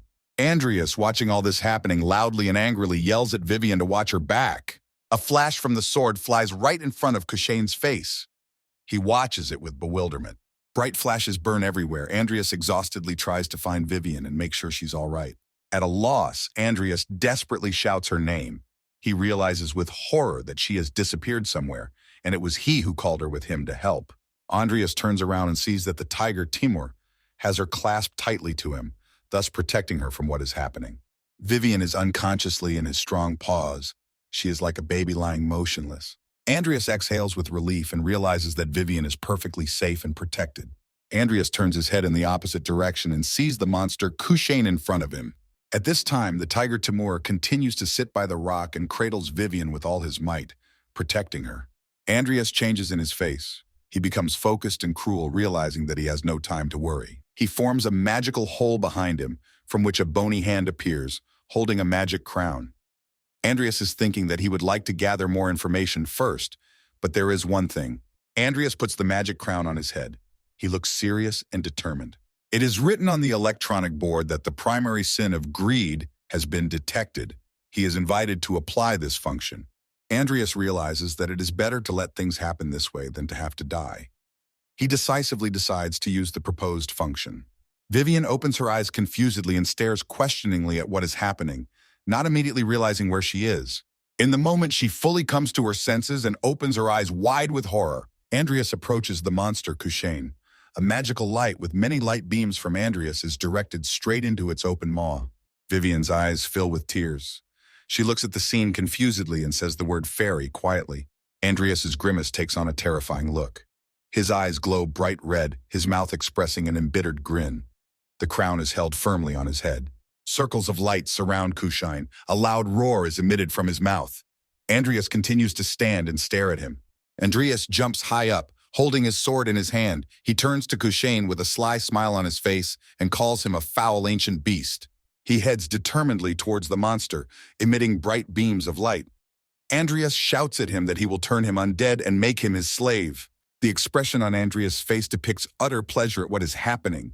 He smiles widely and giggles loudly and gloatingly. Andreas soars high above Kushane and smashes him in the face with his sword with great force. But this strike will not succeed. Andreas ducks his sword from a bright flash of light. Andreas flies a short distance away and uses his legs to try to hold on. A lot of rocks fall on him. Andreas realizes that Kushane has impeccable defense and that he only responds to deliberate strikes. At this moment, he thinks of Vivian and how she cleverly chopped off his paw, as he was in no way expecting it. He, with a sly grin on his face, decides that a surprise attack is needed that will work just right. Andreas turns to Nickel and tells him to be a decoy for Kushane. Nickel agrees unconditionally. Andreas and Kushane are facing each other and waiting to attack. They look focused. Vivian sits quietly in the safety of Timur the tiger's arms and watches the scene with a sinking heart. Nickel walks determinedly towards Kushane, trying to turn his attention back to himself. Vivian looks on in surprise at what is happening. She is surprised to see the undead in front of her, looking at Nickel. Timur watches mesmerized by what is happening and realizes that his main task is to protect Vivian. Nickel jumps up and finds himself right in front of Kushane's muzzle. His attention is focused only on Nickel. He loses sight of Andreas, who attacks him from behind, swinging his sword at him. Andreas happily realizes that they are doing great. Everything is going just as he had planned. Andreas stabs his sharp sword into the monster's back with all his insane strength. The Kushane monster wriggles in pain and howls loudly, raising its muzzle upwards. At this point, Andreas gloatingly tells him that he will now become undead. Suddenly, an electronic board appears in front of him, writing that the sealed sword Galaxier has discovered the blood of an ancient magical beast. Andreas's eyes are bloodshot, his eyebrows furrow into a frown. The scoreboard reads that right now, the absorption of Kushane's blood by the Galaxier sword is taking place. A magical pink color begins to emanate from the sword stuck in Kushane's back. Andreas continues to hold it tightly in his hand. On the electronic scoreboard, it is written that the action of greed ends and the kickback begins. Andreas looks at the scoreboard in bewilderment and doesn't understand what it means. Blood is frozen on his lips. Vivian is terrified, trying to call out loudly for him, screaming his name. She worries for him with all her heart. The Galaxier sword remains in the body of Kushane's monster. A bright light begins to emanate from the wound. At this time, Andreas falls to the ground with a thud. Vivian breaks free from Timur's clutches and rather rushes to Andreas's aid. The monster Kushane begins to wriggle and squirm in pain. A bright flash engulfs his entire body. Andreas lies motionless beside him as Vivian rushes towards him as fast as she can. The monster Kushane begins to slowly disintegrate and dissolve. It makes scary noises. Vivian holds Andreas by the shoulders while he leans back against her. They both stare mesmerized at what is happening to Kushane. The electronic scoreboard reads that the blood of the magical beast has released the first seal of the Galaxier sword. The monster is completely engulfed in bright red light. It slowly continues to disintegrate into pieces and disappear. Andreas marvels at the fact that Kushane's blood is so important to his sword Galaxier. Vivian cautiously asks Andreas, trying to make sure it's over. They watch mesmerized behind the disappearing Kushane. Vivian clutches Andreas tightly to her chest. At this time, Andreas sincerely apologizes to her for putting her in danger. Vivian calmly looks away. A smile appears on her face. She replies to Andreas that everything is fine and, most importantly, that everyone is safe. Andreas also apologizes for the fact that Kushane dissolves completely, and in its place remains Andreas's sharp sword, Galaxier, stuck into the ground. Nickel and Timur look on from the sidelines. Vivian replies to him that his words do not change the fact that he is his Mr. Fey. At this moment, Andreas is peacefully contemplating whether there has ever been a time when he was completely trusted as Vivian has now done. In a large arena with sharp peaks on the roof, the 111th opening ceremony of Rodlin Academy begins. A bearded man standing behind the podium tells Mr. Louis Artman, who has won first place in his class, to come to the podium right now. Behind him stands Mr. Alwyn and several other people. Andreas realizes that this is where the game really begins. A guest enters the arena. This is Mr. Louis Artman, who has shown excellent results in his studies and behavior. Andreas sits as an observer in the stands, with Lucius sitting next to him and telling him something. He thinks only of the fact that he has somehow managed to live up to this moment, despite the lack of important information. Next to him on the other side, Vivian appears. Andreas continues to think with a smile on his face that even though he now has to protect more people than before, and that at the same time it gives him strength, Andreas faces some fearsome mages, including Jester himself. He realizes that there are now many big events awaiting him, and he decides that he will not run away from them. Andreas stands resolutely behind the podium, with Lucius and Vivian standing on opposite sides of him. Andreas decides that this is a war for the 7 deadly sins. Andreas walks off into the distance, leaving a bloody Vivian and several slain knights to bleed. It is announced in the arena that the floor is next turned over to Mr. Louis Artman, the top student in his year of study. Louis Artman reads from a leaf a pledge that he and the new students of the class of 111. Andreas watches intently. Louis says loudly that they vow that they will stand shoulder to shoulder with the older students at the proud Rodlin Academy. He promises that they will strive to be the sword and shield that protects the empire and its inhabitants. One of the onlookers, a guy with blue hair, stands and listens intently to what Luis is saying. The girl with pink hair and the many students also stand mesmerized and listen. Luis continues to promise to be heroes who bring the word of empire. He completes his oath and introduces himself to everyone by name, calling himself Louis Artman, the first-year representative. After finishing his speech, he walks confidently down the stairs.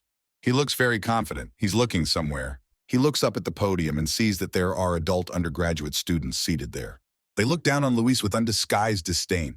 They look much older than he does. Luis looks at them apprehensively. He notices that they all look stylish. His gaze moves to another podium. On it are a cocky Andreas in a robe, Lucius, Vivian, and other undergraduate students. Luis notices that the robe means that this student is a magic student. What scares him is that he has a sword. He is incredulous that Rodlin Academy has such an unusual student in its midst. He smiles slightly. It's a warm and clear day. There is not a single cloud in the sky. It is clear and bright. Someone discusses that random duels where it doesn't matter what department he's from. He remarks that this is going to be a lot of fun. Rodlin Academy is starting their spring tournament. One student says that they are freshmen now and it's okay, but next year they will compete too. Another agrees and says that they can watch in peace and not worry about anything, and that they can learn something. Luis walks by and realizes that even watching from the sidelines will be good because they will see a lot of techniques and skills. He is glad to see that the mage faculty will also be participating in the tournament. At that moment, he grazes a senior student and he spills coffee on himself, leaving a mark. The latter looks at him angrily and calls him a bastard. Luis apologizes to him guiltily and says that he just didn't notice him. Luis's eyes see a huge fist pointed at him. He stares fearfully. A senior student angrily asks him about his eyes being on his ass. At that moment, he punches Luis in the face with all his might so that he flies off into the distance, covering his face. Louis falls to the floor and hits his back on the table where Dina Alwyn is sitting. She jumps up in surprise and drops her coffee mug. The senior student folds his arms across his chest and notes that Luis blocked the blow better than any knight, and it looks like he didn't just perform in front of everyone in the arena today.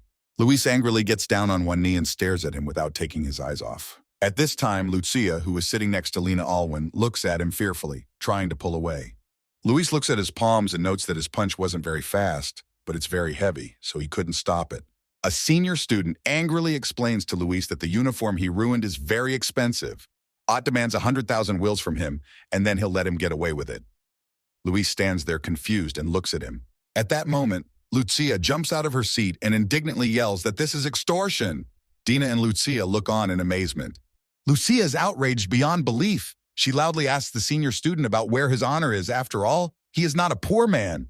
Vivian sips his coffee nonchalantly. Dina, without turning to face him, addresses him by the name Todlin. She tells him that it looks like he's ready to be disqualified for the sake of causing a stir in the street. At this moment, she arrogantly turns around to face the senior student and stares at him piercingly. She continues to nonchalantly tell the upperclassman that, by his logic, he owes her 100,000 wills. Todlin and Luis stare at her, dumbfounded eyes wide. Todlin recognizes her and realizes that his affairs are bad. His eyebrows frown, his mouth opens slightly. He didn't expect her to be an unwitting witness to this incident. Dina raises her hand menacingly and tells Todlin to look where she is pointing. She does not take her stern gaze off him. Todlin indignantly turns around to leave and tells Luis that he's lucky, calling him a first-timer. Luis looks at him confused. Dina, Luis, and Lucia look at Todlin as he leaves. Luis is smiling. Dina is looking at him sternly, and Lucia is outraged beyond belief at this behavior. Luis touches the back of his head in confusion and lowers his gaze. He sincerely thanks the girls for saving him from that insolent upperclassman. Dina smiles good-naturedly, and Lucius asks him cheerfully about the fact that he's the first-year spokesman, isn't he? He looks happy to be known about him. He pretty much answers that he is, introducing himself as Louis Artman. Dina calls herself by her first and last name and says she is a fourth year at the academy. Lucius talks about herself and mentions that she's a second year. She adds that he's unlucky to get into trouble so quickly. Dina stands by the table and looks at the newcomer with interest. Vivian continues to drink coffee. Luis rubs his head in embarrassment. Dina tells him that everything is fine because that guy named Todlin is the best in the Knight's faculty. Vivian gets up from her seat after finishing her coffee and says she has to go. Louis looks at her perplexed. She says that Andreas' match is about to start. The moment she mentions him, her face breaks into a smile and a blush appears on her cheeks. Luis looks at her admiringly and clarifies the fact that she's a swordsman too and says he's very pleased to meet her. Dina looks at Vivian with a sidelong glance. Luis extends his hand in a friendly way as a sign of familiarity. Dina looks at him blankly. Dina looks at her a little confused. After a few seconds, Vivian also extends her hand to him in agreement.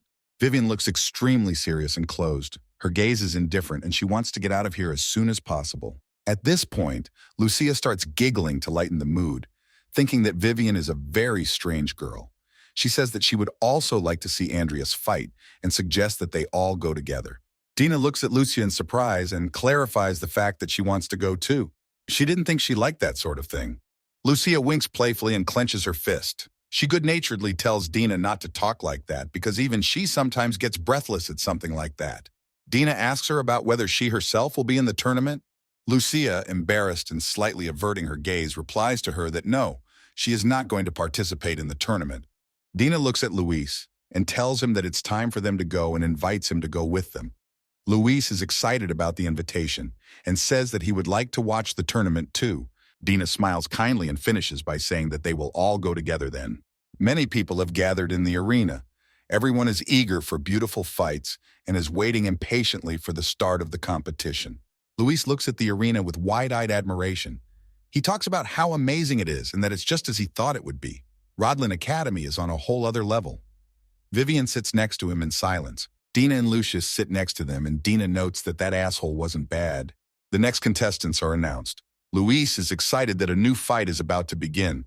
Vivian is looking forward to Andreas coming out. The very same senior student enters the arena. The announcer announces that in the blue corner is the best from the Knight's faculty, Todlin Terry. He adds that everyone expects great results from him in this tournament. The announcer announces his opponent in the red corner, Andreas Cromwell. At this moment, he walks resolutely into the arena. His robe is fluttering nobly. The host says of him that he is from the fourth year of the magic faculty. Luis goes wide-eyed with amazement, for Todlin Terry is the very same abuser from the cafeteria. Vivian looks admiringly at Andreas without uttering a word. She is absolutely certain of his victory. Luis recognizes Andreas Cromwell as well. He looks at him admiringly, for it is Andreas who has gotten a lot of attention after inventing a new potion. Andreas looks absolutely confident. On his belt, he carries the very same sword, Galaxir. Luis recalls seeing Andreas at the admission ceremony. He recalls the image of Andreas and how he stood smugly behind the podium with his arms folded at his waist. He thinks about the fact that he would really be fighting a knight with swords. The host announces to the opponents to prepare for the duel. Todlin smugly asks Andreas if he is the mage who is pretending to be a swordsman. Andreas stands silent and stares at him. He prepares himself for the upcoming fight. Andreas looks indifferently at Todlin and replies to him that he is not making anything of himself, but he can think as he pleases. Todlin is starting to get angry. He angrily tells him, furrowing his eyebrows, that he's an arrogant bastard. The announcer announces the start of the fight. Todlin moves at lightning speed at Andreas, swinging his sword at him, telling him to show him the real weight of the sword. He looks furious. The announcer announces that Todlin immediately starts the fight with a swift attack. Lucia turns to Dina and asks her if she knew that Todlin would be Andreas's opponent. Dina looks at her perplexed and doesn't know what she's talking about. The enthusiastic spectators shout from the stands. Lucia clarifies that she heard that there will be a meeting with the students from Milko Academy after this tournament. Dina begins to realize what she means. Dina looks at Lucia and informs her that someone said that those who show outstanding results can go to the meeting. though she'll still be forced to go there. Lucia looks at Dina carefully and listens to what she's telling her. Dina recalls her father smugly noting that if she comes, the difference between them and Milko Academy will be even more pronounced. Lucia, with a smile on her face, notes that this is a rather unpleasant situation. Dina silently agrees and smiles too. Andreas and Todlin are in for a hell of a fight. They are both very good with their swords. Dina remembers that she also heard that those who get high places in the tournament will also be able to go to a meeting. Dina looks at Vivian and says that she should be able to place high in this tournament. Lucia gives her a leer too. At this time, Vivian is completely immersed in Andreas and Todlin's fight. She is absolutely certain that Andreas will win. Dina brings up how Vivian put up a great fight yesterday and got the win. She notes that she has a good chance after beating Aaron yesterday, as he was the best competitor yesterday. Meanwhile, a furious battle continues in the arena. Todlin takes a swing at Andreas as Andreas skillfully dodges it. This begins to annoy Todlin. He furiously calls him a bastard and tells him to stop dodging. Todlin is holding a sword in one hand and holding its point with the other hand. He looks angrily at Andreas and tells him that he didn't think he would have to show someone like him his strongest technique. Andreas looks at him arrogantly, squinting his eyes. In response to this provocation, he simply remains silent. As Andreas stands and stares at Todlin, the latter lightning leaps from his seat and disappears from sight. Todlin ends up on Andreas's side. He jumps up high and presses his lips together. Andreas looks perplexed at the place where he was just now, but he is not there either. He can't keep up with his movements. In a second, Todlin is already behind Andreas. Todlin swings his sword furiously, trying to hit him from behind. Andreas absolutely can't keep up with Todlin's movements. The announcer notes that Tolden Terry is making ferocious lunges towards Andreas, leaving him in a bad position. Luis looks dumbfounded at what is happening in the arena and realizes that he's seen something similar before. Vivian calmly, with a smile on his face, watches the fight. Vivian looks peaceful. She says that Mr. Fee will win without taking her eyes off him. Luis squints at her, perplexed. Todlin furiously asks Andreas about how his sword is just a piece of jewelry. He swings his sword around and provokes Andreas by telling him about showing him his magic that he is so proud of. The announcer announces that now Andreas Cromwell can only dodge. At this point, Andreas gets behind Todlin and swings his arm at him. The announcer says that everyone will now see the outcome of the fight. The onlookers are dumbfounded as they watch what is happening, their eyes bulging and their mouths wide open in amazement. At that second, Andreas, without even using his sword, slams Todlin's head against the floor. Tolden sprawled on the floor, letting his sword out of his hand. Andreas stands up and glares arrogantly at his opponent. Todlin lies unmoving. He looks down at Todlin Terry, and as if to answer him says that he has no need of sword or magic. Against one such as he, the audience stares in amazement and opens their mouths in surprise. The announcer excitedly shouts out that it was unbelievable. He says that Todlin Terry was defeated by a fourth-year student from the Faculty of Magic. Andreas stands confidently on the tiles that have been cracked by his blow, with his legs spread wide. The host announces the winner, Andreas Cromwell. Andreas looks indifferently at his defeated foe, who lies face down on the floor, completely immobilized. Luis looks stunned at Andreas. He is amazed that he has just defeated the best warrior from the Knights faculty with his bare hands. He wonders who he is. Vivian looks absolutely happy and peaceful. She quietly calls Andreas Mr. Fairy. Lucia, sitting next to Vivian, opens her mouth wide at what Andreas has just done in front of everyone. Dina is also quite stunned by what has happened. She reasons that the wizard used the knight's mana to strengthen his body. Alwyn stands nonchalantly on the balcony with his arms folded across his chest, watching from on high. He realizes it was a double core. Alwyn's look is thoughtful and angry. He is convinced that it was the double core that Andreas just showed here. Alwyn looks at the determinedly walking Andreas and realizes that he is no longer going to hide him. Alwyn foresees an impending storm. The announcer in the arena announces that the last fight for tonight is over. He announces that the top 16 contenders will compete tomorrow. He encourages them to check the tables to see who they will be fighting.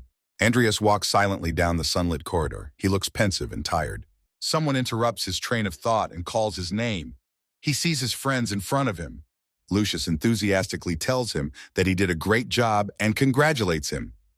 Vivian, Dina, and Luis stand silently behind her and stare at Andreas with undisguised surprise. Andreas, for his part, is surprised to see them all gathered together. He asks them about why they are here. Dina smiles good-naturedly as she looks at Andreas and says it just came out that way. Andreas doesn't quite understand why even Luis is here.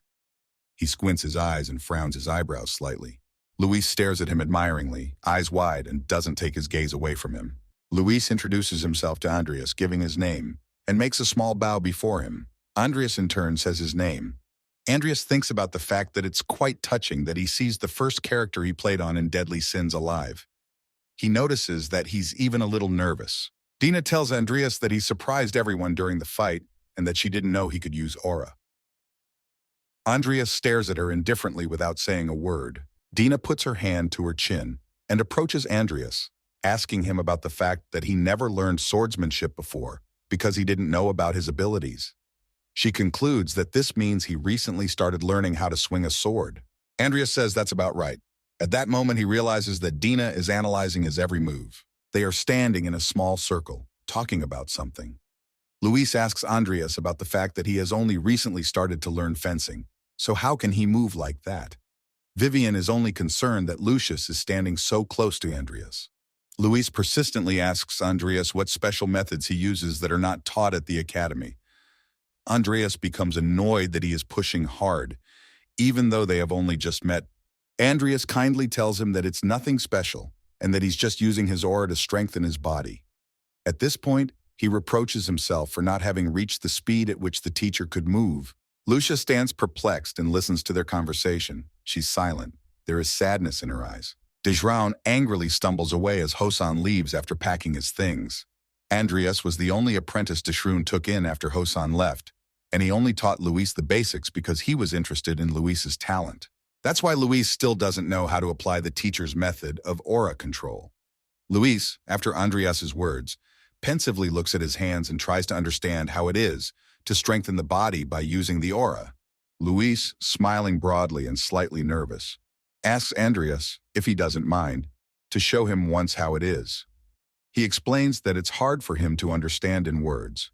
Andreas would like to teach him, but there's no way to understand it in such a short time. Andreas good-naturedly raises his hand and says he's busy fighting right now, but so as not to upset Luis, he says he might show it later if he has some free time. Luis bows to him and thanks him. Andreas smiles and tells Luis that his eagerness to learn is impressive, even though the school year has just begun. Lucia stands beside him, arms folded at her sides, and confronts him for not telling her anything, even though they have been researching potions together for over half a year. Andreas sincerely apologizes to Lucia for this and explains to her that he just didn't want to stand out at the time. The only thing that bothers Vivian, standing next to him, is that he says they've been together for 6 months. Lucius is not relenting. She looks indignantly at Andreas and asks about why then he did it now. Andreas coughs and explains that he wanted to join a meeting of exchange students, since it's hard to work your way up with magic alone. He's actually hiding his skills, though, since the game characters might kill him. Lucius thinks about it and understands Andreas's position, for he has no talent for magic. Andreas smugly replies to her that he's been working hard on his fire magic lately. Through the wide archway of the corridor in which they stand, bright rays of sunlight creep in. Lucius smiles, slightly embarrassed at Andreas, and wishes him luck with the case. Andreas is a little hurt by Lucia's words that he supposedly has no talent for magic. He thanks her dryly. Andreas reasons that he hasn't seen an event in the game with a meeting of students from another academy. He realizes that he has no reason to make his way there, but there is one person at their academy that he would like to see, the game character, Kechlin Violga. Vivian, smiling, says that she will try her best to go to this meeting with Andreas. Lucia, standing next to Andreas, laughs loudly, calling them both very ambitious. Dina, looking intently into her tablet, says that since they want to go there, they could use a first-place tag. She offers to look at the standings. Luis, not understanding anything, looks at Dina. What is shown in the standings greatly surprises Dina. Lucia explains that if they win, Vivian will face Dina when the top 4 contestants remain, and then whoever wins will fight Andreas in the finals. Dina's eyes are full of determination. She's absolutely confident in herself and her abilities. With a sly expression on her face, squinting her eyes slightly, Vivian replies that there's no way she's going to lose either. Andreas, absolutely certain of his superiority, quietly replies that he will try. Dina, putting the tablet away, good-naturedly suggests that they all go full out together. Lucia, with a wink, points out that there are 2 newcomers who could win the tournament, and the original contender to win is here as well. She adds that, come to think of it, the people who have the best chance of taking first place are here. Dina looks sternly at Lucia while Luis giggles and asks about seeing something awesome. The four begin to slowly shave their way to the end of the hallway. Luis is told that he should be honored, since he's still just a rookie. 5 days pass. The day of the tournament finals arrives. The host announces the start of the final bout of the 58th Rodlin Academy Spring Tournament. He invites the contestants to enter the arena. One of the finalists heads into the arena with a confident stride. The host says that there were many disappointments in this tournament, but only the best of the best made it to the final. Andreas walks confidently into the center of the arena. He looks focused and completely calm. The announcer announces him by name and says that he is a fourth-year student from the Faculty of Magic. His opponent approaches him. The announcer announces that it is the girl who stopped Vivian Belroken. She is another unexpected contender for the championship title. She is also a fourth-year student in the magic department. Dina Alwyn enters the arena. There is a slight look of consternation in her eyes and her lips are tight. The host announces that today, for the first time in 12 years, there are 2 mages in the finals. Vivian, sitting on the podium, asks Mr. Fay to try as hard as possible to win. Lucia, sitting next to her, squints slightly at Vivian and notes that she is a very different person in battle. The stands are full. Everyone is in anticipation of the finale. The host says that unexpected circumstances have attracted the attention of a large crowd, and so he proposes to begin immediately. He tells the contestants to get ready. Dina stands across from Andreas and apologizes to him for not giving him first place. Andreas smiles good-naturedly and advises her then to show her best from the start. The host loudly announces the start of the competition. Dina spreads her hands wide with palms up. At that moment, fireballs begin to emanate from them. She keeps her eyes on Andreas and says that she will do as he wishes. The people sitting in the stands are watching what is happening in the arena with their mouths ajar, frightened. A multitude of fireballs emanate from her palms and soar high up. Dina smugly says that she will finish quickly. Andreas stands nonchalantly and looks at her. A frenzied excitement awakens in Andreas at the fact that a worthy opponent is fighting him. He pulls his Galaxer sword from his belt with a sly smile on his face and says it's time to get started. Andreas jumps up sharply, leaping out of his seat and heading straight for Dina to launch an attack. Dina, thrusting one arm forward, menacingly directs fireballs of fire at Andreas. Flashes of fire fly straight at Andreas, but he skillfully dodges them as he tries to sneak closer to Dina to attack her with his sword. Dina tries with all her might to throw fireballs as hard and accurately as possible, trying to hit Andreas. Dina is enraged beyond belief. She opens her mouth wide and is angry that she can't hit Andreas. Andreas moves from one place to another with lightning speed, trying to evade the balls and get closer to Dina. He does it perfectly. His eyes are burning bright red fire. Dina, unable to believe her eyes, is amazed at what she sees before her. Her teeth clenched, her eyes opened wide. Andreas grasped his sword with both hands and swept it in front of him, forming a pink-colored magical wall. Andreas stares in amazement at what Dina is doing. He opens his eyes wide in amazement. Dina bounces high behind his back. Andreas is startled to realize that she can already use spatial magic. With a sly smile, he feels that Dina has exceeded his expectations. Dina looks desperately at Andreas and marvels at how fast he is. Andreas stands nonchalantly with his back to her. He turns around to face her and smiles defiantly. He asks Dina to entertain him some more.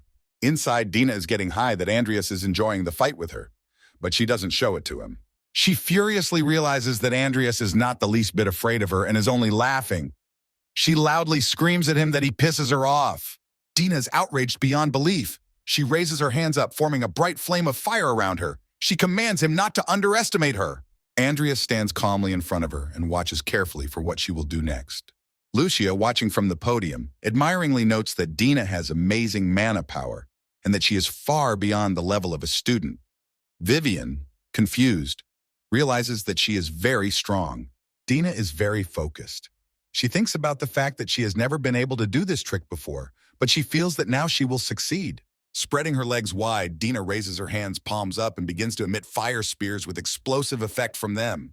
Andreas smiles and notes that this is a great idea. He prepared himself to immediately dodge the spears. The expression on his face changes quickly. He looks questioningly at what is happening in front of him. A wave of fire is coming at Andreas. You can see bright flashes everywhere. Dina turns back around and looks at Andreas. She is amazed at what she has accomplished. Andreas instantly forms a defense around himself to prevent the fire wave from reaching him. He exhales and smiles.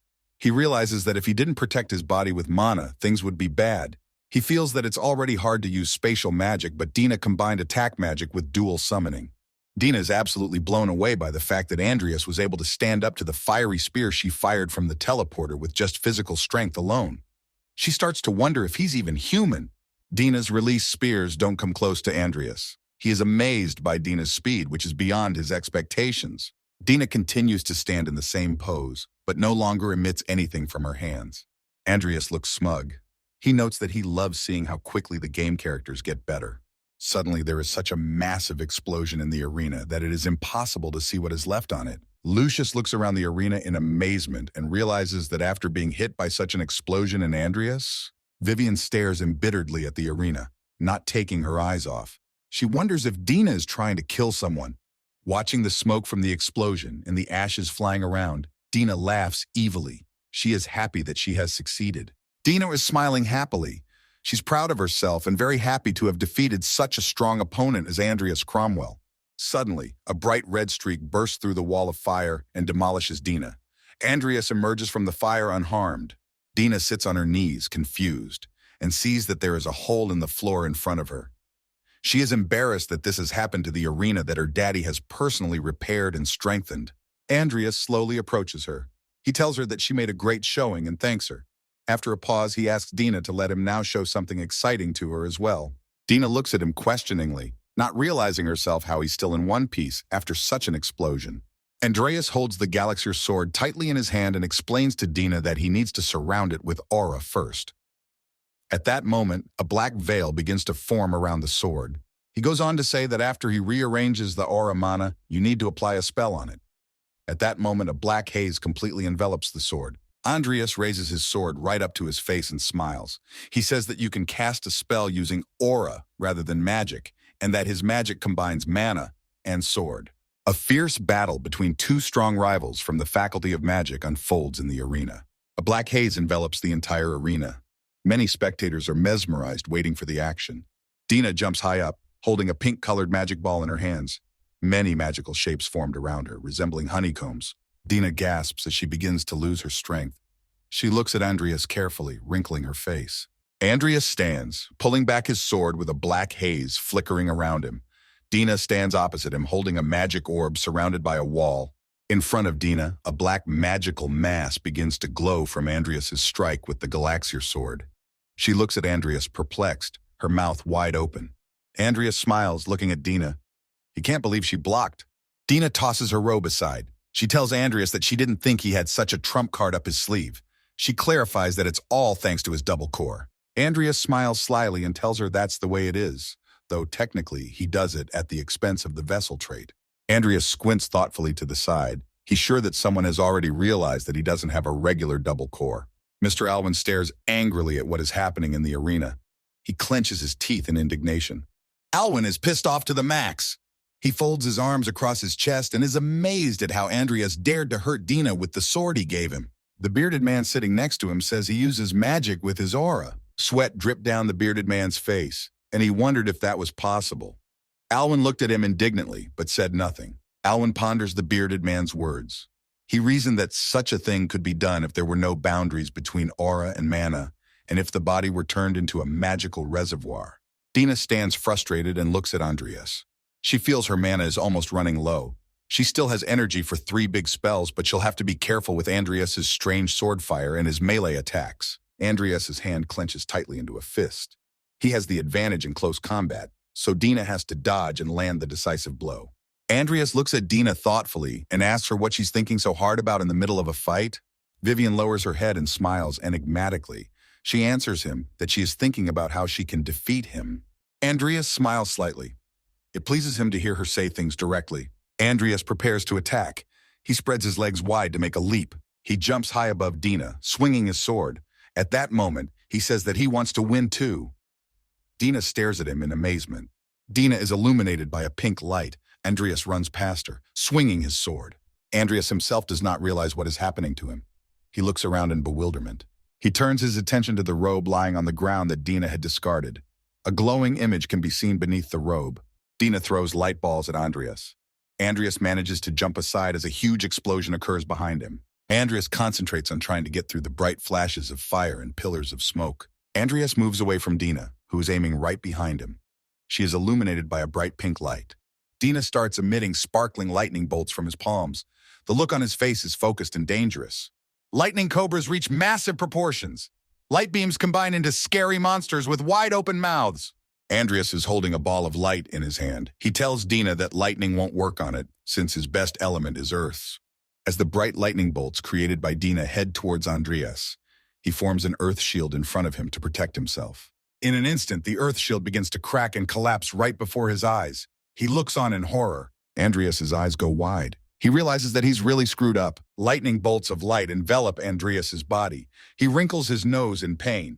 He realizes that his magic ability, besides which he still uses physical enhancement and fusion magic. This way, he won't be able to fully create an Earth shield. Dina is laughing gloatingly. She has a cocky look on her face. She holds a fireball in one hand and lightning bolts in the other. She smirks and asks Andreas about letting his guard down. Andreas is having a hard time getting out of the net of glowing lightning. He feels bad that he lost to Dina so easily. Dina clutches the fireball tightly in her hand. She looks smug. She proudly announces to Andreas that the victory is hers. The arena is abuzz with cheers from the audience. The announcer announces that the match is over. He comments that Dina smartly pushed Andreas out of the arena. Andreas crouches confusedly on one knee. Dina stands on the other side of the arena almost exhausted. He contemplates the fact that Dina could have left him unconscious, but instead she just threw him back. Andreas smiles peacefully, covering his eyes. He is pleased with her decision, and he guesses that what happened on the snowy mountains has left its mark on her. Dina smiles sweetly and winks. The announcer announces that she has won the championship spot for the 58th Rodlin Academy Spring Tournament, and that the competition is over. On the podium stand the first, second, and third place winners. Dina takes the honorable first place and holds the golden trophy. Andreas stands upset in the second place. Vivian indifferently takes the third place. Andreas comforts himself with the thought that for his second place finish, he receives a scholarship that fully covers his tuition. Dina, slightly embarrassed, stands and holds the goblet. She too receives a stipend and is also given an elixir that will increase her mana reservoir. Dina, confused, stands in third place. She receives a scholarship that pays for her final year of school.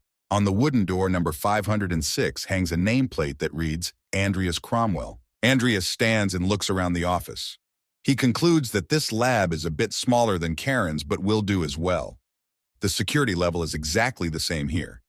Now it will be easier for him to repair undead and delve deeper into dark magic. In the corner of the office, there is a huge table with a lot of test tubes and flasks. In the middle of the room is a small coffee table with 2 armchairs. Andreas bought this laboratory for himself with the money he got from the tournament. Andreas had a lot of work to do, finding a skill for the sword and defensive skills related to dark magic, so he needs this. He's glad that thanks to the scholarship, he doesn't have to work to pay his tuition now. Now Andreas has 9 billion wills in his account. Even after buying a house and other major expenses, he still has a lot of money left over. Andreas stares intently at the tablet screen and studies his bank account. He realizes that he has enough money and that he would have been better off with a potion instead of a scholarship like Dina. She'll be even stronger now. A tree of fire appears behind Andreas. Andreas reasoned that thanks to the vessel and the original sin, he already has a lot of mana in his body. But given what the future holds, he needs to increase his mana as much as possible. Andreas recalled Andreas lying in Vivian's arms. After that incident, the volume of his mana expanded noticeably. The electronic scoreboard says that the Apocalypse Codex I0, Purest Original Sin, has discovered magnanimous greed. The Apocalypse Codex, Chapter 2, Magnanimous Greed has submitted to Purest Original Sin. Andreas and Vivian stare in horror at Andreas's chest, from which strange tentacles are bursting out and light is emanating. Andreas watches in horror at the tentacles slowly disappearing into his body. The electronic scoreboard reads that Codex Apocalypse, Chapter 0, Purest Original Sin, temporarily becomes the owner of magnanimous greed. Andreas's eyes are wide open. He doesn't understand what's happening to him. The scoreboard says that Apocalypse Codex, I0, is the purest original sin, is now linked to magnanimous greed. Basic abilities have been strengthened, and additional skills have been added. It goes on to write that mana recovery and mana sensitivity have been increased. Special skills can be used once every 6 days. The quality of mana will be increased over time. The nature of mana will become closer to darkness. Andreas pauses thoughtfully by his desk. He feels that after synchronizing with greed, his mana has increased significantly. Andreas thinks back to the moment when he first summoned Nickel. At that time, He had spent 25% of his mana, and now he was spending 1% or even less, considering that Nickel was no longer a normal skeleton now. Andreas seriously contemplates the fact that he might now be able to summon 100 regular skeletons at once.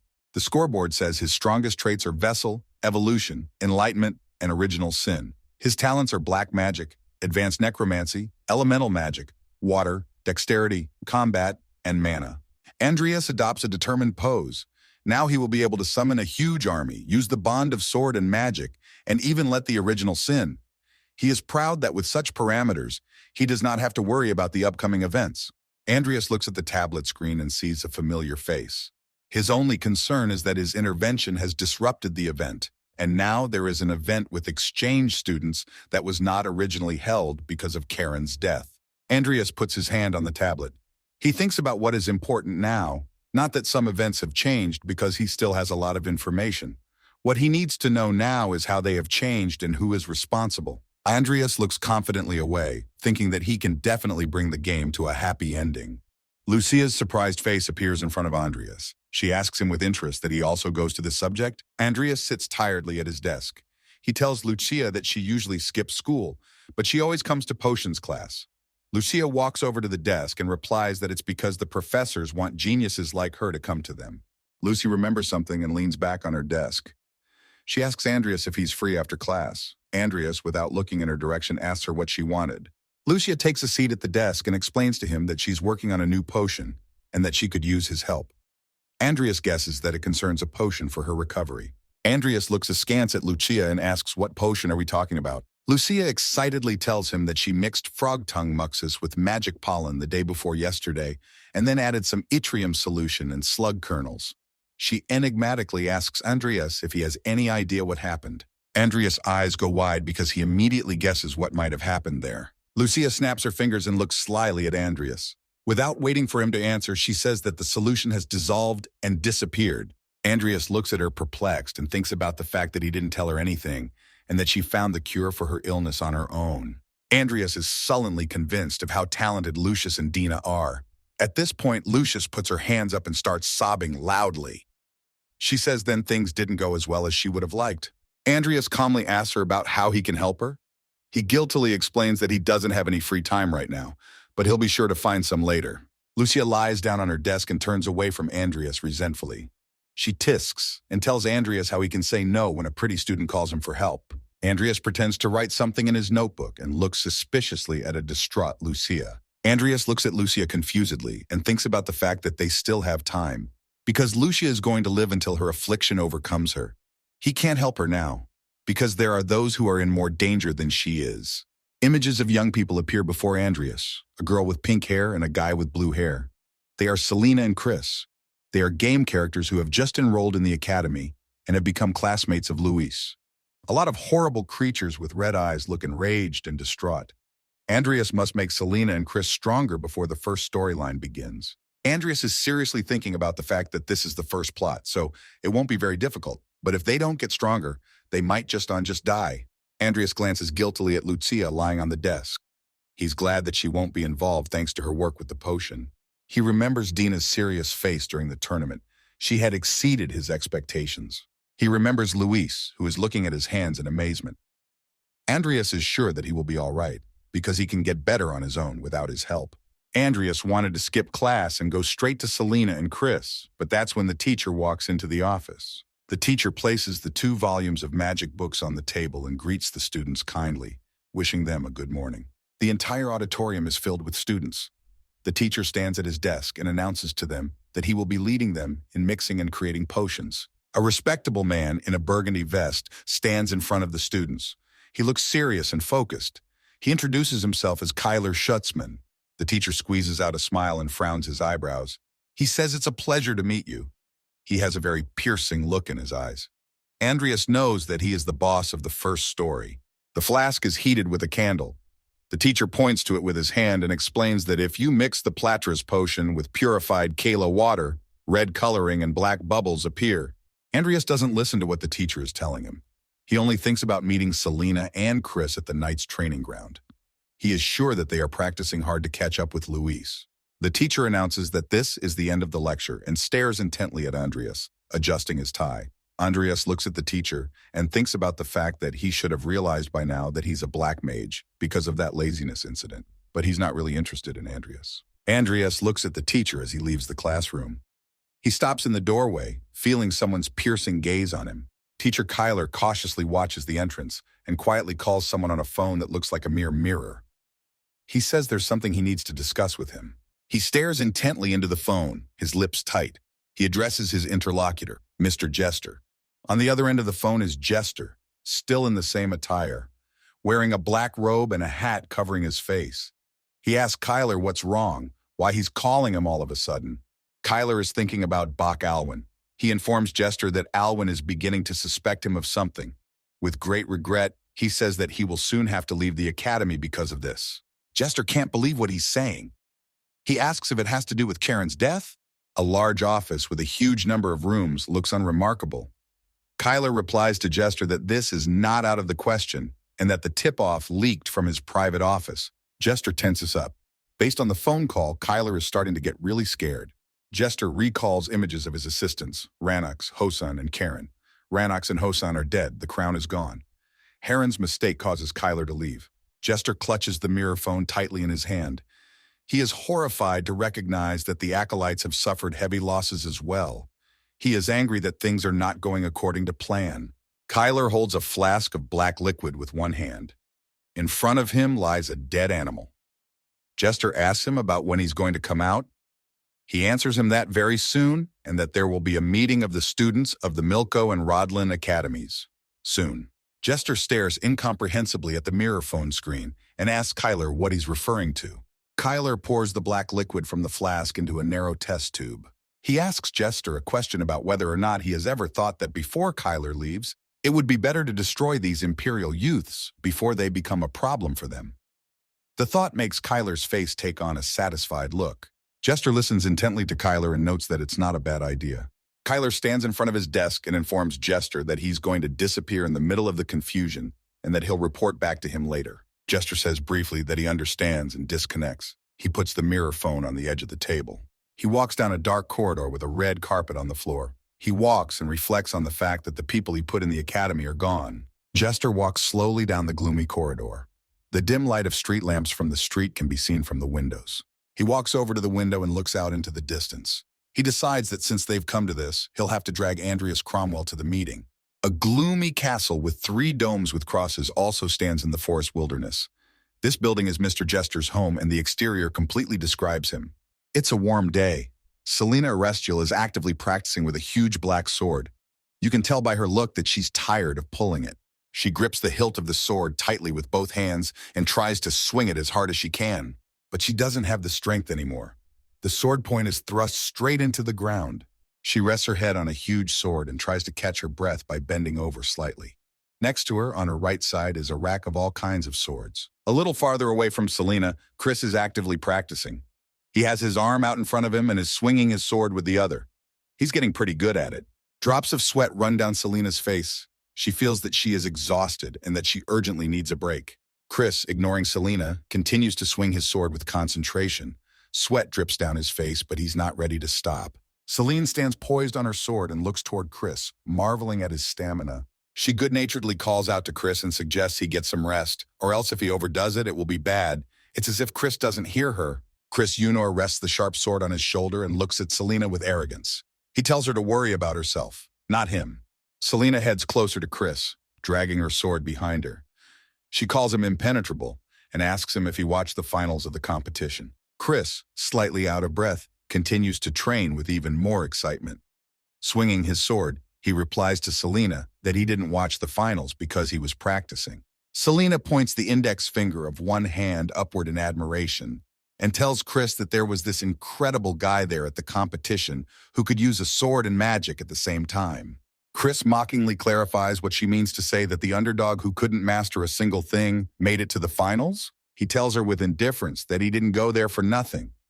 Selena stands and looks at him. She tells him that he just didn't see anything. That's why he says that. Chris laughs demonstratively and continues his workout without taking a break from the conversation. Selene says she heard that Luis also recognized the merits of that guy. Andreas walks over to them and listens to their conversation. Chris, without turning around to face Selena, wonders how Luis recognized a chump like Andreas. He says that it seems like Luis just doesn't know about these things. Selena is amused by his words. Andreas stands silently behind her back. Suddenly, they hear someone's words behind them, and their faces change. Andreas tells Chris that it's not okay for a first-timer to talk like that about older people he's never met. Andreas puts one hand to his chin and holds the other on his chest. He looks thoughtful. At this moment, Celine looks at him dumbfounded and can't believe her eyes. She opens her mouth wide and continues to hold on to her sword. Chris stands smugly and looks at Andreas. He challenges him about who he is. At that moment, Selena recognizes him and tries to stop Chris. Andreas is outraged that he doesn't know who he is. Andreas announces with defiance that he is the same dork from the magic department who has a sword hanging from his belt. Selena stares at him, eyes wide with admiration. She bows down to Andreas and says she's sorry. She tries to explain that Chris is too proud when it comes to fencing, so he can allow himself extra. Andreas looks at her with arrogance. Andreas doesn't understand what pride we're talking about because he sees no reason to be proud of his fencing. He says that Chris is like a wimp who can't say something to his girlfriend when she cheats on him. Selena's face changes. Andreas's words get to Chris's very soul. His face changes. His eyes become dark and gloomy, his brow furrowed. Chris is greatly annoyed by Andreas's words. He realizes that he has hit the very spot and is amazed that he was able to realize it just by looking at him. Without giving the appearance of being hurt by Andreas's words, he smirks and asks him about what a mage who stands out as a knight could possibly know. Celine tries to calm him down. Andreas looks at him with undisguised arrogance and replies to him that he certainly knows more than he does. Chris is hurt by his words. He senses the challenge in them.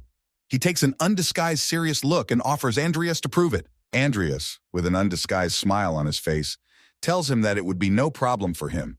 At that moment, he is fully convinced that Chris is a loser. Andreas and Chris stand face to face. Selena swings between them, trying to calm both of them down, scaring them that the academy will suspend them if they fight.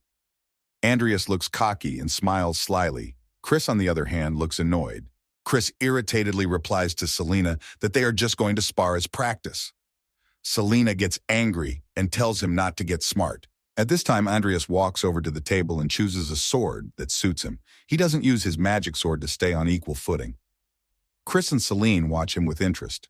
Andreas says that sparring is not a problem for him. Andreas chooses a sword that suits him and heads towards them, sword in hand. He promises. Selena looks fearfully at Andreas heading towards them. Chris looks completely calm and unperturbed. Chris looks at Andreas with a smile on his face and notes that for a mage, he's a daredevil. Selena looks at him fearfully.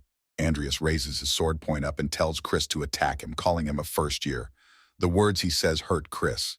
Chris has a cocky smile on his face as he puts his sword out, pointing it at Andreas. He tells him that he hopes he doesn't regret it. Andreas is slightly taken aback by his self-assurance. He stares at him nonchalantly with his lips pressed together. Selena spiritedly offers Andreas to spar with him. After all, it's not often you get the chance to fight someone who can use mana and aura at the same time. Chris looks at her in surprise. Andreas looks at Selena nonchalantly and tells her to get ready as it will soon be her turn as well. Selena can't believe her ears. She looks happy. Her eyes express undisguised joy and anticipation. Chris turns to her and apologizes and tells her it won't be her turn. Selena looks at him apprehensively. At that moment, Chris jumps out of his seat and disappears somewhere. Selena looks around in bewilderment. Chris finds himself next to Andreas and viciously attacks him with his sword. Andreas, meanwhile, effortlessly defends himself against him with his sword. Chris flies a short distance away from Andreas's blow. Selena looks on fearfully from the sidelines. Chris is getting even angrier and tougher. Sweat spurts from his face, his cheekbones clenched.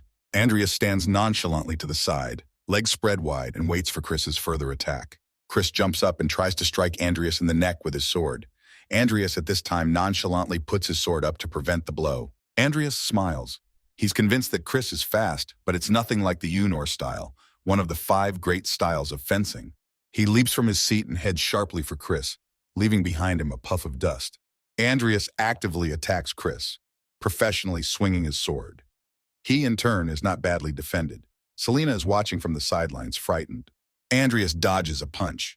He realizes that Chris is moving the plot forward at the expense of focusing heavily on sword wielding. Andreas swings his sword with all his might and hits right on Chris's stomach. The one in the moment flies off into the distance and falls to the ground. Andreas sees that Chris is now not using the Uner style at all, which is characterized by its speed and constantly changing sword trajectory. Chris gets up off the ground at the same second and rubs his face. He's not going to give up. Andreas can see that he's been taking on everything in an attempt to keep up with Luis, and that he's moving very strangely now. Andreas' sword begins to glow blue. Andreas decides that he will set Chris on the right path.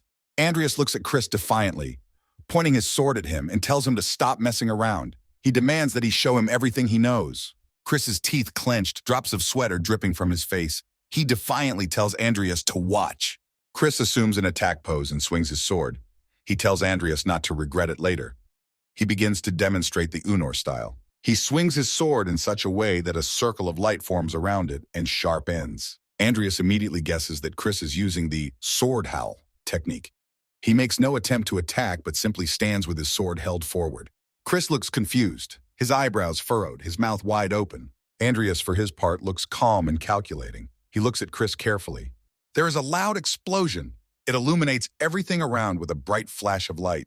Andreas slices Chris's sword with one swipe of his hand so that it shatters into small shards. Andreas stands at Chris's back and asks him about what he's the one calling Unor style.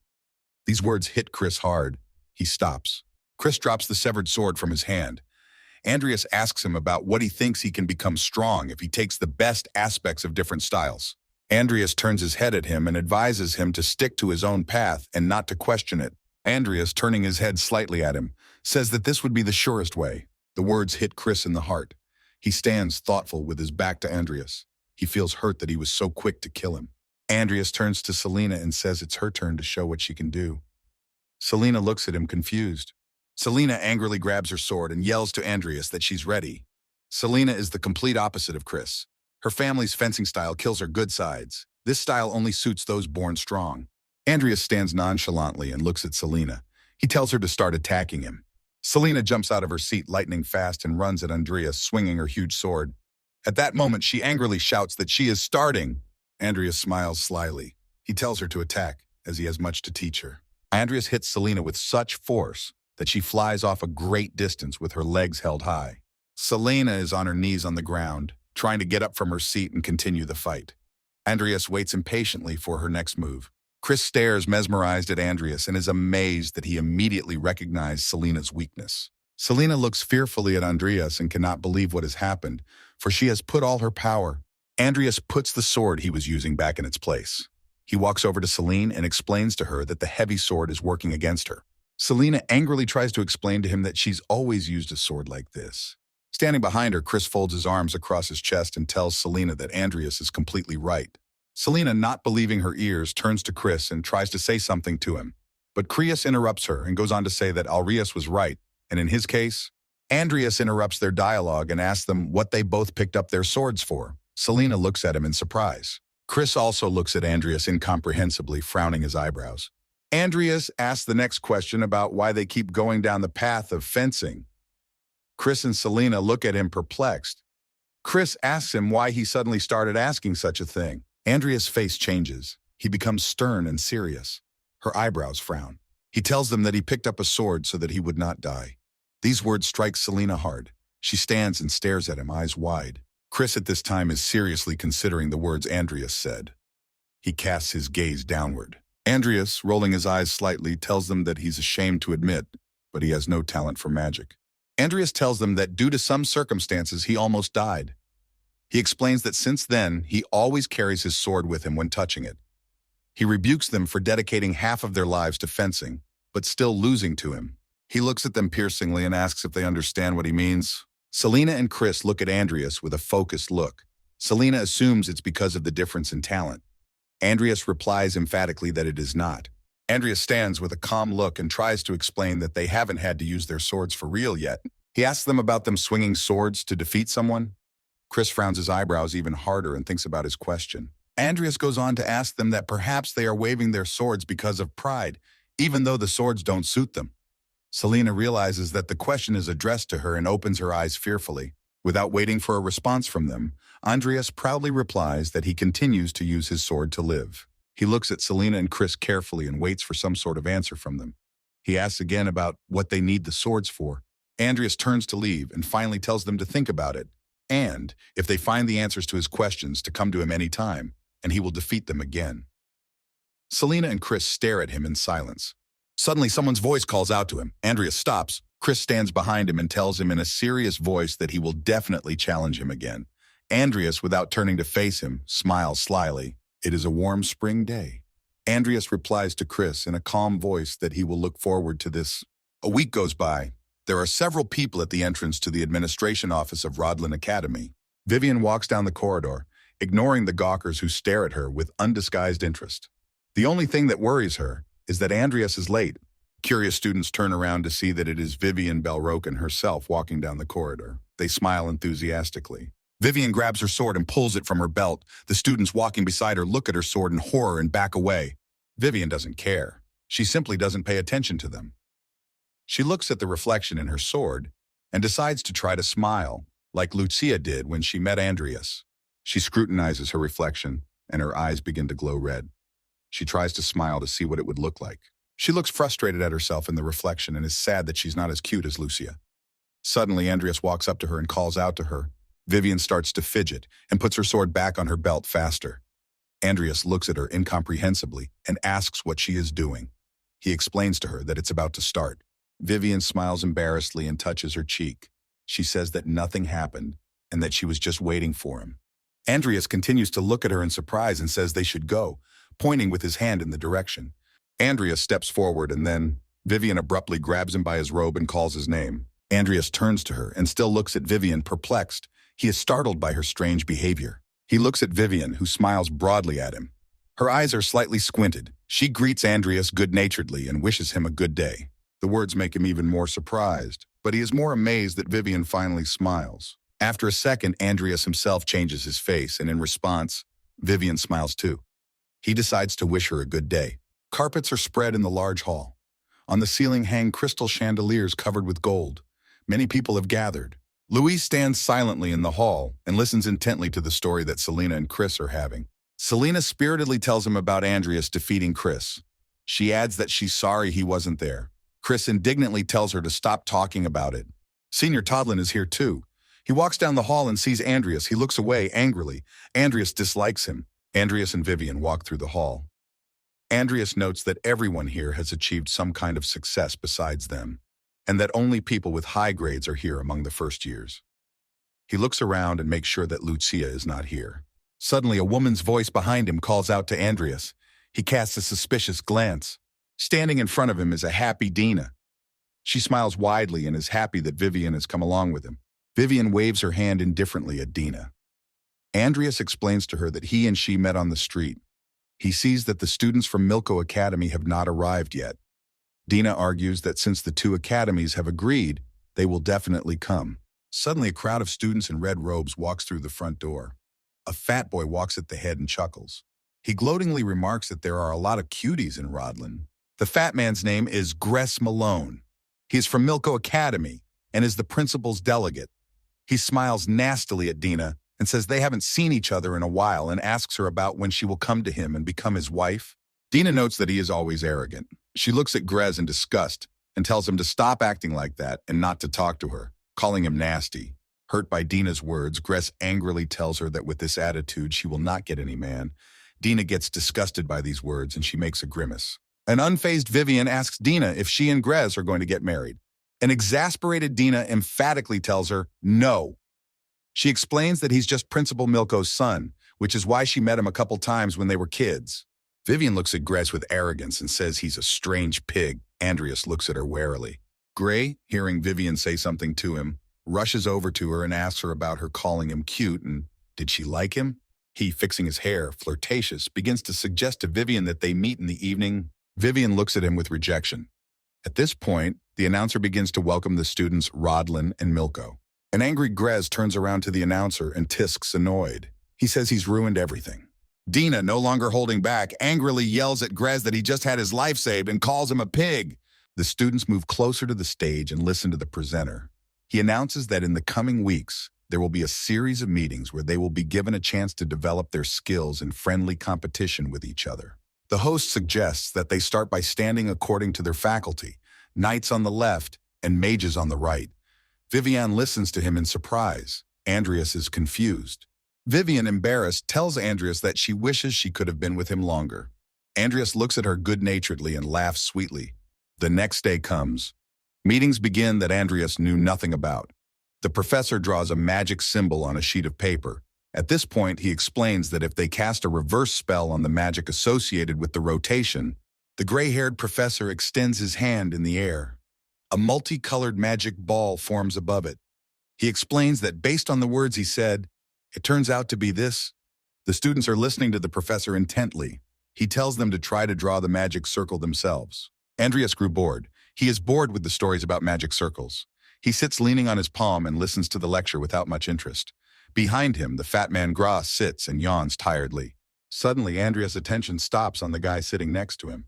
His name is Keklin Volga. He is a playable character who is strong in supporting magic and magic circles. Andreas notes to himself that Keklin is good at this subject. Keklin, seeing that he is being stared at, is slightly embarrassed and asks Andreas if something is wrong. Andreas looks at him confused. He doesn't think of anything better to do than introduce himself and smile. He tells Keklin in a friendly way that he hopes they will get along. Keklin smilingly introduces himself. They shake hands as a sign of acquaintance. Andreas politely tells him that it is a pleasure to meet him. Andreas turns his attention to Dina sitting in front of him. He is excited that now he will be able to watch her and Keklin compete, as they are both recognized geniuses who can even inspire each other. He thinks for a moment that perhaps he himself can give them inspiration. He looks up enigmatically. Andreas starts diligently and concentrating on drawing what the professor told them to draw. He thinks about the fact that he may lack talent, but that doesn't mean he's bad at making magic circles. Andreas remembers himself as Makoto Kaneshiro. He recalls that he has played this game many times and that he has drawn many different circles. He is confident that he is unrivaled in this endeavor. Andreas has a magic circle drawn out on a piece of paper. A couple of ideas pop into his head. Andreas draws a circle with interest. He wants to show them something they've never seen before. But he realizes he won't surprise them much if he just changes the side of the circle. He decides that he should try something related to life. Andreas' attention is distracted by a glowing light that appears next to him. The students sitting next to him are also mesmerized as they stare at it. They are amazed at how many spells there are. Andreas realizes that a magical light is starting to be emitted by Dina, raising her palms and head up. The professor says that this is to be expected of her, as she is above the level of the students. Andreas looks at the magic light with admiration. He realizes that she has inverted the magic circle, and the water is spinning around it. He notes that it is Dina's style to make everything bright. Dina clenched her fist in concentration and squeezed her eyes shut. Andreas thought so because geniuses are scary. Keklin announces that he too has finished drawing. His magic circle didn't fit on his piece of paper. He is upset about this, because if the paper had been bigger, he could have made his magic circle more interesting. Keklin places his palm on his drawing of the magic circle. A bright light like lightning begins to emanate from it at that very second. Andreas stares mesmerized at what is happening. His eyes are wide open, his eyebrows are furrowed, and his mouth is slightly open. Gra watches with envy at what Keklin is doing and opens his mouth wide. The magical light begins to slowly fill the entire auditorium. The students are screaming in fright. They are amazed at what is happening in class. Andreas stares fearfully at Keklin's magic circle. He wonders to himself that perhaps this is someone's joke. The light spreads throughout the classroom. The students watch in horror with their mouths wide open. The gray-haired professor, as well as everyone, is mesmerized, watching what is happening without taking his eyes off. Keklin looks contentedly at what is happening. He explains that it is illusion magic, created by spinning and turning. He says that it has a short duration, so it will quickly return to its normal state. Everything around is engulfed in magical light. The students stare in horror at Keklin as he holds his hands in the air, pointing his palms toward each other in an inspired manner. Andreas watches all of this admiringly. His eyes are wide, his mouth slightly open. Drops of sweat come to his face. He realizes that Keklin is an even greater genius than he thought. The bright light continues to hover over the drawing of Keklin's magic circle. The light begins to slowly dissolve. Keklin rubs his head guiltily and laughs. He says that it looks like more research needs to be done to make it last longer. All the students stare at him mesmerized. Dina good-naturedly turns to him and enthusiastically says that was incredible. Keklin rubs his head in embarrassment and thanks Dina for saying what he said. He notes that her lap was awesome too. Andreas looks at Kechlin with interest. He realizes that even Dina can't compete with him in magic circles. He notes that this game is made even more interesting by the fact that each character has their own unique talent. Andreas remembers Lucia, who has electric lightning coming from her fist. She's cursed with a disease, but is the very best in battle magic. Kechlin stands on the image of the magic circle, holding a smaller circle in his hands. No one can bypass him in support magic and the magic circle. Andreas shifts his gaze to Dina, who stares pensively into the distance. She is unrivaled in time and space magic. It is because of this skill that she is notorious for being a cheater character. The professor looks admiringly at the students and notes that Dina and Kechlin showed amazing magic circles. He then offers to show the rest of the students what they have prepared. Andreas sadly realizes that he tried his best, but after them, his lap won't be as impressive. A dim light begins to emanate from his image. Andreas brings his palm to his circle and a lovely plant with beautiful buds begins to sprout from it. Andreas reassures himself that he has nothing to be ashamed of. Suddenly he hears someone's male voice laughing wryly behind him. He turns to the other students and asks them to see what Andreas has done. Andreas hears a nasty laugh and turns back unhappily. Behind him, Gra sits and pokes at his flower with his finger. Gray turns to Andreas and asks him where the rotation and turning is. He also adds that his flower isn't even glowing. Gray scrutinizes Andreas's flower, leaning on his hands. He says it's strange that such an idiot could get into a meeting of exchange students. Fatty Gray continues to taunt Andreas, telling him to show everyone how pathetic Rodlin Academy is. Andreas recalls that when he played Kechlin, Gray would always pick a fight. Andreas is starting to get angry. Everyone avoids Grez and no one follows him. Andreas angrily realizes that he is really annoying him to leave him as he is. At this time, Kechlin stares mesmerized at the flower Andreas has created. He opens his mouth wide and admiringly remarks that it is very cool.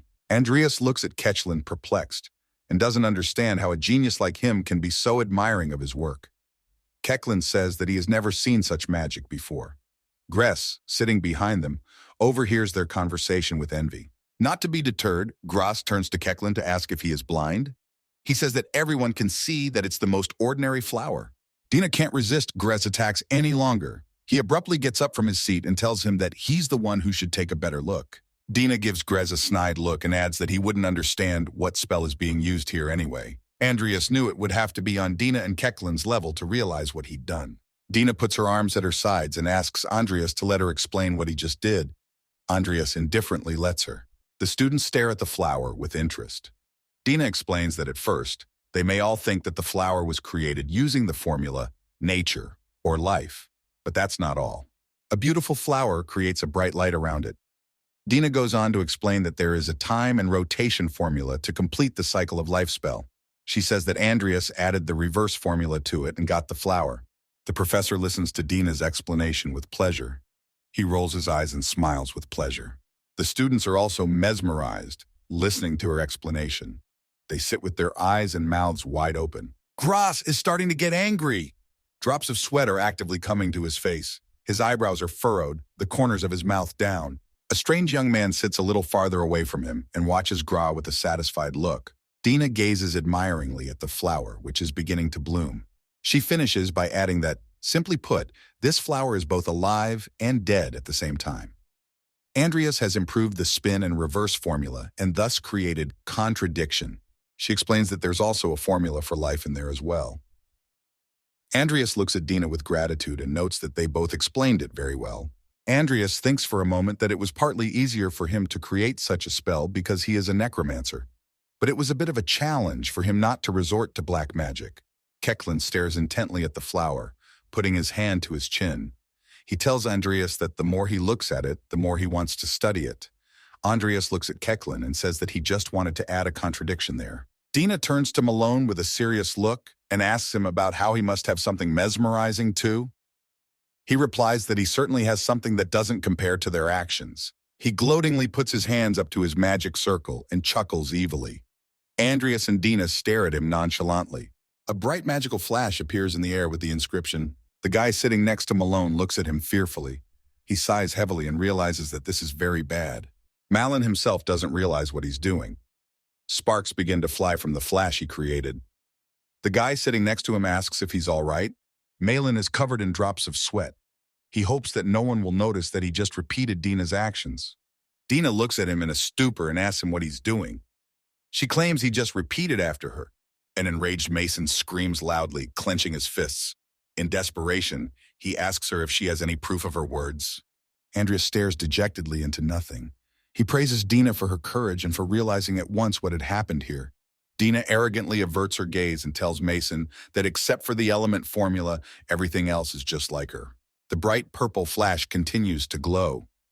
Dina notices that he also applied the wrong levitation formula. She asks him about the fact that he just didn't see it because he was sitting too far away. Malin furiously gets up from his seat and yells at Dina that she's talking utter nonsense. Malin looks completely inadequate. He starts screaming loudly and waving his arms. Sweat runs down his thick cheeks. Dina looks at him with squinted eyes and tells him he's a hopeless. Dina waves the index finger of one hand and creates a magical circle in front of her. Malone is all worked up. A pink light continues to emanate from him. Dina arrogantly declares that he has too many problems. Unable to think of anything more clever, Malone starts blaming Dina. He tells her, grinning, that she's the one who interfered with his formula. The professor's nerves are failing. He gets angry and yells at them to shut the two of them up immediately. Malone swings a ball of light at Dina and yells loudly about how dare she make a fool of him. He's so angry he can't control himself. His pupils are constricted, snot is coming out of his nose. You look furious and pathetic at the same time. All the students, including Dina, look at him surprised and wide-eyed. Malin, furious to the max, continues to hold the hovering fireball in his hand. A little more, and he's sure to throw it at Dina. Andreas turns angrily on Malin. His eyes are hateful and red. He orders him to lower his arm or he will chop him to pieces. Keklin glances warily at Andreas. He wonders fearfully what is happening to him. Malin realizes with horror that he's going to be killed. His eyes look frightened, his eyebrows raised upward. Andreas, without looking in his direction and raising his index finger upwards, tells Malin not to cause trouble at the exchange meeting, and that even after he returns to Milko, that he should not make a big deal out of himself and act normal. Malin sits confused and silent, looking away. He's covered in drops of sweat. These words hurt Malin. He feels humiliated and insulted. Andreas has just put him down in front of everyone. His face is filled with rage. He is about to cry. Milko and Rodlin's students watch with terror in their eyes as Malin can no longer control himself and, upset, runs out of the classroom. The professor looks at him confused. The front door slams loudly. The students look in her direction in confusion. The professor only manages to call out his name. Andreas glances coldly at the door and realizes that Malone will definitely not start behaving appropriately after this. He decides that he will need to speak to him in the language of pain later.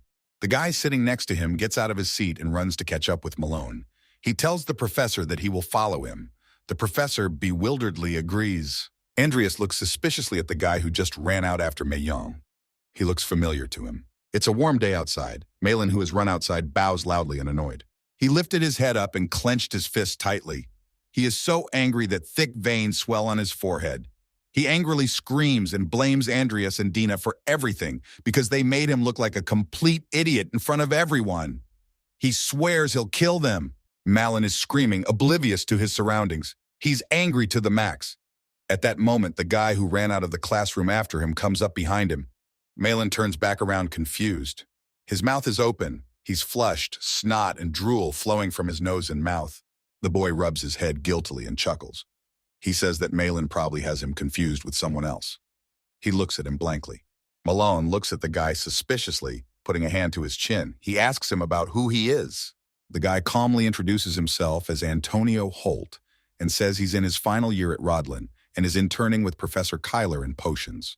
He bows politely to Malin. Antonio looks at Malin understandingly and tells him that he noticed that he was embarrassed that the other students were disrespectful to him. He goes on to talk about how he has something that can help Malin. Malin looks at him indignantly and asks what the man said. Antonio angrily turns his head aside. Antonio is holding a flask of dark liquid. He explains that the professor has created a potion that temporarily enhances physical strength and mana, but that it has the side effects of temporary loss of taste, and that he is now looking for people to test. Antonio holds out the potion to him. He realizes that this is exactly what he needs now. He asks Antonio if that's the only reason the potion hasn't been on sale. Antonio's gaze turns serious. He frowns his eyebrows. His eyes squint. He asks Malin to try it. He's sure that with this potion he can easily overpower those two. Malone instantly remembers the faces of Andreas and Dina. His face changes. He takes pleasure in Antonio's words that he can overpower them. He grins gloatingly. At the same second, without thinking, he opens the cork of the flask and swallows its contents. Antonio tries to stop him. He is amazed that Malin decides to drink it all at once. Malone empties the flask and begins to spit. He laughs gloatingly. Antonio gives him a satisfied look. A little while later, he wonders with a sly expression on his face how Malin is feeling. Malin's face took on a fierce look. The veins on his forehead swell even more. His eyebrows frown, and his eyes fill with purple light. He feels that he's full of mana. He holds a ripping fireball in his hand and realizes that its power is unbelievable. The insane power overwhelms him. He continues to hold the fireball in his hand and roars loudly. He raises his hand up and lets out a multitude of bright fire rays with unimaginable power. Antonio stands warily behind him. The fireball flies high into the sky. Antonio says that it's all amazing, and that now it won't be hard for him to defeat Andreas and Dina. Malone stands smugly as he continues to point his hand upwards. He marvels at what he's now capable of. He turns to Antonio about asking him to give him all the potions he has. Antonio stands admiringly behind him and watches silently. He realizes that he has done an excellent job. The next day comes. The sunlight brightly illuminates the square of Rodlin Academy. Vivian looks at Dina intently and says that Andreas gave the flower to her. She asks very much that Dina give it to her. Dina is confused. She asks Vivian if she is not a student of the Knights. She asks her what she needs the flower for. Dina stares intently at Vivian and can't understand what she needed him for. She was just about to study the flower herself. Vivian lowers her head sadly. Dina, unable to refuse her and seeing that she needs him very much, agrees to give him to her. Vivian holds in her hand the sheet with the image of the magic circle that Andreas drew. Dina tells her that she can still draw a new one if she needs to. She tells Vivian that you have to use mana to see the flower. A little farther away from them, Lucia stands and watches curiously at what Vivian and Dina are doing. Vivian stares mesmerized at the sheet depicting a magic circle from which a beautiful flower begins to grow. She's fascinated by it. Suddenly someone asks them admiringly about the fact that this is the flower everyone is talking about. Lucia stares at the flower with undisguised curiosity and asks, "Is this the same contradiction that the algae head created?" Meaning Andreas. Dina looks at Lucia and asks her if she can hear anything. She yawns, covering her mouth with her palm, and says that she's out of classes for the day. So she decides she'll go to the lab. Lucia focuses her gaze on the light field coming from the flower and says that she feels like something is wrong here. Dina looks at her perplexed. She points her finger at the image and says that this part is a little out of place. Dina excitedly replies that she thought so too. Lucius pulls a pen out of her briefcase and cheerfully informs her that she feels that something was purposely hidden in that spot. She starts correcting the drawing and tells Vivian not to move for a few seconds. Vivian looks angrily at what she's doing. She doesn't like it at all that she is making edits to Andreas's work. Dina watches Lucia with interest. Dina finishes making edits to the image and holds on to the flower. She decides to add a flow spell. She looks focused and inspired. Vivian watches in amazement at all the movements Lucia makes with the flower.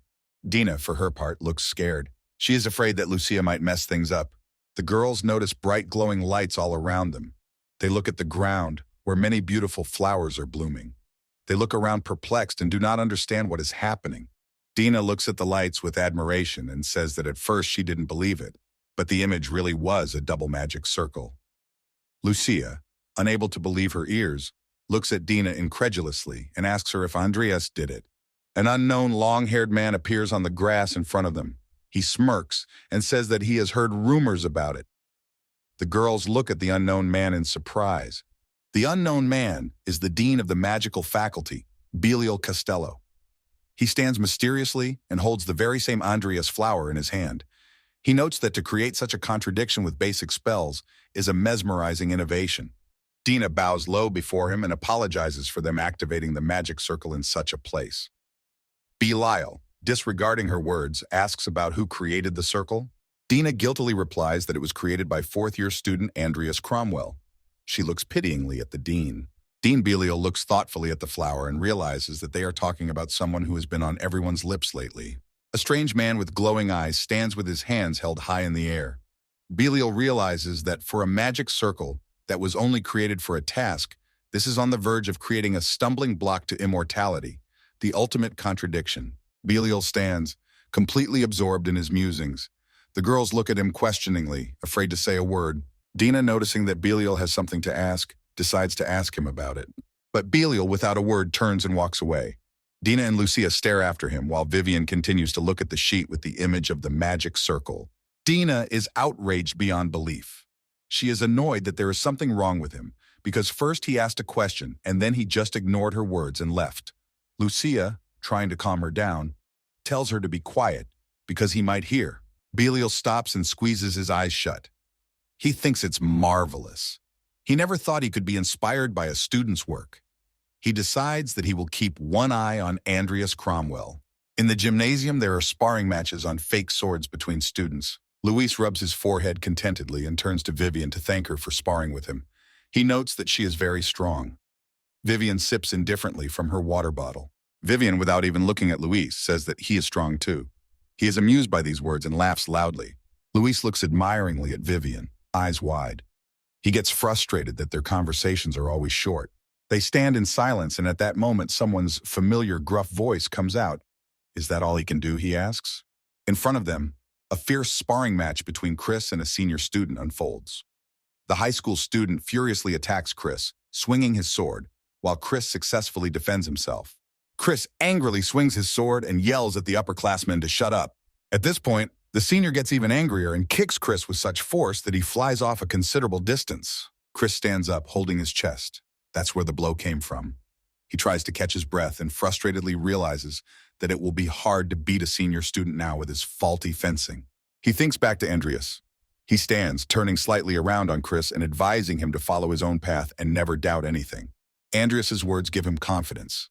His gaze becomes more determined, his eyebrows furrowing. He thinks about what Andreas told him to do. He resolutely adopts an attacking stance. At this time, the senior student is already approaching him to make a crushing blow.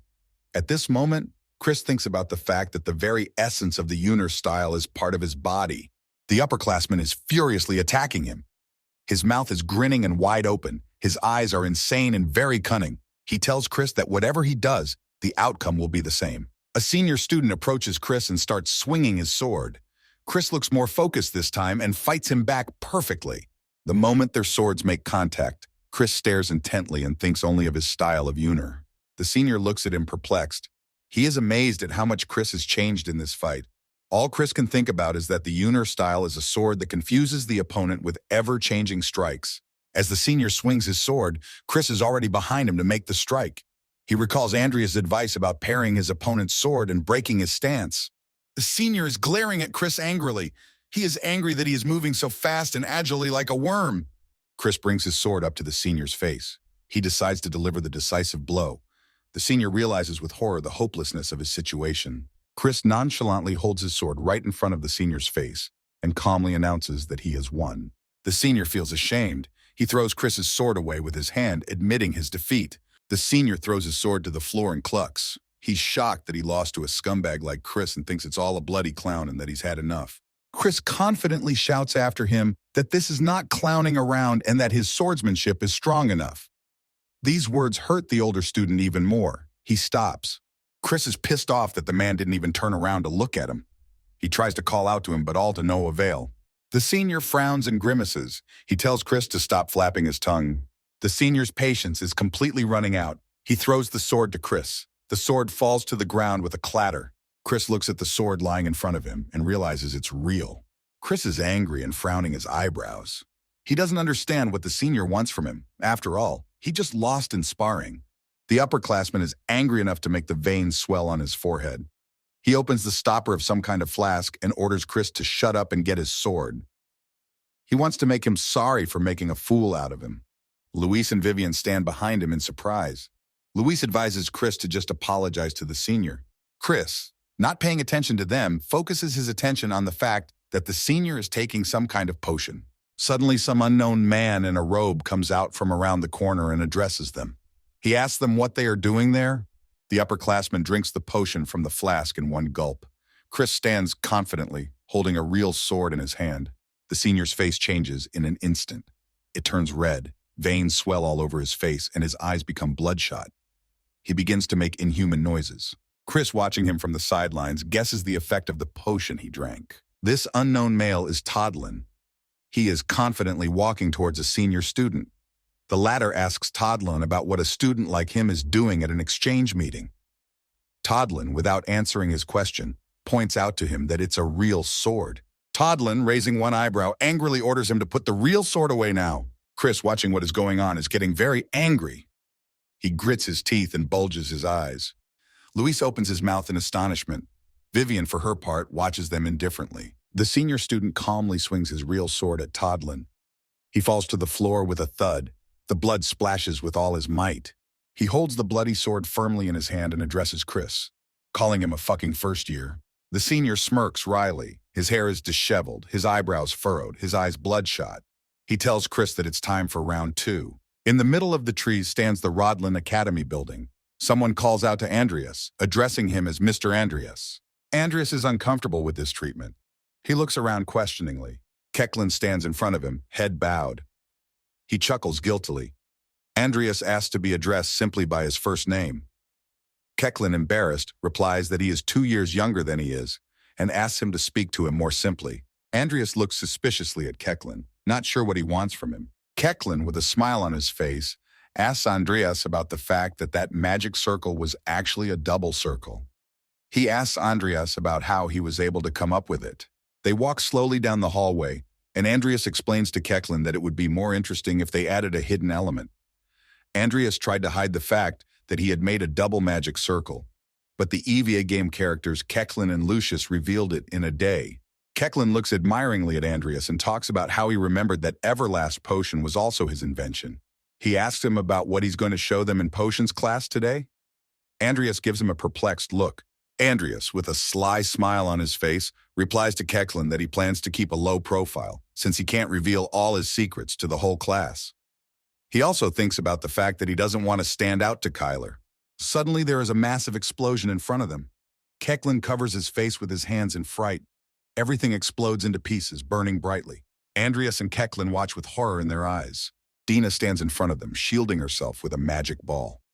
Andreas and Keklin look at her perplexed. Andreas looks at Dina without understanding and tries to call her name. She ignores him, focusing her gaze on what is in front of her. Someone's huge hand is holding onto the wall. Dina screams loudly that it's a monster. A horrible creature that looks like Malin comes out of the doorway. It looks terrible, its veins swollen, its mouth grinning. He utters only one name, Dina Alwyn, addressing her. He asks her how dare she make him look like an idiot. Andreas watches in horror and can't believe his eyes. The Keklin standing behind him immediately guesses it's Malin and whispers his name. A distraught Mayan is approaching Dina. His body is getting bigger and bigger. Andreas and Keklin are standing not far from them. The whites of Malin's eyes turn black. All the veins on his face swell. His eyebrows frown. His gaze is piercing and furious. This is definitely a side effect of Kyler's potion. Malone is grinning gloatingly. He turns to Dina and says he'll show her what happens when he gets crossed. Dina looks at him menacingly and asks loudly about him being crazy. Andreas is horrified that an incident that should have happened during midterms has happened now. It's minus the fact that he relies too much on information from the game and that he should have kept an eye on him since the beginning of the school year. An unknown man dressed in a robe is walking through the academy.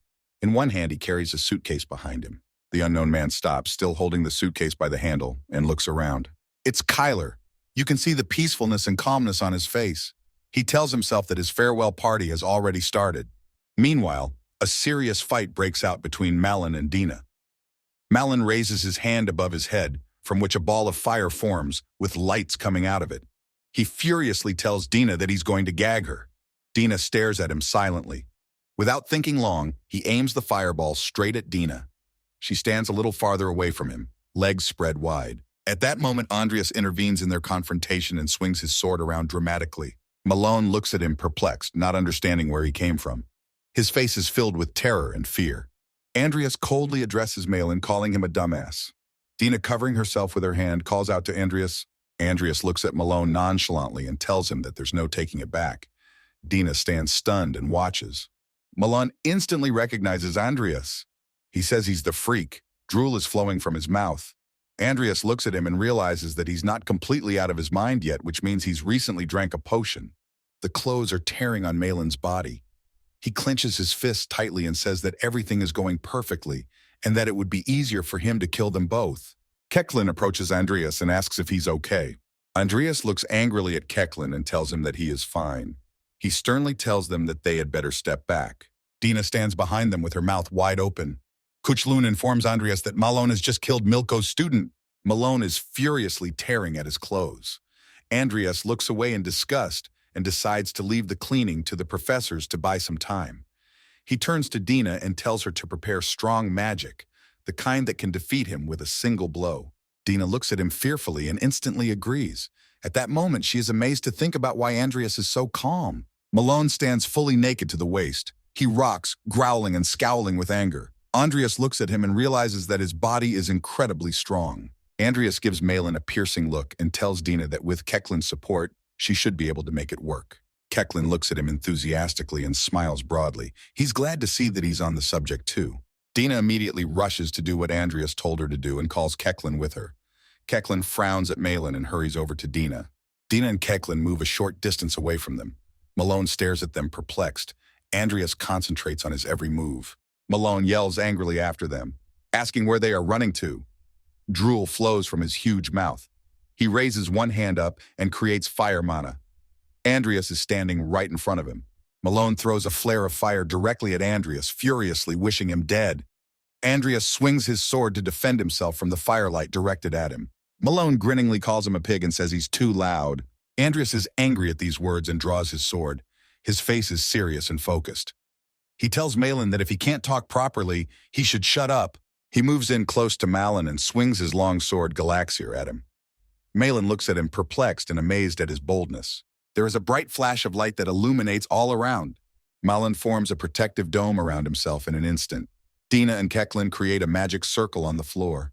Andreas looks angrily at Malone and realizes that even though he is spoiled, he is still a mage. He sees that the potion has made his defense shield much stronger.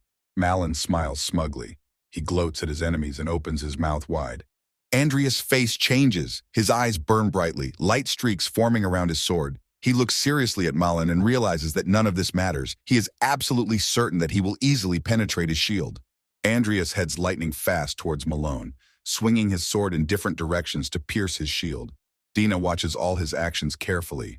Dina looks at Andreas in amazement and sees that he has enveloped the sword in magic even faster than he did in the tournament. Keklin is at this moment diligently working the magic circle. Andreas tries with all his might to pierce Malin's protective shield with his sword. He watches his sword move angrily. From Andreas' sword strikes on his shield, light spears shot in, flying past Malin. Andreas makes a mighty sword thrust at the shield, and a multitude of light best envelop him. At this time, Dina and Keklin's light circles on the floor begin to glow with a bright light. Andreas doesn't lose hope and continues to keep his sword stuck in Malin's shield. His eyebrows are furrowed, his teeth clenched. It's getting hard for him to hold his sword for so long.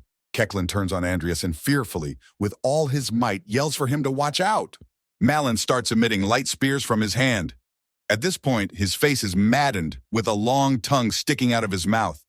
Andreas makes a lightning-fast decision to erect a shield of earth in front of him, to at least defend himself against Malone's attacks. At this moment, a powerful earth shield is erected in front of Andreas. A multitude of fiery spears slam into it without hitting Andreas. Andreas wonders about Malin going completely insane. He had just used attack magic while he had a barrier activated. Malin growls loudly. Andreas, for his part, tries to cover his face from the spears aimed at him. Malin is becoming quite unlike himself. Andreas realizes that things are bad. He realizes that he needs to stop it before it reaches the final stage. Andreas rushes at him lightning fast, holding his trusty sword. He jumps up so high that he reaches his sword right over Malone's head. He hits him with a full swing. Malin backs up a little. This blow angers Malin even more. He clenches his jaw and glares angrily at Andreas. Andreas realizes that Malin is hard as a rock. His teeth clench with hopelessness. At this point, Dina and Keklin have their hands on the centers of their magic circles. Dina looks at Andreas and tells him to step aside. Andreas turns his head and sees what Dina and Keklin have created. He joyfully realizes that this is what is needed. Andreas deftly dodges Malin, who wanted to grab him with his huge paws by doing a backflip. Andreas jumps aside. The moment Malone is distracted, Dina aims a magical blast at him. Dina looks extremely focused. She stares piercingly at Malone, putting her hands to her head, and begins to use the yellow piercing technique. A multitude of iron spears stab straight into Malon's huge body and stick out through. Andreas is horrified at what he sees. He stares at Dina in amazement and realizes that she has just used advanced magic. Many sharp iron spears stick out of Malon's body. Andreas reasoned that even if Dina had been helped by Keklin, he had never thought she could pierce his tough skin. Dina exhales and laughs gloatingly. Andreas realizes that this is to be expected from a cheater character. He is convinced that at this rate she can create her own magic before she even graduates from the academy. Andreas stares indifferently at Malon's impaled body. He realizes that he was the son of Milko, the headmaster of the academy, and that they will have a lot of problems because of it. Andreas turns on them and tells Dina that she's obviously overreacting. Dina tells him that Malon has turned into a monster and that they will be in trouble. Keklin tells her that there is nothing he can do about it and that he will help with his testimony. Andreas is confident that since Dina is involved, Bach will settle the matter behind closed doors. Andreas is determined to go somewhere and tells Dina and Keklin that if anyone comes to explain to them what happened here. He decides to find Professor Kyler. Dina and Keklin look at him perplexed. Dina replies to him that that is exactly what they will do. There is a bright explosion. Someone yells that they shouldn't even try to fight him and call the professors. Andreas is rapidly heading somewhere. He knows that Kyler must have gone to his hideout in the middle of the commotion and decides that he needs to get rid of him now before he brings more trouble. Andreas is running down the street and looking around. He thinks about the fact that Kyler's potions might bring more problems in the next storylines. His attention is suddenly stopped on something. Andreas hides behind a wall and sees a guy walking by. He doesn't notice him and walks by with a huge bag on his shoulder. Andreas remembers this guy. It's Antonio Holt. Antonio is walking tired. It's hard for him to carry such a heavy backpack. Andreas remembers that the guy who ran after Malon out of the auditorium is named Antonio Holt. He rarely showed up, so Andreas forgot all about him. Andreas peeks out from behind the wall and watches where he's going. He guesses that he was probably distributing Kyler's potions. He decides to follow him so he can definitely go after Kyler. Suddenly, Andreas hears someone yelling for Lucia to run immediately. Andreas freezes in a stupor. He turns his head around and what he sees in front of him amazes him. In the middle of the platform stands Lucia, having created a magic circle around her.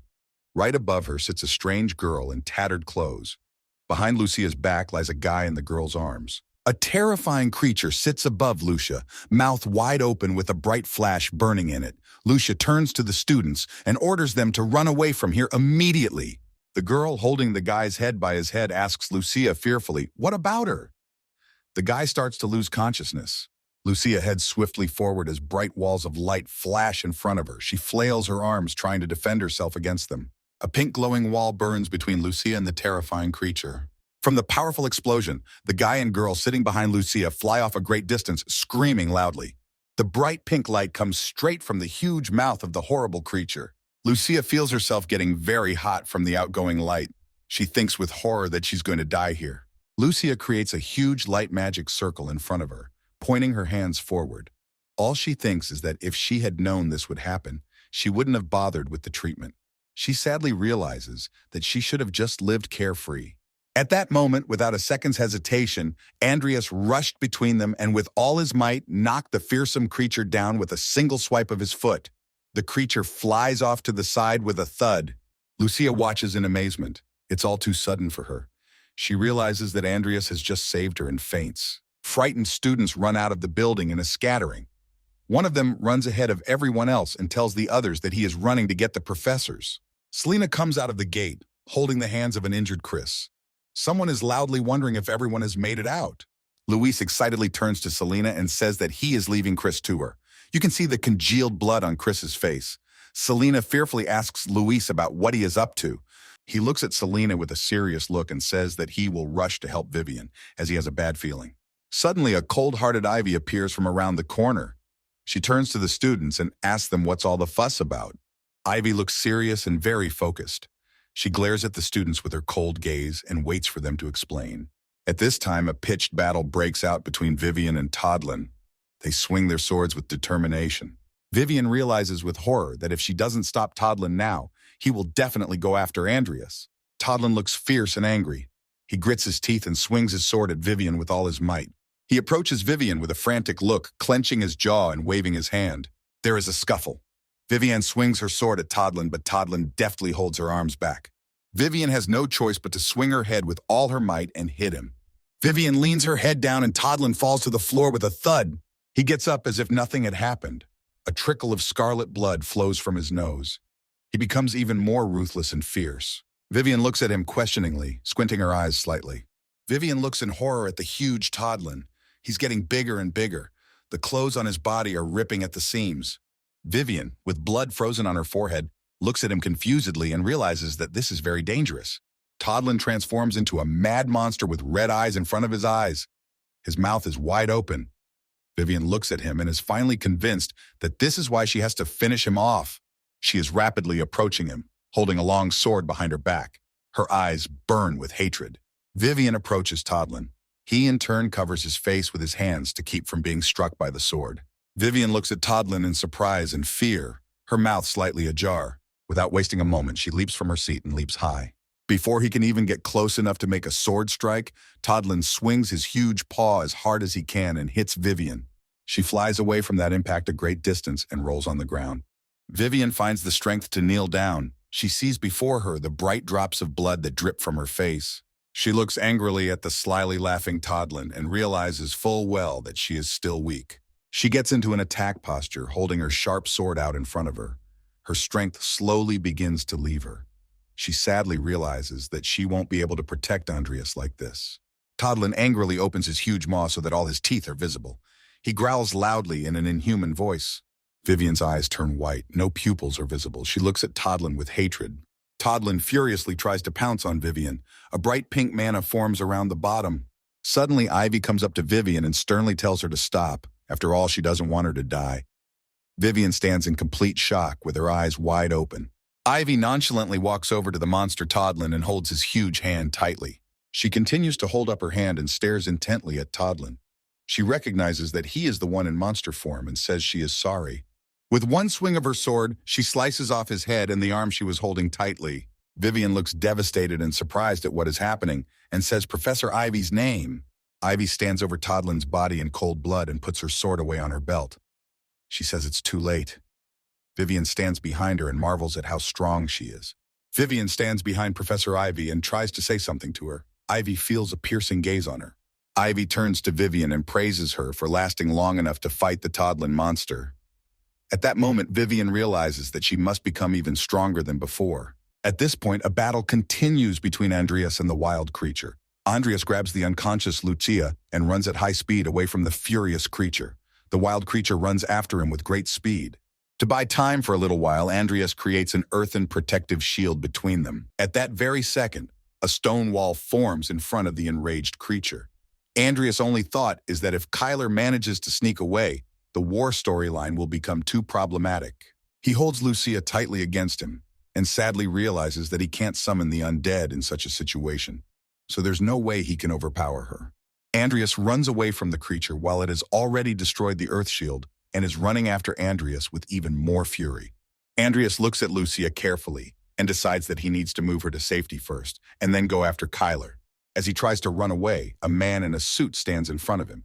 Andreas recognizes him immediately and is surprised to see that it is Belial. Andreas is outraged beyond belief.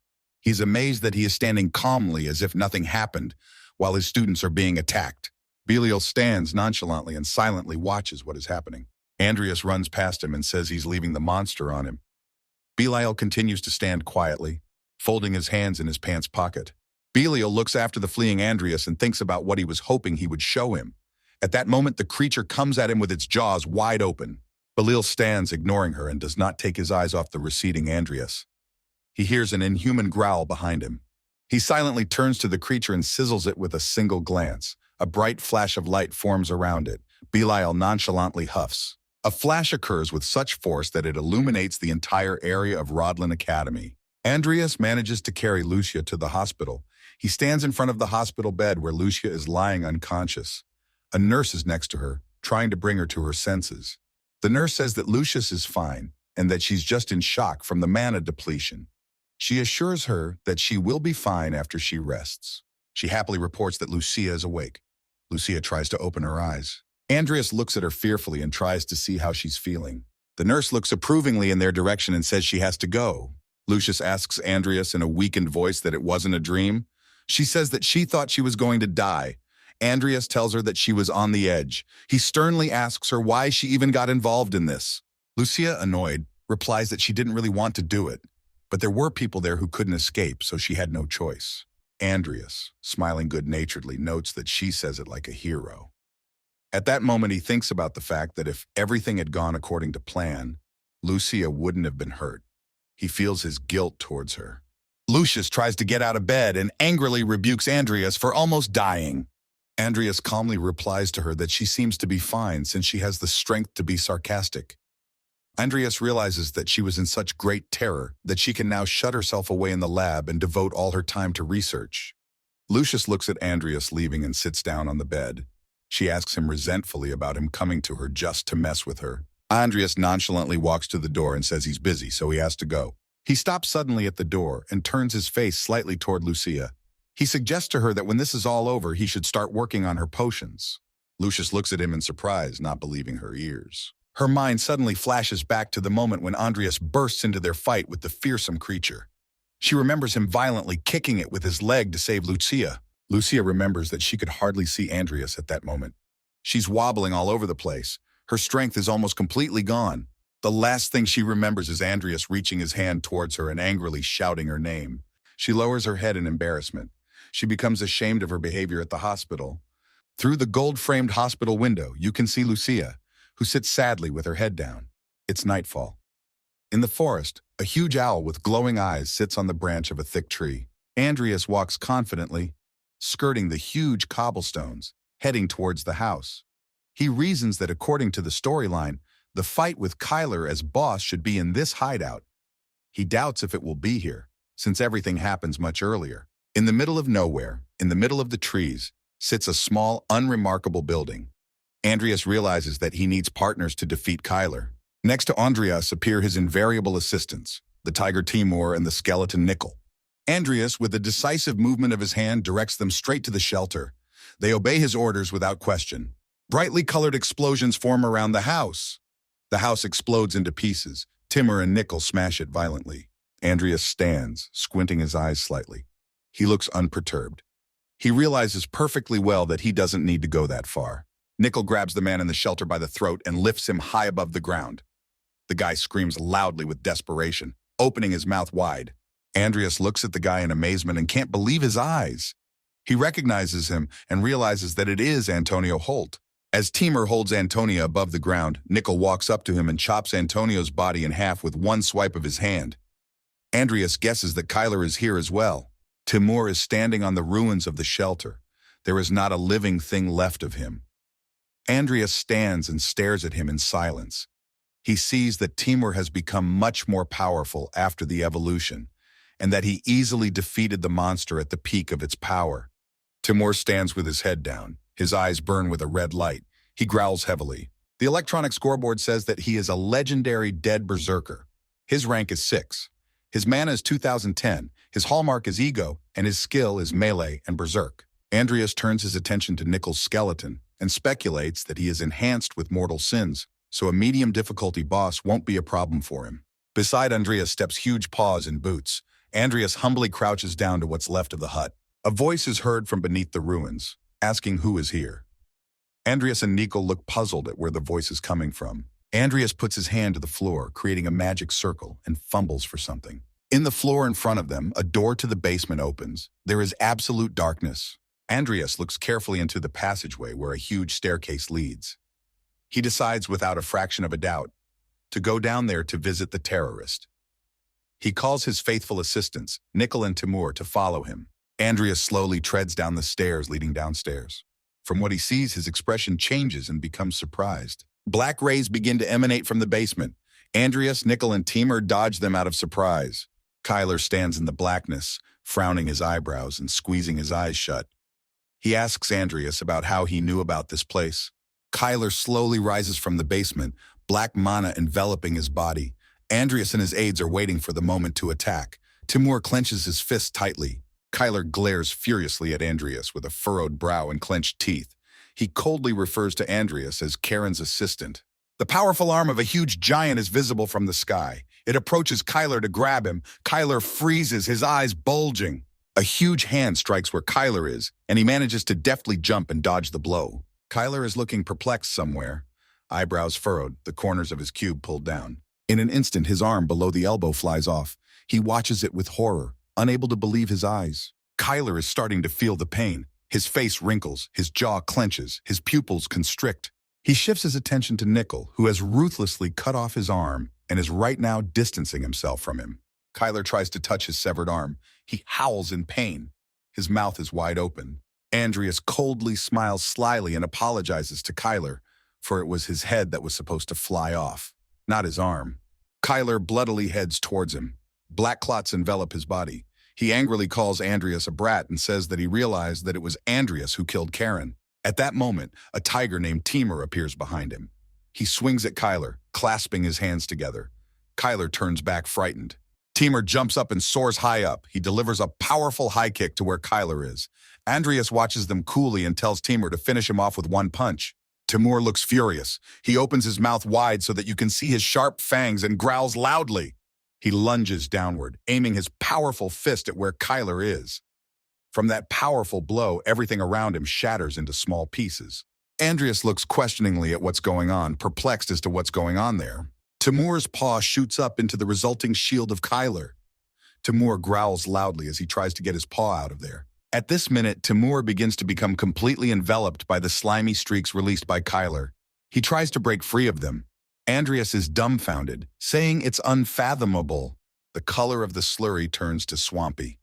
And in front of Timur, there is a terrible monster, completely covered with this slurry instead of Kyler. Timur furiously tries to get out of there. The monster's arm slowly grows back into place. The scary monster, Kyler, looks terrible. His eyes bark, and his teeth are replaced by sharp fangs. He turns to Andreas and says that black mages are so selfish, and that he didn't think Andreas would kill the one who raised him. Andreas looks at him coldly and thinks about the fact that this is his final stage of shadow armor, which can regenerate lost body parts. Andreas stands in front of him holding a sword in his hand. He asks the behemoth Kyler about the fact that he created shadow armor. It is amazed at how he knows this. Behemoth Kyler looks at Andreas in exasperation and says that it can't be, because no one can know about it except Mr. Jester. Andreas raises his hand up, holding his sword in it. He emits a bright flash and aims it at Kyler's monster. Kyler freezes in surprise and continues to stand still. The flash of light fired by Andreas is aimed at Kyler but doesn't hit him. He deftly dodges to the side and Timur flies back. Timur frees himself from the shackles that enveloped his body. Andreas explains to Kyler that he is well informed about the shadow armor. He says that it is a very rare and high-quality item that is good for both defense and offense. Kyler laughs gloatingly and looks at Andreas. He says then Andreas should realize that he has a chance of winning. Andreas doesn't let him finish. He notes that his armor has one weakness: fire. He holds a sword in his hand from which fire begins to emanate. Kyler looks at him perplexed and amazed at how he knows all this. Sharp spears formed from the black slurry are aimed at Andreas. He tries to pull back so they don't hit him. Sharp spears fly swiftly at Andreas. He deftly dodges them. Kyler says that he doesn't care that his armor is afraid of fire, and that he just needs to not give him time to use the spell. Sharp spears are closing in on Andreas. Kyler stretches his bony arms to grab him. Kyler, as the bogeyman, looks malevolent and cunning. His eyes shine brightly, his jaw clenched. In an instant, the tiger Timur approaches him and angrily hits him with all his might so that he flies away a great distance. Andreas and Timur look after the falling Kyler. Andreas glances at Timur and tells him to get Nickel, and they begin to wear down the enemy. Timur gives him a short growl in response. Kyler gets up as if nothing had happened and heads over to Andreas. He gets an even angrier look on his face. He turns to Andreas and asks him about what he thinks a regular undead would buy him time. He approaches Andreas furiously, reaching out a bony hand to grab him. He says with a sarcastic expression that this is just ridiculous. Nickel stares fiercely at Kyler without taking his eyes, which are brimming with hatred. Timur rocks his jaws angrily. His eyes glow bright red. A bright flare of fire of immense proportions appears in front of Andreas. Sharp barbs form on Andreas' sword.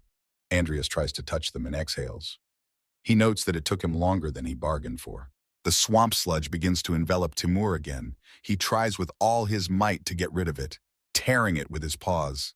Nickel jumps up and swings his long sword with all his might. Kyler raises his arm up, and as he does so, his slime lifts Nickel off the ground. He turns to Andreas and gloatingly tells him that even if a whole mob of mindless undead pounce on him, he does not have time to finish his speech and falls silent. He sees that the tiger Timur is almost out of his fetters. He shifts his gaze towards Nickel and marvels at the fact that this one managed to get out too.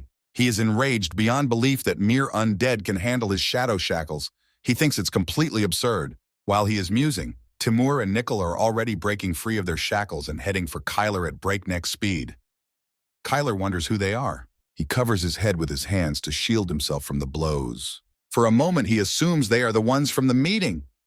Timur is already hitting him as hard as he can, and he flies off again. Kyler stands up as if nothing had happened, but his expression becomes even more angry and enraged.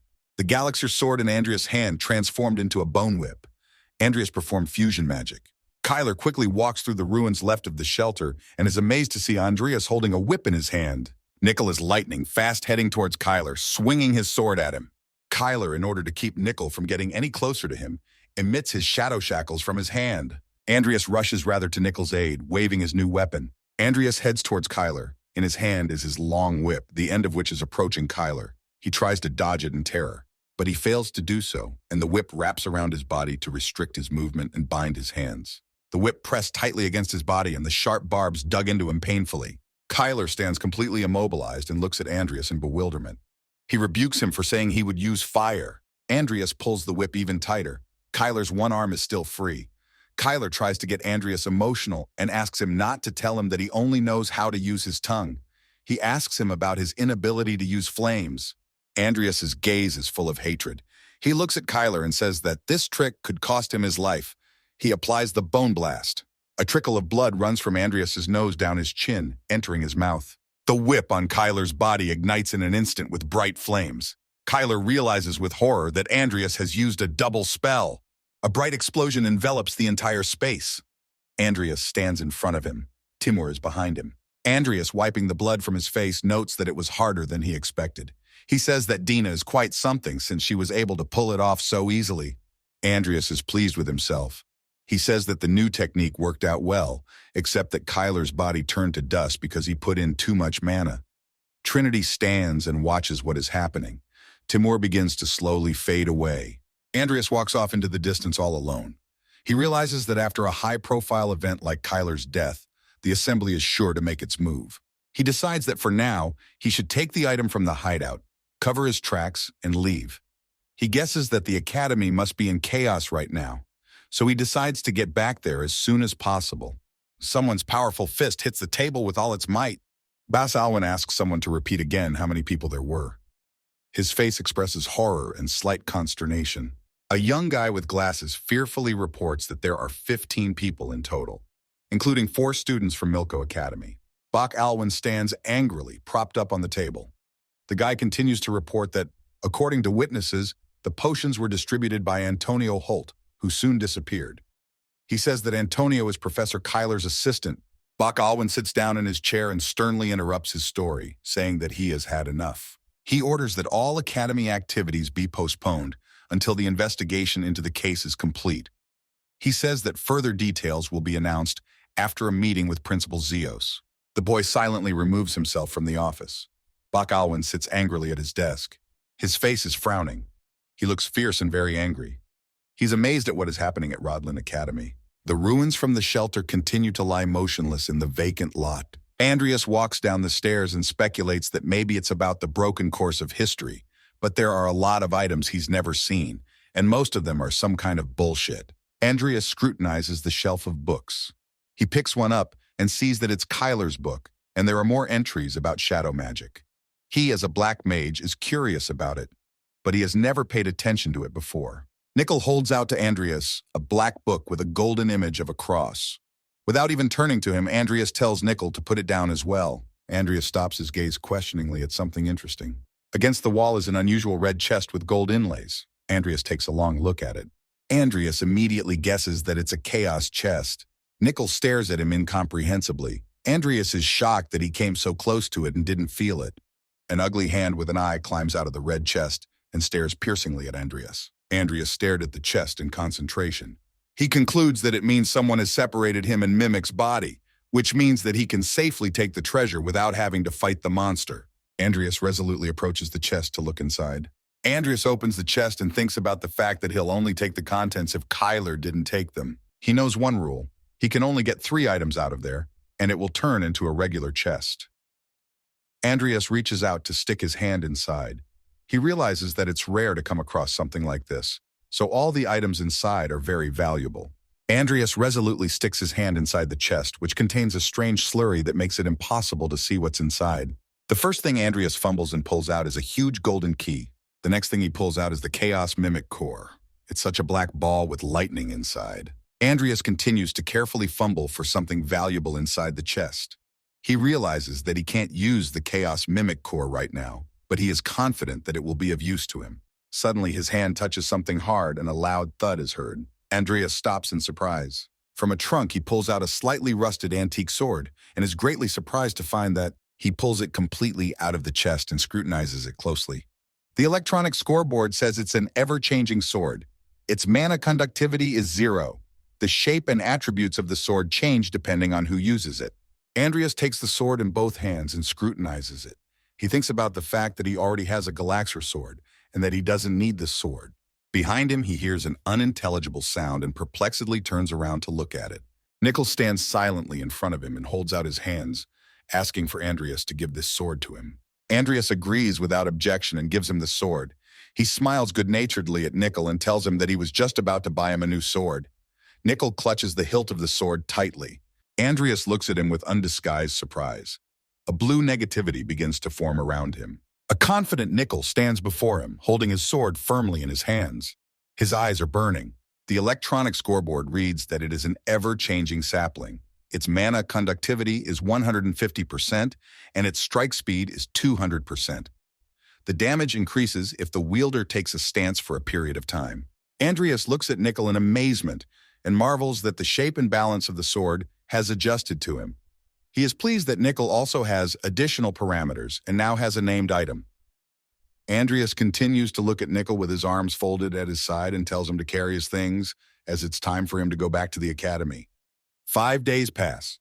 The train in which Andreas is traveling arrives at the platform. He gets off the train and someone calls him loudly. Andreas steps off the train and looks around indifferently, not expecting anyone to greet him. A little farther away, he spots a happy Lucia waving cheerfully at him. Lucia opens her mouth wide, smiling happily. She waves her hand vigorously at Andreas to get his attention. Andreas calmly goes to meet her and tells her that she didn't have to meet him. Lucia cheerfully runs to him and tells him that Daddy told her to play with him because he has an important guest coming over. Andreas looks at her suspiciously and suggests they go to her place to start doing research, as they need to get as much done as possible while the academy is closed. Lucia, as usual, starts mimicking Andreas and making faces. Andreas looks at her angrily. Lucia becomes flirtatious and suggests to Andreas to have fun. She tells him flirtatiously that his lovely friend, meaning herself, will show him around the city, and Andreas interrupts her sternly and says that they have to go as they have little time. Andreas silently steps forward, and when Lucia is behind him and out of sight, he smiles pleasantly. Lucia, left behind him, sighs heavily and looks away. They drive down a forest road in a carriage pulled by 2 horses. Lucy tells Andreas that she heard that the son of the academy director, Milko, was also among the victims. Then she angrily adds that he caused trouble until the very end. Lucia, trying to keep her voice down, informs Andreas that since Dina dealt with him, she was not responsible for it. Andreas indifferently replies to Lucia that it's not surprising since her father was a duke and one of the 10 strongest on the continent, even before he became the head of the Rodlin Magic Tower. But still, this incident has damaged the reputation of House Alwyn.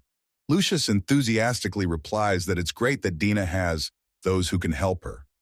She abruptly shifts the conversation and asks Andreas about Professor Kyler.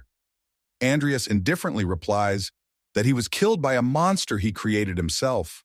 Lucia stares dreamily out the window and says that Professor Kyler is a fool for creating a monster he couldn't even handle. She adds that being alive is a real blessing. Andreas takes his eyes off the book with a serious look and looks intently at Lucia. Andreas thinks of Kyler and Antonio's bodies in the vacant lot. He thinks about the fact that he made it look like that's what happened. Although he is sure that they are secretly investigating the case, he realizes that he needs to be more careful. The coachman announces that they have arrived. The carriage stops at a fancy 3-story palace near a massive gate. They get off the wagon, and Lucia curiously asks Andreas about why he decided to get down to business if he's always so busy. Andreas indifferently replies that he thought he could help her while he signed the contract for the new potions. They head towards the front door of Lucia's house. She looks at Andreas in surprise and asks if he is serious now. They stop abruptly as an emotional scene unfolds in front of them. A woman turns to Lucia's father named Hollington and says that she didn't think he would play with her. Lucius and Andreas slowly move closer to them and listen intently to their conversation. Hollington guiltily explains to her that the orc of the Great Forest is a very dangerous beast, and that's why he had a hard time getting the ingredients.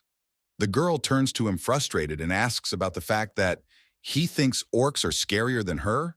Suddenly, Lucius calls out to her father. He and the girl standing next to him stare at her. The girl points her finger at Lucia and gives Hollington a sly look. Is she asking him about the fact that it's his daughter? Hollington tries to act as if he doesn't know what she's talking about. A green screw forms at the spot where the girl was, and she disappears from sight. The girl finds herself next to Lucia and hugs her affectionately by the shoulders. She calls her to her, calling her darling. Andreas looks at them incomprehensibly. Lucia asks her fearfully about where she is calling her. The girl, glancing at her, explains to her that her daddy didn't keep his promise. Andreas looks suspiciously at the girl holding Lucia and feels a terrifying power from her. He wonders who she is. Hollingtog, Lucia's father, is confused and frightened and runs towards her, trying to stop her. He addresses her, calling her Lady Hangenthal, and begs her to spare him. The girl instantly disappears with Lucia, leaving behind a flash of light. Andreas and Hollington stare at the place where she had just been. The girl holding Lucia in her armpits suddenly finds herself on the roof of their house. She tells her father that she will bring her back the next time she returns. She demands that he make sure next time she comes back that he has the neutralizer. Hollington, sensing the hopelessness of the situation, looks at them and says nothing. Andreas says Lucia's name at a loss. The girl nonchalantly holds Lucia under her arm and wishes them both good luck. Lucia, frustrated, calls out Andreas's name and is amazed to see a tattoo of magic on the girl's arm. Andreas begins to guess something. In surprise, he opens his mouth wide and bulges his eyes. Suddenly, Andreas has a thought that it's Salem. He says the name loudly in such a way that the girl freezes for a moment. She turns to Andreas so that he can now see her face. He matches it to Salem's face and realizes it's him. The girl smiles slyly and tells Andreas that they haven't seen each other in a long time. Lucia Hollington's father is in complete shock. His eyebrows are furrowed, his mouth slightly open. Lucius also looks questioningly in Andreas' direction and doesn't understand what he's saying. Andreas calmly approaches Salem in the form of a girl and asks him about if he could put the girl down. Salem looks at him pityingly, calling him a wee one, and asks about the fact that he's only been nice to him once and now he's giving him orders. Andreas looks glum. He tries to convey to Salem that this isn't an order and that he's just asking him to do it. He promises that in return he will give him information that will be just as valuable. Salem looks at Andreas nonchalantly and asks him if he can back up his words with deeds, and reminds him that the tongue is his worst enemy. Andreas mentions a book written by the god of the mythological era. The mention makes Salem's eyes go wide. He immediately understands what Andreas means. Andreas stares at him intently and promises to tell him where she can be found. Salem turns up beside them at the same second, holding a crying Lucia in his arms. Salem stares intently at Andreas and asks him about the book and where it is. Andreas wonders about whether Salem is sure he should talk about it right here. Behind him stands a crying Lucia and her father. At the same second, Lucia and her father turn away and cover their ears with their hands so they can't hear anything. Salem sternly orders Andreas to tell him where the book is, and if it is not there, he will kill them all on the spot. Andreas recalls the map in his head and informs him with a calm look that the book is in the River Irva, which lies on the southwestern border of the empire. He specifies that it should be in an underground cave, a direction for 7 hours. Salem thinks for a moment and asks Andreas if he made that up to buy time. Salem, in the form of a girl, looks suspiciously at Andreas and asks him about where he got this information from. Andreas guiltily bows to Salem and says that he can't tell him anything else. Salem indifferently agrees and tells him to keep his secret from now on. Andreas realizes that this is just data from the game. Salem is about to leave and turns to Hollington, saying that she's letting him get away with it this time and that he should know what happens next time. Hollington guiltily lowers his head with his eyes covered and says that he promised, which is why he will gather the necessary materials at any cost. Salem says that the merchant lives and dies by his credibility. In the moment, she turns to Andreas to ask how he realized it was him. Andreas calmly explains that as of late, he can see the flow of mana. An electronic scoreboard appears in front of Andreas, on which it is written that his talents are black magic, gifted necromancy, elemental magic, gifted water, excellent buff-making ability, and gifted mana. Andreas looks at him thoughtfully and muses that he didn't realize his talent for magic along with the vessel trait came so naturally to him. Salem silently walks away with a wave of his hand and says goodbye. Andreas knows that he has put many magic circles on his body to enhance his magic, but his body ends up disintegrating because of it. Andreas stares intently after the departing Salem. He realizes that this is why he, like Lucia, has a time bomb. Lucia stands behind him and continues to sob. Andreas recalls the book he told Salem about. It contains the knowledge of harmony. Andreas realizes that if Salem reads it and can maintain harmony between his body and the magic circle, he will survive. Lucia's father turns to Andreas and promises that he will definitely thank him. Andreas embarrassedly replies that he shouldn't do that. Lucia curiously asks Andreas where he met Salamedida. Andreas indifferently replies that it was by chance and turns the conversation away. He says that what is more important now is where her lab is located. Lucia tisks resentfully and says she won't let him in there. She explains that she won't let someone who might be working with the Empire's most wanted criminal in there. Lucia's father, feeling superfluous, coughs demonstratively and says it's time for him to go inside. Andreas asks Lucia if this means that she won't let the Viscount in either. Lucia replies resentfully that she won't even let Daddy in there. She asks Andreas why he shouldn't sign the contract, since that's what he came here for. Andreas lowers his eyes and tells Lucia not to be so mean, and that it's not like they have to sign a contract. Suddenly, a small pool of blood forms in front of Lucia's feet. She, without noticing it, replies to Andreas that he is the evil one, since he always hides something from her. Andreas opens his eyes fearfully at the sight of the pool of blood in front of Lucia. He is confused and addresses her by name. Lucia dazedly grabs her nose with her hands and realizes that it's bleeding. Andreas frightenedly tries to ask Lucia if she is all right. She immediately runs away upset, covering her nose with the palm of her hand and saying that everything is not all right and that she did not want him to see her like this. Andreas looks at Lucia perplexed as she begins to stagger. Her body and clothes are stained with drops of blood. After walking a chud further, Lucia falls to the ground with a thud. A pool of blood slowly forms around her head.